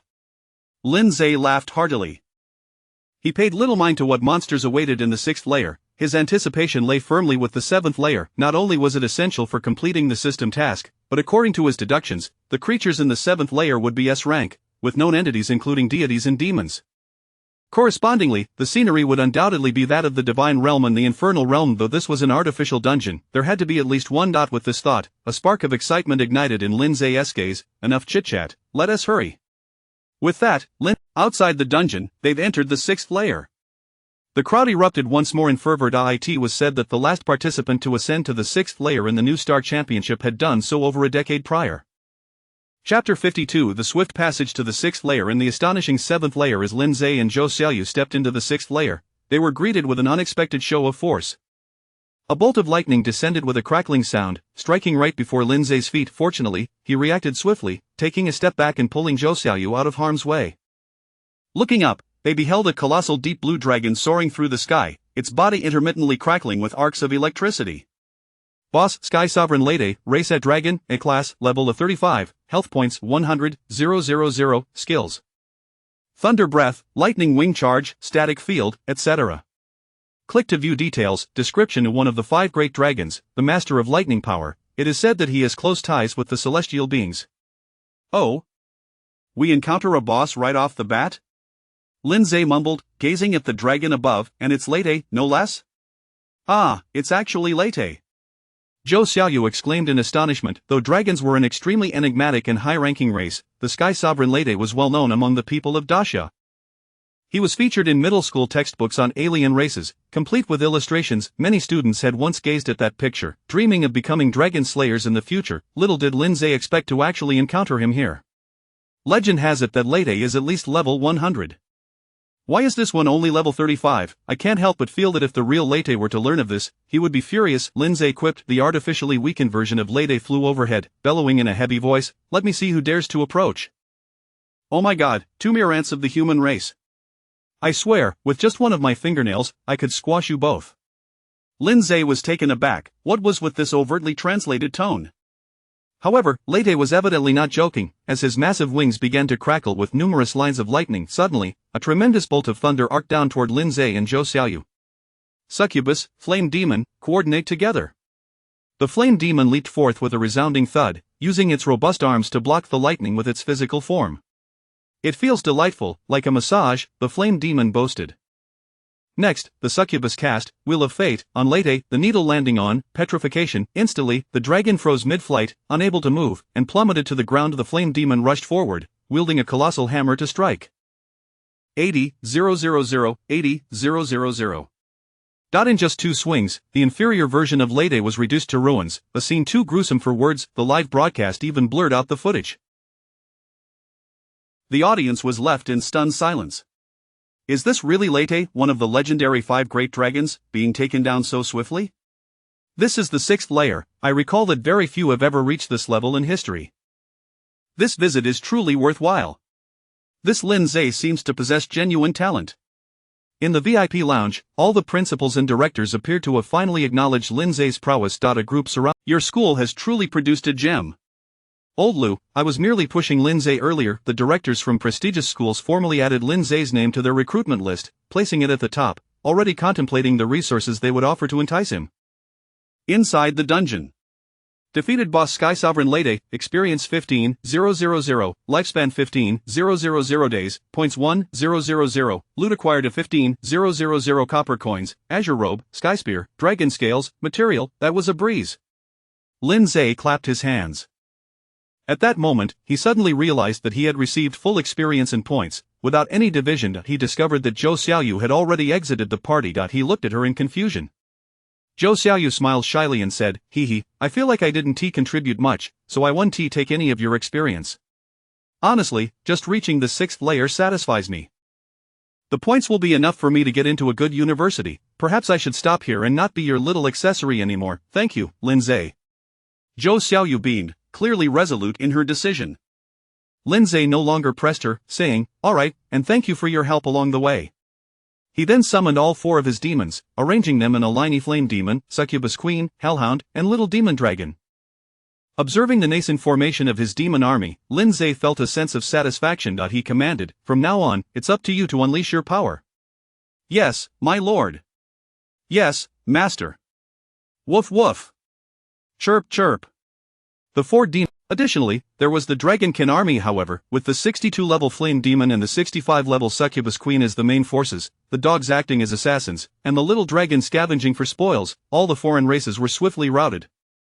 The little dragon even took the opportunity to consume a few bites, using its infinite devour talent to enhance its attributes, and had already leveled up to level 5. In the control room, Lei Zhenyu observed the miscellaneous monsters in the dungeon and remarked, "Phonloxy, your 6th layer seems a bit lackluster. Why is there only 1 dragon while the rest are these low-tier creatures?" Feng Yuan replied, "Of course. This is an artificial dungeon. Humans have only encountered the Sky Sovereign dragon decades ago. As for the other dragons, they only exist in legend. How could anyone replicate them? Moreover, a single dragon is already quite formidable. Who would have thought Lindsay would defeat it so easily? It makes the dungeon seem weak." Lei Zhenyu smirked, "So it's Lindsay's fault then? But now I'm starting to worry about what kind of spectacle the 7th layer will be under your design." "Don't mention it," Feng Yuan sighed. "It feels a bit embarrassing." Meanwhile, Lindsay's points had surpassed 20,000. With confidence, he strode toward the portal to the 7th layer. Of the audience in the venue and those watching the live broadcast held their breath in anticipation.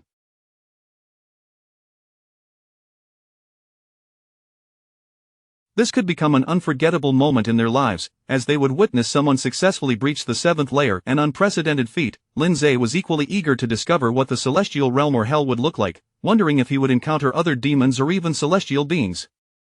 Upon stepping through the portal, a few seconds of temporal transition ensued. "Welcome to the 7th layer, Hell Realm." In the next moment, the true visage of the 7th layer was unveiled before Lindsay and everyone else. They were left astonished. The crude art style, shoddy modeling, and garish colors revealed a landscape dominated by molten lava. It felt as if they had just been immersed in a meticulously crafted AAA game, only to be abruptly transported to a pixelated game reminiscent of the Famicom. What had once been a viewing of the exquisite along the river during the Qingming festival transformed into a kindergarten art project. In the control room. "What in the world is this?" Lei Zhenyu sputtered, spewing his tea. "I expected it to be rough, but not this rough." Cough, cough. Feng Yuan feigned calmness. The seventh layer was created decades ago. At that time, it was considered advanced technology, since no one had ever entered the seventh layer before. It never received any updates.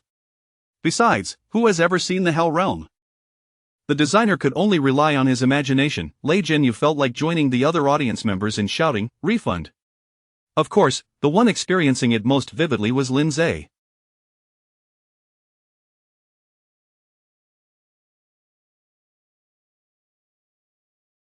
As he traversed this aesthetically crude world, the excitement he had felt just moments ago had completely vanished. At that moment, a large red gorilla appeared before him. Its appearance was grotesque, with extremely low pixelation, and the edges revealed visible grid lines. The red gorilla charged toward Lin Zhe with wild abandon. The monster's information popped up. Frowny face. Boss: a flame demon, race a demon, S-class, level of 35, health points 120,000, skills wrath of flames, lava field, etc. Description: said to be a particularly volatile branch of the demon race. Specific details are unclear. Put. Lin Zhe nearly burst out laughing upon seeing this. Ah, flame demon, this one's all yours. In the next moment, the flame demon appeared before him, glancing at the creature and its description, and immediately flew into a rage. Who dares to insult our noble flame demon clan? Without hesitation, it wielded its hammer and obliterated the red gorilla into a pulp. P.S. Though the seventh layer is crude, it holds surprises. Stay tuned for the next episode. Please add to your bookshelf, leave a 5-star review, and feel free to gift small tokens. Chapter 53. Mythical Rewards. Lin Zhe claims first place in the rift. Following this, Lin Zhe encountered a series of peculiar demons. Creatures such as hellish imps, eye demons, and swamp fiends, each bearing an appearance reminiscent of that red gorilla, all grotesquely shaped. However, one succubus possessed an exceptionally beautiful visage, yet Lin Zhe discerned that she bore an uncanny resemblance to a certain lady from videos hailing from Sakura country. It seemed the designer of this dungeon had simply resorted to a copy and paste approach.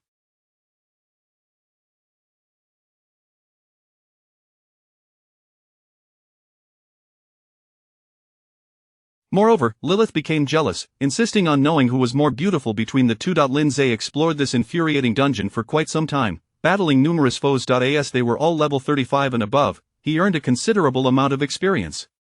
Congratulations on leveling up. Current level, 27. It doesn't seem like there's much left to discover, Lin Zhe mused, somewhat disappointed.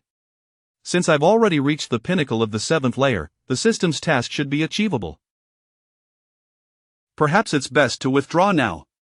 Outside the dungeon, the audience had grown weary of this visually offensive dungeon, with some opting to leave for home. Each individual contemplated, alright, you've already claimed, just come out already.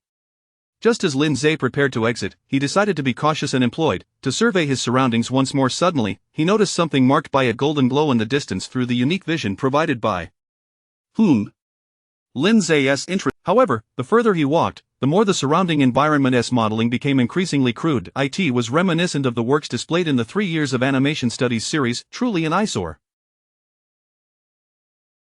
At that moment, he arrived at the entrance of a chamber, where the object marked by the golden light rested on a display pedestal about 50 meters ahead. Between the entrance and the pedestal, false flames flickered, resembling paper cutouts. Yet, when Lin Zhe stepped onto those flames, he sustained damage. Minus 29,801. What, such high damage? Lin Zhe was taken aback. This time, a notification appeared on his interface. Frowny face. The final trial of this dungeon has commenced. Do you possess the courage to tread upon these hellish flames and acquire the legendary treasure? Perhaps, turning back promptly is the wisest choice? Tip: do not presume you are clever. There is but one secret to success: to keep your feet firmly on the ground. This place actually harbors a final trial, quite the hidden gem, isn't it? Meanwhile, the live broadcast screen transformed into a riot of colorful mosaics, rendering the visuals indecipherable. What's happening? In the monitoring room, Feng Yuan gasped, could it be contaminated again? After a previous incident, everyone was somewhat on edge. Fortunately, the staff did not detect any contamination or abnormalities. It was merely a technical glitch with the broadcast inside the dungeon. Lin Zhe reread the message several times. So, it means that to obtain that item, I must simply... For others, this might be a daunting challenge, but for him, it was merely a gift. The creator of this trial probably never anticipated someone would bring a demon into the dungeon, right? In the next moment, Lindsay seated himself upon the shoulder of the flame demon, instructing it to step into the paper like hellish flames. Indeed, he suffered no damage whatsoever. "Ha ha, this temperature is just perfect," the flame demon boasted. "Enough chatter, let us move," Lindsay commanded. In less than a minute, Lindsay effortlessly reached the pedestal. The ground surrounding the pedestal was devoid of flames, allowing Lindsay to leap down from the flame demon's shoulder. The item on the pedestal came into clear view. It was a golden flame, distinct from the trashy modeling of the surroundings, appearing remarkably lifelike and quietly flickering as though it would never extinguish.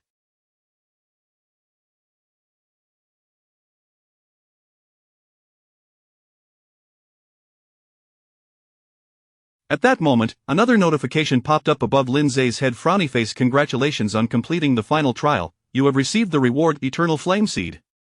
The next instant, the golden flame slowly floated toward Lindsay. Weapon inlay.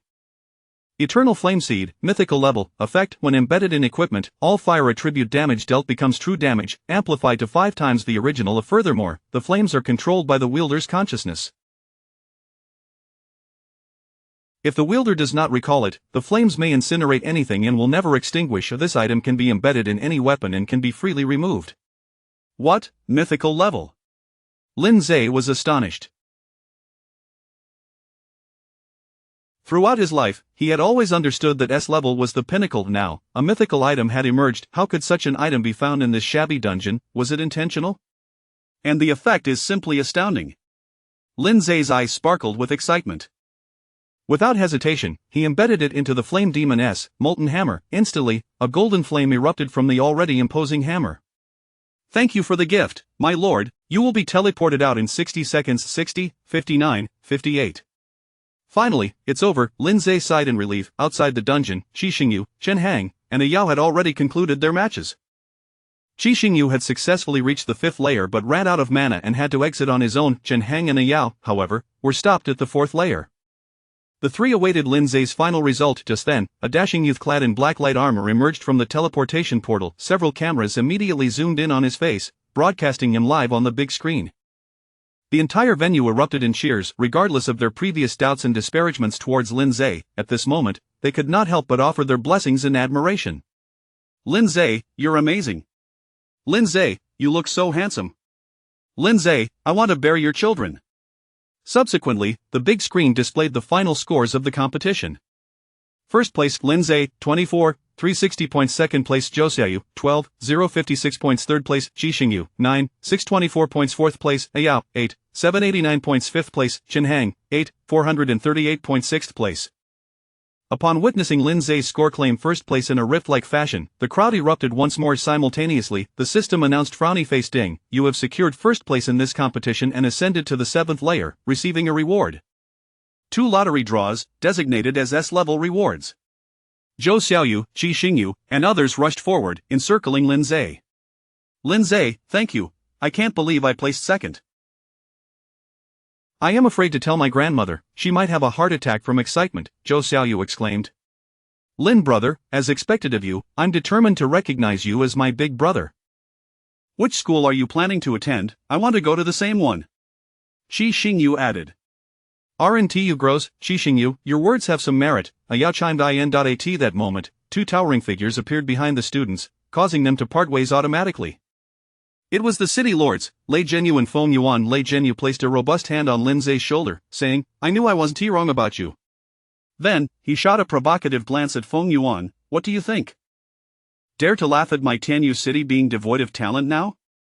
Feng Yuan adjusted his glasses, ignoring Lei Zhenyu, and directly addressed Lindsay. "Lindsay, our Tianqing city currently has a talent recruitment plan and excellent household transfer policies. If you join us, I promise you a garden villa and you better scram." Lei Zhenyu retorted angrily, "Are you trying to poach talent in front of me? By the way, Lindsay, which university do you wish to attend? You wouldn't believe it, the admission office teachers are nearly at each other's throats, each desperate to recruit you." Lindsay scratched his head. "I still need to think it over." However, at that moment, a soldier hurriedly approached and whispered something in Lei Zhenyu's ear. Lei Zhenyu's expression changed dramatically. "What, my lord's mansion has been attacked?" Chapter 54. Lei Zhenyu, Close Combat. Thunder Mage. Upon receiving this news, Lei Zhenyu immediately pulled Feng Yuan and Lin Zhe aside to discuss privately. Feng Yuan was taken aback. The Lord's mansion of Tanyu City has been attacked by the undead? Lei Zhenyu nodded. It is said that those ghastly creatures have established an anchor point in my office, and they have already begun their invasion of reality. An anchor point serves as the coordinate for a dungeon. Any foreign race wishing to invade Blue Star must first identify an anchor point, generate a dungeon there, and then invade the real world through that dungeon. This is the rule of this planet. No race can transcend these regulations, Lei Zhenyu continued. They must have been plotting this for quite some time, deliberately creating chaos during the competition to lure me away. Then, taking advantage of my absence, they invaded my stronghold. But I have one question, Lin Zhe inquired. Why did they choose the Lord's mansion as their anchor point? Even in your absence, wouldn't the difficulty of invasion be significantly greater than if they had selected another location? The situation is urgent. I will address your question shortly. With that, Lei Zhenyu straightened his posture and addressed Lin Zhe earnestly. Special Operations Officer Lin Zhe, heed my command. Lin Zhe was momentarily stunned, then promptly stood at attention. At your service. I am now assigning you your first mission. Accompany me back to Tanyu City to eradicate the enemy forces.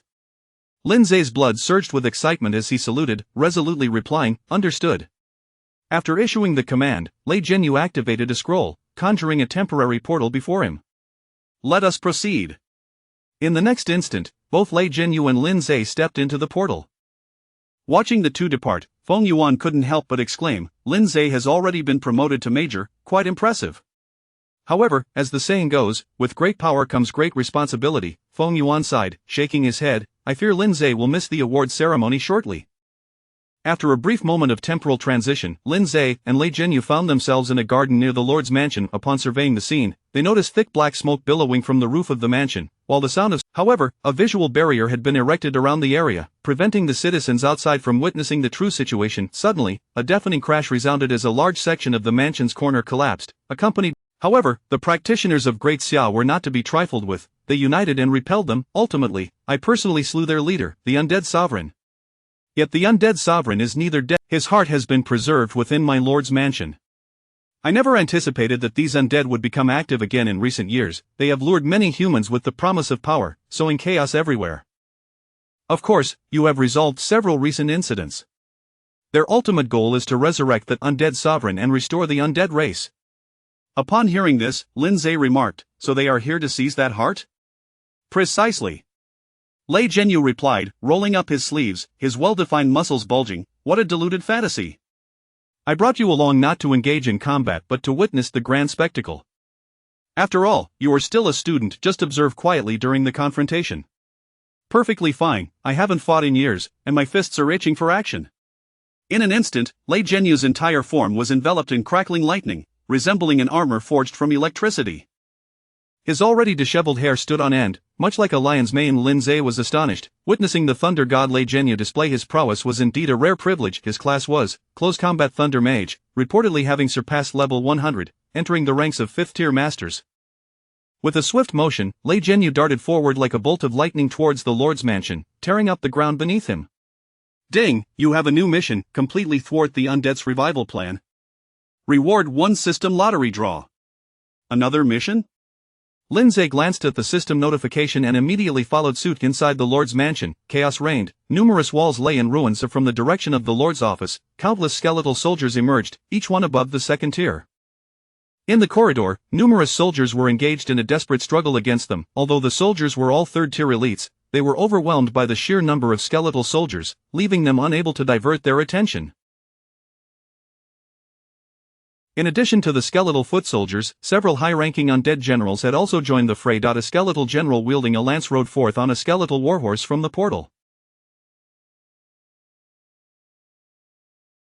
Seizing the moment while the soldiers were distracted, he lunged forward with his lance, instantly taking down 2 young soldiers. What the human race did to us undead in the past, I demand blood for blood, the skeletal general declared arrogantly. You must be dreaming. A voice like thunder reverberated as a figure cloaked in blue lightning emerged from around the corner of the corridor, hurtling towards the skeletal general like a cannonball. The skeletal general hastily raised his lance to defend, but in the next moment, with a resounding crack, the lance shattered. Then, a fist imbued with overwhelming power struck the general's skull, causing it to explode like a watermelon, disintegrating into dust.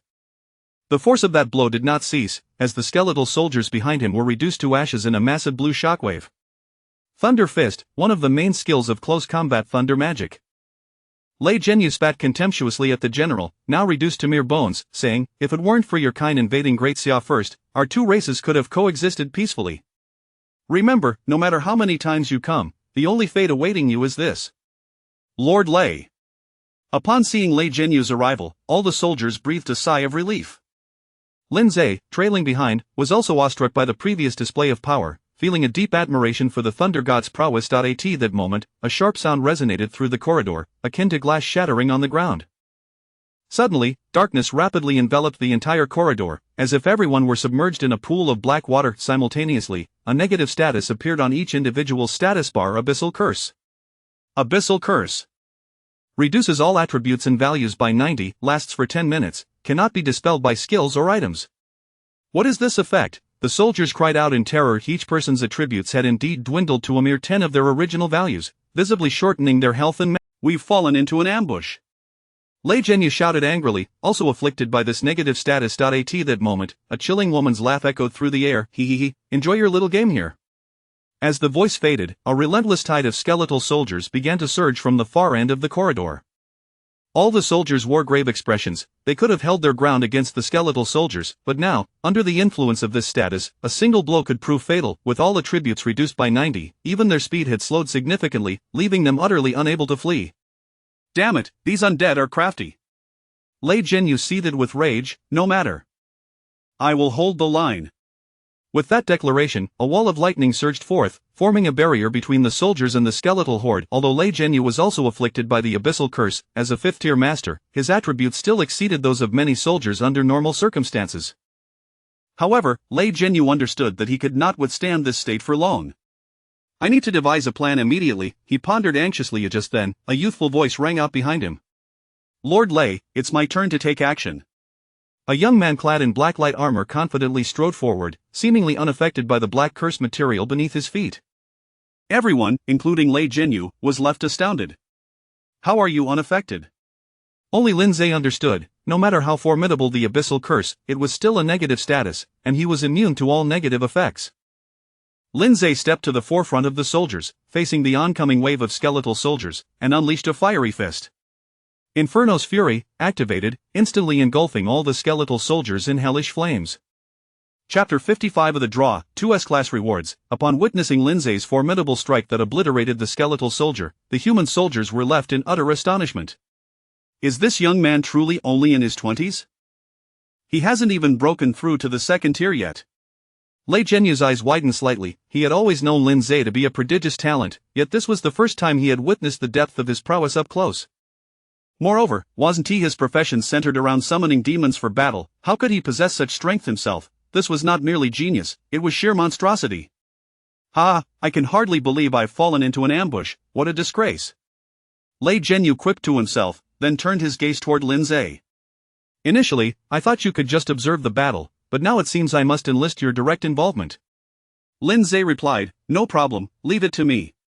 He then called out into the air, Han Qi, are you there? In an instant, a woman clad in a black bodysuit appeared from the shadows on the ground. It was Han Qi from the Special Operations Team. I am here, she responded, her tone devoid of any fluctuation. Lord Lei, Major Lin, I will take charge of the protection here. Thank you, Lin Zhe acknowledged before striding towards the exit. Once outside, he paused for a moment. Let me first draw the 2 system rewards. These are exclusively S-Class rewards. With eager anticipation, he summoned the lottery page and activated it. Congratulations, you have drawn the skill. Law of Heaven and Earth, S-Class, skill. Law of Heaven and Earth enlarges the body to 100 times its original size, enhancing all attributes by the same factor. Duration 120 seconds, cooldown 10 hours. Congratulations! You have drawn the item 2nd tier evolution voucher for Summoned Beasts 1, S-Class, item 2nd tier evolution voucher for Summoned Beasts. A one-time consumable item that can be used on a 1st tier summoned beast to evolve it to the 2nd tier. 1 skill and 1 item? Lin Zhe's eyes sparkled with excitement. Both appear to be incredibly powerful. Which demon should I bestow the Law of Heaven and Earth upon? His first thought was of the Flame Demon, whose innate destructiveness would surely reach cataclysmic levels when wielding this skill. Then he considered the succubus, not for any other reason than the sheer thrill of imagining her enlarged form. Ultimately, however, he decided to grant it to the demon dragon. Not only would this augment its currently lacking combat prowess, but the level of devastation it could unleash upon maturation was almost too daunting to contemplate. Without hesitation, he allowed the demon dragon to learn the skill.as for the evolution voucher. Since it was specifically for evolving a first-tier summoned beast to the second tier, it was only suitable for the Hellhound. Thus, he promptly used it on the Hellhound. Congratulations, your summoned beast, Hellhound, has evolved into Hell Demon Hound. Summoned beast Hell Demon Hound, race of demon, branch of beast demon, rarity C-class, level 40, second tier, health 30,000, mana of 15,000, strength 2000, agility of 4100, stamina 3000, intelligence 2600, spirit of 1500, skill evolution bloodthirsty bite fatal bite inflicts damage on a single enemy, agility 10, and causes a bleeding effect for the following 20 seconds, dealing damage per second, agility 2. Cooldown 2 seconds. New skill. A prey mark applies a mark on the target that is visible only to the user, guiding the prey's direction. When the user attacks the prey again, it inflicts critical damage, after which the mark disappears. Maximum duration 10 days. Other skills: Shadow Assault, Equipment Thorn Dagger. After the evolution, the appearance of the large black dog underwent some changes. Its body had grown significantly. Previously, it stood about half a person's height, but now it was nearly as tall as a human, exuding an overwhelming presence as it approached. Its 3 blood-red eyes appeared even more menacing, yet, the next moment, the 10 large black dogs foolishly panted and enthusiastically lunged towards Lindsay. "Stop!" Lindsay immediately commanded. "Goodness, if you all pounce on me like this, I fear I might fall apart. Do you even realize that you are now over 200 pounds? Meanwhile, in the back garden of the Lord's mansion, a group of individuals clad in black robes and white masks were gathered in a clandestine manner. From the darkness, a tall female figure of the undead emerged, dressed in a Gothic-style gown, her slender frame and pale skin accentuated by flowing black hair cascading over her shoulders. In her hand, she held a floating glass vial filled with a mysterious black substance. Upon her arrival, the masked figures immediately knelt in reverence, exclaiming in unison, "We pay homage to the Lich Lord." "Rise," the woman commanded in a tone of noble authority. "Servants of humankind, you have labored diligently. Once the plan succeeds, our king shall bestow upon you immortal bodies and immense power." "Thank you, my lady." One of the masked figures stepped forward and bowed. "I report to the Lich Lord that the heart of our king is hidden within the underground treasury, and we are currently breaking through the barrier. However, I fear that Lei Zhenyu may return at any moment upon receiving word." He. The woman let out a chilling laugh. "He is not merely returning. He has already arrived, and he brings with him that Lindsay, who has thwarted my plans time and again." "What?" The masked figures gasped in shock. "This is troublesome." The woman continued to smile. "What is there to fear? They have already fallen into my trap." She pushed the glass vial forward, a smile gracing her lips. "This substance is something I labored tirelessly to acquire in order to subdue Lei Zhenyu. No matter how formidable he is, as long as he remains below the 6th tier, he cannot escape the negative effects of this." "The Lich Lord is truly wise," the masked figures chorused. Just then, a voice interrupted from the side. "What are you lot doing, lurking here in the shadows?" They turned to see a handsome young man slowly stepping forward. "What, Lindsay?" The woman's expression changed dramatically. "How are you unscathed after being afflicted by the Abyss Curse?" The masked figures instinctively recoiled, as if they had seen a cat while being mice. Lindsay smiled silently and advanced towards the woman. I refuse to believe this." The woman waved her hand forward, and the glass vial hurtled towards Lindsay. It shattered before him with a resounding bang, unleashing the black substance that rapidly engulfed everyone in the vicinity. "Ah! Lich Lord, how could we also?" the masked figures cried out, each succumbing to the effects of the Abyss Curse, their health bars dwindling to almost nothing. "What is there to fear?" the woman asserted. "The state will wear off in 10 minutes. The priority now is to eliminate Lindsay." However, the next moment, she was astonished to see Lindsay's pace remain unaltered. What is happening?" The tremor in her voice was unmistakable. "I must thank you," Lindsay replied with a smile, "for saving me quite a bit of trouble." In the next instant, 10 enormous Hell Demon Hounds sprang forth from the void, lunging at the masked figures. "Ah! Save me!" The cries of despair echoed as the hell demon hounds swiftly devoured the already weakened masked figures in mere seconds. Lindsay gazed coldly at their lifeless bodies and remarked, "Humph, as a member of the human race, what a disgrace to become a traitor for the sake of some trivial power. Your deaths are well deserved." He then turned his icy gaze towards the lich, his eyes glinting with murderous intent. "So, you are the mastermind behind this?" At that moment, her information materialized before him. Boss Lich Hyla, race, undead, level 70, health 150, 000, skills, undead summoning, evil through and through, etc. Click to view details. Description: once a loyal aide to the undead lord, she has dedicated herself to resurrecting the undead lord and restoring the undead race since their fall. Only level 70? I expected you to be much more formidable. Lindsay scoffed dismissively. Hyla?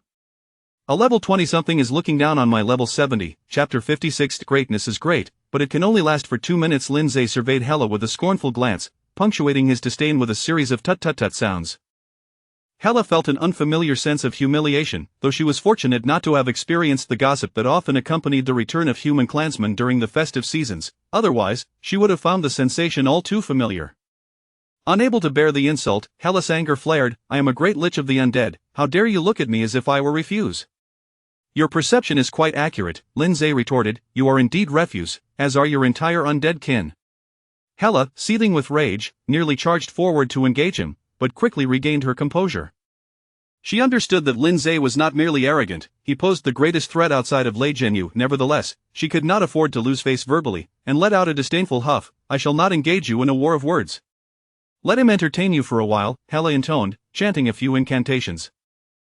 Instantly, the very ground began to tremble violently. Simultaneously, she levitated into the air, assuming a vantage point to observe the unfolding drama. With a thunderous crash, one side of the Lord's mansion collapsed. A massive, skeletal hand smashed through the outer wall, reaching out from within. Soon after, a colossal skeletal creature emerged from the ruins, towering over 20 meters. Its body was composed entirely of enormous white bones, and it wielded a long sword. 2 hollow eye sockets glowed with flickering green flames. Boss Duke of the Undead, Garl, complete form, race, undead, level 70, health points 300, 000, skills annihilating cannon, deadly whale, soul drain, etc. Expand for details. Description: once a key lieutenant alongside Archmage Tardis and Lich Hela, a lord of the undead, he lost his intellect after a severe defeat at the hands of humans and is now a mere puppet of Hela. "Oh. This seems to be an old acquaintance," Lindsay remarked, gazing at the towering skeleton die in the initial trial dungeon. The final boss had indeed been the Duke of the Undead, albeit in a mere head form.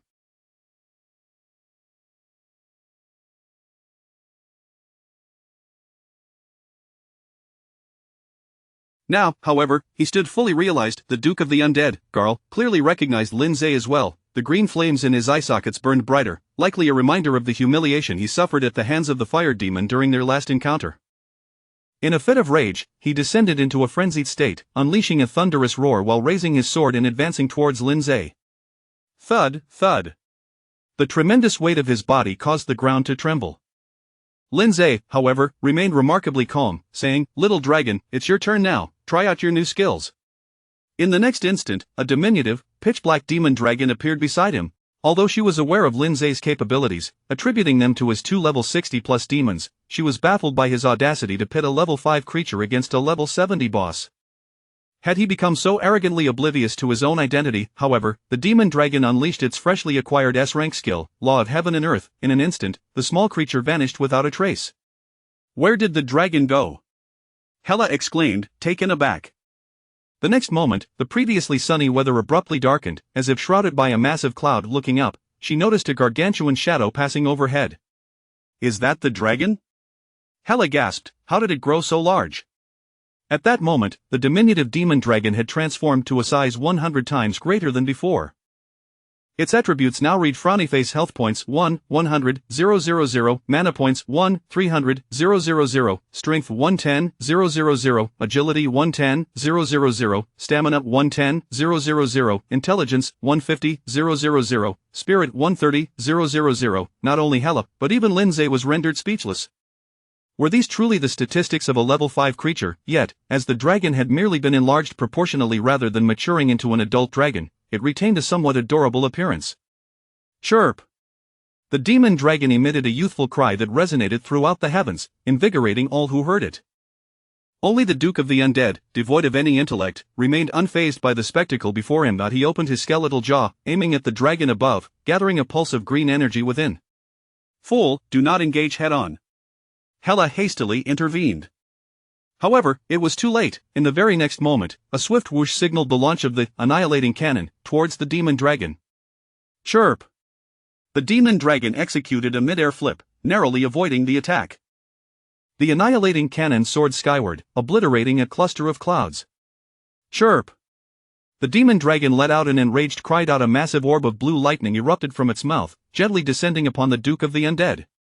Boom! The sheer magnitude of the force was terrifying. Damage dealt 745, 601. This figure surpassed the Duke's total health points by more than double, resulting in an instant kill. The Duke of the Undead wailed in despair as his skeletal form disintegrated under the blue lightning energy, turning to ash. Defeated boss. Duke of the Undead, Garl, experience 60,000, lifespan 60,000 days, loot acquired is 60,000 copper coins, King Slayer Sword, Serene Bone, material, skeleton summoning scroll, one-time use, congratulations, you leveled up. Current level, 28, congratulations, your summoned beast, the Demon Dragon, leveled up, current level, 12, the diminutive Demon Dragon sword from level 5 directly to level 12, witnessing this spectacle, Hela was left utterly aghast. What manner of monster is Lindsay? Lindsay pointed towards her in mid-air. Little dragon, there's another one over there.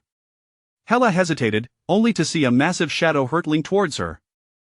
Yet, in the next moment, the colossal figure poofed back into the small demon dragon. Lindsay, the demon dragon, and Hela all stood dumbfounded. Damn it, I forgot that Law of Heaven and Earth only lasts for 2 minutes. This brought to mind a certain monster-themed drama he had watched before crossing over. Greatness is great, but it lacks endurance, Lindsay quipped. Hela patted her chest. You nearly gave me a heart attack.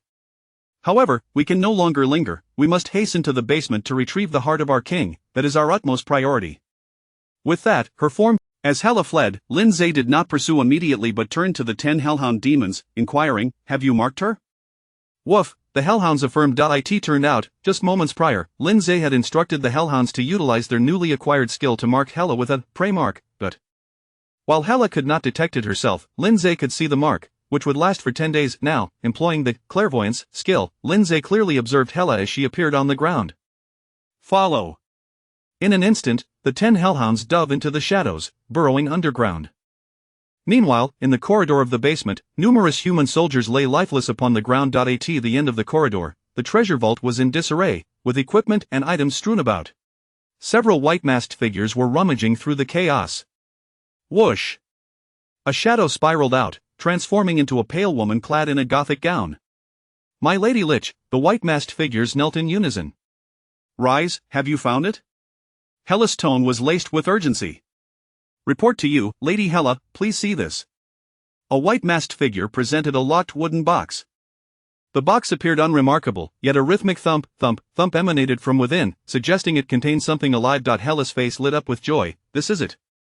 However, we have searched for quite a while. The white-masked figure hesitated, and we have yet to find a key that fits.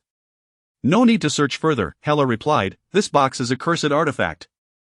It was never meant to have a key.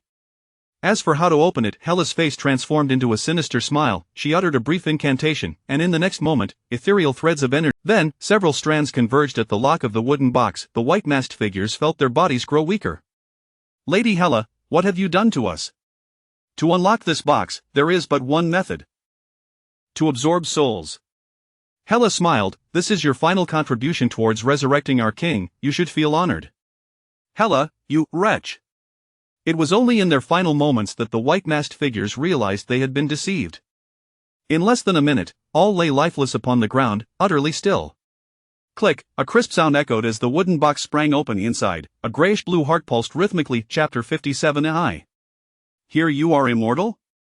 Oh. Hela's eyes sparkled with excitement. My great king of the undead.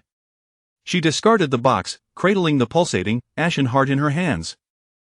Then, with utmost reverence, she knelt on both knees, raising the heart high above her head while intoning a lengthy and incomprehensible incantation. In a short while, the blood vessels atop the heart began to extend gradually. Subsequently, flesh began to sprout around the vessels, as if a human form were slowly materializing around that heart. O great king of the undead, your most devoted servant, Hela, eagerly welcomes your rebirth. Hela recited her words with profound fervor. However, in the next moment, 10 hellhounds leaped out from the shadows, lunging towards Hela. Prey mark, which triggers a critical strike when the caster catches up to the prey. Minus 162,031. Hela, with a mere 150,000 health points, was instantaneously slain by this unforeseen assault. Well, it seems even the hounds have found their purpose. Lindsay sauntered in from the entrance of the treasury. You despicable, Hela gasped, barely clinging to life. You old fool, even at death's door, you have so much to say. Lindsay cut her off, denying her the chance to hurl insults. Ha! Suddenly, Hela erupted into frenzied laughter on the ground. What madness is this? The Lord of the Undead has been resurrected. You humans are ultimately a step too late. Ha! Lindsay gazed at the heart, which was gradually forming flesh and blood. Boss, Heart of the Undead Lord, Race, Undead, Level 1, Health.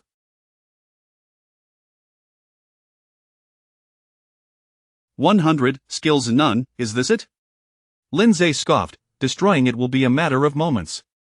Destroy it, humph, Navi. Hela uttered with her final breath, the king of the undead transcends the laws of all races. He is immortal, though you, Lindsay, possess great strength, you cannot thwart him. Even if the finest experts among your kind were to come, it would be the same. Immortal, you say? Lindsay furrowed his brow slightly. Suddenly, a thought struck him. Fire demon, come forth. In the next instant, a colossal fire demon appeared beside him.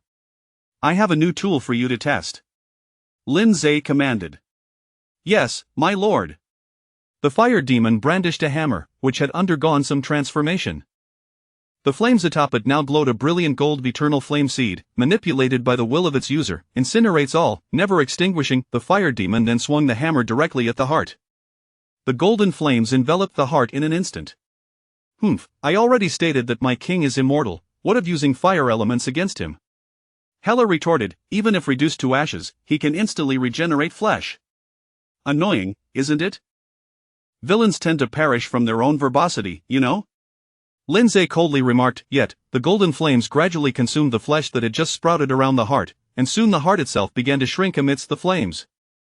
Just as it was about to be incinerated entirely, a mournful scream erupted from within the heart. Moments later, it vanished into thin air, leaving behind a few orange embers that drifted slowly before Hela's eyes. Hela gazed in terror as the embers landed on the ground. This cannot be, impossible. The faint embers extinguished. Ultimately, the terror on Hela's face solidified, her entire form crumbling into a pile of white bones, followed by shattering and disintegration.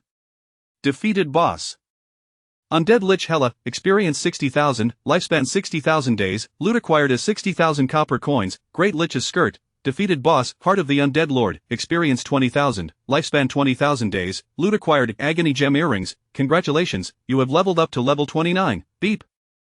You have thoroughly thwarted the revival plan of the undead race, earning a reward 1 system lottery ticket. Watching the series of notifications pop up, Lindsay felt quite satisfied. At that moment, he noticed that, Agony Gem earrings, among the spoils. It was a dim and lackluster black gemstone earring. The final piece of the 5-piece set. Lindsay exclaimed with delight.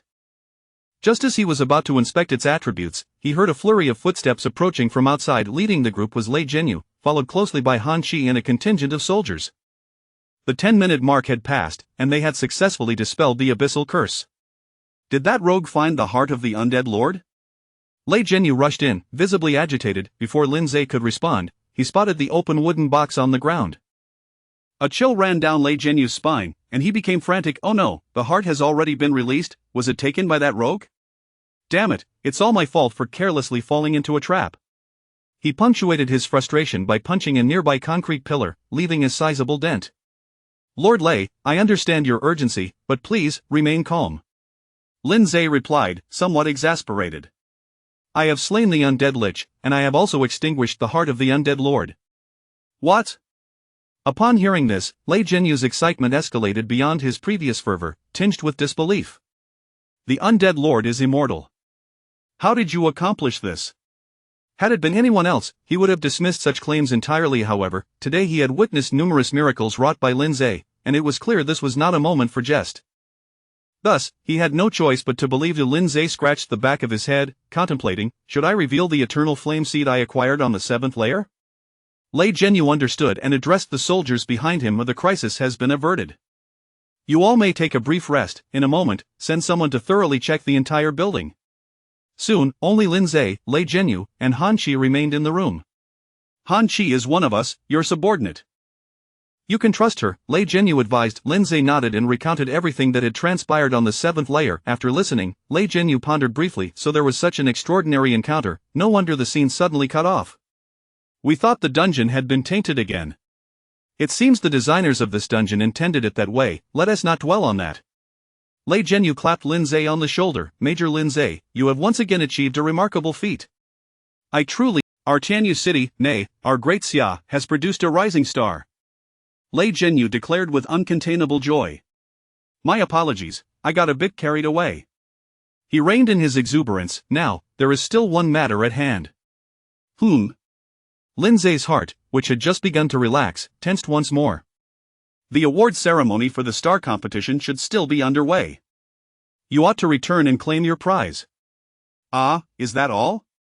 Lei Zhenyu's tone turned serious. You have just contributed greatly to Great Xia, but such deeds are destined to remain unknown to the populace. The peace and prosperity the people enjoy today are the fruits of countless nameless heroes who have selflessly given of themselves. However, at the very least, I cannot allow you to miss out on your reward simply because I enlisted you for this task. Go on, ascend the podium, let everyone see you. That honor belongs to you, and you deserve to bask in it. Meanwhile, in Tianqing City, at the venue of the new star competition. The award ceremony is now officially commencing. Accompanied by a grand march, Zhou Xiaoyu and Qi Xingyu stepped onto the stage.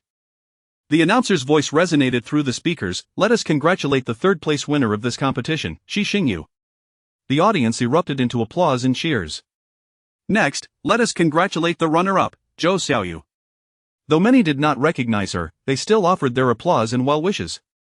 And now, for the champion, contestant Linzei. However, due to unforeseen personal matters, contestant Linzei is unable to attend the ceremony. A wave of disappointment surged through the audience. What is going on with this Linzei?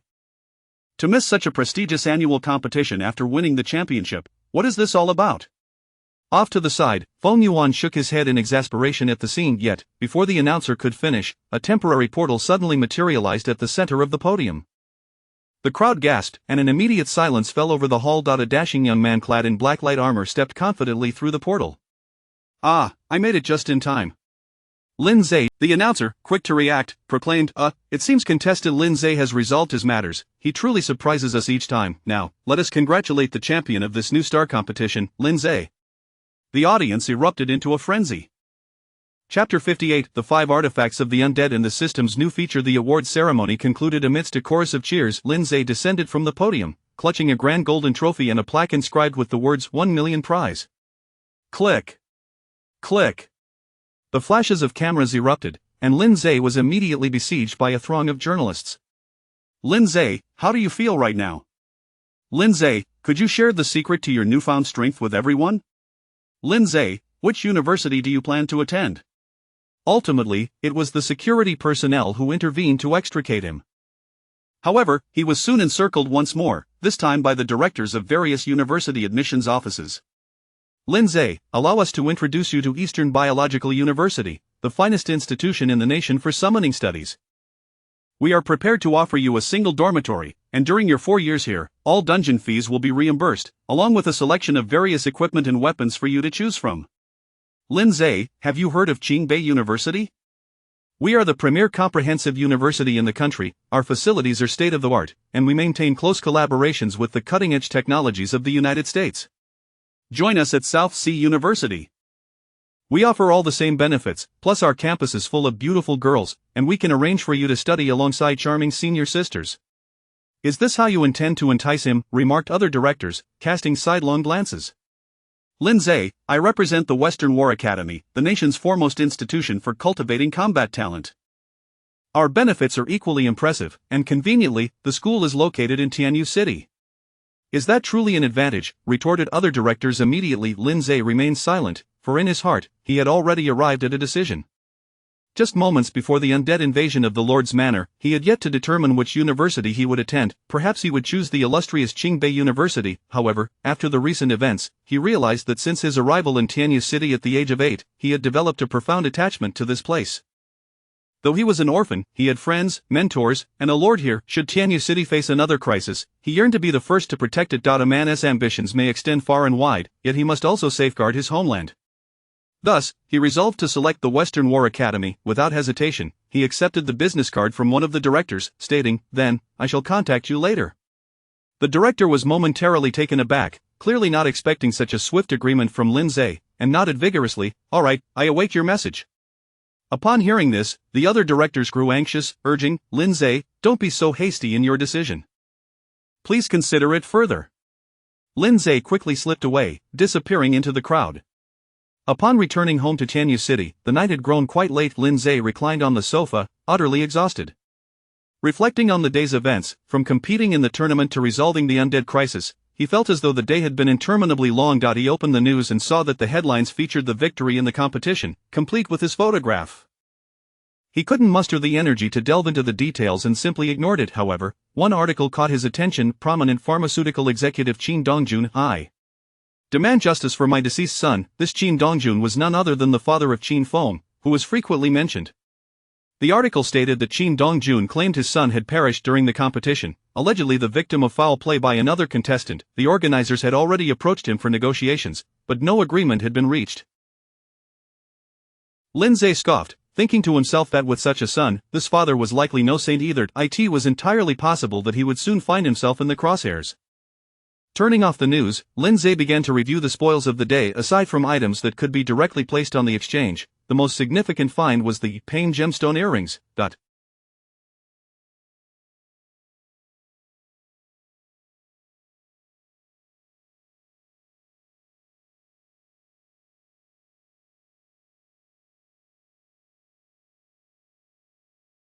He opened them to check their attributes. Frowny face. Pain gemstone earrings, quality, a grade, type, accessory, effect, agility 1000, attaches a random negative status, excluding instant death, to the wearer every hour. This effect cannot be dispelled. Set effect. 5-piece set?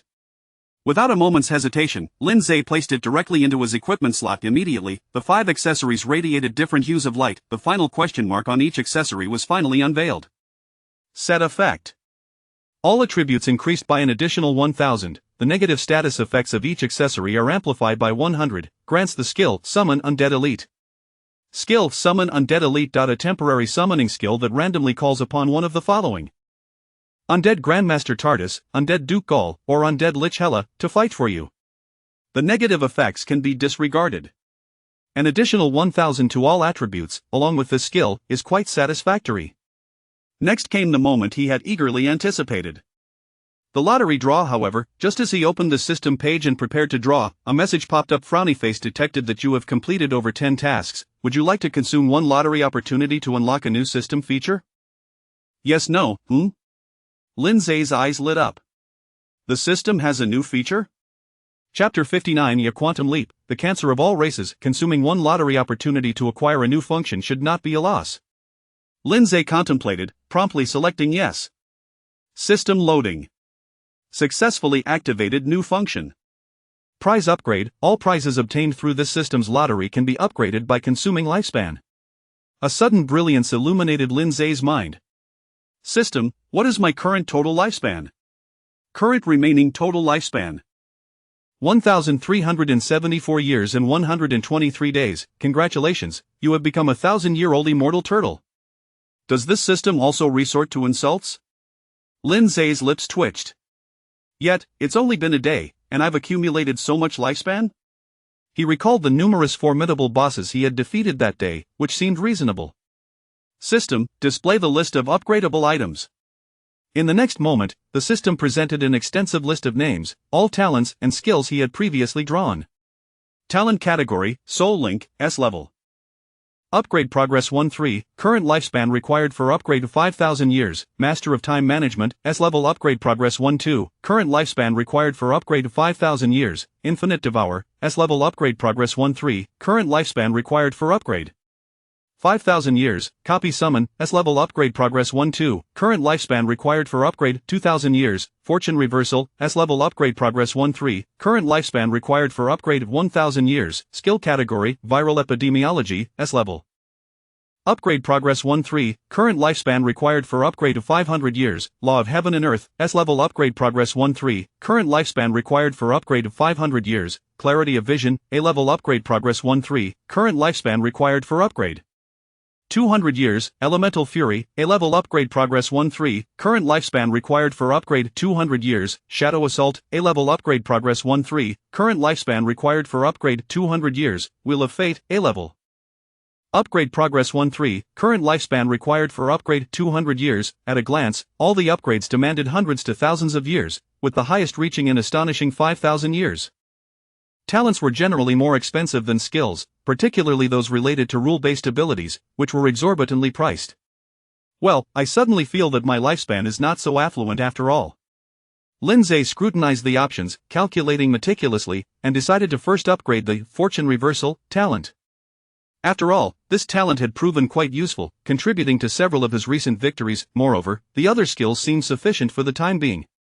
Do you wish to consume 1,000 years of lifespan to upgrade the talent?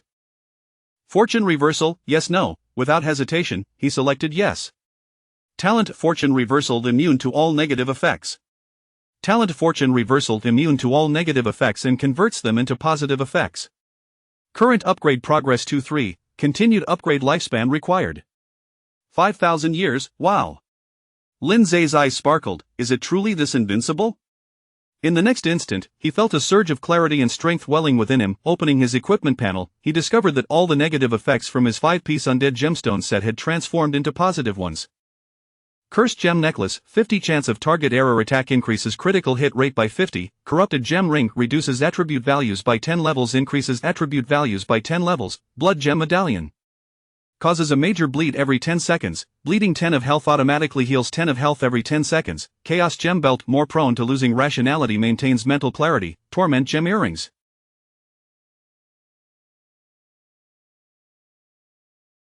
Randomly attaches a negative status, excluding death, to the wearer every hour. Randomly attaches a beneficial status, excluding resurrection, to the wearer every hour. Set effect increases the negative status effects of each accessory by 100, increases the positive status effects of each accessory by 100. As Lindsay gazed at these effects, he found himself at a loss for words, aside from exclaiming wow.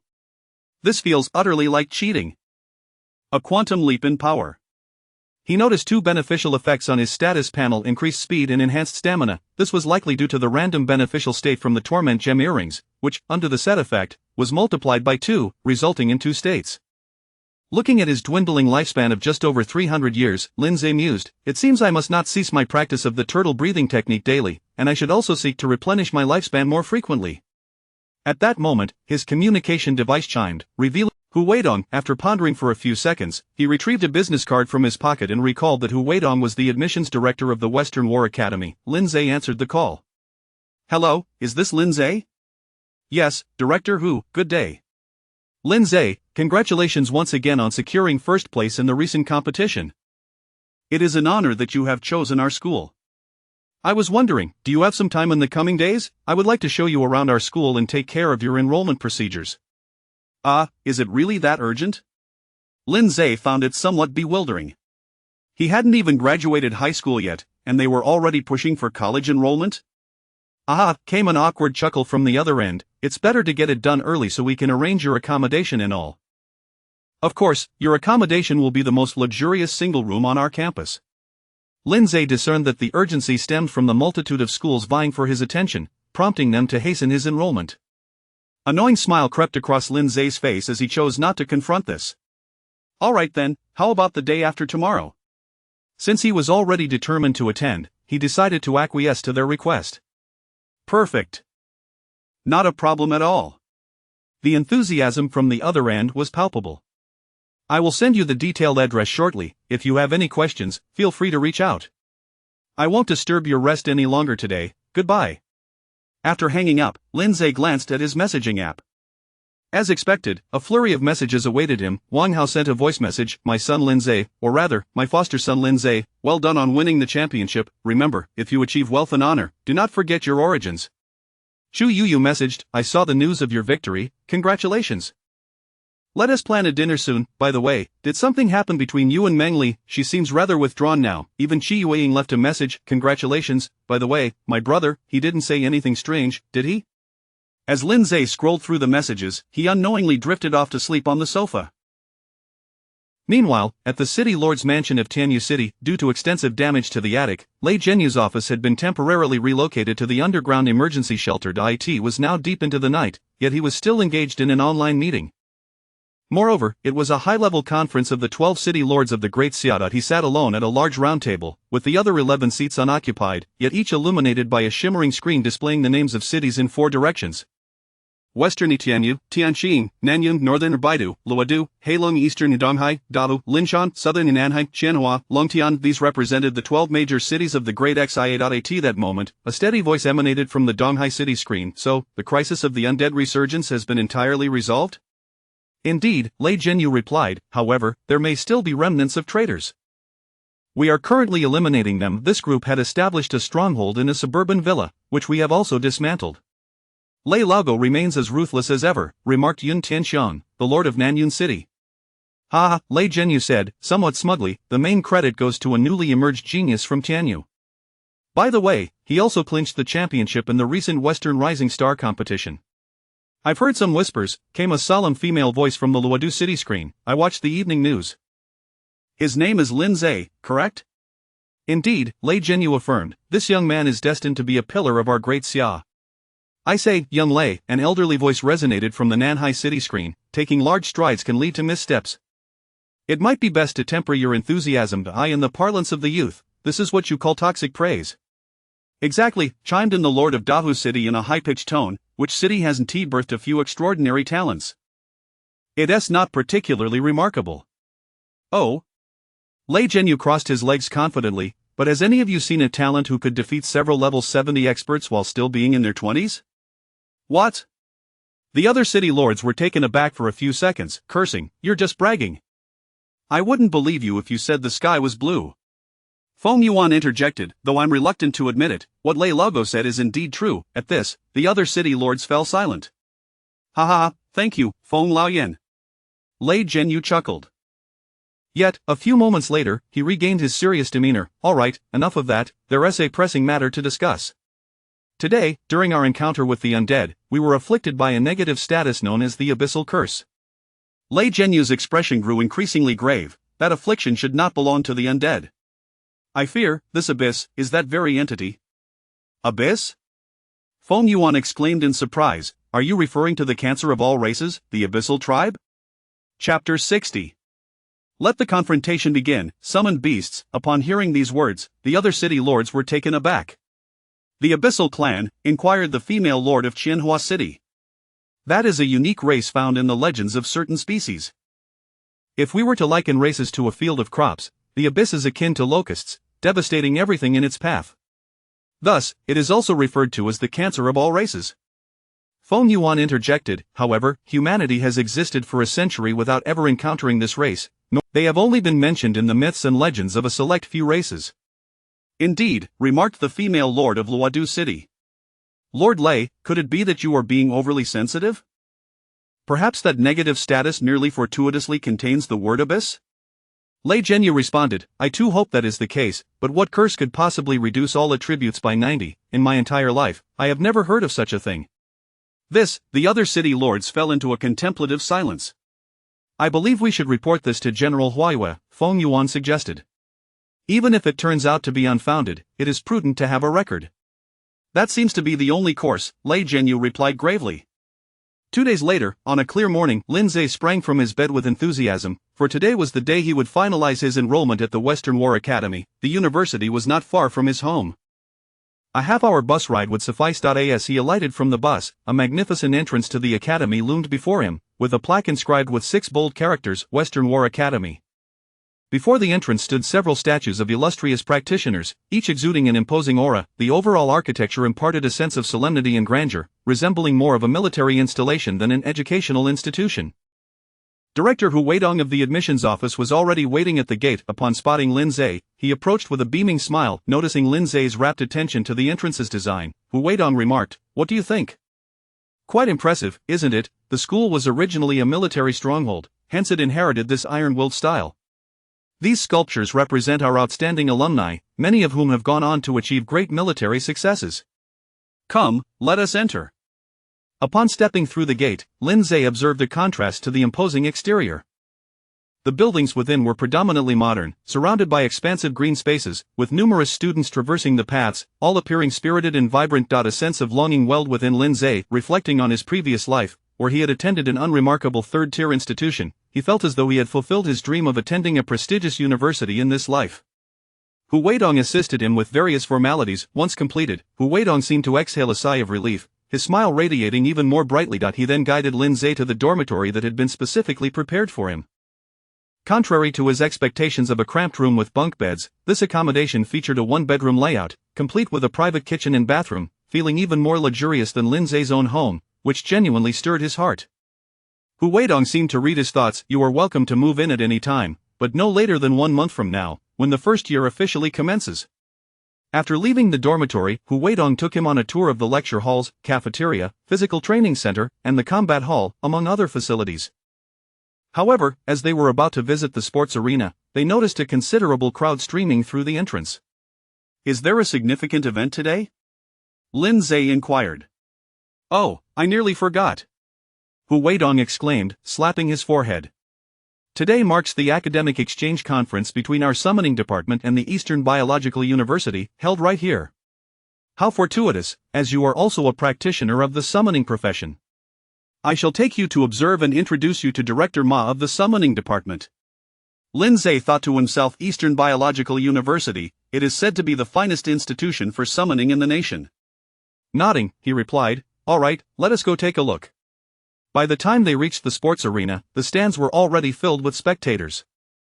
In addition to the faculty and students of the summoning department, many from other departments had also skipped classes to attend. After all, an academic exchange with another institution was akin to a martial competition in this era of martial prowess, naturally attracting numerous onlookers. As Lindsay entered, he beheld 2 colossal beasts engaged in a fierce struggle at the center of the arena. On one side stood an ancient bear king, enormous in stature, with robust limbs and menacing fangs. Opposing it was a grand stag, adorned with towering, spiraling antlers that radiated nobility and majesty. Both beasts were above level 40. At that moment, the stag charged with its antlers, while the ancient bear king firmly grasped the antlers with both hands, remaining immovable. They were locked in a contest of strength. The announcer's voice echoed. On one side, we have Shui Yang from Eastern Biological University, a beast master specializing in ancient creatures. On the other side, we have Lu Ming from our academy, a beast master specializing in spiritual beasts. Earlier, 2 of our students fell to Shui Yang's prowess. Can Lu Ming reclaim honor for us? Behind the 2 beasts, 2 young men stood, issuing commands. Stag, hold your ground, do not falter. Bear King, unleash your finishing move. In the next instant, the ancient Bear King, gripping the stag's antlers, leaned back and executed a powerful slam. The stag let out a pained cry as its head was forcefully driven into the ground, its health plummeting drastically. As the stag lay convulsing on the ground, unable to rise, its status bar displayed a new negative condition. Bone break, the stands erupted in uproar. What sheer force, one move and the stag is rendered incapable of fighting. Truly, Eastern Biological University lives up to its reputation. I've heard that this ancient Bear King is a legendary beast chronicled in ancient texts. It truly is formidable. Moreover, I hear that Shui Yang is not even the strongest student they sent this time. The announcer remarked, it appears the outcome is clear. I declare Shui Yang the victor. Wait, what is the ancient Bear King doing? Shui Yang shouted, Bear King, pursue the victory, leave no chance for survival. With a mighty roar, the ancient Bear King rained down blows upon the incapacitated stag. The stag emitted agonizing cries, causing the audience to feel a chill in their hearts. Moments later, the stag's health reached 0. The crowd erupted in disapproval. Is it really necessary to be so ruthless at an academic exchange? Indeed. Every summoned beast is hard-earned. We have already lost twice, must you be so merciless? What is going on with Eastern Biological University? Are they here to exchange knowledge or to settle a score? One might think someone killed his father. The announcer's enthusiasm had dissipated. I declare Shui Yang the winner. At the center of the stands, 2 middle-aged men stood side by side.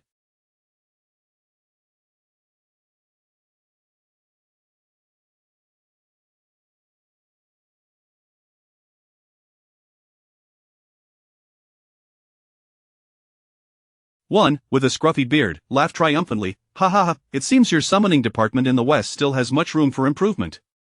He was none other than Director Wang from Eastern Biological University. The other man, sharply dressed, was Director Ma from the Western War Academy's summoning department. Director Ma, visibly displeased but constrained by his position, could only respond, "Your school's style remains consistently ruthless. We have lost, yet you grant us no mercy." Director Wang retorted, "Humph, that is how it must be. Once on the battlefield, the enemy will not show you mercy. My apologies, but that is our style." With that, several students accompanying Director Wang displayed self-satisfied expressions, clearly in agreement. While Director Wang's reasoning was not entirely unfounded, it was customary in friendly matches like academic exchanges to refrain from causing irreversible harm, as resurrecting a fallen summoned beast often came at a steep price. Meanwhile, Shui Yang's reaction to his victory was nothing short of arrogant. Ignoring the audience's boos, he provocatively raised his middle finger, taunting, "Ha ha, if you disagree, come down and challenge my ancient Bear King. Is victory at the Western War Academy achieved solely through verbal sparring? To me, you all seem like trash." Such provocations further incited the ire of many students. However, each felt restrained by their own lack of strength or lack of affiliation with the summoning department, leaving them seething in the stands. Lin Zhe and Hu Weidong had witnessed the entire confrontation. Hu Weidong indignantly remarked, "What kind of quality does this student possess? Is he not merely bullying others?" Lin Zhe, however, did not take it to heart. To a certain extent, he believed that Shui Yang's actions were not entirely unwarranted. After all, having experienced the treachery of enemies during border skirmishes and the undead invasions, he understood that leniency towards foes could equate to cruelty towards oneself. Nevertheless, Shui Yang's post-victory antics did indeed resemble the antics of a clown, and moreover, was it truly necessary for a level 40 summoning beast to act so ostentatiously? Ding, a sharp critique of the competitor has been detected. You have received a new task. Compel the opposing school to concede at the academic exchange. Reward one lottery draw from the system. Lin Zhe exclaimed. Wait, am I not even allowed to voice my opinions?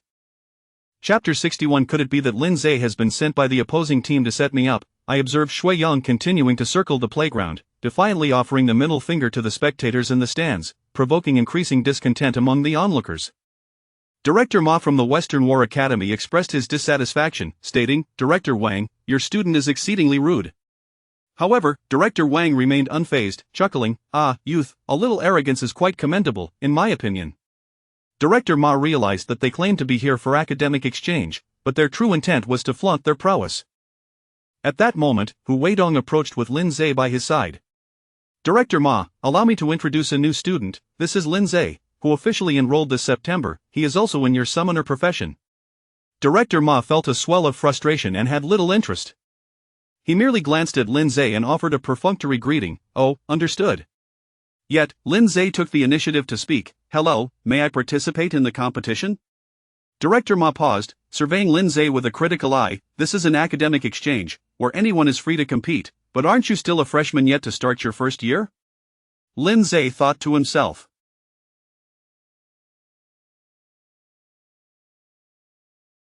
"Do you think I want to compete? I was hoping for a few days of rest, but the system insists on sending me on tasks. It's as if they're chasing me for rewards." What a predicament! Hearing Director Ma's words, Hu Weidong quickly clarified, "You may not be aware, but Lin Zhe recently clinched the championship at the Western New Star Championship." "Is that so?"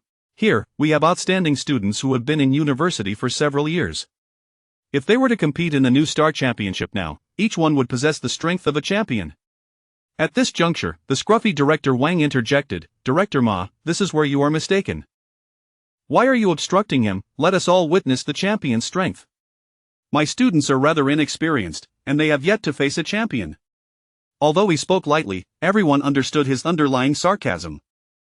The students accompanying him cast cold glares at Lin Zhe, as if he were merely a piece of meat on a chopping block. Lin Zhe discerned the veiled criticism in Wang's words but chose not to confront it. Instead, he grinned and said, "Well, Director Wang, if I manage to defeat all your students, will you offer me some form of reward?" The statement caught everyone off guard. "What nonsense!" Director Ma quickly admonished, "What are you, a mere freshman, babbling about here?" Internally, he lamented. "How could today be so unfortunate, as if losing a student wasn't enough? Now I have a clueless freshman embarrassing me." Yet, Director Wang burst into laughter. "This young student is quite amusing. Do you see this ring on my hand?" He displayed a large, glimmering ring that appeared quite expensive. This is a teleportation gem ring, capable of generating teleportation portals at will, worth about 50 million on the market, haha. If you can indeed defeat my students, I shall give it to you. But conversely, Director Wang shot a sly smile at Director Ma. If this student loses, Director Wang, you must provide my students with something of equal value. Ah? Director Ma looked utterly bewildered. It is settled then. Before Director Ma could respond, Lindsay readily agreed and rushed towards the playground. Wait, I never consented. Director Ma watched Lindsay's retreating figure, his face turning pale. Damn it, could Lindsay possibly be a spy sent by that one fellow to ensnare me? I'm in for a significant loss this time. At the center of the playground, Shui Yang continued his brazen taunts towards the stands. Who else dares to challenge me? At that moment, a handsome youth stepped forward, and the audience erupted into enthusiastic applause. The announcer promptly stated, "It appears we have another challenger from the Western War Academy. He is Lindsay, who, won't be starting his freshman year until next semester?" This announcement left the crowd in stunned silence. Everyone exchanged bewildered glances. What on earth? Even if our Western War Academy is short on participants, we needn't resort to high school students. Director Ma shook his head repeatedly. I truly cannot afford this embarrassment. Shui Yang laughed until his sides hurt. Haha, has your Western War Academy truly sunk this low, dragging in someone who hasn't even enrolled yet for a fight? Lindsay, however, remained unfazed, coolly responding, to contend with you, a non-entrant is more than sufficient. He waved his hand dismissively, continuing, let us dispense with the pleasantries. I will allow you 3 strikes. With that, a colossal flame demon materialized on the playground. Shui Yang scoffed, allow me 3 strikes, you truly are unaware of your own limitations, my ancient bear king is level 46. Wait a moment? Shui Yang scrutinized the information on the flame demon, level 62? A bead of sweat trickled down his forehead, yet he maintained his bravado. So what?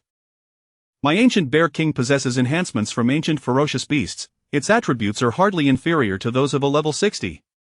Moreover, since you have granted me 3 strikes, I shall not hold back. He seized the opportunity without hesitation. The next moment, the ancient bear king appeared on the field, matching the flame demon in size, perhaps even more robust. The 2 colossal beasts squared off, instilling a sense of pressure among the audience. Ancient bear king, charge. Shui Yang commanded, let us determine the victor within 3 strikes. With a guttural roar, the ancient bear king charged towards the flame demon, its powerful limbs creating a thunderous resonance across the arena. It then brought a massive paw crashing down upon the flame demon, yet, true to Lindsay's instructions, the flame demon stood resolutely still, neither dodging nor retaliating. The force behind that strike was akin to the might of an avalanche. The level of destruction it wrought was unimaginable, rendering the spectators unable to bear the sight. Smack! Damage dealt to the flame demon. 23. Both the ancient bear king and Shui Yang were taken aback, as was the entire audience. The ancient bear king's paw had struck the flame demon with undeniable force, yet the latter remained unmoved, wearing a derisive expression as if to say, is that all you've got? Roar! The ancient bear king was incensed. Since its training under Shui Yang, it had seldom faced defeat. How could it tolerate such an affront? In a fit of rage, it attempted to lock the flame demon in a deadly grapple, intending to replicate the previous move of a back slam. However, it was once again taken aback, for even with all its might, it found that the flame demon's feet had not budged a fraction. To the onlookers, the sight of the 2 mighty beasts locked in a struggle froze the scene, creating an awkward standoff.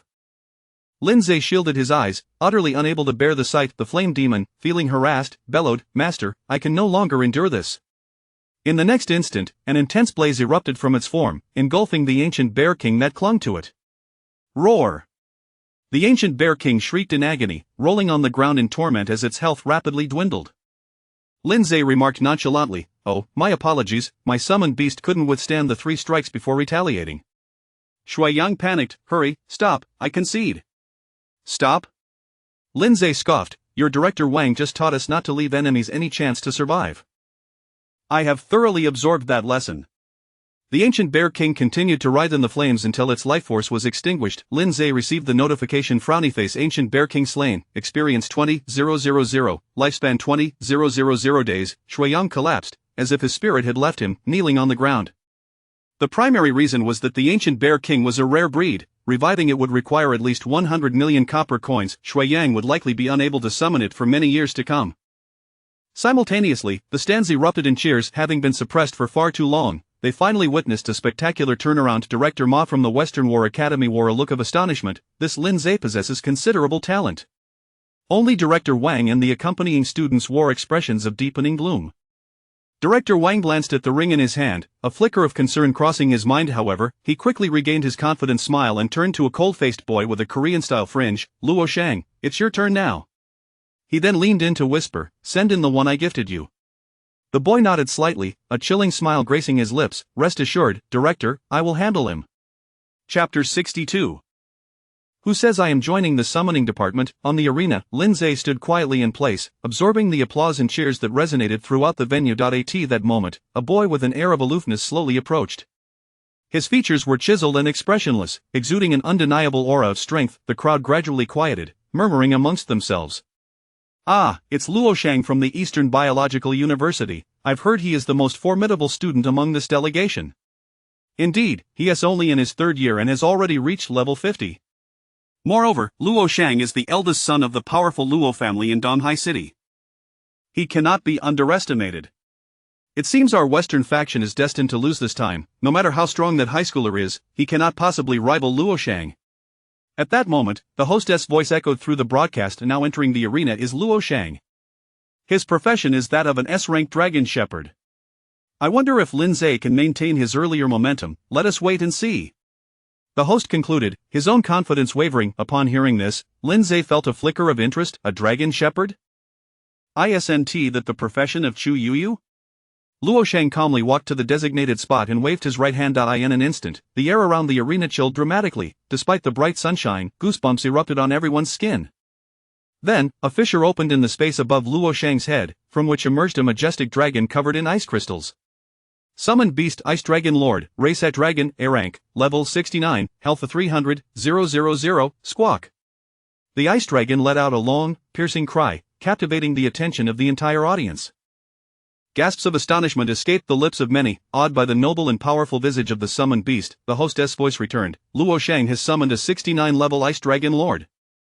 Such a rare species is scarcely found even across the entirety of Blue Star. In the stands, Director Wang snorted derisively, "Isn't that obvious? It took me over 3,000 attempts at high-level border instances to finally acquire one. Luo Shang using it against that high schooler is honestly a bit of an overkill. But to win, one must spare no effort." Indeed, the Eastern Biological University was known for its ruthless approach. The host continued, "Now, what summoned beast will Lindsay employ to counter this?" Lindsay stood his ground, unperturbed, as he cast his summoning spell. In the next moment, a small, pitch-black dragon with tiny horns appeared beside him. Chirp chirp. The diminutive demon dragon emitted an adorably squeaky sound, inciting a wave of murmurs from the crowd. The host stammered, "What? Lindsay has summoned a level 12 hatchling?" Cough, cough. "Lindsay, as the host, I kindly remind you that you don't necessarily have to summon a dragon to fight a dragon. That previous choice was quite commendable." "I concur."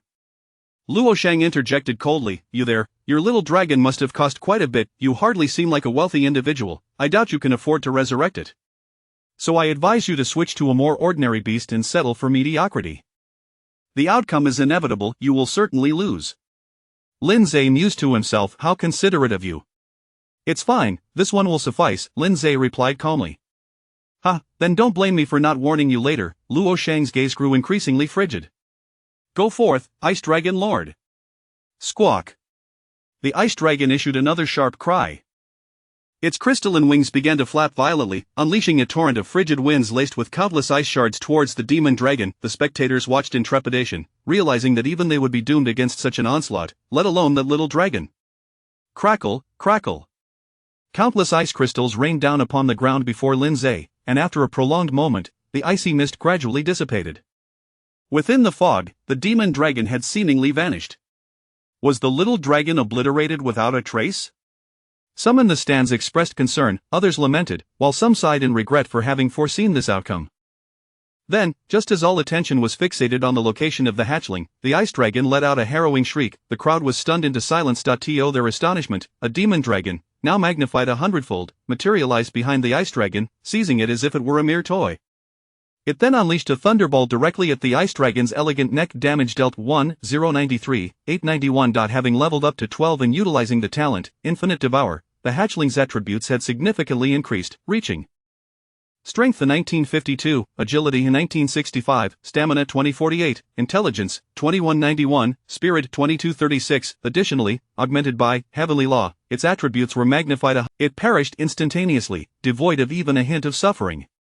Ice Dragon Lord slain, experience 50,000, lifespan 50,000 days. Congratulations, your summoned beast, Demon Dragon, has leveled up to level a level 12 had just annihilated a level 69. What kind of monster were this little dragon and Lin Zhe? Even Luo Shang seemed unable to fully comprehend the situation. What my Ice Dragon? After several moments, his cold facade finally shattered, and he knelt before the ground.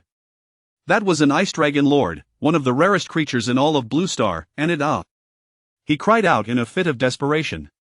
Lin Zhe ignored him, calling out towards Director Wang in the stands. Director Wang, do any of your students wish to step up? Faced with the collective gaze directed at him, Director Wang suddenly found himself at a loss for words. The students behind him began to shuffle back, eager to avoid the spotlight. Each one thought, heavens, please don't let me be next, I cannot afford to resurrect my summoned beast. After a few tense seconds, Director Wang finally gritted his teeth and uttered a few words. We concede. Instantly, the Western faction erupted in jubilant cheers. Ding! You have forced the opposing team to concede. Completing the mission reward 1 chance for system lottery. Moments later, under the awed gazes of the crowd, Lin Zhe returned to the stands. He extended his hand towards Director Wang, grinning mischievously. Well then, Director Wang, I shall not be polite. This, oomph. Director Wang reluctantly removed the verdant teleportation ring from his hand and tossed it to Lin Zhe with a flourish. Teleportation stone ring, quality. A rank, type accessory, skill, can create a teleportation portal to a designated anchor point, cooldown 10 minutes. The value of the ring was still within acceptable limits. However, the 2 heavily damaged summoned beasts would not be so easily resolved, their worth measured in billions, along with the considerable effort required to restore them. Let us go. Director Wang led several students away, retreating in a dejected manner. Don't leave just yet. Come sit and enjoy some tea. Director Ma called out sarcastically from behind. Now it was his turn to revel in triumph, his previous disregard for Lin Zhe transforming into flattery. Lin Zhe. Welcome to our ranks, you are the future hope of our summoning department. Wait. Lin Zhe immediately halted the exuberant Director Ma. Who says I am joining your summoning department? Chapter 63, Becoming a Special Advisor, Enjoying the Blessings of Many? Lin Zhe maintained an air of calm as he remarked, Who said I intend to join your summoning department? Director Ma, taken aback, responded. Wait a moment, please allow me to clarify. Director Ma, slightly bewildered, continued, Aren't you slated to enroll in our... Joining the summoning department would not significantly enhance my capabilities. In contrast, I believe there is ample room for improvement in my combat skills, hence my registration for the warrior department. This Director Ma found himself at a loss for words. Suddenly, an idea struck him, and his eyes lit up. I have a proposal, Lin Zhe. I would like to appoint you as a special advisor for our summoning department. Now it was Lin Zhe's turn to be perplexed. What does that entail? It involves assisting in our teaching, showcasing certain skills, or guiding our students during practical exercises, somewhat akin to a teaching assistant. Hu Weidong interjected, Director Ma, appointing a student as a teaching assistant, especially a freshman, isn't quite conventional. Director Ma retorted, what does that matter? We should value merit above all else and not be bound by conventions. If need be, Lin Zhe's remuneration will come directly from my own pocket. Furthermore, you shall also have access to all the educational facilities of our summoning department. It was evident that he was genuinely eager to recruit Lin Zhe. Well, since Director Ma has gone to such lengths, Lin Zhe said politely, I suppose I must graciously accept. Excellent. Welcome to our summoning department. Director Ma exclaimed as they shook hands. Following this, the two exchanged contact information, and Lin Zhe took his leave. After the academic exchange concluded, students and faculty gradually exited the playground, and Lin Zhe found himself amidst the crowd. Suddenly, he felt 2 taps on his left shoulder. Instinctively, he turned to the right. There stood a girl with a warm smile, as soft as jade, none other than Chu Yuyu. Upon realizing that Lin Zhe had seen through her little ruse, Chu Yuyu's eyes widened slightly. Lin Zhe, you actually figured it out? Lin Zhe thought to himself. This trick had long been exhausted by Wang Hao and me, it had become second nature. Ahem. Before Lin Zhe could respond, Chu Yuyu continued, I didn't expect that in just a few days, you seem to have improved again. You can even defeat someone of Luo Shang's caliber now.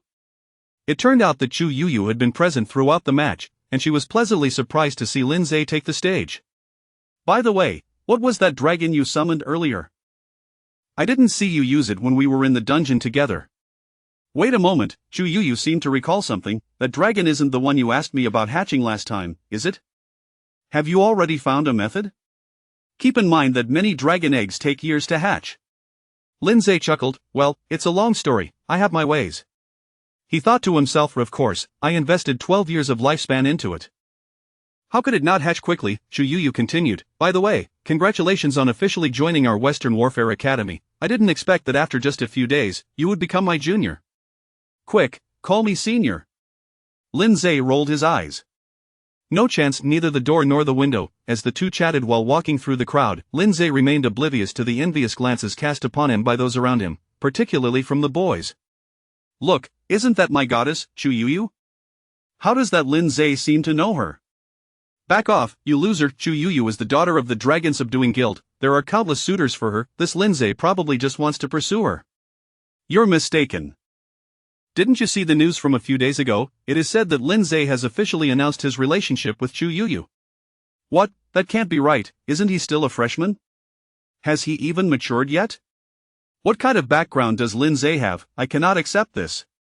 A throng of boys and girls behind them wore expressions of jealousy. At that moment, another girl approached them, exuding a cool demeanor akin to the moon, yet infused with a hint of valiance. Yu. The girl greeted Chu Yuyu. Upon noticing Lindsay beside her, she appeared startled. A blush crept onto her cheeks, yet she tried to maintain a feigned annoyance. Lindsay, what are you doing here? And Yuyu, how do you know him? The newcomer was none other than Shi Yueying, the eldest daughter of the Qi family. Chu Yuyu was equally surprised. What, Yuejie, you know each other? Upon hearing this, Shi Yueying recalled the embarrassing scene from their first meeting, causing her face to flush even more. Asking too many questions will only lead to trouble. Shi Yueying retorted sharply. Ah ha ha ha. Lindsay chuckled awkwardly. How small is this world? Who would have guessed that the girl I teased that day was actually the daughter of Officer Su, the sister of Qi Xingyu, and a friend of Chu Yuyu? Ahem, by the way, Shi Yueying, still blushing, said somewhat bashfully to Lindsay, congratulations on joining our warrior department. Lindsay replied, oh? So you are also in the warrior department? Shi Yueying replied, you didn't know that. I am, after all, a key player in the warrior department. Chu Yuyu was taken aback. Wait, you joined the warrior department, not our summoning department?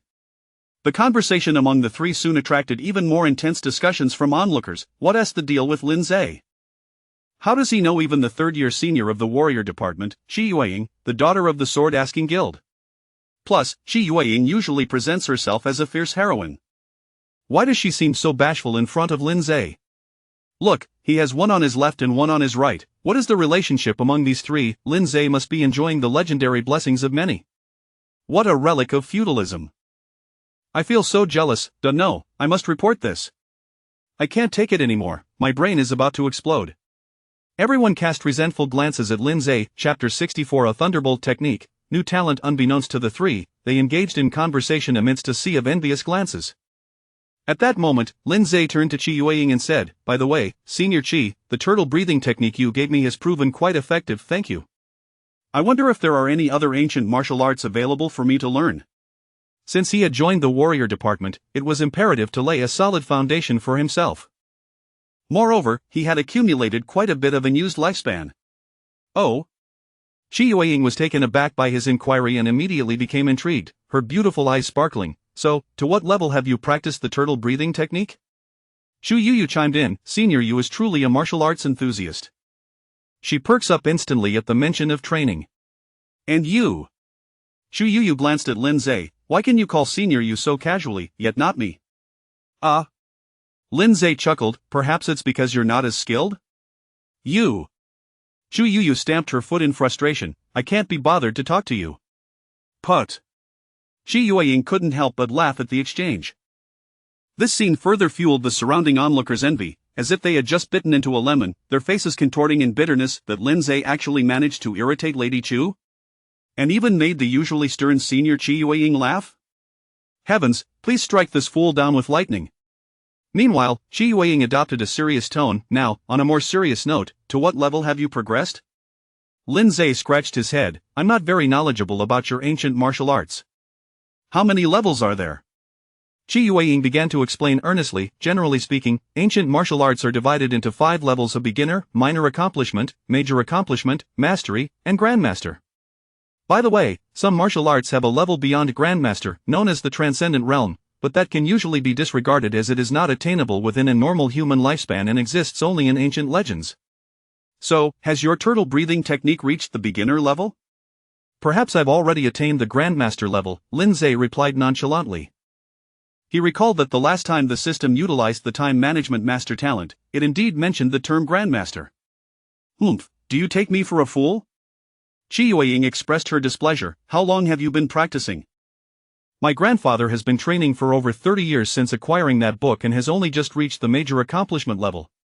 The turtle breathing technique requires one to be as steadfast as a divine turtle, cultivating tranquility and breathing, without a single distracting thought.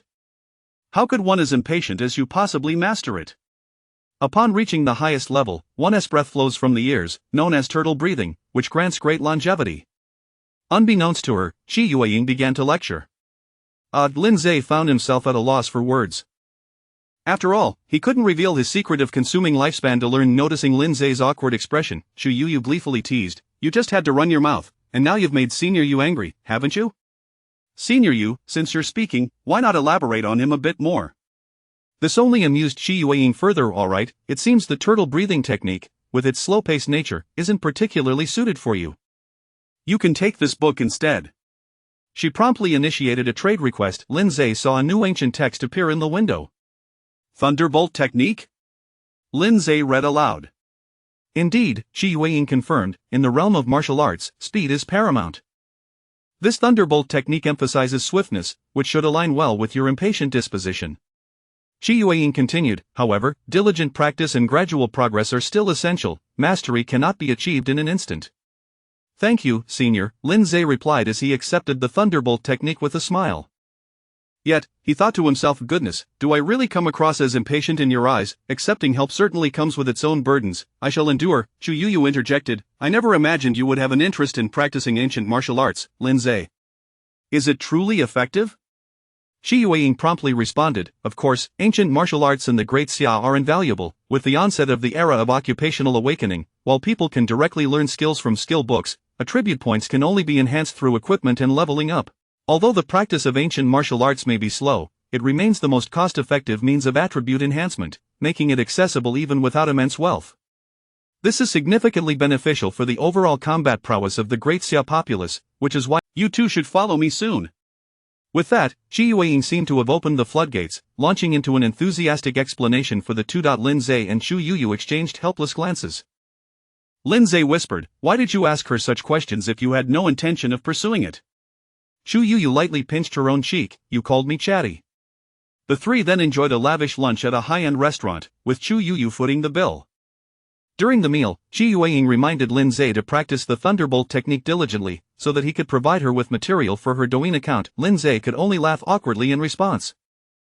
After the meal, the trio bid farewell. Upon returning home, Lindsay immediately retrieved the thunderbolt technique and placed his hand on the cover of the book. Triggered talent, Time Management Master. Would you like to consume lifespan to learn this book? Yes, no, you may pause at any time. He selected yes. Learning Thunderbolt technique, you consumed 3 years of lifespan and have gained a preliminary understanding. You consumed 8 more years and achieved some minor success. You consumed an additional 17 years and attained major accomplishment. You consumed another 23 years and reached mastery. You consumed 28 more years and attained Grandmaster level, capable of teaching others. Although you have reached the pinnacle, a sense of confusion still lingers in your heart. After consuming 8 more years of training, your realm remains unchanged. Would you like to continue consuming lifespan to learn? Yes, no? Oh, I can continue? Lindsay's eyes widened slightly, and he decisively chose, continue. You continued to consume 56 years of lifespan and finally broke through to the transcendent realm. When the thunderbolt strikes, mountains crumble and the earth shatters. You have now achieved completeness. When Lindsay opened his eyes again and activated his will, he felt as if 1,000 bolts of thunder were poised to unleash from his hand. Goodness, that cost me a total of 143 years of lifespan. His total remaining lifespan now stood at 423 years and 43 days. At least I have reached the transcendent realm. Moreover, he discovered that his strength and agility had both increased by over 500 points. He found himself quite satisfied with the outcome. By the way, I earned a lottery chance from this morning's competition that I haven't used yet. He promptly opened the lottery page and sacrificed 10 years of lifespan for a guaranteed A-level reward. Congratulations, you have drawn the talent. Indestructible Body, A-level, talent. Indestructible Body increases physical and magical defense by 50, and grants a shield equal to your maximum health. When taking damage, the shield absorbs the impact before your health is affected. The lost shield regenerates at a rate of 10 points per second. This seems quite promising. Lindsay exclaimed with delight. While it may not enhance combat ability directly, its primary focus on survival effectively doubles his health. Lindsay immediately learned this talent, resulting in over 170,000 health points combined with an equal amount of shield, solid and reassuring. At that moment, Lindsay's phone rang. Upon checking the caller ID, he was surprised to see it was Lei Jinyu. Hello, City Lord Lei, he answered. Lindsay, a mission has come up. Chapter 65. The Fog Forbidden Zone. Lindsay provoked upon hearing Lei Jinyu's words. Lindsay's gaze sharpened. Please proceed. It pertains to a border mission, Lei Jinyu slowly articulated over the phone. A new dungeon has emerged in the central region of Daxia, where several practitioners have become trapped. I wish to dispatch you for the rescue operation and to endeavor to conquer the dungeon. The central region of Daxia? Lindsay echoed. Indeed, the Fog Forbidden Zone in the center. Since his traversal into this world, Lindsay had acquainted himself with the geography of Daxia. Following the advent of the Era of Awakening, the nation had been delineated into 4 regions: east, south, west, and north, each encompassing 3 major cities alongside several smaller ones. The cities were separated by borders shrouded in fog. The central region, however, was entirely engulfed in fog, belonging to none of the aforementioned territories, hence its moniker, the Fog Forbidden Zone. Consequently, dungeons situated in the central region typically possess a higher level and greater peril compared to those at the borders of cities. Lei Jinyu continued, this dungeon was generated just yesterday, with an appropriate level range of 50 to 60. After a few practitioners entered, they have not emerged since. Their monitoring devices indicate that they remain alive, yet they have inexplicably failed to exit. As soon as I saw this mission, I thought of you. After all, you possess considerable experience in similar situations. I understand, Lindsay inquired. When do we depart? Early tomorrow morning. I will send you the time and location shortly. Remember to seek reimbursement for the teleportation fees at the transit station. No need, Lindsay replied. I recently acquired a teleportation stone ring. Just provide me with the dungeon's anchor point. Oh, you possess such an item? Lei Jinyu chuckled in disbelief. You truly are full of surprises after just a couple of... While they may appear as comrades battling monsters, there could be various undercurrents of rivalry. Sending you this time serves as a valuable training opportunity. Understood, Lindsay responded. After exchanging a few pleasantries, they concluded the call. The Border Forbidden Zone, is it? Lindsay mused. I wonder what new elements await. Anticipation bubbled within him. The following day, Lindsay rose early and utilized the teleportation stone ring directly within his home, causing an emerald-hued portal to materialize in the living room. A few seconds later, he arrived at his destination as promised. That old man Wan's item is truly effective. Lindsay discovered himself transported to a small camp, where a traditional Chinese archway marked the entrance to the dungeon.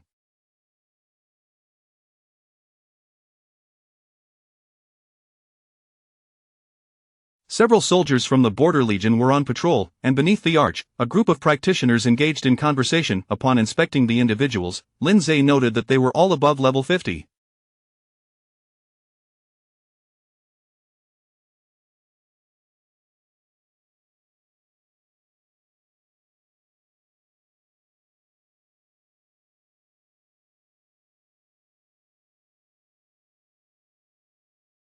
He approached them, and one soldier-like man immediately took notice and addressed him. Hello, I am Su Wei, the captain of the 17th Squad of the Border Legion. I am leading this mission.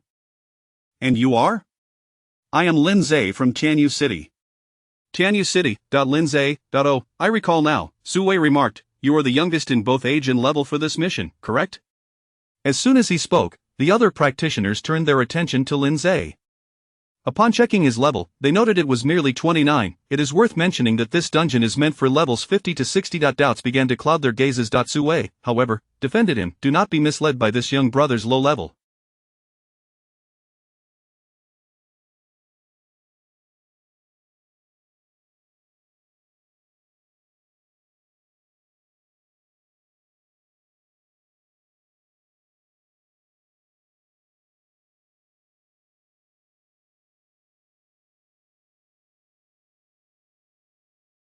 It is said that he comes highly recommended by the city lord himself. He must possess remarkable skills. This statement prompted the others to retract their skeptical glances, and Lindsay felt a surge of appreciation for Sue. Yet, at that moment, Lindsay felt a sudden, forceful shove against his shoulder. A tall, burly figure brushed past him, accompanied by a coarse voice. What good is mere skill?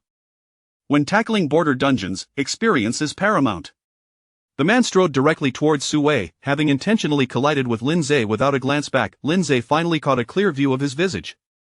Nearing 30, with hair tied back at the nape and a rugged face bearing a scar, he exuded an aura of roughness, a cigarette dangling from his lips. Name, Shortens, profession. Chain warrior, A-class, level of 58, tier 2, brother Shui. Several practitioners immediately greeted him, others whispered amongst themselves, isn't that Shortens from the Luo Guild? He's been quite active lately. He evidently had a notable reputation. However, the man paid little heed to the others, approaching Sue with a casual greeting. Captain Sue, good to see you again. Oh, it's Shortens, Captain Sue replied. Is this your umpteenth time participating this month? Don't remind. He lost a recent match and had his summoned beast taken out. Truly a worthless fool. I'm here to help him find a new summoned beast. Lindsay nearly burst out laughing. The younger brother he referred to must be the arrogant one who had been defeated by him, Shui Yang. Shortens continued, in my opinion, the summoner profession is weak and costly. They can only rely on their summoned beasts in battle. What use is that? If that brat loses again, I'll send him to work in a factory tightening screws. Let us not be harsh, Sue awkwardly chuckled. We have a summoner. Shortens turned to Lindsay, yet regarded him as if he were invisible, narrowing his eyes slightly as he exhaled smoke. This is the one Captain Sue claims possesses remarkable skills, he scoffed disdainfully, a level 29 rookie, recommended by the city lord? Sounds like a case of nepotism to me. Captain Sue, are we seriously allowing someone like this to join us in the dungeon? I fear he might endanger us all. His words successfully stirred concern among the other practitioners, several of whom wore anxious expressions. Faced with persistent provocation, Lindsay shot back, what's wrong? Are you scared? You can still go home to mama if you wish. What did you say? Shortens, taken aback by Lindsay's audacity, glared fiercely, you better know who you are speaking to. With that, he assumed a stance as if ready to brawl. Enough. Sue interjected, asserting his authority as captain, both of you should temper your words. Shortens, though you possess decades of experience in border dungeons, you must also allow room for newcomers. And Lindsay, temper your temper. The Forbidden Zone is far more perilous than ordinary border dungeons. We must unite when we enter. I have no issues, as long as no one else instigates trouble, Lindsay replied. Humph. Shortens sneered, since Captain Sue says so, I hold no objections so long as certain individuals don't drag me down. Sue shook his head, contemplating the difficulty of leading this team.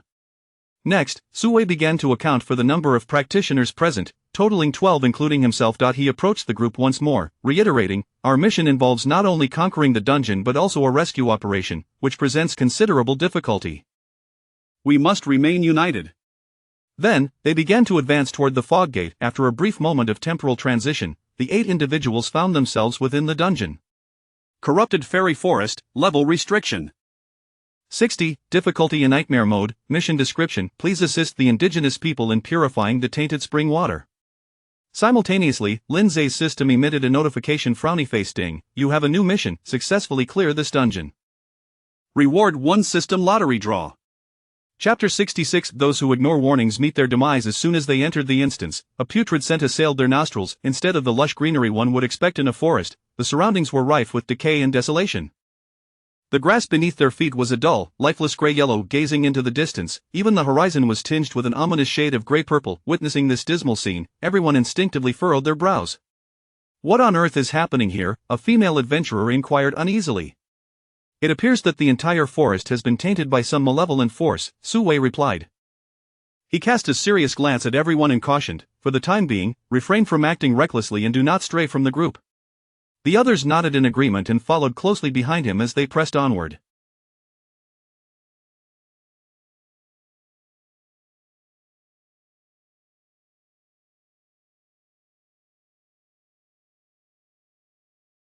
Only Xuechong stepped forward, walking alongside Su Wei while offering him a cigarette. Here, Lao Su. Thank you, but no, Su Wei declined. It's best to exercise caution in the instance. Come on, it's nothing to worry about. Xuechong, placing the cigarette between his lips, began to boast, this is merely a level 60 or below instance.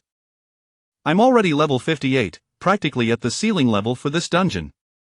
Don't fret, I'll guide them through swiftly, provided some don't hinder my progress. He purposefully raised his voice for those trailing behind to hear. As they journeyed, they arrived at a marshy area and numerous small ponds dotted the grass, their murky waters a dreary gray-green, exuding a sense of lifelessness. Entered instance area 1, a thirsty marsh. At that moment, someone exclaimed, "Look at the ground." Xuechong crouched down to examine the prints closely, dipped his fingers into the mud, and brought it to his nose, declaring, "They resemble tracks of a shadow moon leopard." "Let us follow the tracks and see where they lead," Su Wei suggested. The group proceeded along the trail for a few minutes until they stumbled upon a vast clearing, where a pack of black beasts roamed. Each creature sported a glossy black coat, adorned with a crescent-shaped white patch on their foreheads. Shadow Moon Leopard, Race. Shadow Moon Leopard, D-Class, Level of 50, Health 20,000, Skill, Shadow Moonclaw, Description: a beast residing in the fairy forest, worshipping the moon god like the fairies do. Some have been tamed to serve as mounts for the fairies. "Oh, it is indeed a shadow moon leopard," Su Wei remarked, his eyes lighting up as he patted Xuechong on the shoulder. "Well done, Xuechong." The other adventurers cast admiring glances in his direction. Xuechong, brimming with pride, crossed his arms. "I've been around the border instances no less than 100 times, I possess this basic knowledge. That's why I say, success in dungeons relies on experience."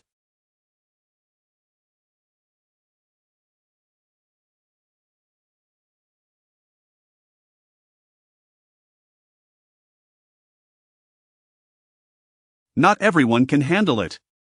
He shot a glance at Lin Zhe as he spoke. At that moment, the group noticed a significantly larger shadow moon leopard sleeping atop a large boulder not far away. "Boss." Shadow Moon Leopard Queen, Race, Shadow Moon Leopard, D-Class, Level of 50, Health 150,000, Skills: Night Shadow Assault, Shadow Moon Fury Claw, Blessing of the Moon God, etc. Click to view details. Description: though merely the leader of a D-Class race, countless males engage in fierce battles each year to vie for mating rights. "Ah, it's a boss," the adventurers whispered in astonishment. "Isn't this quite fortuitous?" Xuechong exclaimed, puffing out his chest. "Even the boss has only 150,000 health, trust me, I've faced them many times before." He turned to rally the other adventurers. "Those who wish to fight, follow my lead, the loot is yours. I only want to capture that boss. My useless little brother needs a summoned beast, and it's quite the hassle." Upon hearing that the loot would be shared, several adventurers eagerly prepared to join him. "That is unwise," Lin Zhe interjected. "These are not ordinary shadow moon leopards." Several adventurers looked at him in confusion. Just moments ago, Lin Zhe had utilized clear sight to examine the shadow moon leopards and discovered that each one harbored a peculiar black mist within their bodies, which appeared highly abnormal. "Ha! What are you barking orders for? What do you mean they aren't ordinary shadow moon leopards? What else could they be?" "Don't listen to this rookie, he is just trying to deter everyone from fighting these high-level monsters because he knows he can't handle them." With that, he charged ahead, followed by 3 other adventurers. Among the remaining group, a shoulder-length haired female adventurer remarked, "I also think something feels off here, it's giving me the creeps." Suddenly, Xuechong transformed, donning heavy armor that enveloped his form, his arms entwined with thick iron chains, the ends of which bore sharp blades. His class was A-Class, Chain Warrior, a versatile fighter skilled in both offense and defense, excelling in both ranged and melee combat. The other 3 adventurers quickly took combat stances as well. In an instant, several shadow moon leopards, caught off guard, fell victim to their blades. "Heh, that was a piece of cake," Xuechong boasted. "I told you, shadow moon leopards are easy. What are you all doing coming to the instance if not to fight monsters? Are you here to sightsee? Ha ha ha." However, at that moment, one adventurer gazed at the carcass of a shadow moon leopard and remarked, "Strange, why didn't we gain any experience?" The next second, the lifeless shadow moon leopard suddenly sprang back to life, sprouting numerous black tentacles. The unfortunate adventurer didn't have time to react before those tentacles ensnared his arms and legs. Ah, he screamed, but it was too late. The shadow moon leopard leaped toward a nearby pond. A wave of panic swept through the group. What just happened? Xuechong was equally astonished and bewildered simultaneously. All the shadow moon leopards began to sprout flamboyant tentacles, advancing in unison toward the adventurers. Upon checking their status, they found that every shadow moon leopard now bore the description frowny face corrupted? Race? Level? Health? What on earth is this? Xuechong was now in a state of alarm, retreating in haste. Brother Xue, help me! Another adventurer who had followed Xuechong cried out. One of his legs was ensnared by a tentacle, being dragged toward the pond by a shadow moon leopard. Sweat beaded on Xuechong's forehead. I can't save you, I need to look out for myself. Good luck. With that, he began to withdraw. I'll go save him, Su Wei declared, sensing the dire situation, drawing 2 crescent-shaped blades. Never mind, let me handle this, Lin Zhe stated coldly. At that moment, 10 shadows emerged beneath him, swiftly pursuing the distressed adventurer. The next second, the shadows transformed into a large black dog, its mouth wielding a dagger that severed the tentacles with precision. Of the man, having narrowly escaped death, scrambled back, taking several seconds to comprehend his narrow escape.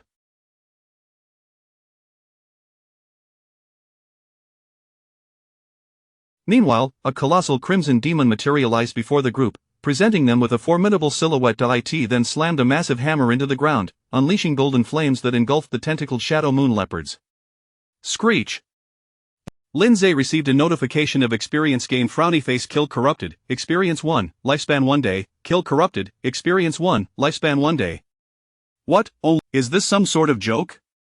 Chapter 67. When you gaze into the abyss at that moment, everyone who witnessed Lin Zhe's formidable display of power was utterly astounded. What manner of being was this level 29 novice? Not only did he engage foes far beyond his level, but he also dispatched them with astonishing swiftness, annihilating a multitude in the process. Lin Zhe, my young brother, Su Wei inquired with a look of shock, were those all your summoned beasts just now? Lin Zhe nodded slightly. The adventurer whom Lin Zhe had just rescued hurried over to him, still shaken. He fell to his knees, clutching Lin Zhe's leg, and exclaimed with fervor, Lin, I am eternally grateful. Had it not been for your intervention, I would have surely met my demise here. You are my savior, a second set of parents. Lin Zhe's mouth twitched in irritation as he attempted to shake him off, only to find his grip tightening. Wait a moment. At this juncture, Xuechong and another adventurer slinked back to the group, looking rather dejected. Su Wei admonished sternly, Xuechong, I have repeatedly emphasized the importance of caution. We have already lost. Thankfully, young Lin Zhe alerted us beforehand and subsequently came to our rescue, preventing further losses. Xuechong, acknowledging his fault, begrudgingly nodded. He thought to himself, damn it, who could have known those shadow moon panthers would turn into monsters? Damn it, not only did we fail to capture the shadow moon panther queen, but we also made a fool of ourselves. Meanwhile, as for Lin Zhe, he remained unconcerned about how others perceived him. What perplexed him most was why the experience gained from those monsters amounted to a mere single point. Furthermore, even his could not unveil any information about them. Just then, a female adventurer with shoulder-length hair cried out, Hey, look over there! From the thicket, the dark tendrils that had previously sprouted from the shadow moon panther now emerged from the ground, writhing ominously. They slithered towards the group like serpents. Everyone, including Lin Zhe, was taken aback. A run. Lin Zhe was the first to react, urging Su Wei. Faced with such an unknown entity, he believed retreat was the wisest course of action. After all, the monster offered pitiful experience points, providing no justification for lingering in its presence. Yes, let us flee. Su Wei nodded in agreement, issuing the command. Thus, the group began to sprint towards the forest. After running for several minutes, they realized that no tendrils pursued them any longer. They found themselves in a dense forest, yet the entire area appeared as if it had been tainted, with all the trees exhibiting a lifeless gray hue. Entered Instance Zone 2. Fairy Forest, which direction should we take now? An adventurer inquired. Su Wei pondered for a moment before replying, Let me think this through. The task description involves purifying the contaminated spring water. It is highly likely that those who went missing were also in search of it. Therefore, our first step must be to locate the spring. But this forest is so vast, how can we possibly find the spring? I shall attempt it. A bespectacled adventurer with an honest appearance stepped forward. He introduced himself succinctly. I am Li Mingjie from Linshan City, a water element mage with the ability to sense water sources. After closing his eyes and swaying his staff for a moment, he opened them again, having found an answer. He pointed in a particular direction over there. Let us proceed. Su Wei commanded. The group began to move in that direction. Along the way, they encountered no further bizarre creatures, only some ordinary beasts that they dispatched with ease. After approximately 5 minutes, Li Mingjie expressed delight. I can sense it, we are almost there. Sure enough, after a little longer, they heard the sound of flowing water, accompanied by the soft weeping of young girls. The group exchanged wary glances, heightening their vigilance. Peering through a thicket, they beheld several women kneeling beside a foul-smelling, gray-green ditch, sobbing. These women resembled humans, save for their pointed ears, large eyes, and delicate, gossamer wings that sprouted from their backs, their skin exceptionally pale. The adventurers found themselves momentarily entranced. Is this putrid ditch the spring? One adventurer asked, and are those girls of the elven race? No, fairy, C grade, level of 50, health 100, 000, skills and natural shield, dark side of the moon, natural summon, who goes there? Several fairies turned their gaze towards them. The adventurers exchanged awkward looks before stepping out from. You are here to purify the spring water. The fairies broke into smiles, each dressed in ethereal white gauze gowns that accentuated their alluring figures. They appeared like radiant water lilies. Several male adventurers couldn't help but stare, captivated. However, Lindsay furrowed his brow slightly, for within his line of sight, the fairies also bore a dark aura within their forms. Su Wei clasped his hands together in salute, bowing. We cannot claim to be saviors. Su Wei inquired. Moreover, a few of our compatriots also entered yesterday to undertake a similar task. Have any of you seen them? The fairies shook their heads in confusion. Then one fairy giggled, covering her mouth. Saviors, the source of the contaminated spring water lies in the mountains. Please follow me. With that, several fairies began to skip ahead. Stay close, Su Wei instructed. Just as they were about to advance, Lindsay remained rooted in place, his expression grave. Su Wei sensed his unease and reassured him, do not worry.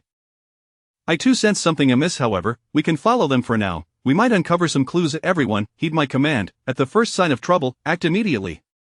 At that moment, Shuichong cast a dismissive glance at Lindsay. Kid, that earlier incident was merely a moment of negligence on my part.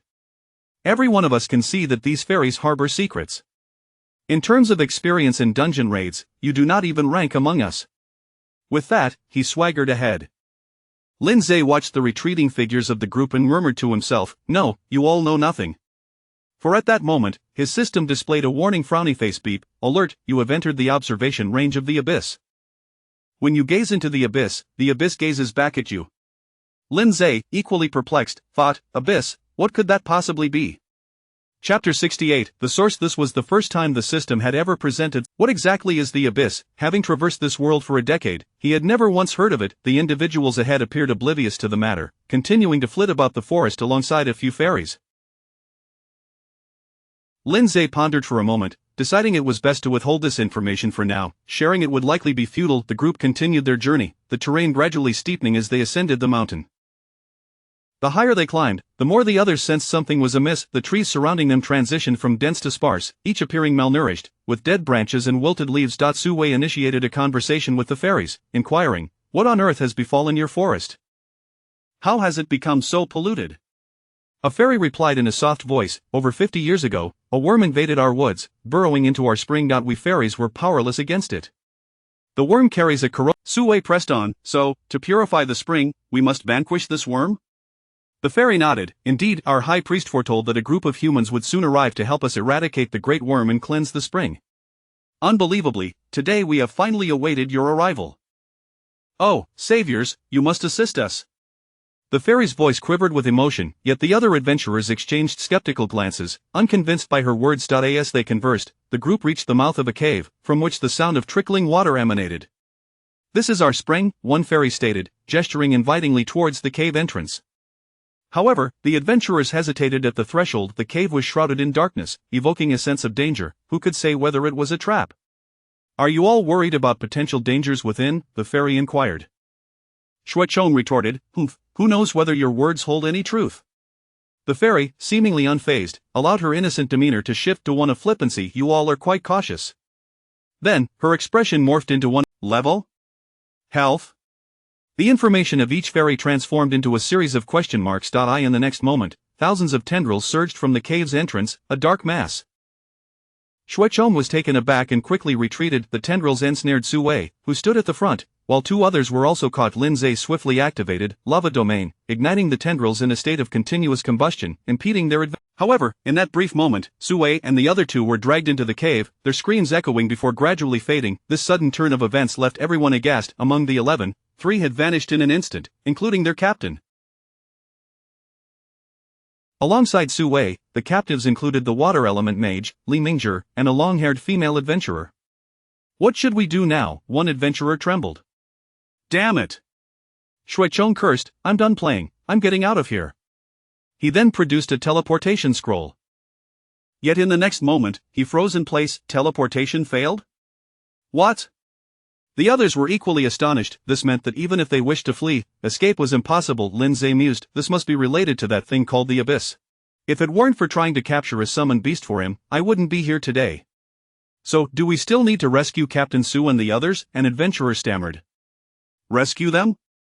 Shuicheng snapped, right now. Su Wei is the captain of the border regiment. If we abandon him, we might find ourselves in a world of trouble. Another adventurer cautioned. After a moment of hesitation, Shuicheng declared, whoever wishes to venture in and save them may do so. I will remain here to provide support. Lindsay smiled, inwardly mocking, coward. Meanwhile, the system issued a prompt frowny face. Ding, you have received a temporary additional task, rescue the trapped individuals, reward. So you're unwilling to aid in their rescue? Lindsay waved his hand dismissively. In that case, let no one go when we get out. I'll tell the truth if we can get out at all.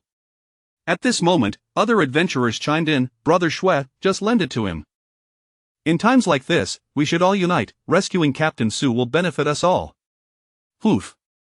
Shuicheng grudgingly acquiesced, tossing the chains to the ground. Thanks. Lindsay remained unfazed, bending to retrieve the chains with a smile. By the way, I never told you, your brother's name is Shui Yang, right?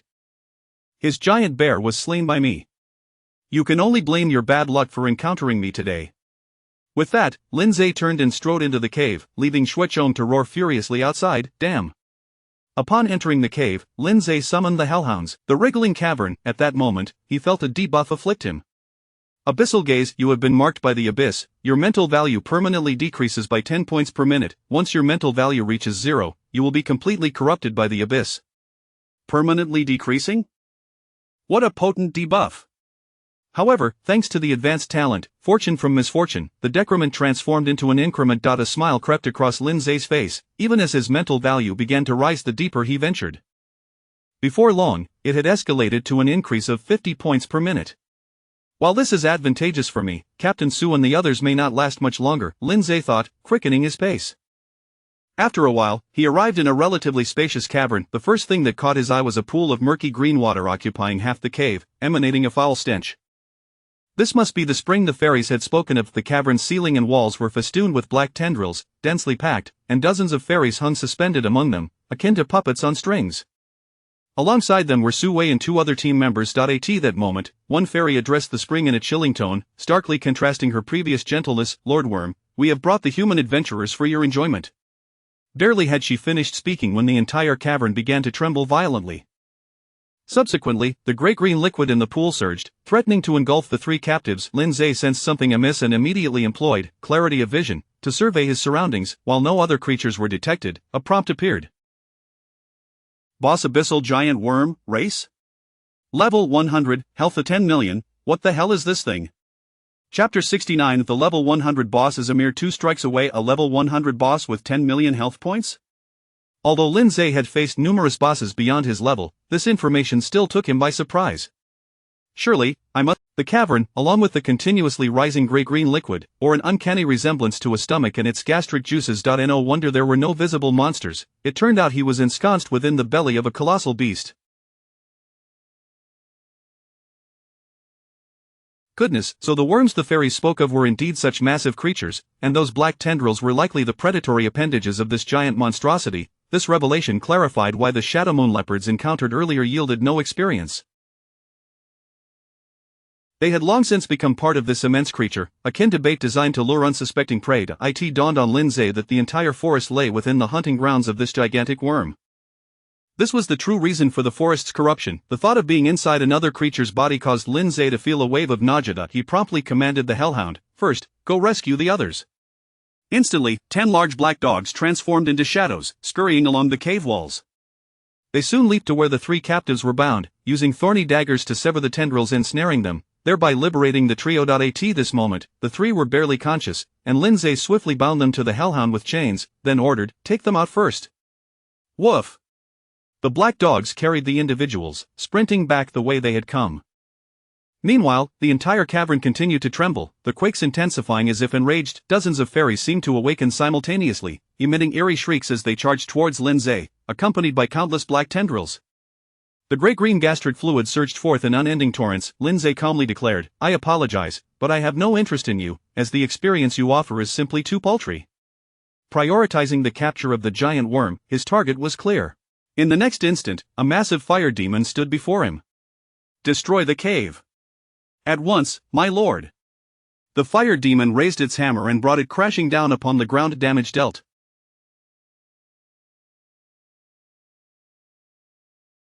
-4, 487, 612. With just one strike, it inflicted nearly 5 million damage. This was the result of the Wrath of Flames skill, which dealt 10 times the damage, magnified threefold by Elemental Fury, and then further amplified fivefold by Eternal Ember. But in a single blow, the fairies manipulated by the black tendrils were instantly engulfed in a sea of flames. The surrounding rock walls exploded, revealing writhing flesh beneath. Under the searing flames, that flesh ignited, bursting and charring. "Keep smashing." Lindsay relished the spectacle. Ever since entering this dungeon, he had felt an overwhelming sense of oppression. Having not engaged in a proper battle until now, he was finally able to unleash his full enjoyment. The second strike yielded another 5 million damage. Just as the fire demon prepared to strike a third time, a notification appeared before Lindsay. Frowny face boss abyssal giant worm has been defeated. Experience 200,000, lifespan 200,000 days, 547 years, 245 days, loot acquired 200,000 copper coins, abyssal worm mandible, weapon, giant worm armor, giant worm fong, material, abyssal curse gastric fluid, consumable. Congratulations, you have leveled up. Current level 30, ding, you have successfully rescued the trapped individuals. Reward 1 system lottery draw. Wait, how many days? Lindsay gazed at the lifespan reward in astonishment. Incredible, he exclaimed. He immediately accessed the lottery interface and began to draw. Abyssal Walker, S-Class, Talent. Abyssal Walker allows movement in the abyss. What on earth is this? Lindsay's head was filled with question marks as he voiced his frustration. This description is as vague as can be, and it offers no assistance in battle whatsoever. Meanwhile, the cavern around him continued to crumble, rocks beginning to tumble down. Realizing the imminent danger, he quickly recalled the fire demon and dashed back. Just as he was running, a large stone crashed down with a resounding thud, blocking his path. However, in the next moment, a flash of blue light appeared, and the boulder shattered into pieces. As the dust settled, Lindsay, crackling with electricity, stood poised to strike. "Thank goodness my thunderbolt technique has reached an extraordinary level." He then transformed into a streak of lightning, racing through the narrow cave. Meanwhile, outside the cavern, the hellhounds had successfully delivered Sui and the others, then vanished into shadows once more. At this point, Sui and his companions had regained consciousness. Upon learning that Lindsay had rescued them, they were immensely grateful. Suddenly, the mountain began to shake violently. "Is Lindsay still not out?" Sui inquired with concern. "We must evacuate immediately." Although he appeared anxious on the surface, inwardly he relished the potential misfortune. Yet, in the next instant, a bolt of lightning surged from the cave entrance, and Lindsay emerged before them. "Lindsay!" The group brightened at the sight, crowding around him. "We must prioritize our escape," Lindsay urged. Understood, they all responded in unison, having unknowingly come to regard Lindsay as their pillar of support. However, Shui Chang's expression grew increasingly dark as he thought, "I warned them the mountain would collapse," yet they remained unmoved. "The moment that kid speaks, they all nod like fools. Clearly, they don't regard me at all." 11 team members summoned their mounts or activated speed buffs, racing down the mountain at maximum velocity. Along the way, rocks tumbled down, nearly striking them several times. Nonetheless, they ultimately reached the foot of the mountain successfully. Entered dungeon area for a rear mountain. Simultaneously, the entire mountain behind them crumbled. A colossal meatworm tumbled down, collapsing to the ground, its body stretching over 100 meters, yet devoid of any signs of life. The group stared in shock. Could the creature the fairies mentioned, responsible for polluting the spring water, be this one? I imagined it would be large, but not this enormous. How repulsive. Yet since the worm is dead, doesn't that mean our mission is complete? Just then, a voice echoed from above. Complete your mission, how naive. You've slain my beloved pet, none of you will leave here alive. In the next moment, a woman's figure materialized in midair. She bore pointed ears and large eyes, clearly belonging to the fairy race, yet donned a whimsical purple jester outfit. Boss Abyssal Puppeteer Luna, race? Level? Health? Skills? Another set of question marks appeared simultaneously. The group heard the sound of approaching footsteps from all directions. Looking around, they saw hordes of fairies converging upon them. Chapter 70 Abyss Puppeteer vs. Demon Queen. Before them, the fairies approached with an eerily synchronized gait, as though they had lost all consciousness. Corrupted fairy, race? Level 55, health.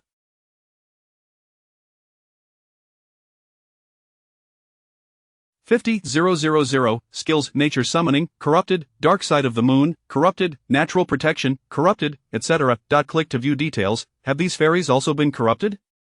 The group felt an overwhelming sense of dread. At that moment, someone made a startling discovery and shouted, "Look, there are humans among them."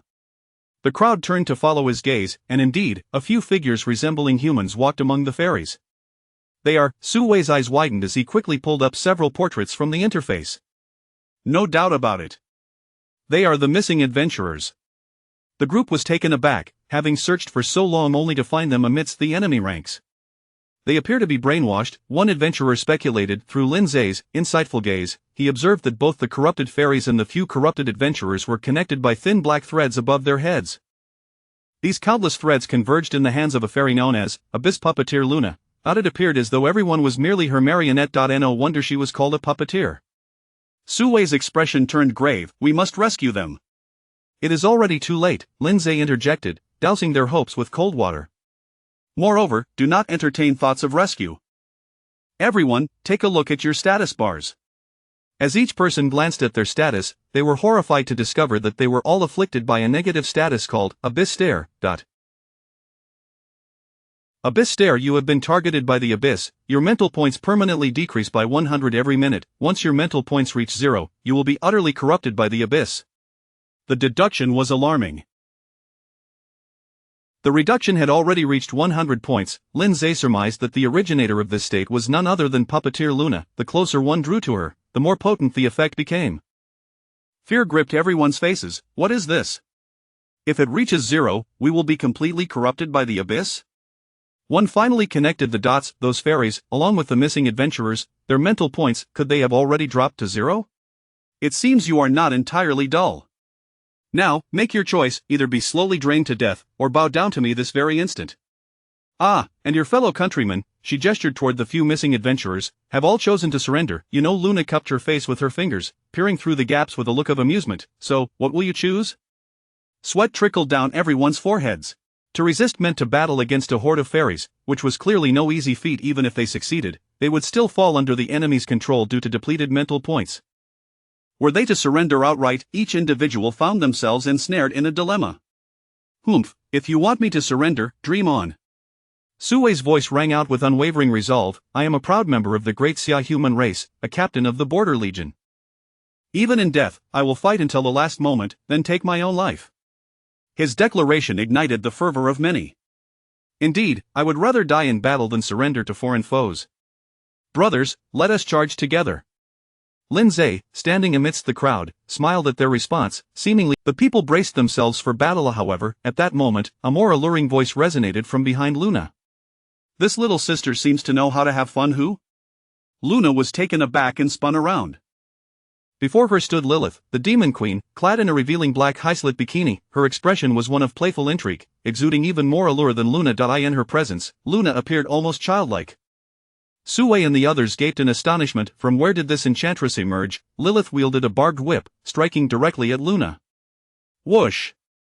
Luna swiftly teleported to a distance, narrowly evading the blow.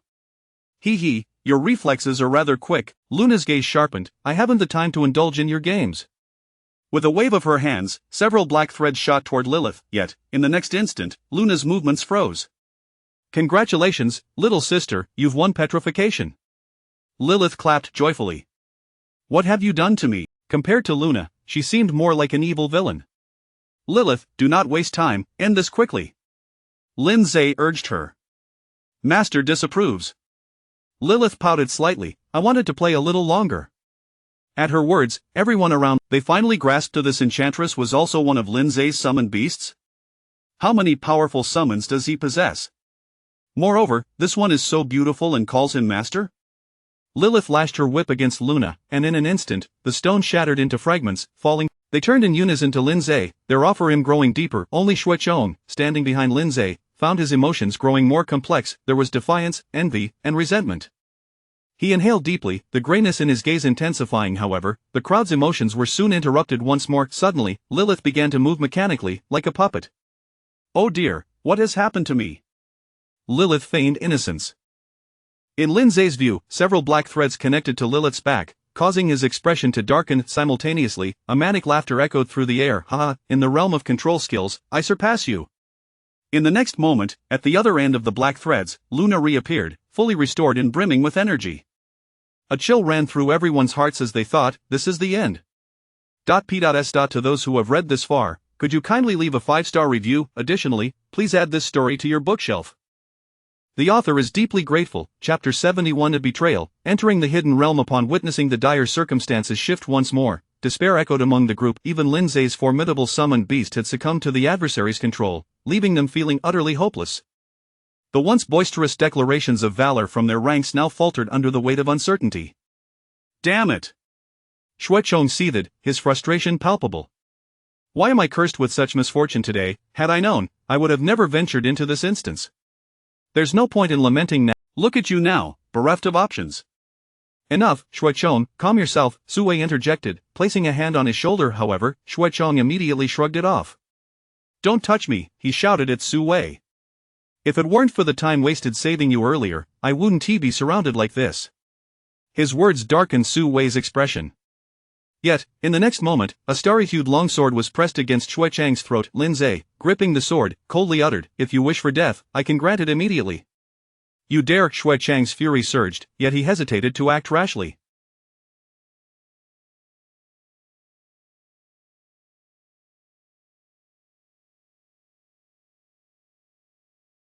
A small cut had already marred his neck, blood oozing forth.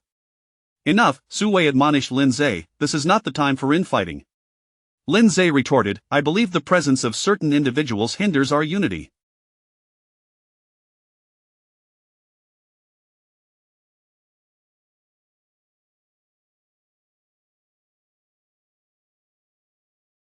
It would be prudent to eliminate them sooner rather than later. Sui leaned closer to Lindsay, whispering, I stand with you, but Xuechong has connections to the Luo clan. Striking him down overtly may invite trouble. At that moment, laughter erupted from Luna's direction. Ha ha ha, what a splendid performance. I've heard that humanity is a fragile race, how true that is. With a flick of her fingers, Lilith slowly drifted toward the group. Luna declared, let your own summoned beasts enlighten you. With that, Lilith raised her whip. A pallor swept across everyone's faces, sensing imminent doom, yet, Lindsay casually remarked, enough, Lilith, cease your theatrics. Luna responded, perplexed. In the next instant, Lilith deftly plucked the black threads connecting her to the others, as if removing stray hairs. She then revealed a disinterested expression. How tiresome, master, I had hoped to frighten them further. Didn't he expect you to see through it so quickly? Mouths gaped in astonishment. So all this was merely to scare us? Congratulations, you succeeded. Well done. Meanwhile, Luna's mouth hung agape in disbelief. How can you be unscathed? An adult secret, best not to pry, little sister, Lilith replied with an alluring smile. Lindsay suddenly recalled that Lilith possessed a natural resistance to mental control spells, a talent known as mental bastion, but... what of your immunity? Luna arrogantly retorted. I still control them. Her fingers danced wildly, and in an instant, the corrupted fairies on the ground brandished their weapons and charged toward the group. Lilith smirked mischievously. What if I were to free them from your grasp? With a flick, a pink heart flew onto one of the corrupted fairies. The creature halted, stunned for a moment, before baring its teeth and attacking its nearby companions. Simultaneously, Lilith's viral transmission activated, and chaos ensued as the fairies began to turn on one another. Sui and his companions, initially preparing for a desperate fight, were left bewildered as the adversaries engaged in a frenzied brawl amongst themselves. Meanwhile, prompts flooded Lindsay's vision. Frowny face. Kill corrupted fairy, experience 550, lifespan 550 days, kill corrupted fairy, experience 550, lifespan 550 days. His spirits soared with delight. As the enemies turned on each other, the black threads above their heads became entangled, twisting and knotting into a chaotic mess. Ah! Luna shrieked in frustration, flinging her hands outward and discarding all the black threads. I detest the feeling of tangled threads. It drives me insane. She glared with venomous eyes. You've truly enraged me. As she spoke, she produced a black leaf, shaking it gently until a drop of black dew fell to the ground with a soft plop. The game ends here, Luna proclaimed, her face alight with anticipation. Enjoy the power of the abyss. The drop of dew rapidly spread across the ground, transforming the surface as if it were being eroded, creating a bottomless void. What began as a single droplet seemed to multiply endlessly, swiftly enlarging the abyss. What is that? Sui exclaimed in terror, witnessing the void encroach upon them. Lindsay, sensing the impending danger, shouted, "Run!" Understanding the urgency, the group summoned their mounts or activated speed buffs, hastily fleeing. Lindsay himself summoned a hellhound and leapt onto its back, which sprinted away with remarkable speed. The void pursued them at an alarming rate. Ah, run, escape, let us see how long you can endure. Luna cackled behind them. Each individual was drenched in sweat, their sole focus on survival. Only Shuechong, atop a rhinoceros beast, harbored malicious intent as he eyed Lindsay, who was slightly ahead. Lindsay, perish! With a swift motion, he swung a chain that ensnared the hind leg of Lindsay's hellhound. Aru, the massive black dog yelped as it lost its balance and fell. The encroaching void immediately engulfed Lindsay. What just happened? The others turned, alarmed, feigning panic. Shuechong exclaimed. Lindsay fell and was consumed by that black hole. What? The group cried, realizing the gravity of the situation. Only Shuechong grinned triumphantly. Damn it, I've been betrayed by that scoundrel? Amidst the darkness, Lindsay rose to his feet. Once I escape, he will pay dearly. But where am I? He surveyed his surroundings, engulfed in shadows. Entered hidden realm. Heart of darkness, talent activated, abyssal walk. Lindsay mused, puzzled. Another hidden realm, and how did I trigger a talent? In a moment of clarity, he realized, could this be the abyss? Let me seek a way through this hidden realm. He began to traverse the boundless darkness. As he walked, he discerned faint shapes on either side, gray silhouettes against the black backdrop. Are these the fairy tribe? Lindsay marveled. What brings them here? Each fairy appeared to be frozen in a state of flight, their faces etched with sheer panic, as though captured in their final moments.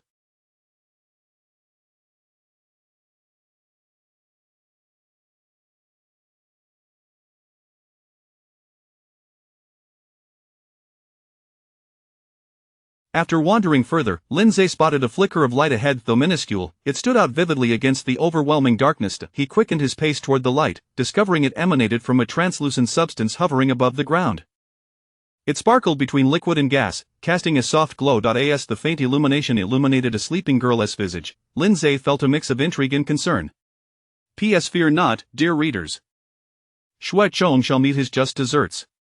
Chapter 72. The three conditions for passage. The girl, judging by her appearance, resembled a fairy. At this moment, she was nestled against a crumbling wall, deeply asleep. Though her eyes were shut, her face radiated in exquisite purity. Under the faint light, her skin appeared as fair as jade, delicate and flawless. Perhaps sensing a disturbance, the fairy slowly opened her eyes.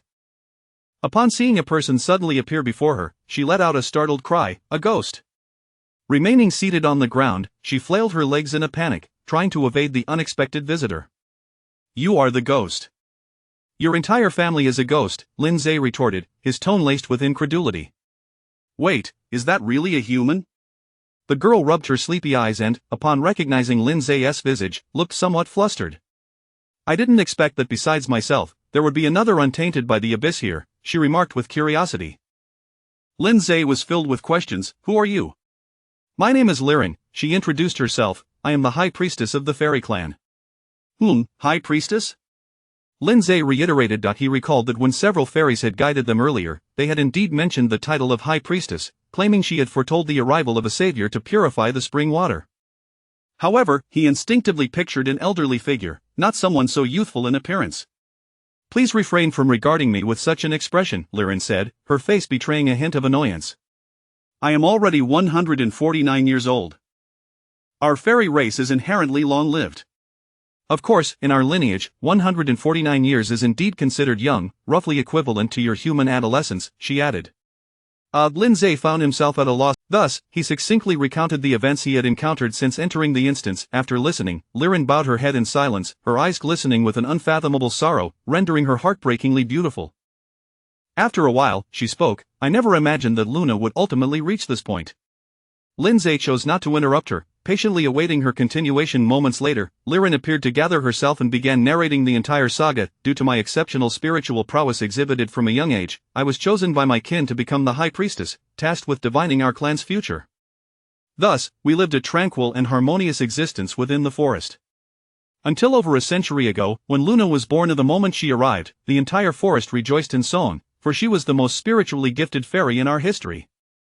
It was for this reason that I took Luna into the sanctum as my apprentice, intending to. In fact, she began to delve into an exceedingly profound form of spatial magic, enabling her to traverse different realms.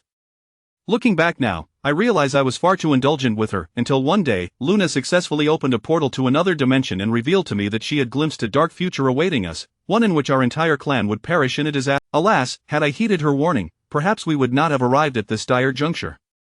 Following that day, Luna began to behave increasingly erratically, frequently muttering incoherently. After a pause, he inquired, "Then, why are you here? Why were you not consumed by the abyss alongside your kin?" "That is because," Liren's gaze turned towards the luminous orb before them, resembling a fluid yet gaseous form, "it protected me. This is the sacred spring that our fairy clan has safeguarded since time immemorial.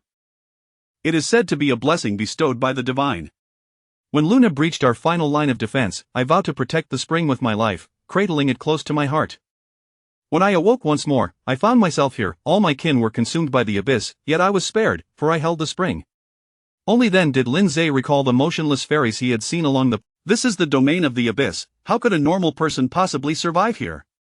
Liren contemplated for a moment. To illustrate, if other races are akin to fish, then the abyss is an arid desert.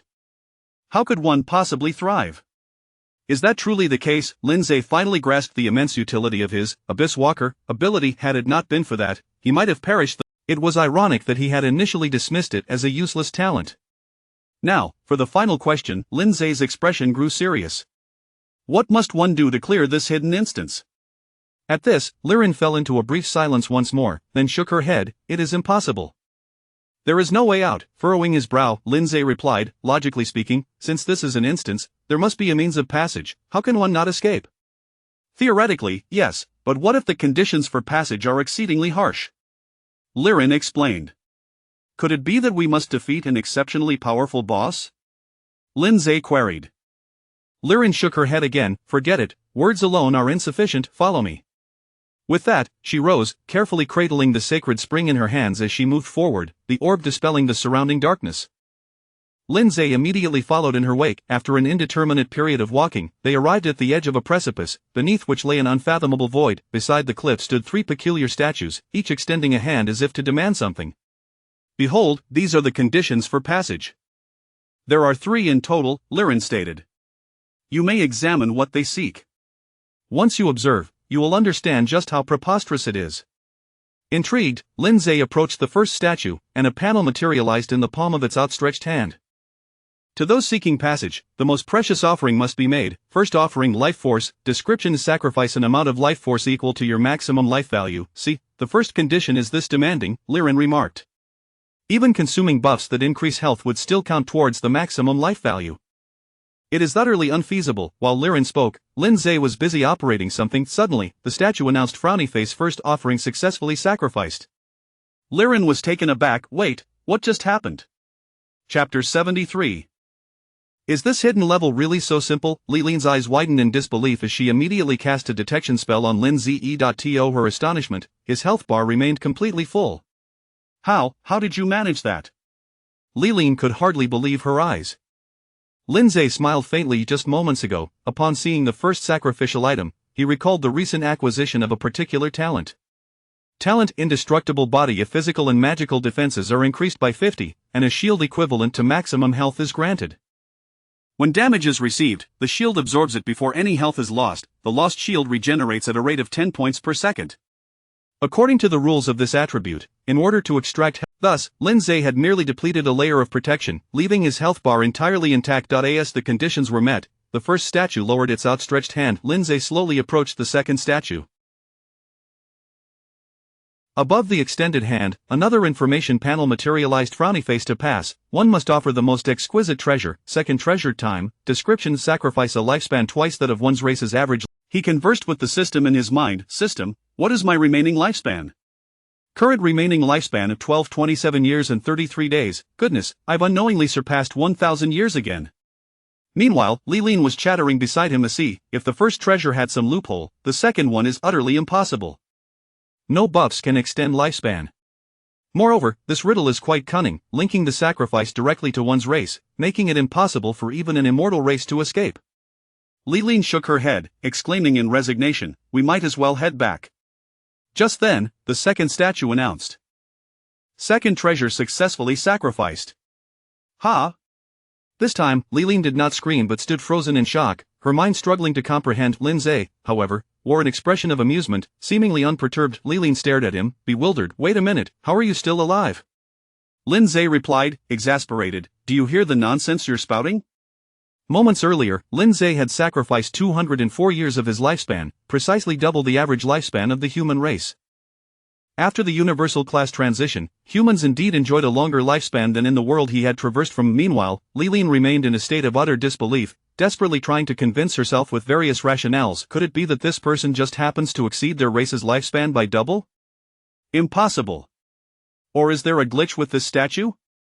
She racked her brain but could not fathom the reason. While she paced back and forth, muttering to herself, Lindsay had already approached the third statue. To pass, one must offer the most precious treasure. Third treasure.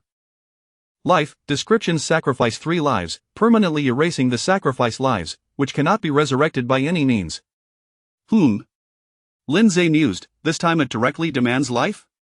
It seems this dungeon truly does not wish to allow anyone to pass. I told you. Lilin regained her composure and approached him, saying, there are only 2 of us here, and it demands 3 lives. The only scenario I can imagine is a group of individuals arriving here, all unafraid of abyssal corruption, with 3 willing to sacrifice their lives for others to escape. For the 2 of us, it's a definite no. Lilin concluded, her anger directed at the excessively harsh conditions. Even Lindsay began to ponder the situation. Sacrificing 3 lives was not impossible for him as a summoner. However, the key issue was that the sacrificed lives would be permanently lost, unable to be revived by any means, which posed a significant dilemma. Sacrificing a fire demon, a succubus, a young dragon, even a dog felt like too great a loss to him. Additionally, he had endowed them with so many extraordinary attributes. It was a classic case of having meat on both the palm and the back of the hand. As Lindsay contemplated this quandary, a sudden thought struck him. Wait a moment. I seem to possess a temporary summoning skill.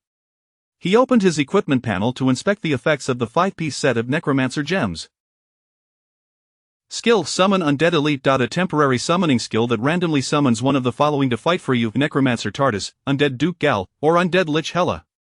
Lindsay's frown transformed into a beaming smile. Isn't this just perfect? He immediately activated the skill, and in the next moment, a chilling breeze swept through as the Necromancer Tardis appeared before him. Lilin jumped back in shock at the sudden appearance of another figure, another ghost. Wait, why did I say again? Lindsay replied, this time you are not mistaken, he is indeed a ghost. Tardis bowed respectfully before Lindsay, addressing him as master. Lindsay continued to use the skill, and Hela and Gal emerged in succession. Both were equally respectful and willingly prepared to sacrifice themselves. Lindsay mused, I never expected this skill could be utilized in such a manner. This is the most useful aspect of your undead kind. Meanwhile, Lilin stood beside, utterly astonished. What on earth is happening here? Are you 3 enormous fools truly going to sacrifice yourselves without a word? Is this human a devil? No, worse than a devil. After the last undead vanished, Lindsay noticed that the skill had permanently grayed out, effectively rendered inactive simultaneously. The third statue announced, frowny face: third treasure successfully sacrificed. Congratulations on clearing the hidden area, experience 100,000. As the hand of the third statue slowly lowered, a rectangular spatial portal opened at the edge of the cliff. Blinding white light flooded in, forcing both Lindsay and Liline to shield their eyes. We can leave? Liline was utterly incredulous to eye in the next moment. She burst into tears. Why, I don't know how long I've been trapped in there. I thought I would never escape. Do you know how I've endured these days? Why? She cried, her face streaked with tears and snot. Lindsay watched her in amusement, considering that she was already 149 years old. After she wept for a while, Lindsay said, "All right, once we get out, do you have a method to purify the spring water?" Liline wiped her tears and held up the glowing orb in her hands. With this, it can be done, but Luna will surely try to stop us. Lindsay cracked his knuckles. That's easily resolved. Once we're out, I'm going to give her a good kick. With that, the two of them stepped into the portal, one after the other. Chapter 74. Slaying Luna and acquiring S-rank loot. Meanwhile, in the corrupted forest, even though Lindsay had been drawn into the hidden instance for an unknown duration, only a short while had passed in the ordinary instance. It appeared that the flow of time was disparate between the two realms. A group of adventurers was still frantically fleeing, pursued relentlessly by the gaping void behind them. By this point, several adventurers had already been consumed by the void, vanishing into nothingness in an instant. Panic and dread grew increasingly palpable among the remaining individuals. Among the throng, Xuechong charged forward atop a rhinoceros beast. However, the beast's speed was limited, and it was on the verge of being engulfed by the void. Quick to react, Xuechong swung the chains affixed to him, ensnaring a nearby adventurer mounted on a warhorse, and leapt onto the horse's back, allowing the rhinoceros beast to plunge into the abyss. "What are you doing?" the rider on the warhorse shouted back at Xuechong. "Just go have some fun." Xuechong retorted with a forceful toss, sending the individual tumbling to the ground before he urged the warhorse onward. "Xuechong, what are you doing?" "You're a murderer," the others exclaimed in alarm. "Shut up!" Xuechong snapped back fiercely. "At a time like this, my survival comes first." This scene was witnessed by Luna, who had been trailing behind. She let out a derisive laugh, as though watching a spectacle. Fight, scramble, reveal your true nature. What I relish most is witnessing your feeble lives struggling in despair. However, in the next moment, a portal of light opened behind her. A young boy clad in black leaped out with a whoosh, his body crackling with lightning. In a flash, he delivered a powerful kick to Luna's back. "Ah!" Luna cried out in pain, her body propelled far away. When she regained her composure and saw the boy before her, astonishment washed over her. "It's you? No, this can't be. How can you even withstand the power of the abyss? And how did you escape the 3 challenges of the hidden realm?" Luna's eyes revealed an unfamiliar terror for the first time. At that moment, the fairy high priestess Liline also emerged slowly from the time-space portal. Bathed in sunlight, her skin appeared even more radiant, exuding an aura of sanctity. "Luna," Liline spoke softly, "how much longer will you continue this farce? It's time to cease." "Sister Liline?" Luna gasped in shock. "You're still alive?"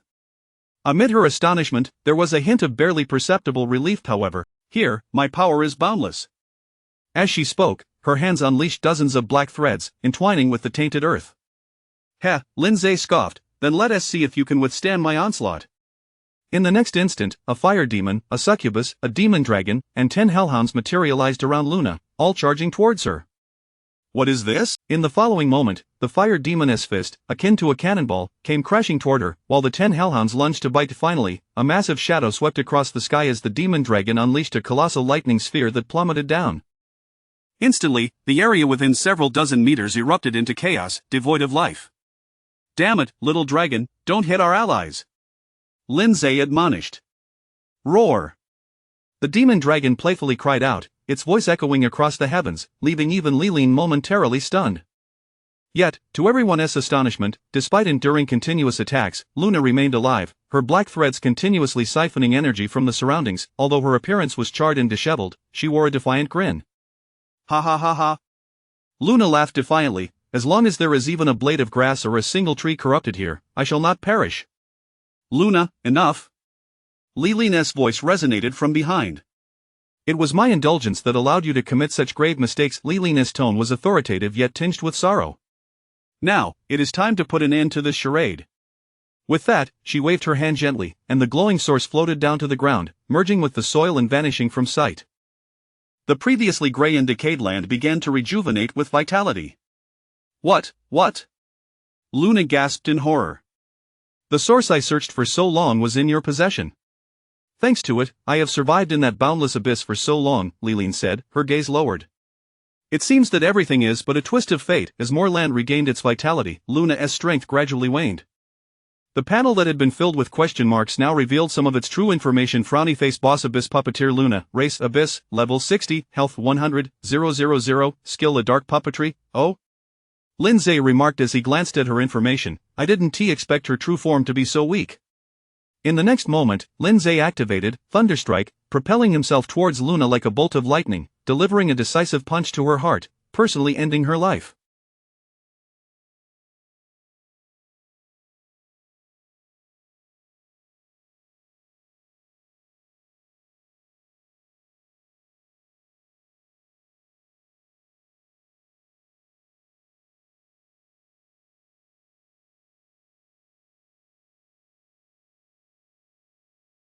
Luna let out a muffled groan, spewing forth a black liquid. How is this possible? Her gaze gradually dimmed. Slain boss Abyss puppeteer Luna, experience 40,000, lifespan 40,000 days, 109 years 315 days, acquired loot. 40,000 copper coins, puppeteer costume, equipment, gate of all realms, item, Abyss core, material, congratulations, you leveled up, current level of 31, ding, you have successfully cleared this instance, rewards 1 system draw. Only this much experience? Lindsay remarked, somewhat exasperated. Let us see what the loot entails. Equipment. Puppeteer costume, A rank, level 40 and above, defense 2400, spirit 2400. Resistance to mental control spells increased by 50, personal casting hit rate for mental control spells increased by 50, item, gate of all realms, S rank. Can randomly open an instance each time, with difficulty exceeding true mode, cooldown 24 hours. Material Abyss core, S rank, said to be used to forge equipment imbued with abyssal power, specifics currently unknown. This outfit would be perfect for Lilith to wear, Lindsay mused, and this item seems quite intriguing. From the description, it's akin to a personal instance generator? This means I can farm instances from home every day. As for this Abyss core, Lindsay held the stone-like object, ominous black energy swirling around it. Ding, you have a new quest. Successfully utilize the Abyss core to forge a piece of equipment, reward 1 system draw. Oh, there's a quest for this too? Lindsay's interest peaked simultaneously. Upon Luna's demise, the encroaching void finally came to a halt and was purified by the source. The areas once consumed by nothingness began to sprout soil and vegetation anew. At that moment, a cacophony of voices arose from a short distance away. Lindsay turned to see several adventurers engaged in a heated argument. Shui Chong, I saw everything, one adventurer shouted. You committed murder.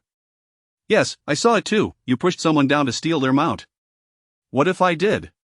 Shui Chong replied defiantly. In that situation, this is an instance, not a city murder isn't crime here. Lindsay's gaze turned icy as he regarded Shui Chong. I almost forgot, there are still debts to settle. With that, he slowly approached him. Chapter 75 A Gentleman's Revenge, settled on the spot originally, a team of 12 had been reduced to merely 6, excluding Lindsay, marking a significant loss. In the face of the surrounding inquiries, Shui Chong displayed no remorse whatsoever and retorted defiantly. At that moment, Su Wei approached, admonishing him, Shui Chong, why do you harm your own kind? Own kind? All I know is that if I hadn't acted as I did, I would be the one lying dead, Shui Chong replied dismissively. Moreover, killing someone in a border instance isn't exactly a rare occurrence. Su Wei, do you not regard me, a lieutenant of the Border Legion, at all? Shui Chong, with a scoff, replied, Ha, Su, I've shown you respect before, but don't think you can leverage that against me. He feigned indifference. Killing someone in an instance isn't. Besides, with the backing of the Luo Guild, I'll merely face an inquiry. He spoke the truth. Under the laws of the Great Xia, murder outside of instances was strictly prohibited. However, player versus player combat was permitted within instances, and fatalities were a common outcome. Clearly, this was not Shui Chang's first offense. Faced with his brazen demeanor, the onlookers could only shake their heads in resignation, powerless to intervene. At that moment, a youthful voice rang out nearby, why waste your breath on him, just kill him. The crowd turned in astonishment, exclaiming, Lindsay, you're alive? Lindsay, wielding a long sword, strode purposefully toward Shui Chong, each step exuding a palpable aura of menace. His gaze was icy, and a faint smirk played on his lips. The onlookers, awestruck by his presence, instinctively parted to clear his path, unwilling to obstruct him. Seeing the very person he had betrayed now standing before him, Shui Chang's bravado wavered, and panic crept into his demeanor. What do you want? Don't do anything reckless. I'm part of the Luo Guild, and if anything happens to me, Sui attempted to intervene. Lindsay, listen to me. Yet before he could finish, he felt a searing liquid splatter across his face. Turning to see Shui Chong's arm severed, blood gushing from the wound, he was taken aback. You bastard! It took Shui Chong a moment to register the pain before he shrieked, Ah! This blade is a reward for your lack of awareness as you collided with me, Lindsay intoned ominously. Yet Lindsay's gaze remained as frigid as ever. Lindsay, Shui Chong's tone softened, if you kill me, the Luo Guild will not let you off the hook once we're out, but if you spare me, I can provide you with any top-tier equipment you desire. Before he could finish, a spherical object fell to the ground with a thud, rolling a few times, its expression one of shock. The crowd recoiled in horror as they beheld Shui Chang's massive frame now devoid of a head. Behind him, 5 meters away, stood a youth clad in black armor, his back turned as he wiped the blood from his starry longsword and sheathed it slowly. All eyes widened in disbelief, and silence enveloped the scene. Eventually, Lindsay turned around, prompting everyone to instinctively step back. Only when his icy gaze softened slightly did they feel a measure of relief. Lindsay, you may have gone a bit too far, Su Wei remarked, looking flustered. This could lead to trouble. Lieutenant Su, Lindsay stated, in my capacity as a major of the Great Xia, I have eradicated this disgrace to humanity, this filth of the Great Xia. If anyone seeks retribution, I shall deal with them one by one. This, Su Wei was taken aback, thinking, Lindsay is actually a major, I had no idea. Now, does anyone have anything to say? Lindsay surveyed the crowd. All remained silent. At that moment, Li Lin swooped in, teasing, you humans are truly fascinating, the one who just saved you from this crisis, allowing you to survive, and yet you fail to express gratitude, instead worrying about someone who sought to betray you. Saved us? You mean, Lindsay? The crowd gasped in astonishment. They had been so preoccupied with their escape that they hadn't noticed what had transpired behind them, nor did they understand why their enemy had suddenly perished. However, reflecting on it now, it seemed that those summoned beasts had indeed been Lindsay's. Realization dawned upon them that Lindsay had been their savior. Gratitude and reverence for him surged in their hearts. A long-haired female player stepped forward, introducing herself. I am Mu Yun from Qianhua City. This is the second time you have saved my life. I truly do not know how to thank you. The water element mage, Li Ningzhi, also approached, exclaiming, yes, I cannot thank you enough. Others joined in, expressing their appreciation. Su Wei wiped the blood from his face and respectfully addressed Lindsay. Lindsay, no, Major Lindsay, I admit I misjudged the situation earlier, I hope you can forgive me. One player, filled with righteous indignation, exclaimed that Shui Chong deserved to die. He nearly got us all killed. Another feigned ignorance, who actually saw how Shui Chong died, wasn't he at the hands of the boss? Others quickly chimed in, yes, it was the monster that killed him. No one is allowed to speak otherwise. Lindsay smiled slightly, glancing at Shui Chang's lifeless body, contemplating how fortunate it was for him to have survived until this point. Nevertheless, he felt grateful. Otherwise, he would have never accessed the hidden map or encountered Li Lin. The instance might have remained unsolved indefinitely. Alright, Lindsay addressed the group, let bygones be bygones, let us turn the page on this matter. Everyone nodded in agreement. At that moment, each individual received a message notification. Frowny face, the spring has been thoroughly purified. Congratulations, you have cleared this instance, earning 30,000 experience. The system will shut down in 60 seconds. Countdown begins. 60, 59, 58. Are we finally leaving? A collective sigh of relief swept through the group, their faces betraying their joy. Meanwhile, the once ominous forest transformed into a picturesque landscape. Li Lin approached Lindsay, a hint of shyness gracing her features. I haven't had the chance to thank you yet. You truly are our people's great benefactor.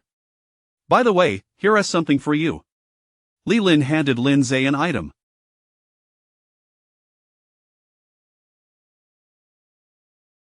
Upon examining it, Lindsay realized it was a smaller orb of the same nature as the spring, albeit diminutive in size.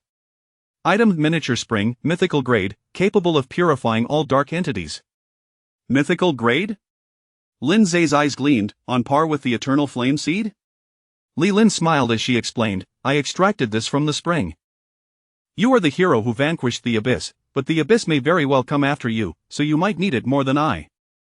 Thank you, Lindsay accepted it gratefully. Well, it seems it's time to part ways, Li Lin said, a hint of reluctance in her voice. In the next moment, the fabric of time and space shifted, and the group was teleported out of the instance. Chapter 76. Am I allowed to attend the conference of the 12 city lords? As I regained my senses, I found that everyone had returned to the encampment in the misty forbidden zone of the central region. Observing the fatigue etched on each face and noting the absence of half the group, a few station soldiers hurried over. Captain Su, why were you gone for so long? What transpired?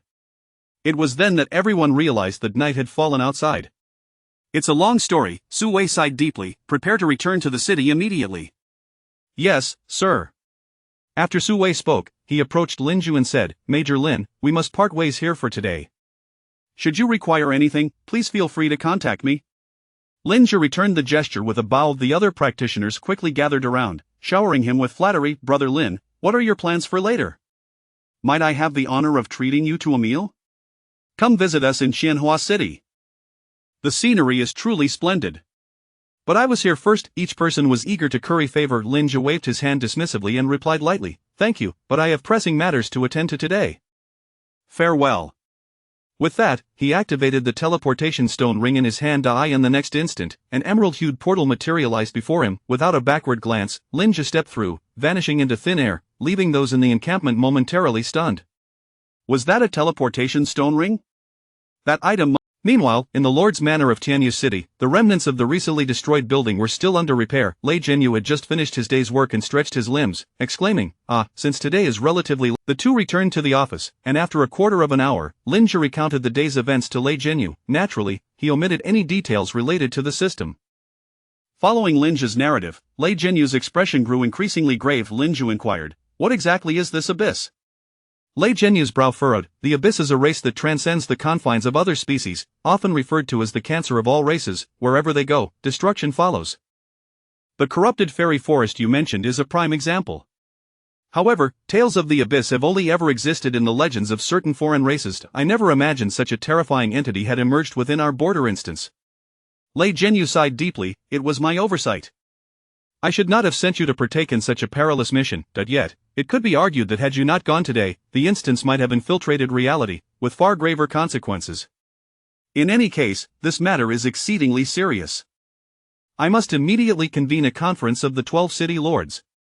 Had it not been for Lei Zhenyu's words, Lin Ju would not have realized the true peril posed by the abyss. He initially thought it was merely a slightly more formidable foe than the undead. After all, it seemed winning wasn't particularly difficult. Upon hearing Lei Zhenyu's intention to hold a meeting, Lin Ju said, Please, continue your duties. I shall take my leave. No, do not depart just yet. Lei Zhenyu called after him, You are to remain and attend the meeting with me. Lin Ju was left bewildered. Am I truly allowed to participate in a meeting of such high caliber? Half an hour later, the two found themselves beside a grand round table in the meeting room. Lei Zhenyu took his seat at the table, with Lin Ju positioned at his side and slightly behind. Above the other 11 seats, screens illuminated, each displaying the name of a city. After Lei Zhenyu relayed the events of the day to the other city lords, a profound silence enveloped the room. After a while, the screen for Baidu City was the first to break the stillness. So, the legends surrounding the abyss are indeed true? The screen for Linshan City chimed in, Lord Lei, you recently expressed doubts, and then today, you encountered it. What a remarkable coincidence. Lei Zhenyu replied, I too am perplexed, yet the facts remain. The screen for Donghai City emitted the voice of an elder. I would like to raise a question. What if the foes encountered by these practitioners were merely formidable opponents of another kind? How can we be certain they are indeed the fabled abyss? Lei Zhenyu turned his gaze toward Lin Ju, silently urging him to speak. Understanding the cue, Lin Ju voiced, I comprehend that all city lords, having not witnessed it firsthand, may harbor doubts. However, as someone who experienced this instance firsthand, I can assert with utmost certainty that the enemy is the abyss. I believe that if you were to inquire with other you allowed outsiders to attend the conference of the 12 city lords. What kind of conduct is this? Exclaimed the Lord of Dahu City in a shrill voice. This is Lin Ju. Is he the high school student you mentioned who helped you fend off the undead? Old Lei, I can't help but feel that your credibility has diminished significantly. Are you saying that this high school student repelled the abyss? Indeed, no matter how formidable he may be, he is still just a high school student. There are rules to be followed. If you were to share this with 10 people, I fear 11 would refuse to believe you. Precisely, Old Lei, are you elevating this lad far too high? Enough, enough. Silence.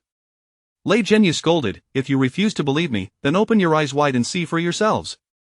With that, Linja produced an object emanating dark energy, placing it before the screen. It was his spoils of battle, the core of the abyss. The screens possessed camera functionality, and all the lords beheld this ominous item and read its description. At this moment, a profound silence descended upon all the lords. If they still disbelieved, it would indeed reflect poorly on their judgment. Lei Zhenyu continued, whether today's crisis is merely a coincidence remains uncertain. It is possible that the instance fortuitously manifested at the border. Alternatively, we may have already drawn the attention of the abyss.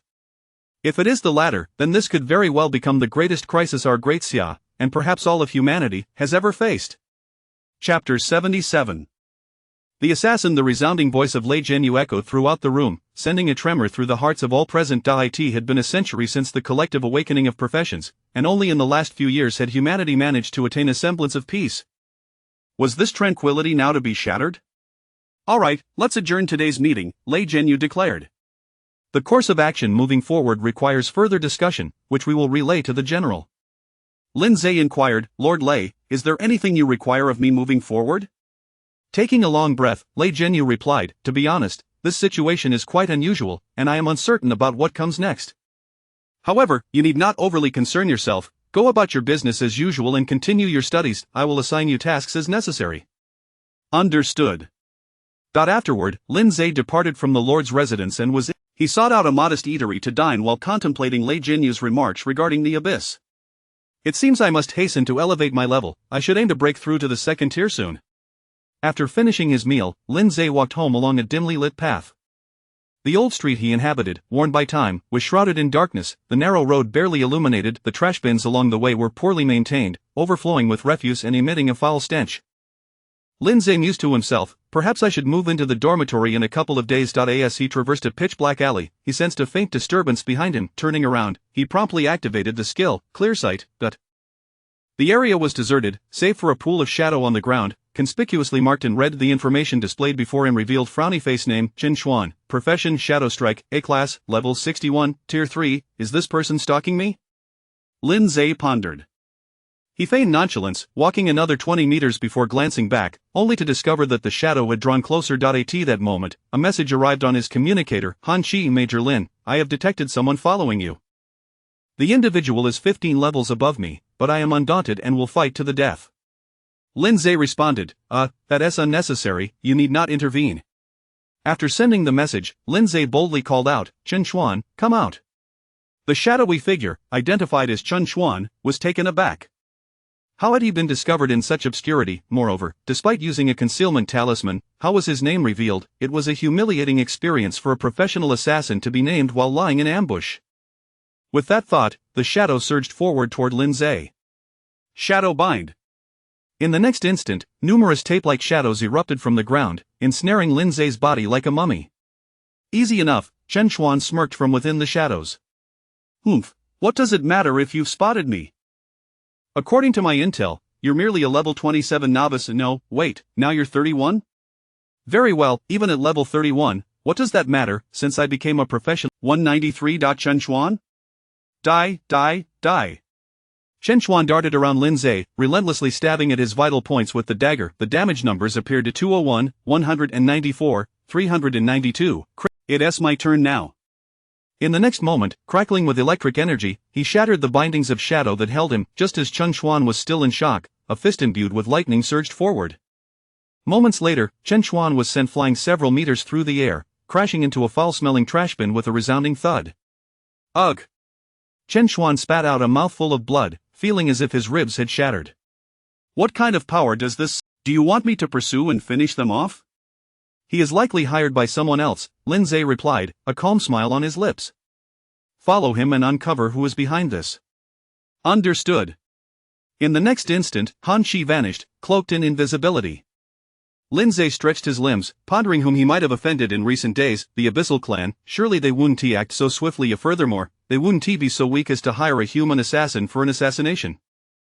Shuichong, Shuiyang, the Luo clan, competitors from the tournament, or perhaps the undead clan has not yet been entirely eradicated? Well, it seems I have unwittingly made quite a few enemies, Lin Zhe shrugged helplessly. Is this what they call the trouble? In a secluded corner of the city, within a traditional courtyard, several dark-clad enforcers held Qin Xuan on his knees in the open space. After what felt like an eternity, the courtyard door slowly swung open. A figure emerged, shrouded in shadow, obscuring their appearance and attire. So, your mission has failed? The voice carried an air of authority. Vice President Qin Xuan trembled as he knelt. Let me explain. That kid is no ordinary foe. Humph, a mere fledgling who recently broke through to Tier 1 has bested you? The figure scoffed. Qin Xuan, you are becoming increasingly useless.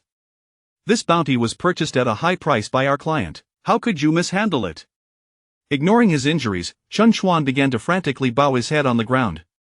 I understand, it was my oversight, please grant me another chance. Very well, the shadowy figure slowly replied, you have this one opportunity. Cherish it. Otherwise, you know the consequences, you will be the next sacrifice to the Dark Shadow Lord. With that, the figure turned and re-entered the house, the door shutting behind. Chapter 78 The Shadow Guild, the Gate of All Realms. The following day, Lindsay awoke naturally, feeling particularly refreshed. Throughout the night, he had also extended his lifespan significantly using the turtle breathing technique.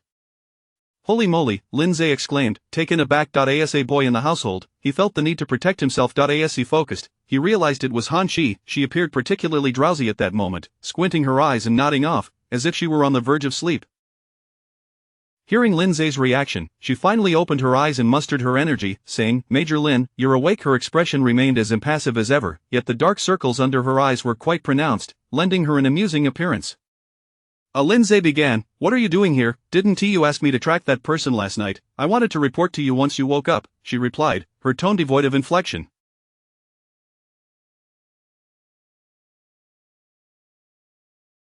How long have you been sitting here? 3 hours, Han Shi answered. Lindsay was somewhat speechless. This Han Shi was indeed akin to a robot, lacking the ability to adapt her actions even when following orders.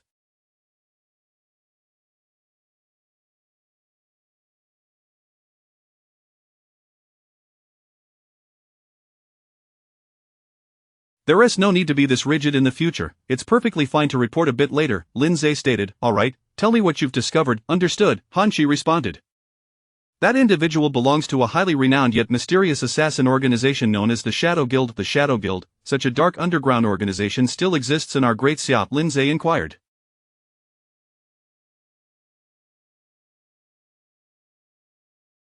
To be precise, the Shadow Guild did not originate in Great Xia. It was first established in the beautiful country and currently has branches worldwide. This guild specializes in carrying out unsavory tasks for the wealthy and powerful.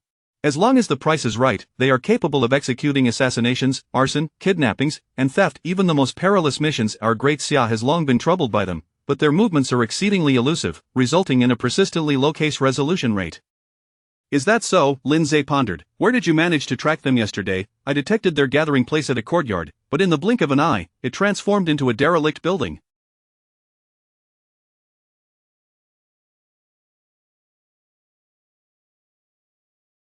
They likely employed some spatial technique. Given that they failed this time, they will likely seek you out again soon. Major Lin, my capabilities are limited. I suggest you deploy additional personnel.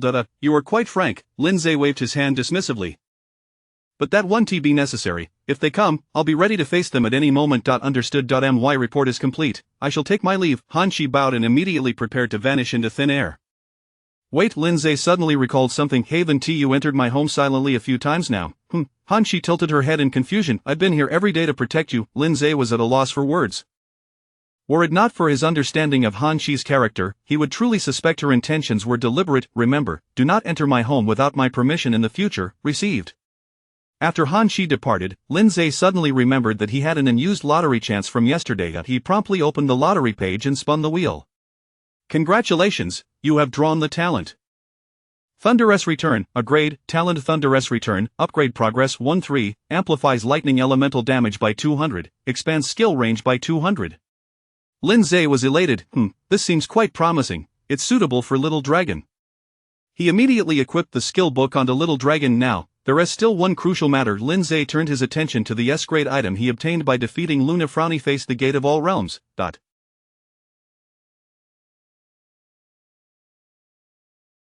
To rapidly grow stronger, it's best to clear a dungeon every day. He chose to use the item without hesitation. In the next moment, a portal resembling the size of his home's door appeared before him. Item. The Gate of All Realms each use randomly opens a dungeon, all of which are above realistic difficulty, cooldown time 24 hours. Please confirm, do you wish to begin the trial of the Gate of All Realms?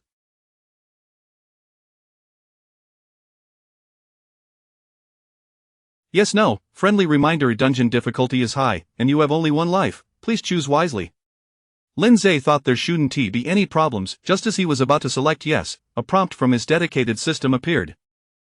Detected an item that can undergo deep binding with the system. Would you like to consume 100 years of lifespan to bind it?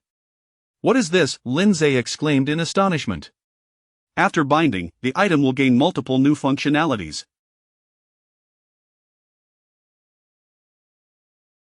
For instance, each entry into the dungeon can be recorded as an anchor point, allowing for repeated entry. Moreover, if you die in a dungeon provided by this item, you can spend lifespan to resurrect, with the required lifespan depending on the difficulty of the dungeon. Such functions exist? Lindsay was thrilled to bind it. Consumed 100 years of lifespan, binding complete. The Gate of All Realms vanished from the item inventory and transformed into an icon within the system interface. Do you wish to begin the trial? Yes, no, Lindsay decisively chose yes. Then, time and space shifted, and he found himself in a lush meadow. Dungeon grassland of glass, level restriction none, difficulty a realistic mode, mission description: the villagers here are under attack by slimes. Please assist them in escaping their predicament. Without breaking a sweat, Lindsay cleared the dungeon. The Gate of All Realms could be used once every 24 hours, and over the next 2 days, Lindsay entered a dungeon daily, spending little time on each.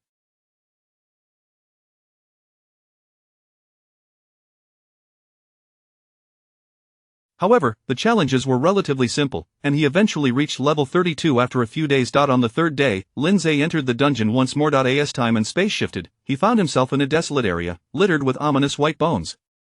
He crouched behind a large rock, half his height. Courageous foray into the necropolis, level restriction none, difficulty in nightmare mode, mission description: among the undead, the corpse tribe is being oppressed by the skeletal tribe.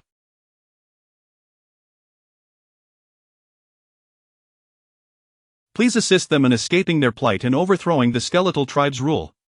The undead, them again, Lindsay gasped. Haven't I finished them off yet? However, he quickly realized that these dungeons were merely projections of past events and did not necessarily reflect the corpse tribe, skeletal tribe. What are those? Lindsay was equally perplexed by the mission description. Entered dungeon area 1 of the buried bones. At that moment, footsteps echoed from the other side of the rock that concealed him.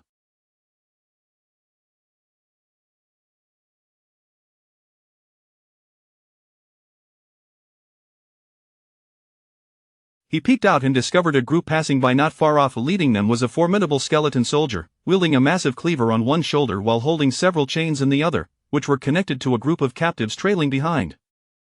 Each of these captives had ashen gray skin, tattered clothing, necks shackled, and feet bound with fetters. They were of all ages, looking quite pitiful with their emaciated forms. On the flanks and rear of the group were several skeleton soldiers wielding large blades, occasionally kicking the captives and urging them to move faster.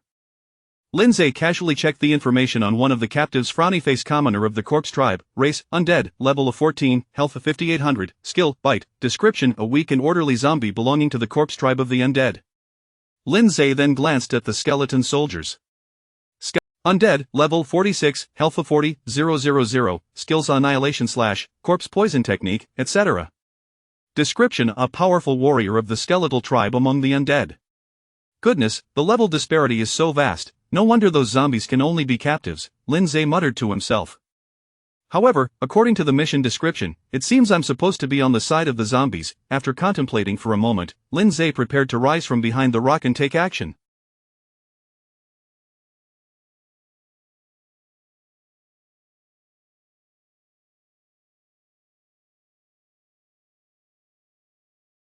However, just then, he suddenly felt a hand on each of his shoulders. Unbeknownst to him, 2 individuals had quietly appeared, one on either side. Who? Lindsay exclaimed in surprise. Anyone capable of approaching him unnoticed must possess considerable strength.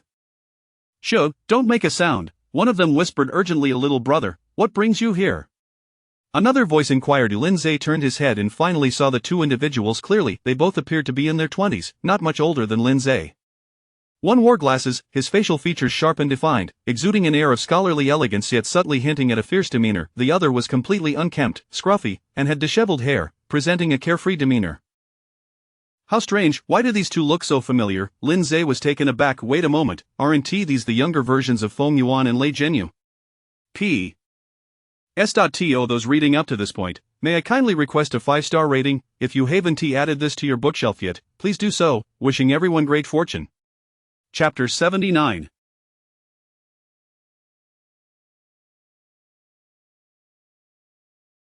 The naive lord of the city Lin Zhe gazed at the two individuals before him, utterly bewildered. He took a moment to confirm once more, and without a shadow of a doubt, it was indeed Feng Yuan and Lei Zhenyu. Their appearances were nearly identical, though they appeared notably younger, infused with a sense of youthfulness and innocence. It seems that the events of this instance transpired over 30 years ago? Lin Zhe speculated. He immediately employed a skill to examine the two frowny face named Lei Zhenyu, class Melee Thunder Mage, A class, level of 59, second tier, name Feng Yuan, class Light and Dark Priest, A class, level of 57, second tier. To his astonishment, neither had yet broken through to the third tier. At that moment, a system notification chimed in with a task reminder. Frowny face ding, you have received a new quest. Successfully complete the instance while ensuring the survival of both NPCs. Reward 1 system lottery draw. Another task? You frightened the poor child into a stupor. I told you not to be so reckless and sneak up on people. Lei Zhenyu wore an expression of bewilderment. Hey, wait a minute, how was I reckless? Did you not just sneak up on him yourself? He turned to Lin Zhe and said, young brother, don't mind him. I must ask, I see you are only level 31, are you still in university? How did you end up in such a high-level instance? Lin Zhe finally regained his composure and chuckled awkwardly. Oh, I just happened to stumble in here by accident. Could it be that you had a falling out with your family and stormed in here out of spite? Lei Zhenyu inquired. Feng Yuan waved a hand dismissively over Lei Zhenyu's head. What business is it of yours? Why ask so many questions? Ha ha ha. Lei Zhenyu displayed an understanding expression. I get it, you. Lei and Feng immediately fell silent, but it was too late. With the sound of thud-thud footsteps, several skeletal elite soldiers, brandishing large cleavers, approached. Damn it, Lei Zhenyu cursed, I told you, ambushes are my least forte.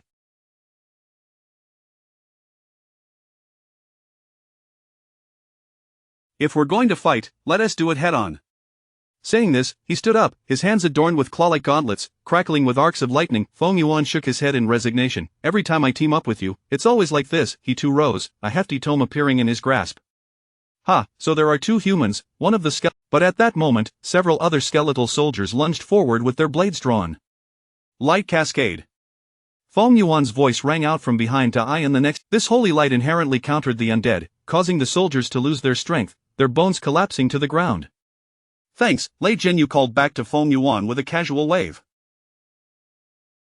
Feng Yuan, exasperated, pointed an accusing finger at him. Lei Zhenyu, can't you refrain from being so impulsive and actually follow orders for once? Hey, why so worked up?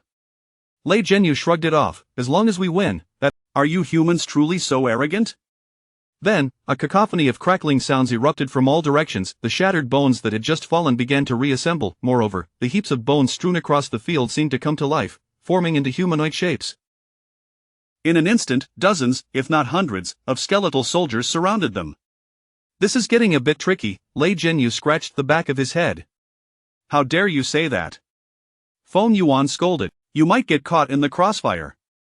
Instantly, arcs of lightning enveloped him, transforming him into a blue humanoid energy form, his hair standing on end. Old dog Lei, are you really going to use that new move you just learned? What will you do after using it now? First, I'll use it, then we'll see. Lei Zhenyu strained as he gathered energy. Even speaking was a challenge. Hearing their exchange, Lin Zhe calmly smiled. Never mind, I'll handle this. He suddenly stood up. Young brother, what are you doing? Don't create chaos right now.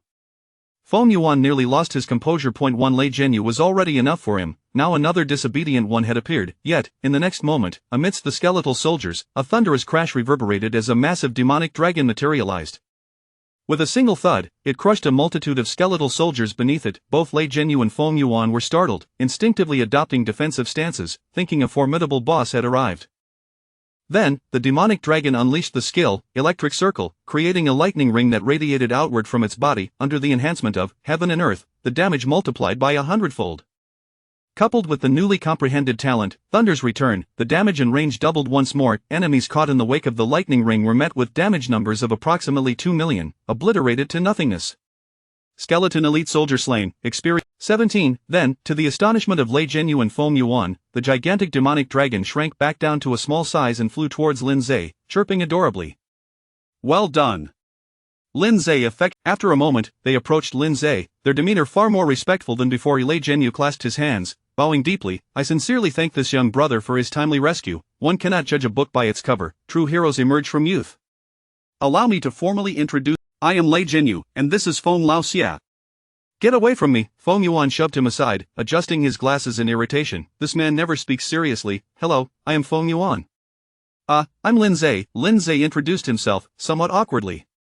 The two individuals, once figures he regarded as belonging to his father's generation, now felt like contemporaries, engaging in childish antics before him, leaving him somewhat disoriented.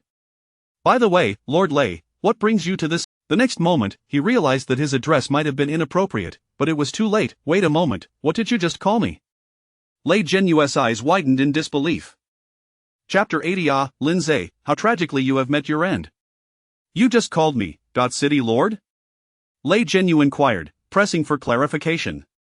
I misspoke in a moment of distraction. Lin Zhe could only mask his embarrassment with laughter. Lei Zhenyu burst into hearty laughter. My young brother, you are quite amusing, calling everyone City Lord. Don't be foolish, Feng Yuan interjected, dismissing Lei Zhenyu's mirth. Lin, my young brother, is surely aware that we work under City. There is no one else here. To be frank, we were also dispatched by that old Mu to carry out a mission today. It is said that there are some peculiarities in this instance, and the undead clan is secretly plotting something detrimental to our human race. Lin Zhe nodded. He recalled that Lei Zhenyu had mentioned earlier that the undead king sought to restore his reign, which he personally thwarted, explaining why that heart was preserved within the City Lord's mansion in Tianyu City. At that moment, he glanced towards the captured undead civilians. After the soldiers of the skeleton clan perished, they did not flee, trembling in place as if struck by terror. Lin Zhe remembered that his main quest was to assist them and thus approached them directly. Lei Zhenyu followed closely behind. They are also of the undead clan. In my view, it would be best to eliminate them. At this remark, the captives trembled even more violently. Lin Zhe, however, turned to a group of zombies and asked, Tell me, in which direction are the skeletons who captured? Lin Zhe nodded, raising his starlit long sword, causing the small zombie to become alarmed. The next moment, with a swift motion, he severed the chains binding the zombies. You are free now. Hurry and go, Lin Zhe said coldly to them. With this action left Lei Zhenyu, Feng Yuan, and all the zombies momentarily stunned. Lin Zhe shook his head, thinking, I have no choice, the mission requires me to save them, and they should indeed pose no threat to our kind. He addressed the two behind him. Brother Lei. Brother Feng, let us hasten to deal with those skeletons. The two nodded in agreement and followed Lin Zhe forward. As they journeyed, they encountered several small skeleton clan tribes, which the trio swiftly annihilated. Observing Lin Zhe's agile prowess, both Lei Zhenyu and Feng Yuan appeared to regard him with increased respect. This young lad, though seemingly younger than us by several years, possesses strength that is not to be underestimated. Lei Zhenyu approached Lin Zhe, inquiring, That power of lightning truly evokes my envy. His tone conveyed profound admiration. Lin Zhe felt a sense of pride swell within him. He had never anticipated being praised by his own city lord and superior. Moreover, there is something else I have been meaning to ask. How did you come by yours? Lin Zhe suddenly realized that this, blade of the firmament, was the very sword gifted to him by Lei Zhenyu 3 decades hence. How careless of him.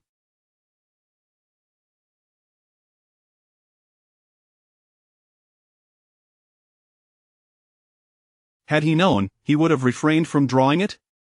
To be honest, this sword was also given to me by the city lord, Lin Zhe confessed. This statement was indeed true, as it was bestowed upon him by the city lord. Curse that old Mu! Lei Zhenyu exclaimed in outrage. It turns out it is mass-produced. That old man is quite cunning. He likely bestows this weapon upon everyone, all the while claiming it to be an extraordinary legacy.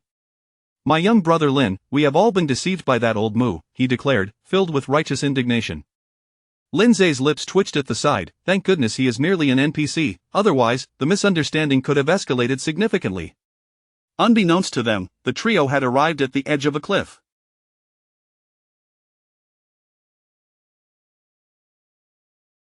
Their eyes were immediately drawn to a dilapidated castle perched atop the opposite cliff. appearing especially eerie beneath the oppressive dark clouds. That must be the place, Feng Yuan pointed across. But how are we to get there? Lei Zhenyu gazed at the chasm between the cliffs, which spanned at least 100 meters. Below, the abyss was unfathomably deep. Look, what is that? Feng Yuan exclaimed suddenly, his eyes lighting up from the edge of the opposing cliff. A white rope bridge began to. As it drew closer, they discerned that each segment of the bridge was constructed from interlinked bones. Before long, the skeletal bridge was fully formed. Is this meant for us? Lei Zhenyu remarked, preparing to step onto it. But Feng Yuan immediately halted him. Wait, it may not be so simple. He scrutinized the swaying bridge, his expression grave. Just then, an interface materialized before the three of them. Welcome to Bridge of Bones, commencing level challenge. 3, 2, 1, loading complete. Rules of the bridge is divided into 10 segments, each with a left and a right bone plank, yet only one of each segment is secure. Select the correct plank to successfully traverse all 10 segments to clear the challenge. Special reminder, to cross the chasm, one must use the bridge, all other methods are strictly forbidden. Upon reading the rules, the three frowned in concern. So, we must select correctly 10 times in succession to avoid death? Lei Zhenyu. Feng Yuan casually picked up a pebble and hurled it towards the opposite side. However, as the stone flew halfway, it was intercepted by some invisible force, plummeting into the unfathomable abyss below.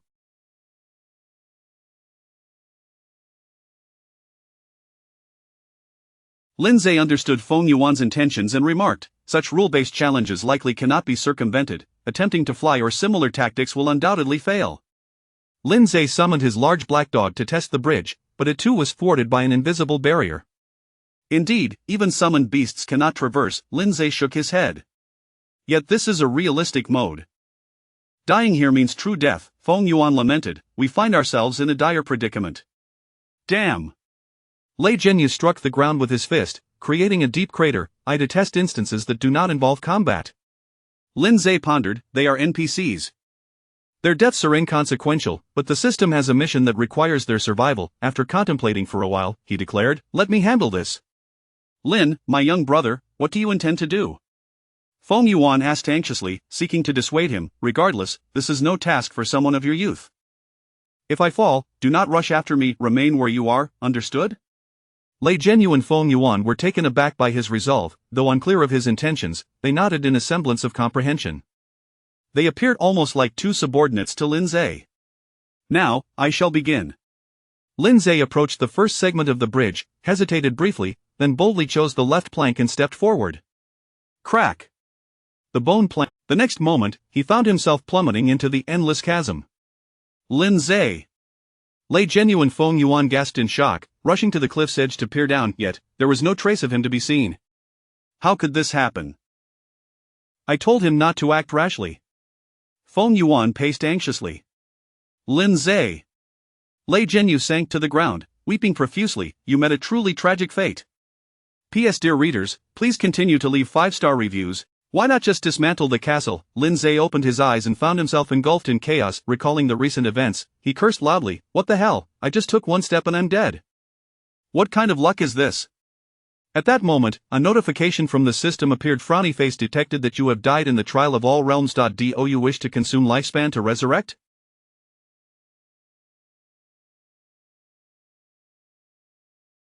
Lifespan cost for this revival, 10 years, yes no. Lindsay smirked. Just moments ago, when the three faced the death trial, he remembered that the gate of all realms had been bound to the lifespan system, allowing for revival through the consumption of lifespan.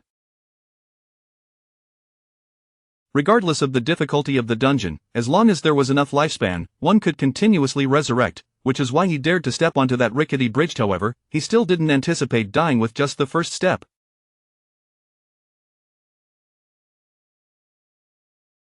Feeling somewhat speechless, Lindsay decisively chose yes. What a stupid question. If I choose no, wouldn't that mean I'm finished? 10 years of lifespan consumed for resurrection. You will be teleported back to the entrance of the dungeon. A flash of white light enveloped Lindsay. At this moment, on the Whitebone Bridge, Lei Zhenyu and Feng Yuan were utterly devastated. Filled with regret, Feng Yuan displayed more restraint, brooding quietly to himself. Little brother Lindsay, I never expected you to be so brave.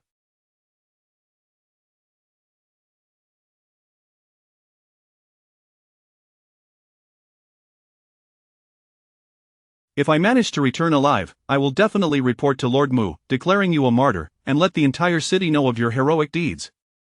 Lei Jinyu, however, was quite different.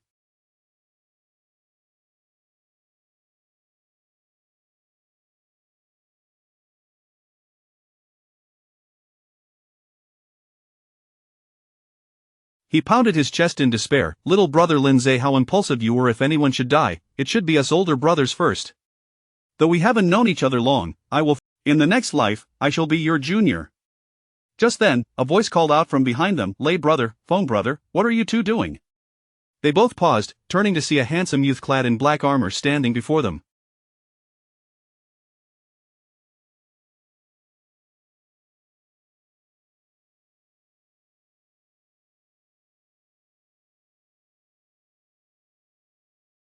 Who else could it be but Lindsay? Both were left dumbfounded, especially Lei Jinyu, whose face was still streaked with tears and snot, making him appear rather comical.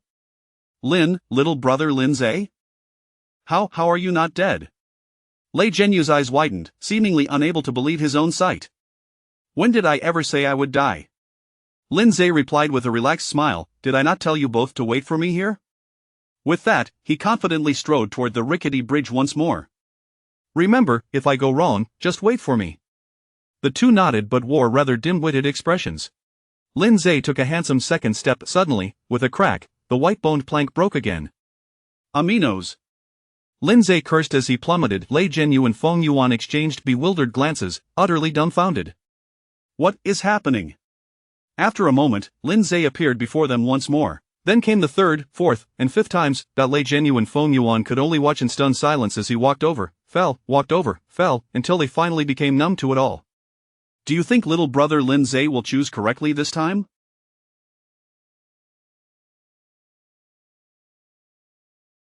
I bet wrong. Then I can only bet right, although I feel like I'll lose. You two are betting, huh? Lindsay thought about throwing them off the bridge. Thus, Lindsay made a total of 10 choices on the rickety bridge, choosing incorrectly 6 times, which cost him a staggering 60 years of lifespan just for revivals. Lindsay twitched his lips. I hope the system rewards me handsomely for my expenditures. After much tribulation, he finally succeeded. Congratulations on successfully passing the... Otherwise, why do they say Europeans have shorter lives? Lindsay speculated whimsically, recalling a pay-to-win mobile game he had played in his past life. Nevertheless, his heroic exploits had earned him the utmost admiration from Lei and upon successfully reaching the other side of the cliff, the two were utterly in awe of him. How on earth did you manage that? Lei Jinyu examined him from head to toe, as if appraising a rare antique. In my lifetime, I have seldom bowed to anyone, but for you, I am absolutely in awe. Feng Yuan clasped. The three turned simultaneously, gazing upward at the ancient castle they had seen from the opposite cliff. Of the red moon hung low, and dark clouds loomed ominously, casting a lonely Gothic castle before them.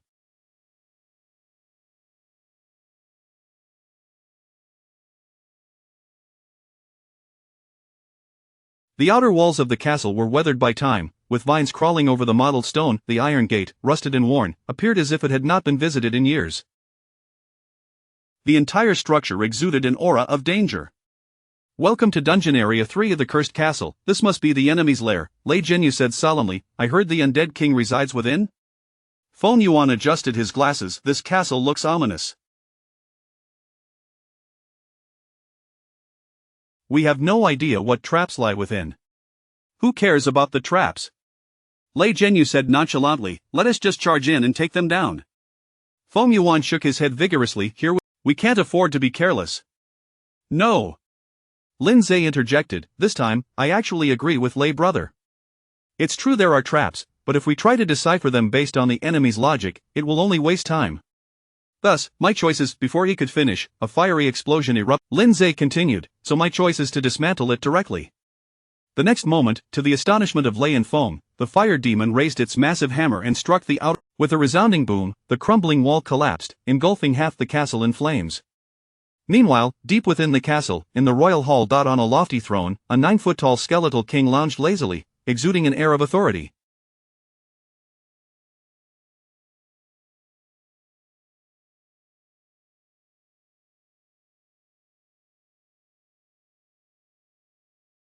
This was none other than the undead king in his prime. Boss Undead King, Race, Undead, Level 70, Skills Death Roar, Immortal, etc. Click to view details. I heard 3 little mice have come outside, he rumbled in a voice that was both commanding and imposing. Report, my lord, they are 3 humans. The lowest among them is only level 31, hardly worth mentioning. The speaker was none other than the Grand Mage Tardis. Present at the table were also the Lich Hela and Duke Gal, all of whom were still in the 50s to 60s in level, considerably weaker than the 70 levels they would attain 30 years later. Gal, dressed in luxurious attire, shook his head and laughed. I never expected that mere 3 humans could make it this far, they must possess some strength. Hela chimed in, however, the castle is filled with the traps I set. Should they dare to enter, only death awaits them. They won't be able to do much, the skeletal king scoffed. 3 little mice thinking they can turn the tide? Just as those words left his mouth, a tremendous boom echoed from outside, shaking the entire castle, and dust from the ceiling rained down upon the hall. Report, my lord, it's bad.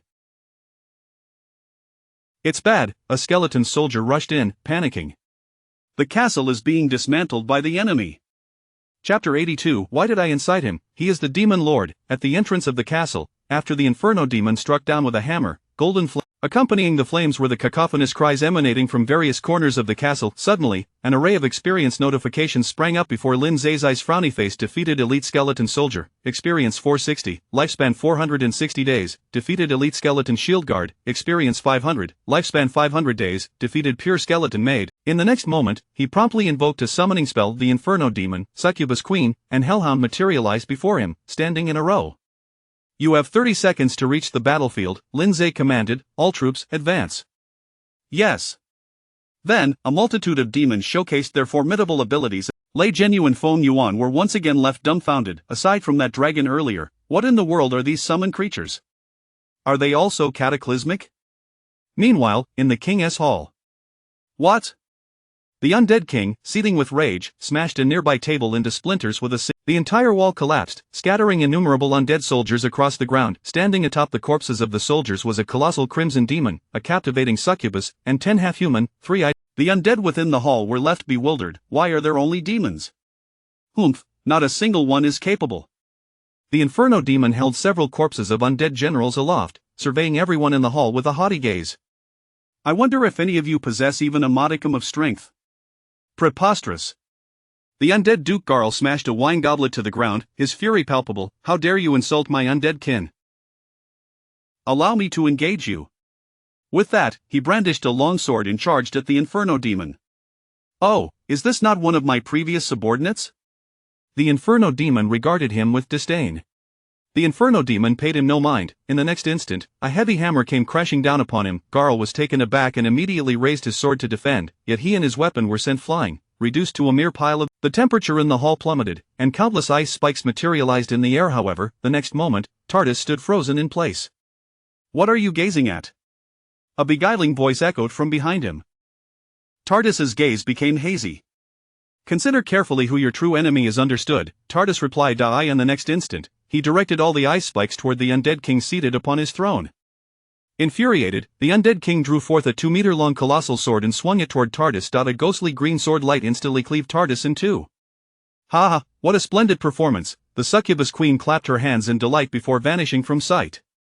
Meanwhile, the 10 hellhounds transformed into shadows and charged towards the Lich Hela, who had no choice but to hastily flee towards the back of the hall, with the hellhounds in pursuit. The undead king watched as his loyal subordinates were either dead or fleeing, his eyes blazing with ghostly green fury. All worthless. At the same time, Lin Zai, Lei Zhenyu, and Feng Yuan were making their way to the King's hall, besieged by countless skeletal soldiers. Let us protect you.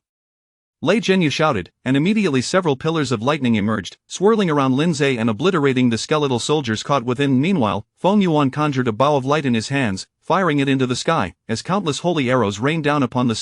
Unbeknownst to them, the three had already arrived at the entrance to the King's hall. Upon spotting the 3 figures emerging, the undead king's expression hardened. If I cannot defeat the demons, do you think I cannot vanquish a few humans?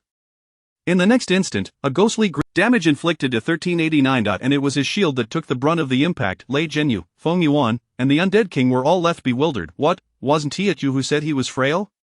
Feng Yuan replied, I don't recall that.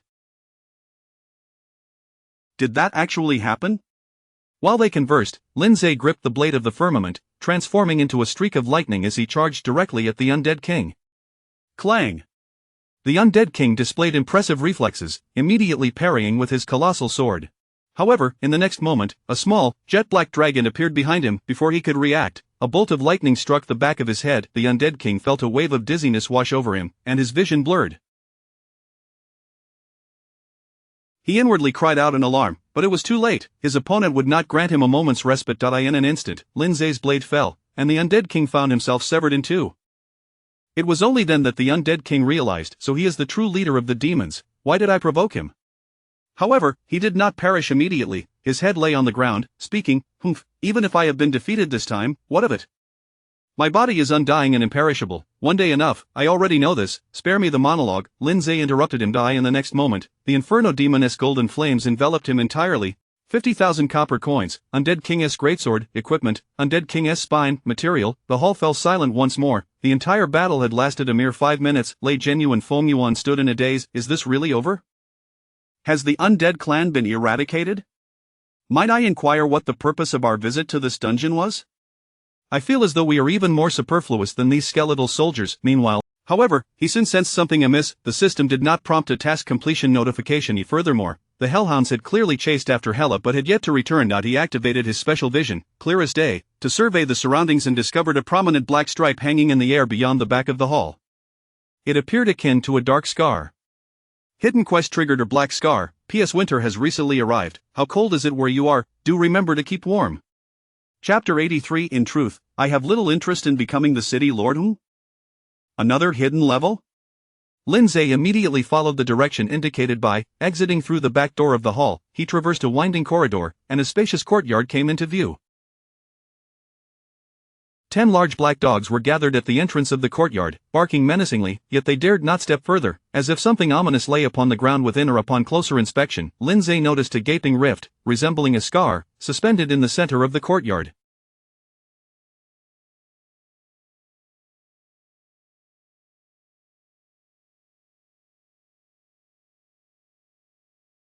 The edges of the fissure seemed to writhe as if alive. Meanwhile, Hela knelt on the ground, fervently beseeching the rift. Great Lord of the Abyss, please bestow upon us a fragment of your divine consciousness to save my kin, the undead. At that moment, a viscous black liquid began to ooze from the rift, akin to blood seeping from a wound. A wave of nausea washed over Lindsay as he recalled the battle at the City Lord's mansion, where Hela had ensnared Lei Zhenyu with something called Abyssal Curse. It was likely this very substance. So, the undead have been secretly worshipping the Abyss all along? Lindsay connected the two incidents. He stepped into the courtyard, and his talent, Abyssal Walk, immediately activated. Indeed, the entire courtyard was enveloped in abyssal material. I always knew your kind were no good, but I never imagined you had already pledged allegiance to the Abyss. Lindsay's gaze hardened as he summoned his inner. In the next instant, a palm imbued with the power of 1,000 thunders struck Hela from behind.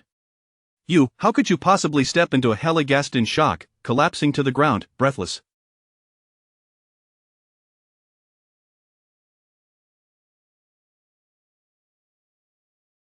Gazing at the rift, which continued to expel black liquid, Lindsay frowned. He retrieved a radiant orb from his inventory, a mythical great item gifted to him by the fairy priestess Liren, known as Miniature Spring.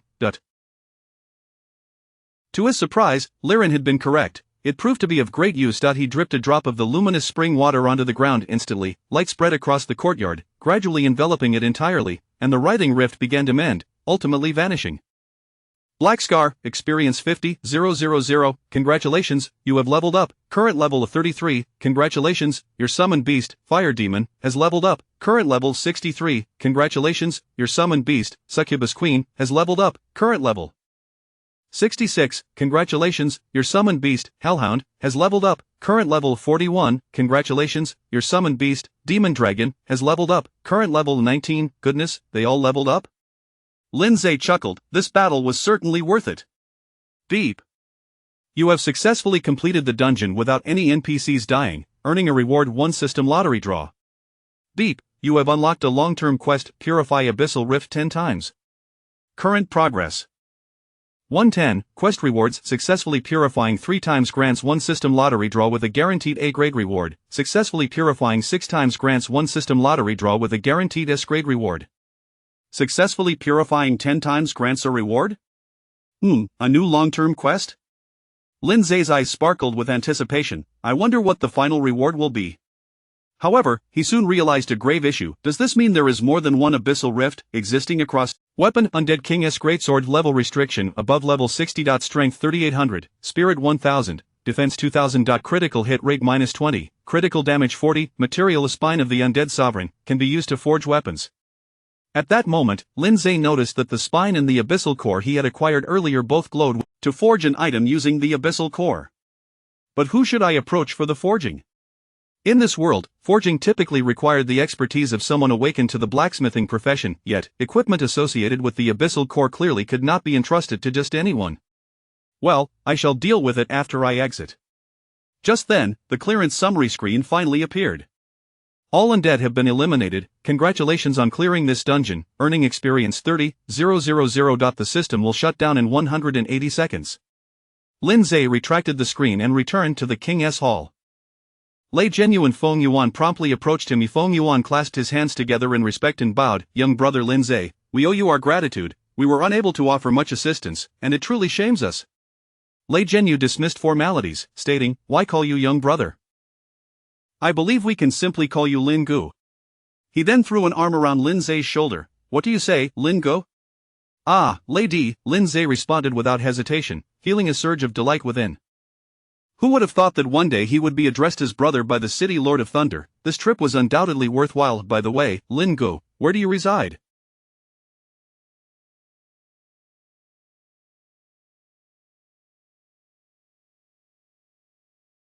We should pay you a visit sometime, Lei Zhenyu inquired. I fear you would find it quite difficult to locate, Lindsay replied tactfully. Lei Zhenyu persisted. No worries, if you tell me, I can find it.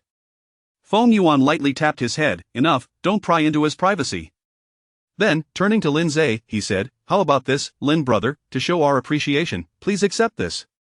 With that, he initiated. Sanctuary of Holy Light can be embedded in equipment. Dark attribute resistance 40, allows for resurrection at the spot upon death, restoring 10 health, cooldown 240 hours. This, a resurrection item? Isn't this a bit too extravagant?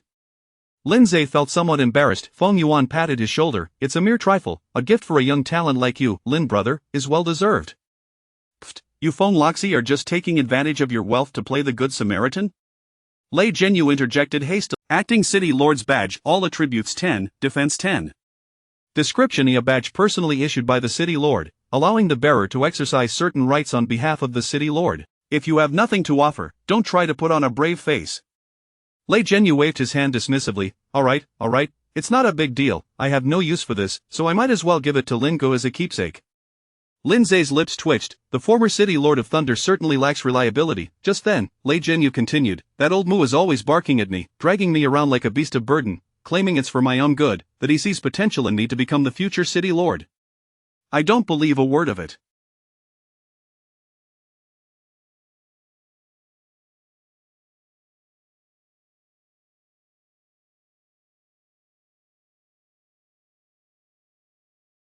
That crafty old man just wants to exploit me as free labor.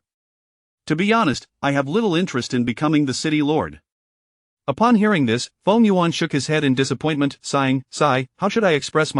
I have decided to befriend you. Once we exit, let us form a brotherhood. With that, he clasped his hands together. Feng Yuan and Lindsay also joined in, and the three exchanged respectful farewells.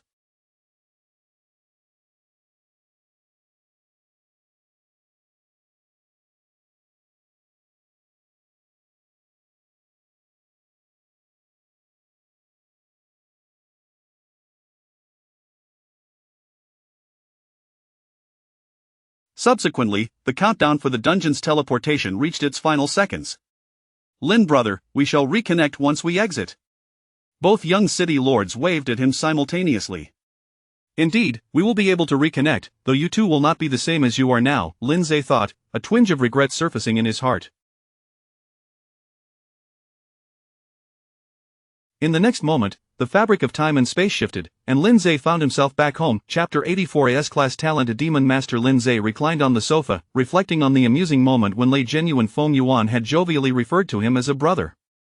He couldn't help but chuckle at the absurdity of it all. Fortunately, it had merely been a data projection, otherwise, he would undoubtedly have faced an uncomfortable situation upon his return.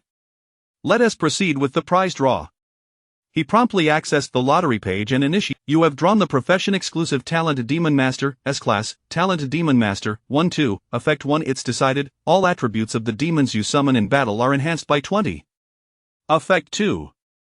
Demon, go, you can more easily perceive nearby demons, current perception range 10 kilometers.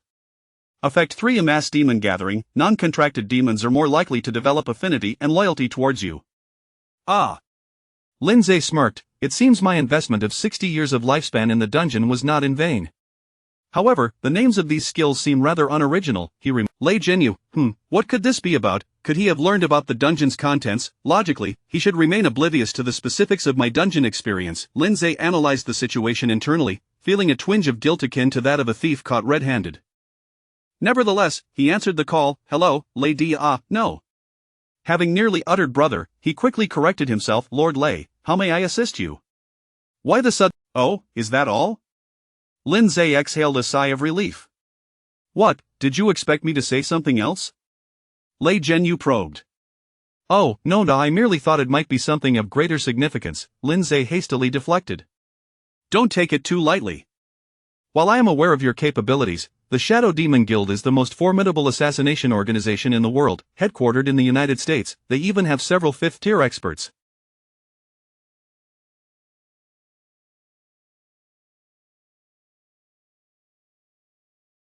Even I must tread carefully. Of course, fifth-tier experts are generally employed to eliminate key figures in various nations, so you need not worry about that for the time being. If you require assistance, I can send more personnel your way. Thank you for the reminder, Lord, but that won't be necessary, Lindsay replied firmly. In what way? Lindsay inquired with growing interest. It is said that the Shadow Demon Guild venerates demons, worshipping an ancient and powerful demon named Shadow Demon, which is also the origin of their guild's name. It is rumored. I primarily wish to caution you to remain vigilant. Shadow Demon, you say? Lindsay pondered, excitement stirring within him. If they truly had a demon, then, with this thought in mind, Lindsay spoke up. Lord Lei, it's possible I could take down the Shadow Demon Guild myself. What did you just say? Lei Jinyu almost doubted his own hearing. After a brief silence, he replied, Lindsay, I recognize your strength, but do not be overly hasty. The Shadow Demon Guild has a global presence, teeming with experts. It is not so simple as you proclaim to take. When I was your age, I too was brimming with ambition. To be entrusted by the old lord at such a young age, aiming to groom me as a future lord. Lindsay glanced at the acting lord's badge, and you even gave the badge away. Lei Jinyu continued to boast for a while longer before concluding, alright, I won't keep you any longer. It's rare for me to finish work early today. I am off to enjoy a drink.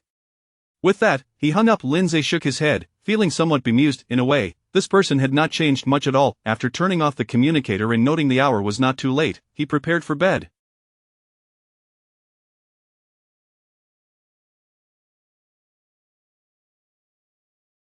However, just before sleep, he recalled the matter of the Shadow Demon Guild's assassins and made some preparations before extinguishing the lights. Now, all that remained was to wait patiently for the opportunity to strike.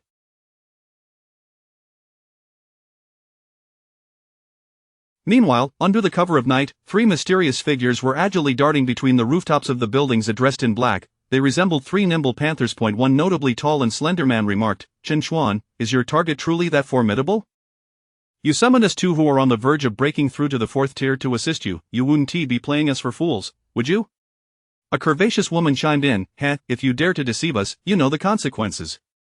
The third individual, none other than Chen Xuan, who had previously attempted to assassinate Lindsay, replied, I have no reason to toy with you. Once the task is completed, you shall receive the entire commission. Not a penny shall I keep. All I desire is to preserve my life.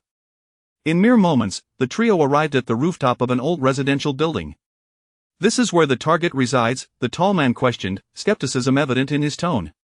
Chen Xuan, I find it increasingly hard to trust you. Shoo! Chen Xuan cautioned, his demeanor suddenly serious. We must not let our guard down. You two wait here while I investigate.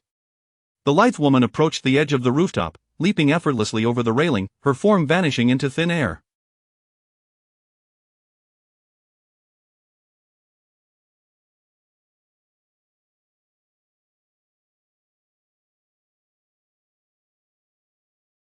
When she reappeared, she found herself outside a window on a certain floor. Her profession was that of a spatial sorceress, level 79, on the brink of a 4th-tier breakthrough. Is this the place? She observed disdainfully, peering into the room. It looks rather unremarkable. In the next instant, her body once again vanished, only to materialize inside the room moments later. There were no barriers set up, she remarked confidently. I really don't understand what Chen Xuan is so anxious about. However, in the blink of an eye, her expression froze. Before her were numerous pairs of blood-red eyes gleaming ominously in the darkness, each one exuding a ferocious. Chapter 85. All things emerge from shadows, all souls return to shadows. What's all this ruckus at such a late hour in someone else's home? Are you trying to disturb people's sleep? Lin Zhe, rubbing his eyes, appeared in the living room still clad in his nightwear. The window was wide open, and 10 hellhounds were crammed into the room, barely fitting. At the center of their attention lay a woman sprawled in a pool of blood, her breath extinguished. Observing her graceful curves, Lin Zhe sighed, what a pity. He then commanded the hounds, dispose of her, but do not soil my living room. As soon as he finished speaking, meanwhile, atop the building, Chen Xuan and a tall, lean man were startled by the woman's scream. What's happening? The tall man displayed a hint of fear for the first time. I told you to be cautious. Chen Xuan was sweating profusely. This target is definitely not ordinary. Damn, I'll go test the waters. Saying this, he prepared to jump downstairs. Just then, a sweet voice called from behind, where are you going? Why not come play with me, dear? The tall man froze, just as a spiked whip lashed toward him. However, he reacted swiftly, twisting his body at an impossible angle to evade the strike. He then rolled several times, creating distance. His profession was Shadow Serpent Fighter, a master on the brink of a 4th-tier breakthrough. Upon focusing, he realized he was facing a woman with small black wings and an alluring figure. You have quite the agility, dear Lilith, the succubus queen said while cradling her face with one. Yet, with years of combat experience, the tall man retorted, who are you? Humph, a lowly servant like you isn't worthy of knowing my name. In the next moment, both Chen Xuan and the tall man found themselves frozen in place, realizing they had lost control over their bodies. When did you? The man stammered in terror. Now I can truly enjoy playing with you. Just then, a male voice echoed from the hallway. Lilith, what are you doing? I asked you to deal with them, not seduce them. Soon, a handsome youth appeared on the rooftop. Lilith immediately rushed over. Master, you're so mean. I was just teasing them. I've only ever been loyal to you. How many times must I say this? Do not speak such shameful lies. I was brought in by Chen Xuan to help. Oh? Lilith propped her chin on her hand. Then you're of no use to me. Take your own life. Yes. The tall man replied with unwavering loyalty. In the next instant, he gripped his own head, and with a sickening crack, he twisted his neck, collapsing lifelessly to the ground. The bizarre act left onlookers dumbfounded. Lilith then slowly turned her gaze to Chen Xuan, her expression a mix of amusement. Even Lin Zhe felt a chill, grateful that she was an ally rather than an enemy. However, Chen Xuan, with a dazed expression, replied, only our branch leader knows the client's identity. I am merely a facilitator, but I can lead you to him. Humph, at least you're somewhat useful. Lilith declared with a queenly demeanor, lead the way. Yes, please follow me. Chen Xuan said, starting to move. Yet, just as he took a step, he suddenly clasped his head, emitting a scream of agony. Ah! As if unable to bear the pain, he began rolling on the ground.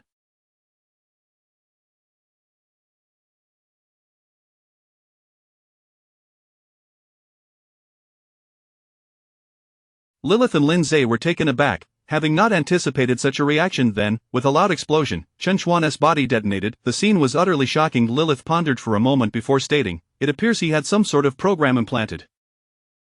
Upon detecting betrayal, it triggers self-destruction. I never expected your kind to possess such sinister methods. There are indeed many underhanded tactics among humans.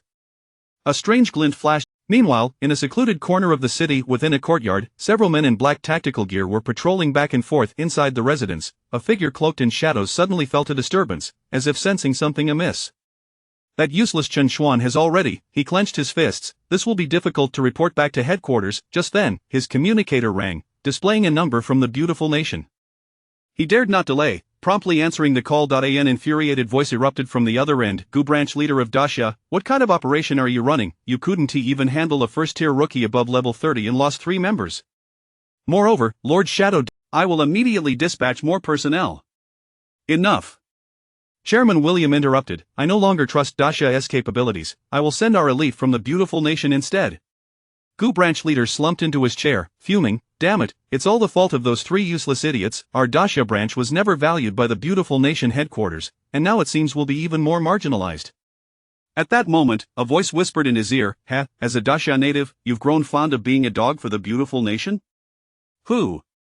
Gu branch leader gasped in shock. Someone. Help, he shouted towards the outside, yet, after a long while, there was no response. He glanced out the window only to find all the black-clad goons lying lifelessly on the ground. When did this happen? The next moment, he sensed someone behind him and swiftly turned around. In the previously empty room stood a young man. Aren't you looking for me? I've come to you, so you wouldn't have to send your men to their deaths. You are Lindsay? Gu branch leader's eyes widened in disbelief. Having been in the guild for over 20 years, this was the first time he encountered someone daring to challenge him. However, he was a 4th-tier breakthrough master. He wouldn't allow a mere child to overshadow him. Instantly, a crescent moon blade appeared in his hand, imbued with shadow energy, launched towards Lindsay at an imperceptible speed. Lindsay reacted quickly, evading the attack. However, the layer of darkness surrounding Gu branch leader suddenly split apart, as if replicating him.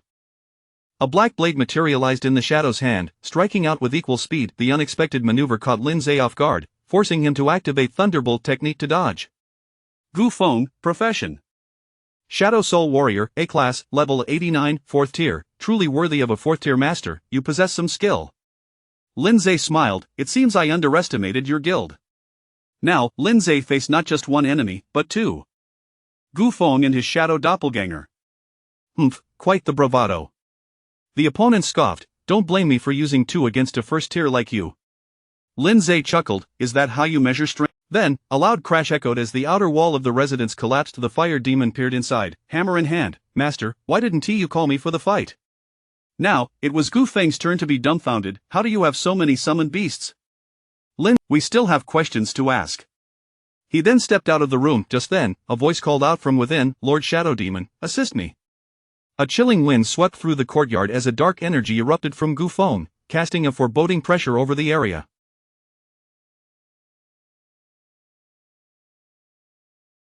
In the next moment, a massive shadow loomed above the courtyard. Chapter 86, Is your demon clan's confrontation merely an argument? Lindsay lifted his gaze towards the colossal shadow before him. It stood approximately 30 meters tall, its form composed entirely of a dark, smoky substance.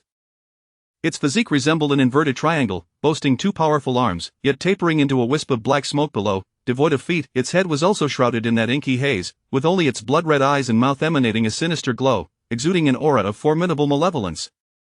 Lindsay promptly activated a skill to inspect the creature. Frowny Face Shadow Demon, Phantom, level 80, health 400, 000, skills Soul Harvest, Soul Contract, Soul Impact, Lament of Souls. Expand for details. Upon its. Are you familiar with it? Lindsay inquired. Lilith interjected. The Shadow Demon is among the older breeds of our kind, feeding on souls and drawing power from them. I had believed them extinct, yet here we are witnessing one today. However, Lilith's expression turned contemplative. However, what? Lindsay pressed. However, the Shadow Demon's size is not supposed to be this immense. The Flame Demon interjected once more. This species could never rival our Flame Demon clan in stature. Is that so? Lindsay mused, gazing at the looming shadow. At that moment, the massive black figure emitted a coarse, deep, and commanding voice. Who has summoned me to this realm? Gu Feng immediately leapt atop the roof, kneeling on both knees in veneration, and fervently replied, I beseech you to aid me in vanquishing my foes, and I shall offer you double the souls. The Shadow Demon regarded Lindsay and the other demons with a condescending glare through its blood-red eyes, then spoke with an arrogant tone, merely a human and a few lowly kin. Your Flame Demon clan is merely a pack of ill-tempered, uncouth guerrillas. You are the prime example. What did you say? The Flame Demon was furious. My lord, do not say another word. Is this truly how your demon clan engages in conflict? It is rather unconventional, to say the least. Hold on. Just as the Flame Demon was about to charge, Lindsay swiftly intervened. His objective was to recruit the Shadow Demon. If he could secure it as an ally, not only would it bolster his strength, but it would also strip the Demon Guild of its core power, a true 2-for-1 deal. Of course, if the Shadow Demon refused, eliminating it would be of no consequence. Lindsay tilted his head back and addressed the Shadow Demon directly. I am a demon summoner of the human race. Unless absolutely necessary, I do not wish to engage in battle with you. Upon hearing this, Gu Feng let out a derisive snort, begging for mercy now, it is too late for that. Lindsay chose to ignore him and continued, if I am not mistaken, this form you present is merely a guise, is it not? Your true self is not of such a gargantuan size, and you can only descend in this phantasmal form. In an instant, the shadow demoness blood-red eyes flickered momentarily. Lindsay smiled subtly, knowing he had struck a chord. Gu Feng, however, erupted with fury. What did you say? How dare you insult the mighty shadow demon? Shadow demon, please crush this human at once. Enough, silence yourself, the shadow demon commanded Gu Feng. Indeed, you are correct.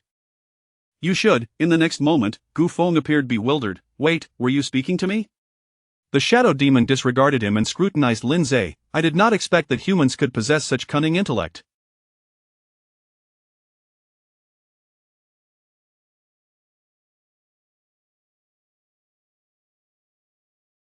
I have descended in their guild hundreds of times, and none have perceived the truth. However, even if you are correct, what is it that you desire?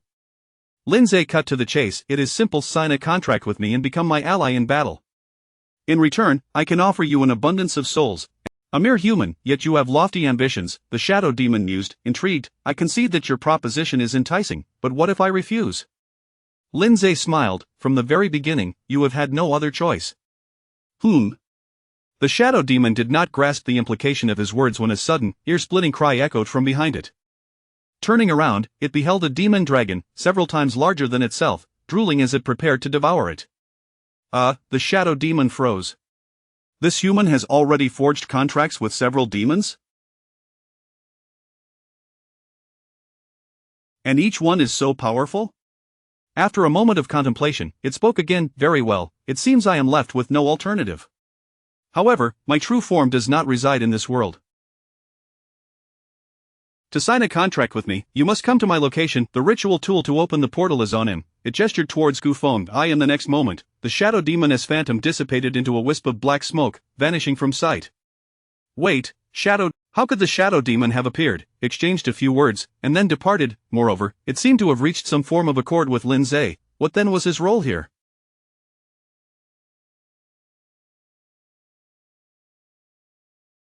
Should he leave? Of course, even if he wished to flee, it was far too late, as several demons were now encroaching upon him with predatory intent. Half an hour later, a fire broke out in a courtyard within Tianyu City. The flames raged uncontrollably, and by the time the fire brigade arrived, all occupants had perished in the inferno, their identities indistinguishable. On a rooftop 200 or 300 meters away, Lindsay twirled a pencil in his hand. Item. Ritual pencil, description at 0.0 seconds, it inscribes a demon summoning circle, capable of opening a temporary portal to a designated location. This was the key to the realm where the shadow demoness true form resided. It could very well lead to the underworld. However, as it was already past midnight, he would have to postpone his attempts until another day. Simultaneously, Lindsay had gleaned from Gu Feng that the one who had hired their guild to assassinate him was none other than Qin Dongjun, the father of Qin Feng. Lindsay pondered, I have made far too many enemies recently. I almost forgot about this individual, yet, thinking it over, it makes sense. One who could raise a son like Qin Feng is undoubtedly no ordinary man. Meanwhile, in an upscale apartment in Tianyu City, a noble woman clad in a splendid nightgown wept over a photograph of a young man. Fenger, my dear Fenger, your departure is so tragic. Whoa, the individual in the photograph was none other than Qin Feng. A stern-looking middle-aged man approached, sitting beside the woman, gently patting her back in consolation. Enough, cease your weeping.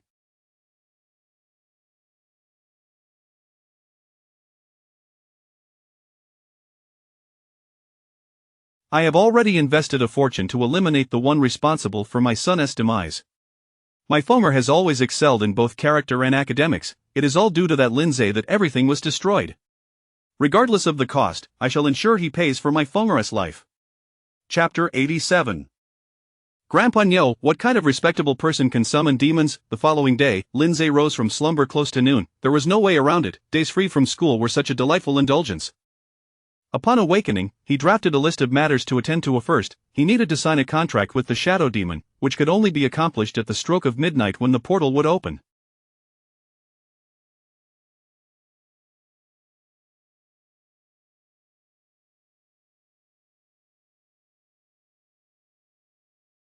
Second, he must address the situation concerning Qin Dongjun, the father of Qin Feng. However, given that the individual was a person of considerable influence, discretion was paramount. To forge equipment using the abyssal core, and now that all materials were secured, he merely required a skilled artisan. After contemplating the individuals within his network, he finally recalled that the Qijia's Jianfeng Guild was a venerable organization dedicated to the art of swordsmanship.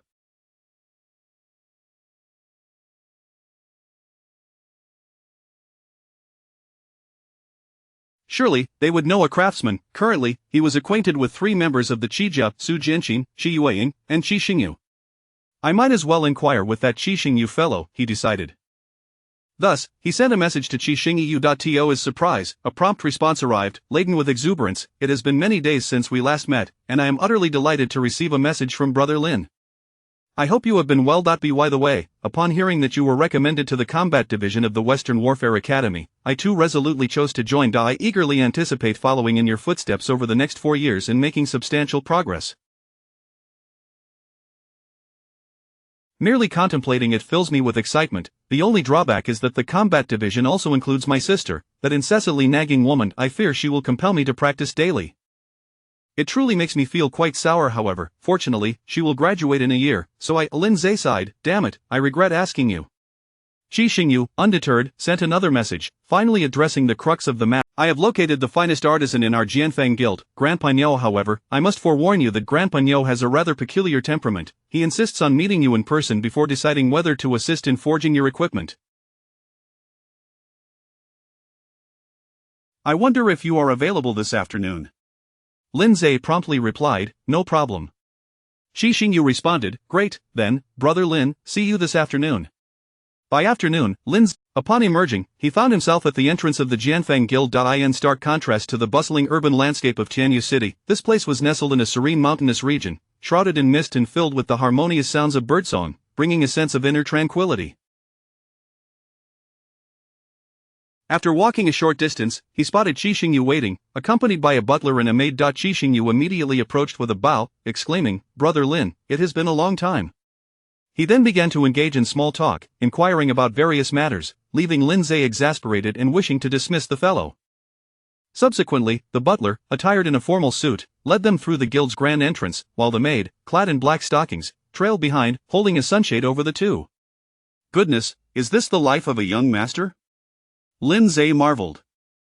The group then commenced an ascent along a winding stone staircase. Lin Zhe soon realized that the entire Jianfeng Guild was constructed upon the mountainside. As they traversed the mist-laden paths, they were surrounded by verdant trees and fragrant blossoms. Occasionally, they passed by an ancient building where members, clad in uniform, were practicing martial arts. The scene reminded Lin Zhe of the depictions he had encountered in his previous life within cultivation novels. The ambience was truly enchanting. Along the way, guild members, upon seeing Qi Xingyu, greeted him with fervent shouts of greetings, young master. Some even approached to request a photograph, as if Qi Xingyu were a celebrity among them. Meanwhile, Lin Zhe remained a figure of confusion, with many speculating about his identity and how he had garnered the personal attention of the young master. As they climbed, the butler elaborated on the Jianfeng Guild. As the name suggests, the Jianfeng Guild places a significant emphasis on the cultivation of swordsmanship, attracting practitioners predominantly associated with sword-related professions. Within the guild, there are 3 branches of the Inquiry Sword Branch, the Trial Sword Branch, and the Forging Sword Branch. The Inquiry Sword Branch leans towards intelligence and mental attributes, while the Trial Sword Branch focuses on physical strength. Lin Zhe instinctively thought of the terms Qi sect and sword sect. Qi Xingyu's profession, celestial swordsman, belongs to the Inquiry Sword Branch. Qi Yueying is a frenzied swordsman, associated with the Trial Sword Branch. The Forging Sword Branch, on the other hand, primarily consists of life profession practitioners skilled in weapon creation, which is precisely Lin Zhe's destination today. Qi Xingyu continued, the individual we are to meet today is the president of the Forging Sword Branch and a legendary. After a while, they finally arrived beside a building, from within which sounds of metal clanging resonated. We have arrived, Qi Xingyu announced. Upon entering, a wave of heat enveloped them, the air thick with the scents of metal and coal. In the center of the room stood a colossal furnace, flames roaring. Nearby, a group of robust craftsmen was engaged in various weapon forging processes. Among them was a short, stooped silver-haired elder, surveying the scene while occasionally barking orders. Li Dashan. How many times must I remind you that forging requires finesse, not mere brute force? Su Xiaoqian, when polishing, refrained from chatting with young ladies over the communicator. And you, Su, Too rapid a process will cause cracks in the blade. Are you deaf, blind, or simply foolish? Though he stood at merely half the height of the muscular laborers and appeared far friendlier, the craftsman submitted to his reprimands without a hint of dissent. The elder, with his hands clasped behind his back, sighed, "Alas, you truly are the worst batch of students I have ever guided. It seems that I, Daming, shall have no successors." The visitors stood before the door, momentarily taken aback. Lindsay quickly scrutinized the elder's information. Frowny face, name, Daming, profession craftsman, F grade, level 102, 5th tier. Not knowing what to expect, he was astonished. He is actually a 5th tier life profession. Lindsay mused in a. It was common knowledge that life professions, regardless of their merit, were uniformly classified as F grade, which was a significant reason why many in society looked down upon such vocations. Furthermore, life professions signified a lack of combat skills, making leveling up challenging, yet this elder had remarkably elevated a life profession to level 102. Lindsay couldn't help but feel a profound respect. At that moment, Shi Xingyu warmly greeted, "Grandpa Nyo, we have arrived." "Oh, it's you, Xiao Yu," Daming replied casually upon spotting the young master, offering a nonchalant acknowledgement. "What brings you here?" Shi Xingyu's lip twitched. I mentioned this morning that." However, Daming merely glanced coldly at him before turning away. "You may leave, I shall not forge a sword for you." Lindsay was taken aback. "Wait, Grandpa Nyo." Shi Xingyu, alarmed, interjected, "At least converse a bit before." "Lindsay is my brother." Daming, with his back turned to both, stated, "You should examine his profession, demon summoner. Such a vocation is hardly that of a respectable individual. I, Daming, uphold righteousness. I have always loathed the malevolent." Chapter 88, The Aspiration of Metal and Stone. Upon hearing Daming's words, Lindsay was rendered even more bewildered. "Wait a moment, some have criticized my profession as ineffectual, others have I must inquire, why resort to moral coercion?" Lindsay withdrew the respect he had just shown to the elder and retorted directly, "Old Master Nyo, I once regarded you as a revered national hero of the Great Xia, yet I find it rather shallow of you to judge a person's character based on their profession." The burly men present instantly bristled with indignation. "You little brat, what do you think you're saying? Do you even understand basic etiquette? How dare someone like you pass judgment on Old Master Nyo?"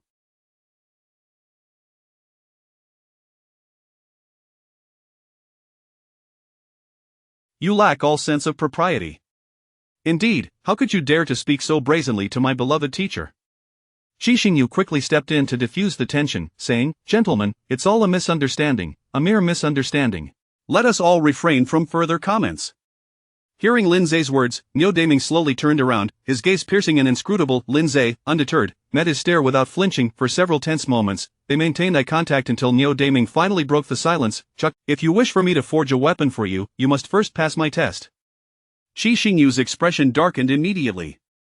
"Wait a moment, Old Master Nyo, it can't be that test, can it?" The burly men in the room exchanged knowing glances, eager for the spectacle to unfold. Daming tilted his head back confidently. "Indeed." With that, he strode over to a wall draped with fabric. He lifted the cloth, revealing a shimmering portal. "This is my..." Lindsay, taken aback by the sight of the portal, inquired, "Is this a dungeon?"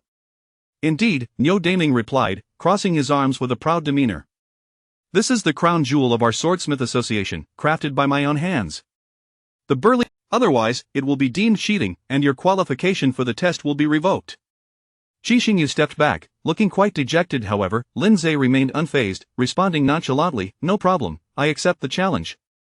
With that, he boldly stepped. As time and space shifted, Lindsay opened his eyes to find himself in a brilliantly illuminated realm. The scenery resembled not a tangible place but rather an ethereal expanse, surrounded by numerous. Looking down, he noticed he was standing on a slab of the same orange stone, beneath which lay an abyss of emptiness. "Welcome to the dungeon of the aspiration of metal and stone, level restriction.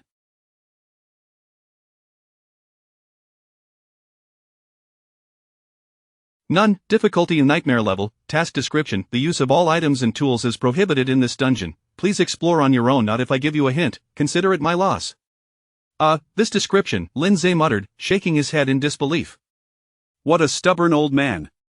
As he surveyed his surroundings, Lindsay leaped onto the nearest slab. At that moment, a floating gemstone collided towards him. With a focused gaze, Lindsay swiftly dodged. He glanced at the void beneath him, contemplating, "If I get hit by that stone, I'll surely fall." Just then, the surrounding orange gemstones seemed to animate, hurtling towards him with alarming speed. Meanwhile, outside the dungeon, everyone in the room paused their activities, captivated by the spectacle on the display screen. Nyo Daming sat at the forefront, his eyes filled with scrutiny. The disciples, longing for such entertainment after a long absence, were filled with excitement, some even cracking open a bag of seeds to munch on. Beside Nyo Daming, Qi Xingyu noticed something amiss. "Old Master Nyo, why do I feel that the stones are moving much faster than they did when I entered?" Nyo Daming raised his head with confidence. "Silly boy, if I can temper his pride, it will be a service to him. As a craftsman, I not only refine weapons but also possess a knack for honing talent." A nearby disciple chimed in, "Indeed, that lad is far to dare speak to our teacher in such a manner. If he doesn't learn a lesson now, he may make grave mistakes in the future." Qi Xingyu shook his head in resignation, knowing that arguing was futile at this point. Inside the dungeon, Lin Zhe had successfully leapt several steps while expertly dodging numerous flying gemstones. He quickly grasped that the test aimed to assess his reaction speed and agility. Instantly, he activated his perfected thunderous technique, causing the gemstone speed to appear significantly slower in his perception.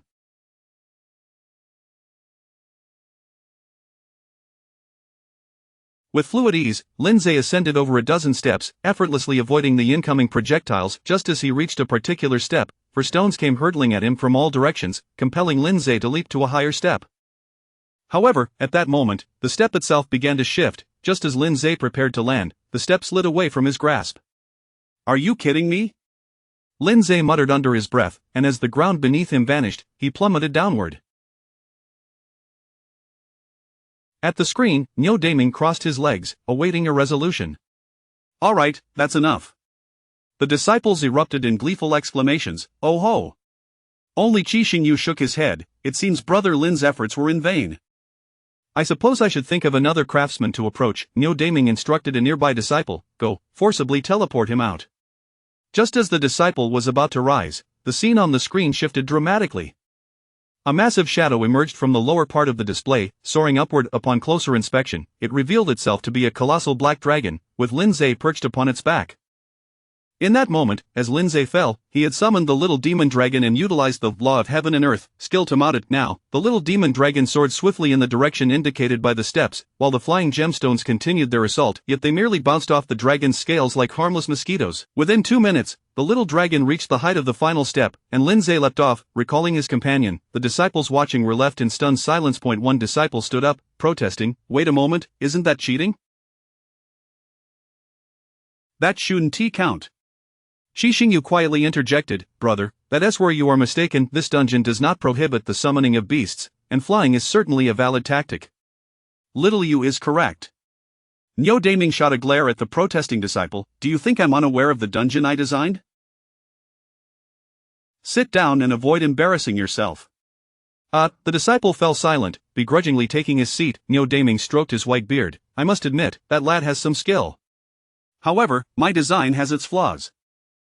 Next time, I should make the flying stones larger." Qi Xingyu remarked, "Goodness, it seems future challengers will have it even worse."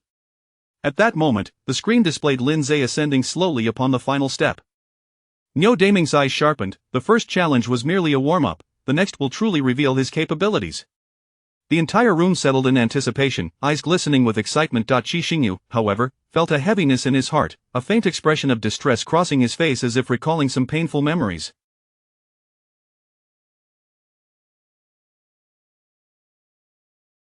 Chapter 89. Even gods must be shown. As the steps bore Lin Zhe upward, he gradually ascended amidst the emergence of resplendent, multicolored clouds. After a while, the steps brought him to the side of a small floating island, finally coming to a halt. Descending from the steps, Lin Zhe discovered that this island was, in fact, a circular platform adorned with small orange gemstones scattered across the ground, with auspicious clouds drifting in midair. Before him stood a massive block of jade, towering as high as 7 or 8 stories, emanating a dreamlike orange glow. The entire locale appeared devoid of danger, resembling a place of auspiciousness.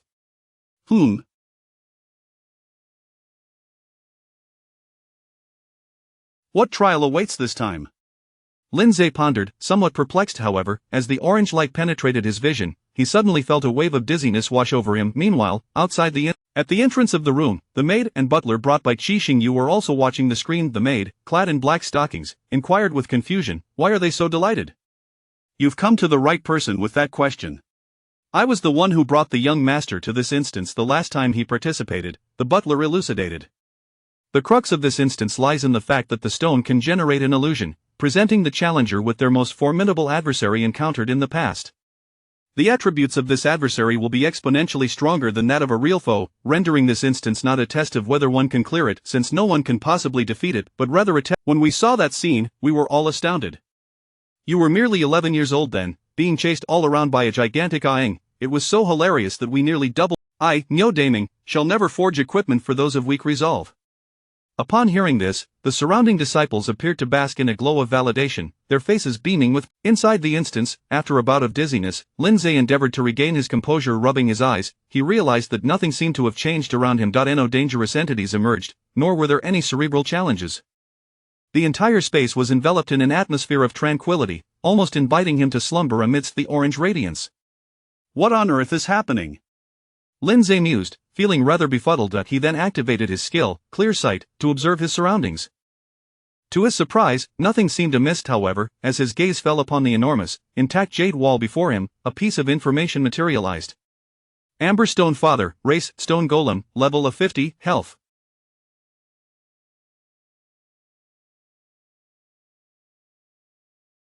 $100 million, skills, absolute defense, dangerous illusion. Lindsay was taken aback by the health points displayed, exclaiming, "Wait, what? This is a bit exaggerated, isn't it?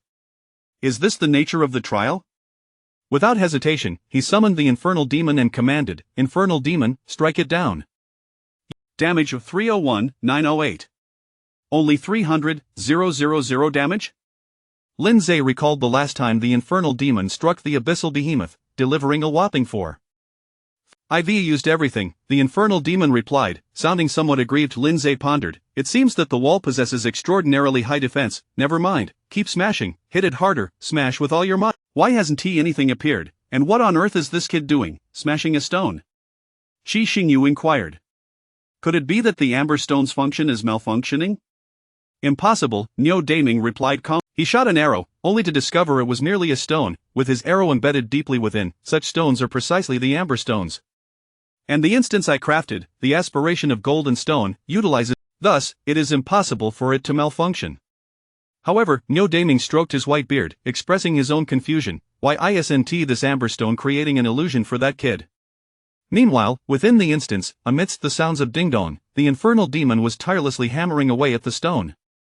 My lord, in his unique vision, he could indeed see the total health of the stone wall diminishing at a rate of approximately 300,000 with each strike, albeit subtly. He surmised, it seems the essence of this trial lies in sincerity and patience. There exists a saying, where sincerity abounds, even gold and stone may yield. Lindsay's expression brightened, emboldened further. Infernal Demon, keep smashing. I refuse to believe this wall cannot be shattered. As long as it has health points, even gods must be shown. After over 30 minutes of relentless effort from the Infernal Demon, the entire stone wall finally crumbled with a thunderous crash. Defeated Amber Stone Father, experience 60,000, lifespan 60,000, extra experience 20,000, loot acquired 80,000 copper coins, golden stone set, legendary level, first kill? Lindsay was momentarily, could it be that none of them succeeded? And this equipment, legendary grade, it must be second only to mythical grade, right? Equipment gold and stone set, level requirement 30, effect all attributes 1000, reduces any physical and magical damage by 90. What an incredible effect! The entire armor gleamed with the rich texture of orange jade, exuding an air of opulence. Simultaneously, outside the instance, as Lindsay achieved the first kill, a beam of orange light shot up from the workshop, erupting into a cascade of brilliant orange fireworks in the sky. The entire mountain, dominated by the Sword Edge Guild, shimmered amidst the display of fireworks. Everyone on the mountain paused their tasks and training, gazing upwards in astonishment. From a small house atop the mountain, an elderly man, appearing ethereal and otherworldly, stepped outside, observing the extraordinary phenomenon above with great surprise. A young boy rushed over, flustered, calling out, President, the ace instance of the Sword Forging Division has been cleared by someone." Chapter 90 of The Infernal Demon Seeks an Apprentice. Before the screen in the workshop, a group of onlookers gaped in astonishment as they witnessed the large stone being shattered, their mouths forming perfect circles of disbelief.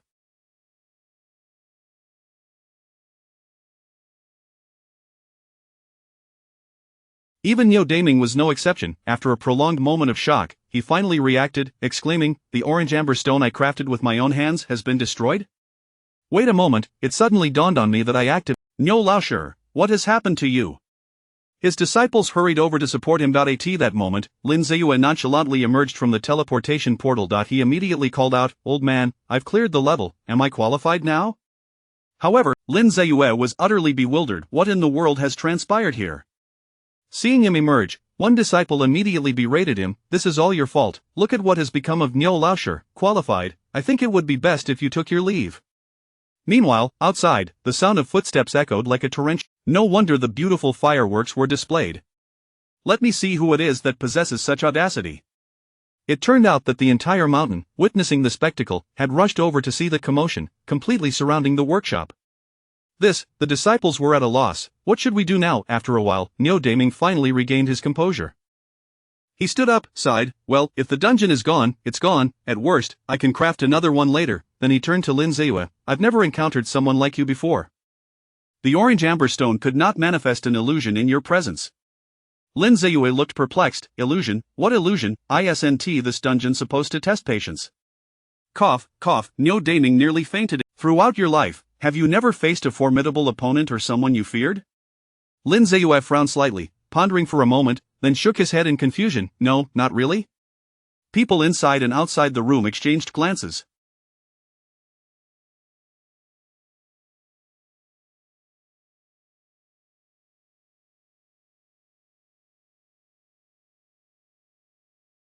Everyone felt Lin Ziyue was boasting, yet the fact that nothing had been conjured in the dungeon was undeniable. Only Lin Ziyue was genuinely considering the question, unsure of what constituted a formidable opponent. "Did battling for over 2 minutes count?" "Your expression suggests you are not fabricating tales," Nyo Daming remarked. "Previously, Xiaoyu praised you excessively. I thought it was an exaggeration. To my surprise, you indeed possess exceptional qualities. Well, I shall certainly forge equipment for you. However, may I request a small favor in return?" Lin Ziyue responded without hesitation, "Please, speak, elder. I find that your hammer-wielding summon has remarkable craft." "Could I have another look at him?" Lin Ziyue smiled. "That is easily arranged. Infernal demon, come forth." The next moment, the infernal demon appeared before the crowd, raising its hammer and surveying everyone with a fierce expression, asking, "Master, who shall I smash this time?" The onlookers instinctively recoiled several. Lin Ziyue scolded, "I'll smash you, you big-headed fiend, stand still and let the old man observe you properly." Yes, the crowd was astonished to see the fearsome beast actually obey Lin Ziyue's command, standing obediently in place, drawing gasps of astonishment from the spectators. Many who had spoken carelessly moments before now felt a chill of apprehension. Thank goodness they hadn't provoked it. Otherwise, yet, Nyo Daming appeared unfazed by the infernal demon, instead circling it with genuine curiosity, examining this and that while expressing admiration. "They are born for craftsmanship. Observe the lower body, far more stable than any of my students, and this hammer, tsk. What a pity it's not used for blacksmithing. This creature is far superior to my useless students. What a shame it is, being a demon and not a human." At that moment, a hearty laugh resonated from outside. "Ha, old Neo, anyone chosen by you is surely a rarity in this world. Whether it's a demon or a human, just take him as your apprentice, why be so rigid?" As the voice rang out, the crowd outside parted, creating a path while "Greetings, President." A venerable elder with white hair and an ethereal Chi Yunwan wore a childlike smile as he replied, Your friend has stirred up such a commotion that everyone in our guild, from top to bottom, has forsaken their duties to come and witness the spectacle. Naturally, I, your grandfather, must come to see for myself." He turned to Lin Ziyue, smiling, "You must be Lin Ziyue. Xinger and her father have mentioned you several times in my presence, and that girl you are, though she doesn't say it outright, speaks highly of you." Lin Ziyue bowed respectfully. "It is an honor to meet." "What an eye-opener, old Nyo. Have you given this any thought? Opportunities like this are fleeting." Nyo Daming wore a hesitant expression. "What are you saying, Chi? To take this demon as my apprentice seems rather absurd. Moreover, even if I agree, its master may not consent." Lin Ziyue's mind raced with possibilities. Having the infernal demon learn craftsmanship from Nyo Daming would alleviate his need to seek out artisans for his creations.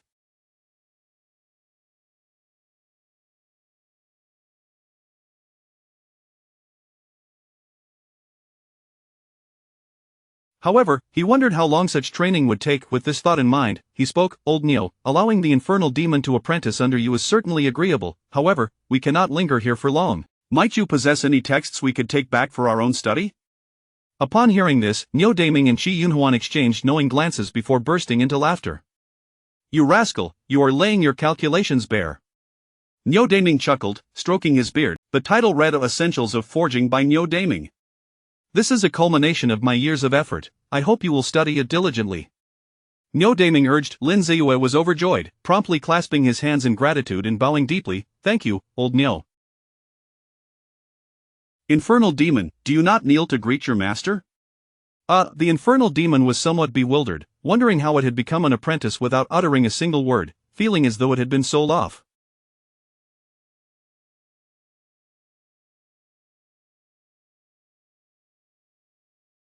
Nevertheless, it mimicked a human gesture and bowed. "I, infernal demon Barros, pay my respects to my master." "What, you have a name?" Lin Ziyue inquired. "Master, I had mentioned it long ago," the infernal demon replied, a hint of grievance in its tone. "You can check the episode, truly a remarkable turn of events." "Now, enough of the idle chatter." Neo Daming turned to Lin Ziyue. "What equipment do you wish for me to forge?"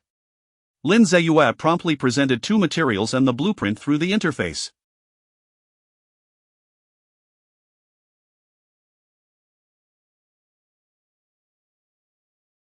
The Abyss Core and the spine of the Undead King. Upon seeing the ominous Abyss Core exuding dark energy, Neo Daming's expression grew serious. He immediately instructed his disciples, "All of you, step outside."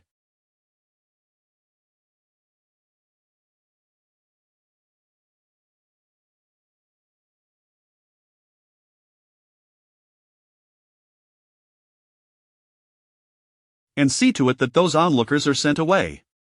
P.S. If you have enjoyed this chapter, could you please leave a 5-star review for this book? It would mean a great deal to me, I beg you. Chapter 91. Forging the S-class weapon Evil Soul Piercing. After the battlefield was cleared, only Lin Zhe, Qi Xingyu, Neo Daming, and Qi Yunhuan remained in the workshop. Neo Daming cautiously retrieved the Abyss Core, placing it on the smelting table for a meticulous examination.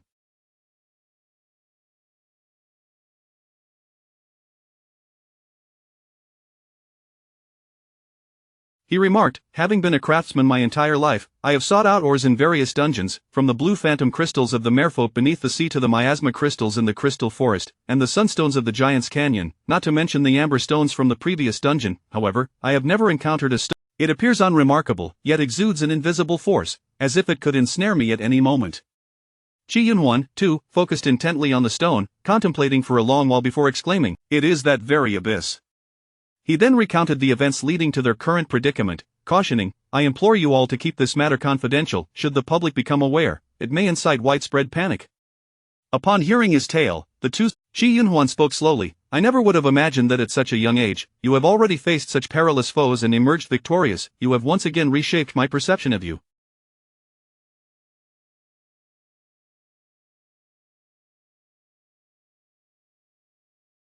"Your future is indeed limitless." He then turned to Qi Xingyu, instructing, "Xingyu, make sure to stay close to Lin Zhe from now on, do you understand?" Qi Xingyu nodded vigorously. "Grandfather, of course. I am more than willing to follow Brother Lin." Lin Zhe thought to himself, "as long as you refrain from being so overly dramatic each time." Soon after, a trace of concern crossed Qi Yunhuan's. "I wonder if there is any method to counteract this. Allow me to ponder." With that, he lowered his head in contemplation and walked out of the room, leaving without a word.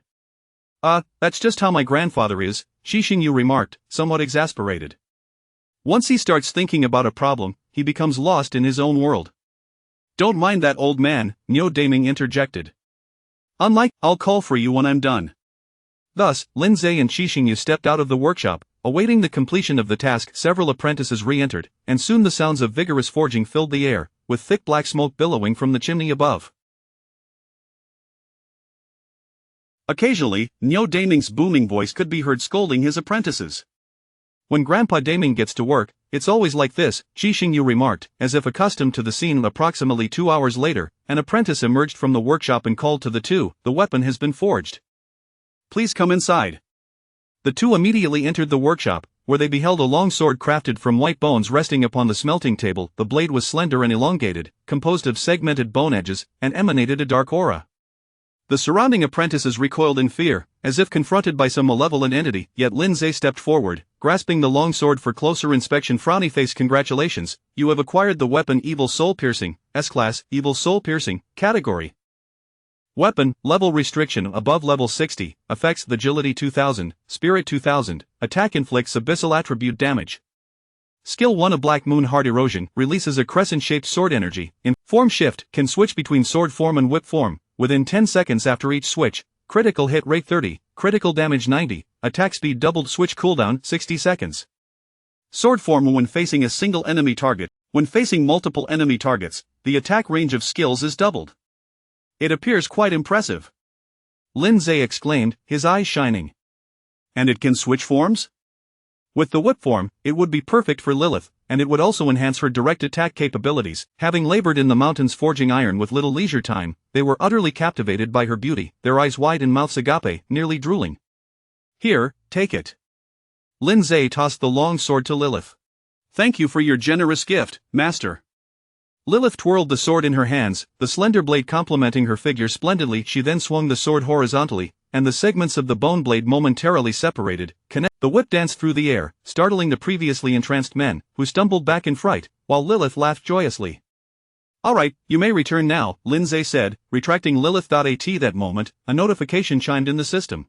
Ding, successfully forged a piece of equipment using the Abyss Core, mission complete, reward 1 system lottery draw, perfect. Lindsay thought to himself, feeling a swell of pride. Suddenly, he recalled something and looked around, asking, oh, where's... I haven't had the chance to express my gratitude yet. An apprentice stepped forward, saying, oh, the master exhausted himself while forging the sword and has since returned to rest. He then handed, however, I have discerned a truth from you, the demon summoner. It is not the weapon that embodies good or evil, but rather the wielder. It is regrettable that I have lived so many years, only now fully grasping this principle.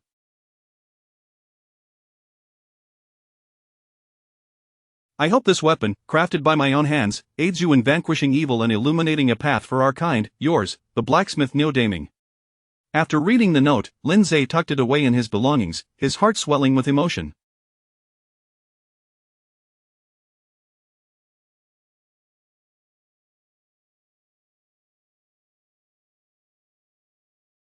He silently vowed, I shall not let down the trust of my esteemed elder. Chapter 92 Indestructible, absolutely indestructible. As Lindsay returned home, the sky was gradually darkening. The thought of having to seek out the shadow demon at midnight made him feel a hint of lethargy. Alas, a person as dashing and diligent as I can only be rivaled by the esteemed readers behind the screen, he couldn't help but exclaim. Oh well, I might as well draw the prize. He promptly opened the lottery page and spun the wheel. Congratulations! You have drawn the talent Wrath of the Rock, a grade, talent Wrath of the Rock. When you possess shield value, every time you take damage, you will inflict retaliatory damage on your enemy equal to twice the damage received before mitigation. What? A counter-reflection? Lindsay exclaimed with delight, it perfectly complements my shield. At that moment, the system continued to display a notification. Frowny face detected a combinable talent entry, indestructible. Yes, no, the system has such functionality? Then let us go ahead and synthesize, there is no harm in it. Moreover, synthesizing has the added benefit of effectively allowing me to upgrade 2 talents for the cost of 1 lifespan. Lindsay immediately selected the yes option. Commencing synthesis.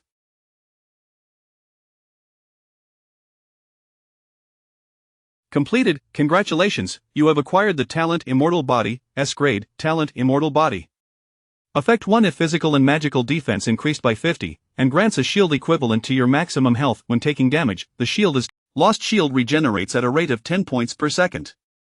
Effect 2 when you possess shield value, every time you take damage, you will inflict retaliatory damage on your enemy equal to twice the damage. He now resembled a veritable bastion of fortitude. By the way, I can further enhance my abilities. He recalled the gift given to him by the youthful Feng Yuan. Sanctuary of Holy Light can be embedded into equipment. Dark attribute resistance 40, resurrection at the location upon death, restoring 10 health, cooldown 240 hours. It was a gem radiating a soft, milky white glow, which he immediately chose to embed into the stone armor, but Thus, Lindsay now boasted a 50 defense boost, 90 damage reduction, a shield equivalent to his health, retaliatory shield damage, and the ability to resurrect upon death. He was absolutely indestructible now, even contemplating self-harm seemed a daunting task. Alright, on to the second matter. Lindsay reigned in his excitement, teach the flame demon the art of craftsmanship. Then, the system displayed yet another alert frowny face triggered talent master of time management. Do you wish to consume lifespan to learn this book? Yes, no, you may pause at any time. I choose yes. Currently learning essential techniques. Your summoned creature has once again consumed half a year, mastering all the essential principles contained within the tome.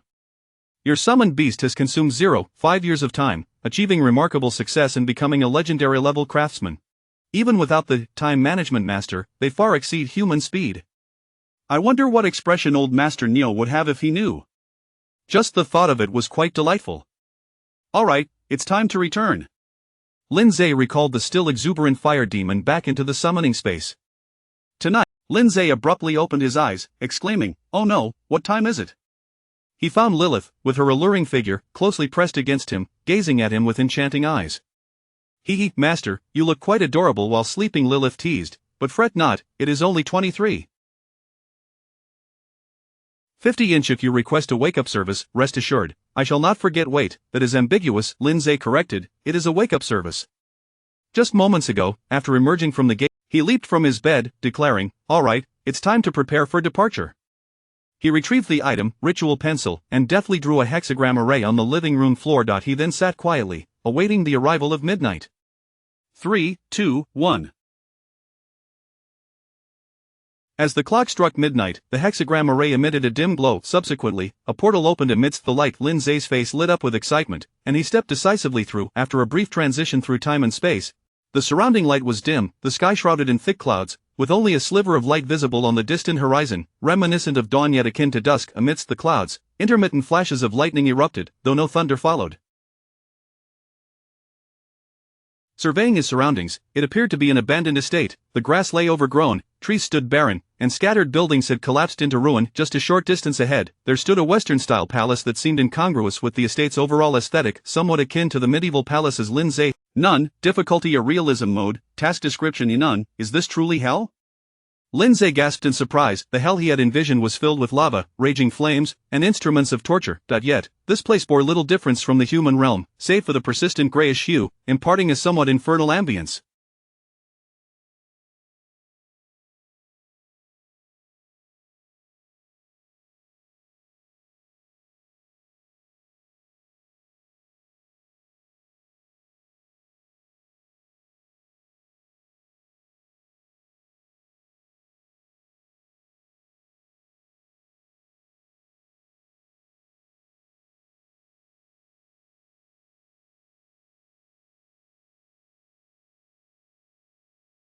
Lindsay promptly summoned all his demons. "Ah, this familiar air," Lilith inhaled greedily, her chest rising proudly. "I never imagined, Master, that you would truly arrive in hell." The fire demon remarked nonchalantly, "This place is dull, nothing like my homeland where I could soak in lava." It was its first visit to hell since its birth. Lindsay had no time to dawdle. He immediately activated the Demon Master talent to sense the whereabouts of the shadow demon. Ultimately, he fixed his gaze upon the palace above. Chapter 93, The True Identity of the Shadow Demon is. Before me stands a magnificent palace, its grandeur starkly contrasting with the surrounding estate.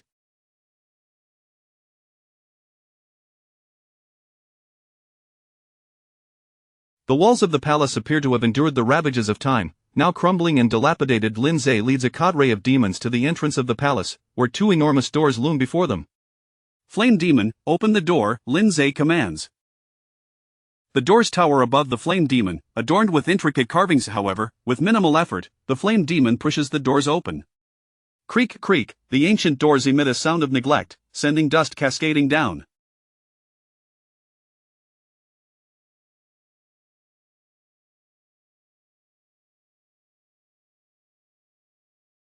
As Lindsay steps into the palace, he discovers an expansive interior, yet, the entire place resembles a realm untouched for centuries, shrouded in gloom, with a musty odor permeating the air.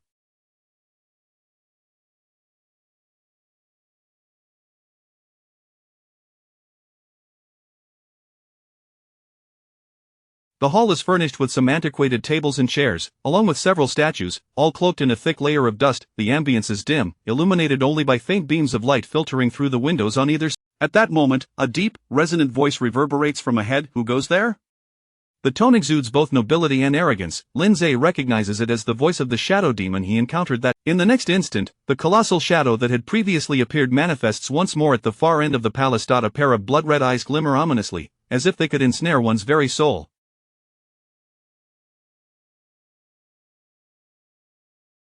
Yet, Lindsay remains unperturbed. Rather, he shakes his head with mild dissatisfaction and states, "Dear brother, if we are to forge a pact, let us be forthright and reveal your true form." Are you having second thoughts?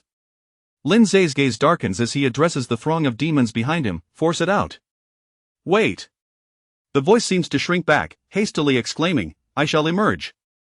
It hesitates for a few seconds before. Simultaneously, at the base of the shadow, a figure begins to materialize from the feet upwards. With each inch the shadow recedes, the figure becomes increasingly discernible, until at last, the shadow vanishes entirely, revealing the figure before Lindsay.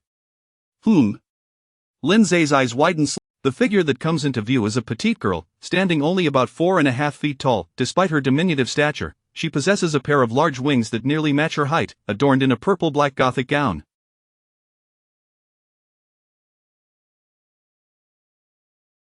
Her eyes are a vivid green, her countenance fresh and charming, with a pair of prominent curved horns sprouting from either side of her head, appearing somewhat oversized and cumbersome relative to her small frame.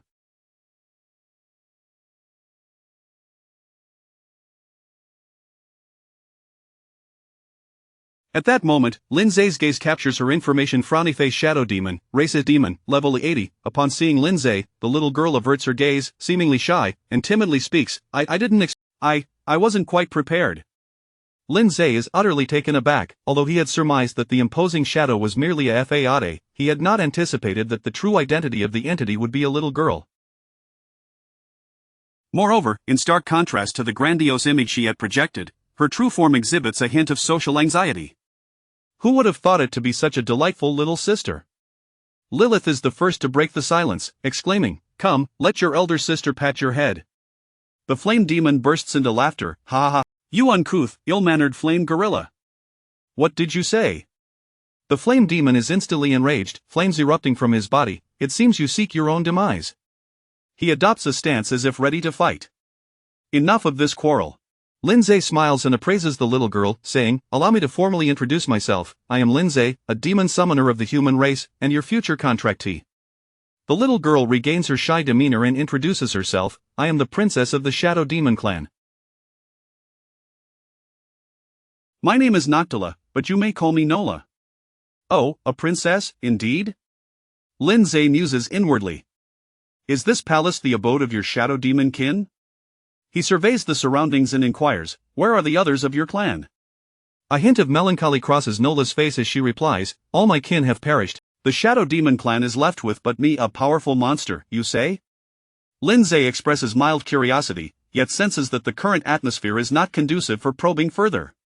Lilith, filled with sympathy, exclaims, "Oh dear, you've been all alone here for so long. How have you endured such solitude? It must have been terribly empty and lonely." Lindsay is speechless. Why does your speech evoke such feelings of melancholy?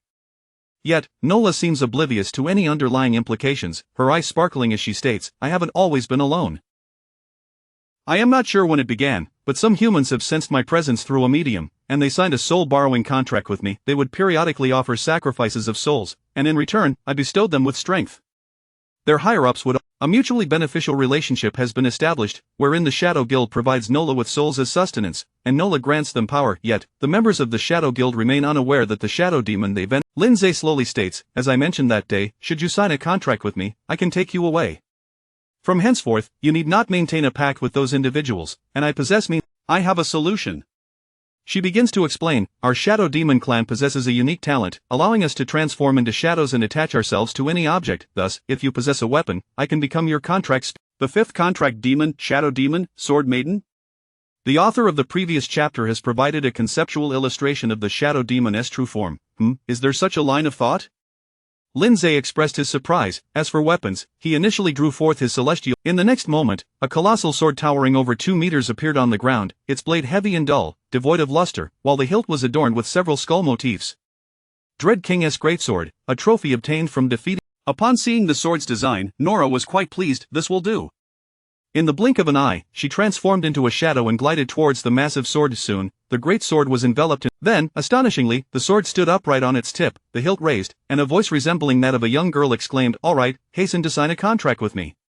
Ah, is this even possible? Lindsay's eyes widened as he scrutinized the colossal sword, a smile creeping onto his lips. Could this be the Sword Maiden?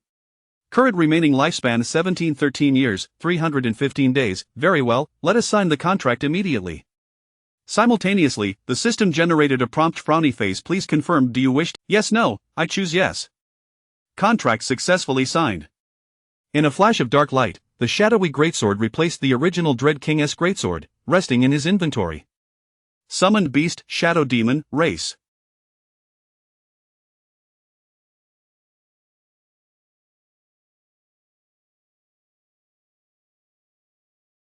Demon, branch, shadow demon, rarity S-class, level 80, health 400, 000, soul power 100, 000, strength 35, 000, agility of 50, 000, stamina 40, 000, intelligence 20. Form shift, capable of switching between shadow weapon form and humanoid form.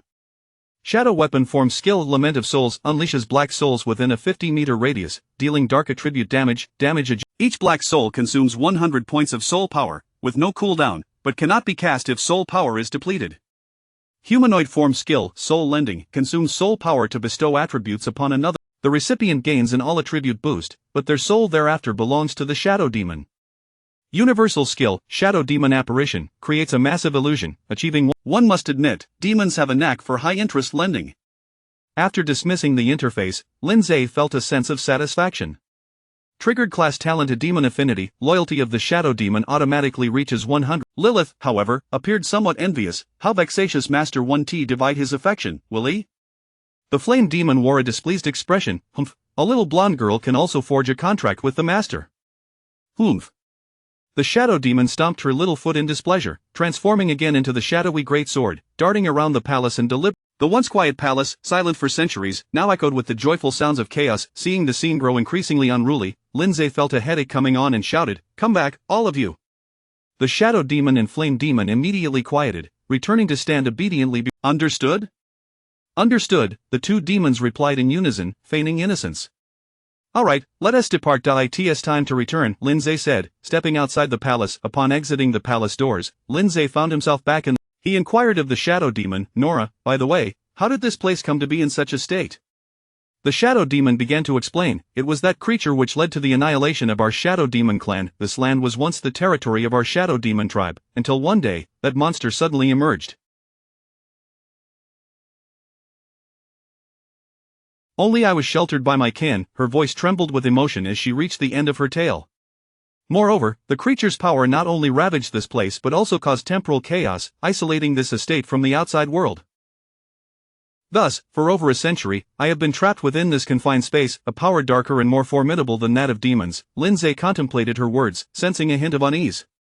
Could it be the power of the abyss? Before them loomed an energy barrier resembling grey mist, exuding an aura of malevolence. This aura instinctively caused the demons to take a few steps back, yet Lindsay stood beside it, slowly extending his hand.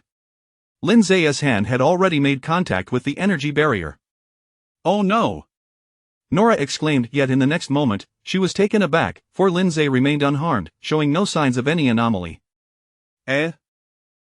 Master is not afraid of this power? The shadow demon was astonished. Never seen this before, have you? The flame demon seized the opportunity to taunt. Our master possesses many unique skills. You're still young, so learn well. Humph. Nora turned her face away, unwilling to engage with him. Lindsay quietly observed the energy barrier for a while. His suspicions were confirmed. Indeed, it was the power of the abyss. He retrieved a mythical item from his inventory, miniature spring, and dripped a single drop onto the barrier. Instantly, the spot where the spring touched erupted with a gentle glow. The light quickly spread outward, and soon, large portions of the grey mist energy barrier began to collapse and disintegrate. The demon stood in stunned silence, while Nora's eyes widened in disbelief. I never expected Master could even contend with such power. As the energy barrier dissipated, the surroundings of the estate were revealed. Lindsay discerned that they were situated on elevated ground. Gazing into the distance, he observed a vast grey plain below, encircled by mountains in the far distance. However, at that moment, Lindsay noticed something unusual. Just a short distance from where the energy barrier had been, a black fissure hovered in midair, more than a meter above the ground. Black, tar-like substance was slowly seeping from within. Lindsay's expression sharpened. A rift in the abyss? PSO author continues to humbly request 5-star reviews, additions to the bookshelf, and free little gifts. Chapter 95 The Resurgence of the Abyss. The demons were taken aback at the sight of the terrifying rift in space.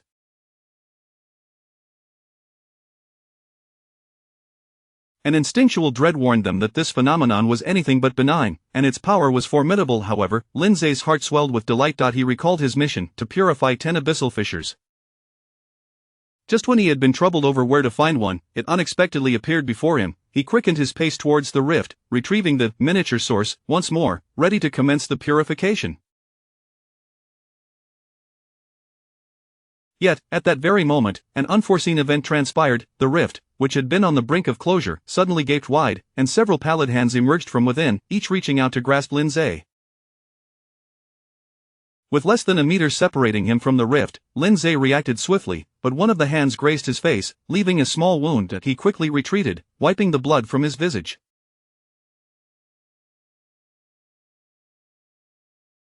Upon closer inspection, he discovered that the hands were gaunt and emaciated, their skin as pale as corpses drawn from a freezer. Each finger bore long, sharp black nails. As Lindsay withdrew, the hands separated into two groups, forcefully prying the abyssal rift wide open. When the rift reached an almost oval shape, a more horrifying phenomenon occurred. A colossal eyeball surfaced, resting in the center of the fissure. Consequently, the entire abyssal rift transformed into a gigantic eye, accompanied by the pale hands resembling eyelashes, creating an eerie tableau. The pupil of the eye was immense, darting about with agility, surveying everything before it. Both Lindsay and the surrounding demons were taken aback by this sight. Abyssal Commander, race.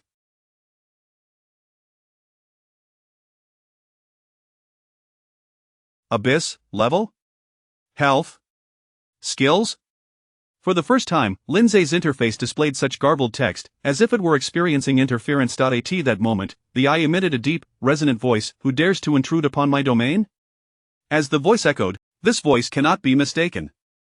The eye's pupil turned towards Nora, fixating on her for 2 seconds before it spoke. Oh, I did not expect the shadow demon race to be extinct. Very well, I shall cleanse once more today.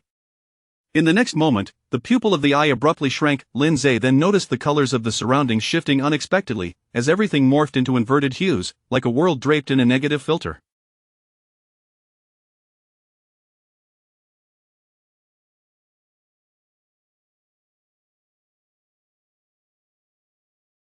Subsequently, the colors oscillated rapidly between red, green, and blue. Skill: a clamor and tumult. The target's mental value experiences random decay, changing every second, and their mental state fluctuates accordingly. When the target's mental value reaches 0, they are It is too late. Yet your insignificant lives are always so predictable. Knowing it is a dead end, you still frantically attempt to escape, crying for salvation. Truly foolish and amusing, ha! However, his laughter faltered as he noticed the human standing calmly in the distance, seemingly unaffected. Behind him, the demons, though slightly alarmed by the shifting colors, remained unharmed. Nora snapped back to reality, incredulous. Wait, I'm actually unscathed? Lindsay's talent, Abyssal Walk, activated, rendering him immune to the abyss's mental corruption, and naturally, his summoned beasts were unaffected as well. A hint of confusion flickered in the eye's pupil. What is happening here? Lindsay seized the moment to mock. With such a flamboyant display of colors, are you putting on a light show? Perhaps I should pluck your oversized eye out and display it at home during the new year. It would be quite festive. Lilith chimed in. Master, we could even place it in your human nightclubs for everyone to dance around. Ha ha, what a splendid idea. Impudent. For the first time, the eye exhibited anger. Suddenly, the pale hands around its eye socket elongated, reaching out toward Lindsay. Ah, is this what you call impotent rage? Lindsay scoffed. Master, let me handle this. Lilith flew to the forefront. In the next instant, a delicate bone sword appeared in her hand, the newly forged weapon. Frowny face, evil soul, entrapment. With a flick of her wrist, the sword transformed into a long whip of bone, ensnaring the outstretched pale hands within its range.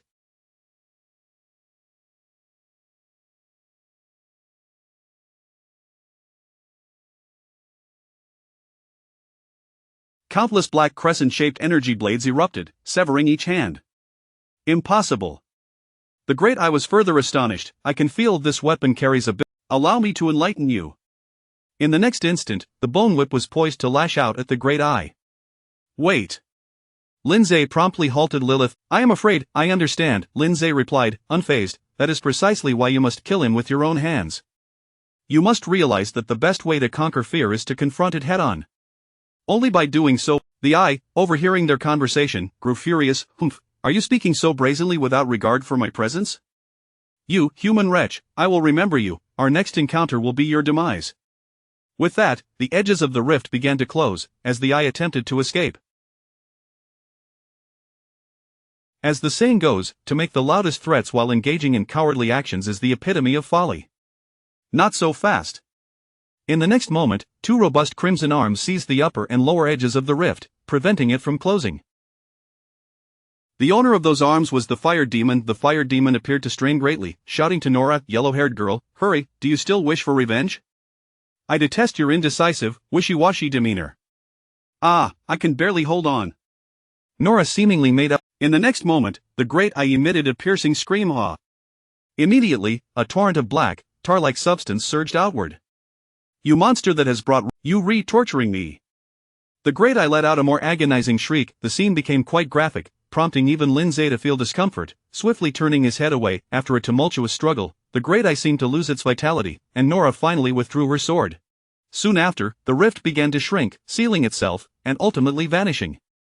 Defeated Abyssal Commander, Experience 80,000. Congratulations, you have leveled up a current level of 34. Ding, your long-term mission: purify 10 Abyssal Fissures, current progress.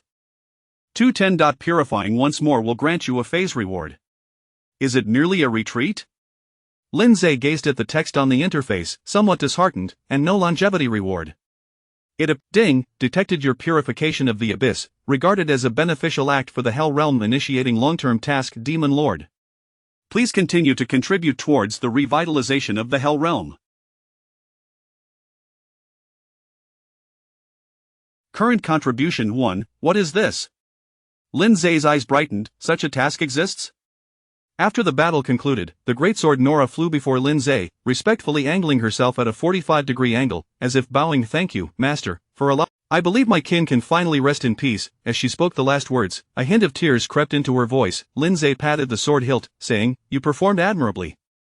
Master, you're being mean. At that moment, Lilith fluttered over, playfully pouting. Master has never touched me like that. Chapter 96. The 10 generals of the Abyss. Lindsay was at a loss for words as he gently patted Lilith's head. Instantly, Lilith adopted an expression of utter delight, emitting sounds that were decidedly unfit for public consumption. It's merely a head pat. There's no need to exaggerate, Lindsay remarked, his lips twitching slightly. At that moment, Nora flitted over to the infernal demon Barros and whispered quickly, hey, big guy, thanks for earlier. Barros paused, a hint of suppressed amusement playing at the corner. Don't read too much into it.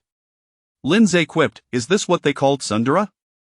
With the rift closed, Lindsay could no longer sense any imminent danger. He approached the edge of a high vantage point and gazed into the distance, where a desolate great. Further beyond, a range of mountains encircled the landscape, several of which were crowned with spiraling plumes of dark smoke, each presenting a scene of decay. Is this the true visage of the infernal realm? He recalled the knowledge gleaned from his human records concerning the S-rank races of demons and deities were scant, only vaguely stating that prior to humanity's awakening, the two races had largely withdrawn from the grand contest among the myriad races, rarely making an appearance. With this thought, Lindsay inquired, aside from the shadow demons who were exterminated, where have the rest of your kind gone? What transpired in the infernal realm? Lilith was the first to respond, what you may not know, were it not for your summoning, I might never have had the chance to reappear in this world, she lamented, leaning against Lindsay once more and feigning tears, theatrically playing the part of a tragic figure. Our infernal clan shares a similar fate. Barros chimed in, thankfully, it was you, my lord, who summoned me back. A pack of hellhounds joined in with their wolves, seemingly venting their pent-up frustrations. Only the little dragon observed with what. It seemed he was the first among humanity to learn of this matter, yet, based on their descriptions, the demon's disappearance appeared unrelated to the abyssal race. What, then, was the abyss's motive for hunting the shadow demons? He felt a multitude of questions swirling in his mind. Perhaps this was connected to the lengthy quest he had just unlocked, Master of Demons. Well, it's too early to ponder these matters now, Lindsay sighed, tapping his forehead. The most pressing issue is to find a way to grow stronger, strong enough to confront the abyss. Perhaps he could further enhance his contributions. All right, let us return home. Lindsay stretched his limbs and made his way back to the portal from whence he came.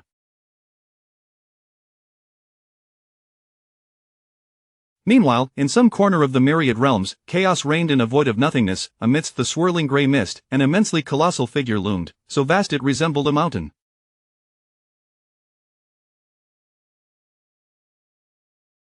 It had existed in this space for an indeterminate length of time. Suddenly, the mountain began to tremble, emitting a deafening roar of anguish. "What's the matter, Demon Mountain?" a young man's voice inquired from nearby. The mountain gradually rose, and through the hazy mist, one could discern that it was a gigantic humanoid being. Once upright, his stature towered like a skyscraper, and it was apparent that his upper body was bare, his skin a bluish gray with a texture akin to rock. His face bore 3 rows of eyes, totaling 6, one of which appeared damaged, oozing black liquid. The young man chuckled mockingly. "Oh dear, Demon Mountain, what troubles you?" This individual was of ordinary height by human standards, a handsome man who appeared diminutive beneath the giant. "My domain has been violated, and the perpetrators are a human and several demons." "Oh?" Ouroboros said with keen interest, "that seems to align." "Align with what?" "Not long ago, one of my subordinates, it appears to be the same individual." "Humph." Demon Mountain growled, "I did not expect such a formidable being to emerge from amongst the insignificant human race. It piques my interest in this ant-like species." "Ah," Ouroboros sighed, "I'm quite curious as you may use it for your erratic experiments." "Oh?" Ouroboros responded, seemingly surprised. "I didn't expect this giant to possess such cunning." "Humph, I am, after all, one of the 10 generals of the abyss." "Who do you underestimate, Ouroboros?" "Just a jest." Ouroboros grinned mischievously. "I shall accept your gift. I am eager to see what makes that human unique." With that, his form transformed into a serpent-like stream of black liquid, swiftly disappearing from sight.